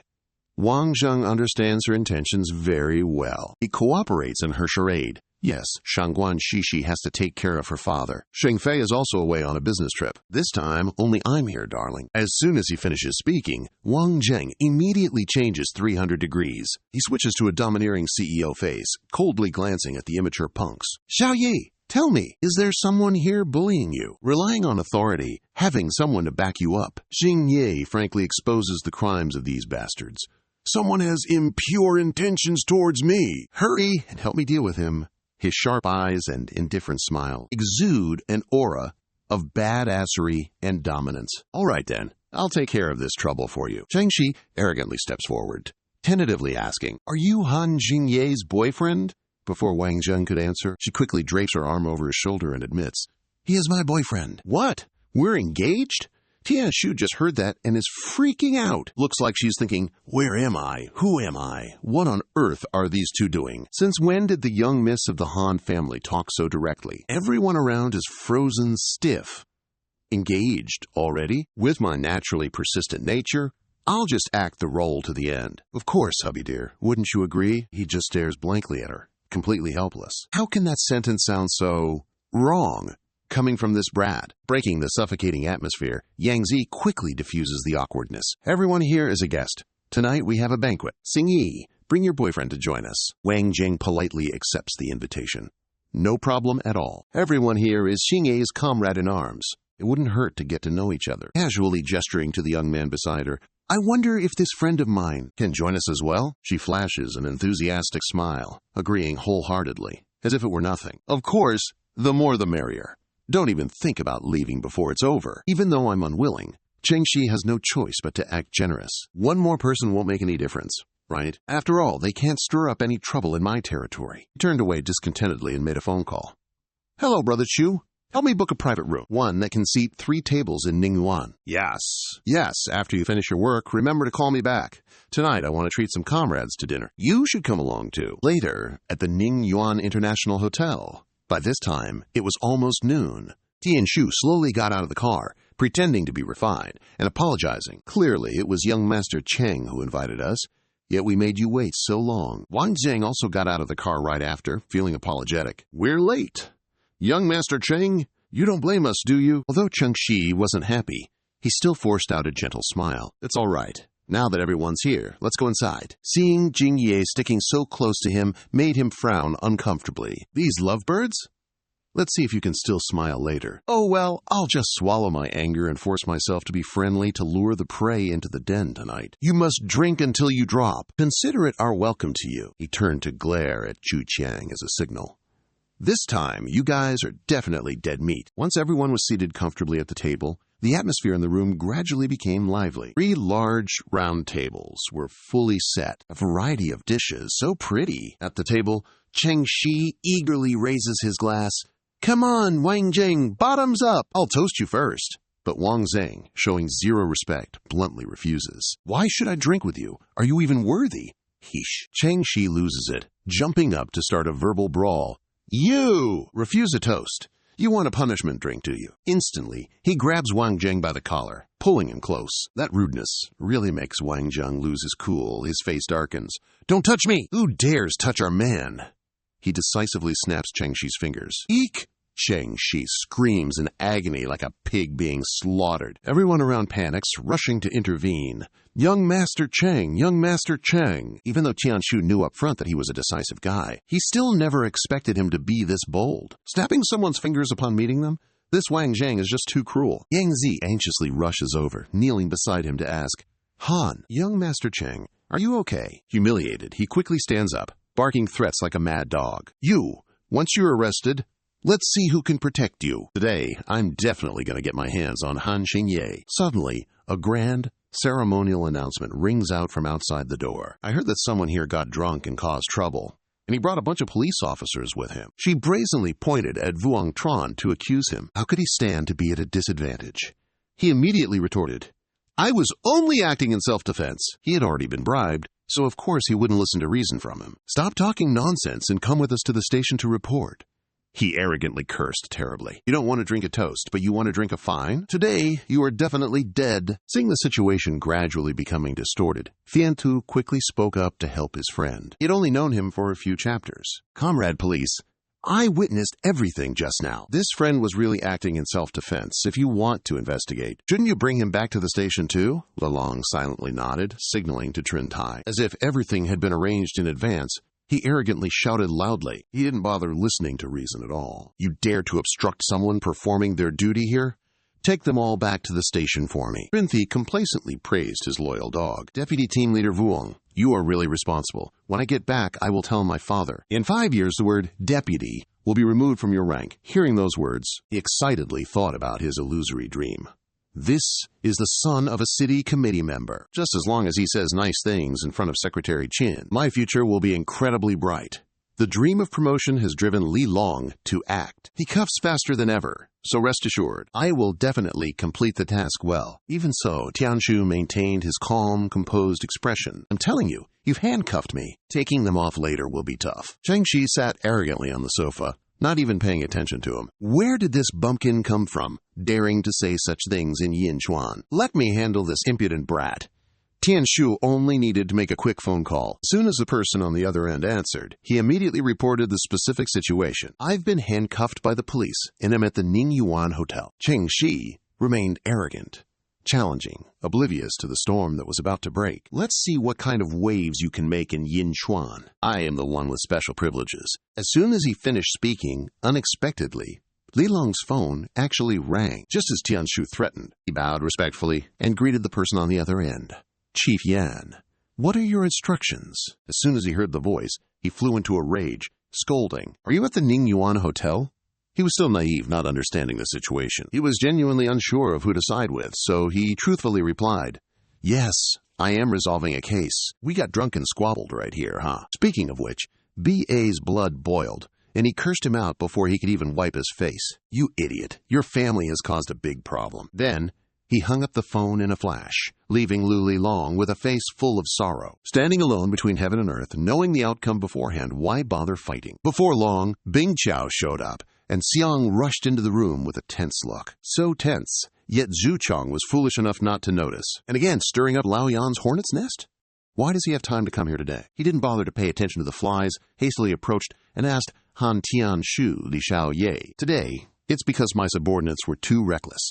When I return, I will punish them severely. Why not hurry up and unlock it? Knowing that he was being ignored, Cheng Shi, of course, couldn't stand it. Director Yan is showing off his authority. Even if you're a director, you can't just say, release someone immediately. Look at my injured hand. They hit me. I was beaten, and I can't even report it to the police. Haul them back to the station. Why is he only noticing his existence now? Why bother paying attention to someone like him? So it turns out that Cheng Xiaoye is here as well. However, this is a matter for the police department. It's not Cheng Xiaoye's turn to interfere. He vehemently objected. When he ran out of moves, he rambled on about his background. How dare you talk to me like that? Do you know that my father is Cheng Rulong? Of course. Bing Chao, you do realize the Cheng family hasn't heard the Cheng family tune. If Secretary Cheng were here, he'd never let you be so impudent. Unlock young Master Li's handcuffs for me. After watching this drama, this heavenly scroll can finally speak leisurely. That simply won't do. Tell Cheng Rulong to personally come here and apologize. Otherwise, don't even dream of taking these cuffs off my hands. The last straw. Cheng Shi was furious beyond belief. Unable to restrain himself, he grabbed a bottle of wine from the table, ready to smash it right into the guy's face. Just, who do you think you are, daring to tell my dad to personally remove these handcuffs? My dad's the municipal secretary, you got that? In this moment of extreme tension, Bing Chao hurriedly grabbed his wrist, stopping his reckless action. With an authoritative shout, "Stop!" Wang Zheng, without a word, suddenly smashed the wine bottle hard over Cheng Shi's head, making this arrogant guy dizzy. Before he could react from that fatal blow, he collapsed onto the floor, unconscious. Even so, he couldn't be bothered. Finally, some peace and quiet. Zhu Qiang frantically rushed over to support him, anxiously checking young Master Cheng's breathing. Young Master Cheng, are you all right? Overwhelmed with fury, he turned and cursed him terribly. You dare hit the city secretary's son. You're so dead. True to his word, he quickly whips out his phone and calls for help. Hello, Secretary Cheng. Cheng Shi is getting beaten up at the Ningyuan Hotel. Come quick and check it out. Just as he hangs up, Wang Zheng immediately lunges and delivers a thunderous kick, followed by a few loving words. Done calling? If you're done, then shut up for me. Tian Shu then calmly recounts the whole story. Young Master Wang is our esteemed guest from the capital, visiting his girlfriend in Ningxia unexpectedly. That little punk set his sights on young Master Wang's girl. Cheng Rulong must explain this matter clearly to us. 15 minutes later, Cheng Shi's balding, pot-bellied father arrives. Seeing his precious son lying motionless on the ground, he erupts in fiery rage. Who did this? Hurry and get him to the hospital. Of course, Wang Zheng isn't about to let these guys off so easily. You've already stepped through this door. If you don't give me a satisfactory explanation, then don't even think about leaving here. Face dark with outrage, he shouts, questioning, Who are you? Did you do all this? Then, nonchalantly pointing his finger, he orders Bing Cao as if he is superior. Old Yan, it's just as well that you're here. Grab that guy for me. The old man immediately retorted, unimpressed by the boisterous claims of superiority. Have the AI secretary fix it. Do you even know who this AI is? He barked. The introduction of this person's background began. Finally, with a flourish, we learn, this is the grandson of General Li Yeping, Li Tianshu, young master, and soon, the chief of science and technology for the Provincial Public Security Department has arrived. He decisively pushed the door open, barging in. Secretary Cheng Rulong, what's going on? He demanded. Explain it clearly to me. Seeing someone with high power and position defend him, he began to sense something hardcore. Just what kind of massive trouble has that Oj kid caused now? Li Tianshu slowly turned his gaze to Rulong, shaking his head with resignation. I hear Cheng Shi. Your son has been acting like a king in Yinchuan for ages. Finally, I get to see it for myself. If you didn't make Wang Xiaoye happy today, my friend wouldn't be satisfied, and I certainly wouldn't be taking off these handcuffs. Now that he has backup, Wang Zheng, of course, fears no one. Well then, I won't hold back. You boldly looked him straight in the eye. Your tone is incredibly firm. Cheng Shi provoked my friend at the military camp. If I weren't here tonight, then Cheng Shi's scheme would have succeeded with such a wretched matter. I'd like to hear Secretary Cheng's opinion. Knowing he was in a weak position, he had no choice but to yield, bowing his head.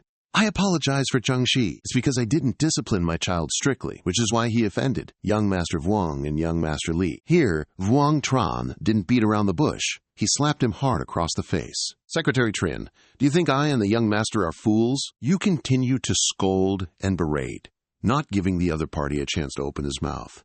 Do you know how many times in recent years your son has broken the law? Do you know how many people your son has ruined? The more he mentioned Trinthi's dirty private life, the more inhibited he became. I really hate the kind of officials' children who bully others by relying on their power. I hate the feeling of those officials who only consider their children treasures, while other people's families are just garbage. Koa KY looked at the young man in front of him in astonishment, because he didn't think he would be so bold, facing a city party secretary. But he used both his hands and feet so fiercely. Bin Kia stood beside him, also felt that he really made people say, wow, Vuong Tran, a man of quality, stepped on the head of NHU Long's beloved son, then decisively ordered, listen to me clearly.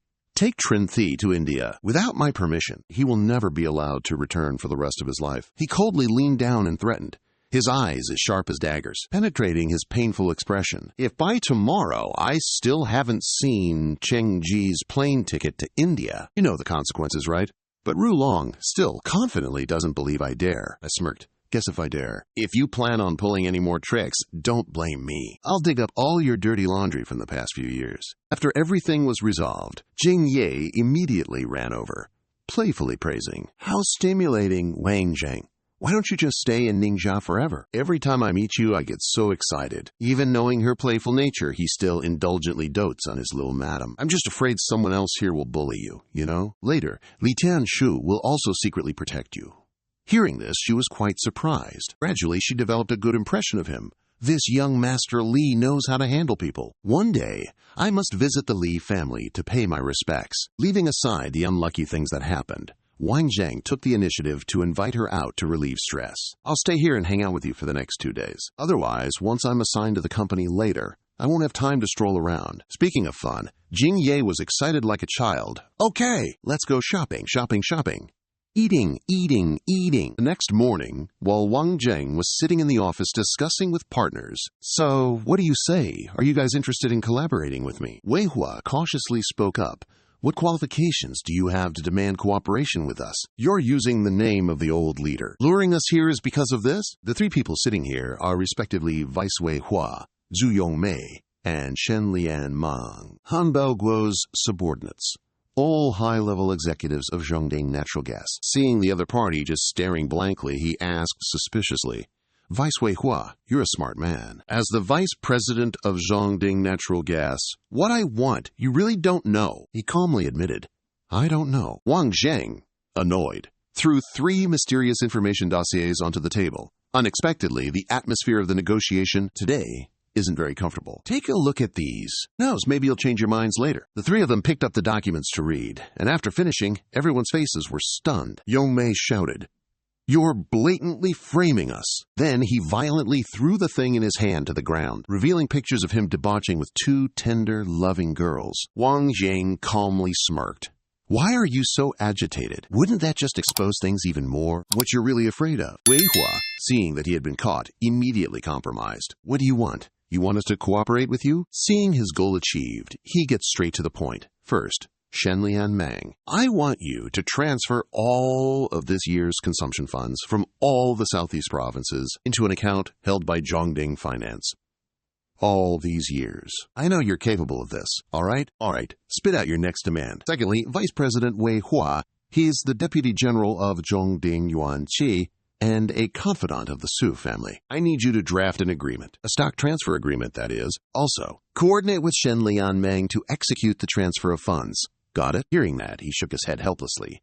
"I can't do it. Tu Liha is the CEO. All these things are in his hands. Moreover, the company's seal is also managed by him. I don't have a chance to get my hands on it." Si Wang Zhen pretended to blow on his hands dramatically, feigning indifference. "It's all right. I will personally take care of the Tu Liha problem." Then he laid out his final condition for them. "Third, Zhao Yongmei, you are responsible for transferring all scattered shares to me. Shares that you guys have been secretly acquiring or taking over these past few years. I'll acquire them at a price 10% higher than market value. I want to fiercely smack that Tuo right in the face." The news spread like wildfire on the big screen. Yesterday morning, Tuo Liha, chairman of Zhongding Natural Gas, suddenly suffered a stroke. Deputy General Manager Fu Wei Hua has temporarily taken over operations. In the afternoon of the same day, the company's well unexpectedly exploded. No casualties reported. The cause is under investigation. Currently, the company's stock is plummeting, with its value reduced to 80%. Zhuo Tianran, who happened to be at the company, immediately made a call after hearing the breaking news. "I can say with absolute certainty that all of this is Wang Zheng's doing. Currently, Tuora's shares in Zhongding are only partially in my hands now. However, I can't destroy Zhongding. People in the southeast region still need it." At the other end of the line, Yi Jing stared at the TV, his voice trembling slightly. "If you didn't ruin Zhongding, young master, there would certainly be many terrible forces coming to contend with the Tuo family. Tuo Tianran. Don't think you can avoid everyone. Maybe others can't see through your facade, but I can." Hearing these provocative words, he frowned, glaring at the screen. But he remained calm, replying, "I don't need you to provoke me. I won't destroy the Zhongding natural gas. I must retrieve it in the most perfect way." Yi Xing heard the young master's confident words and sneered mockingly, "Don't push me." How else could this game continue?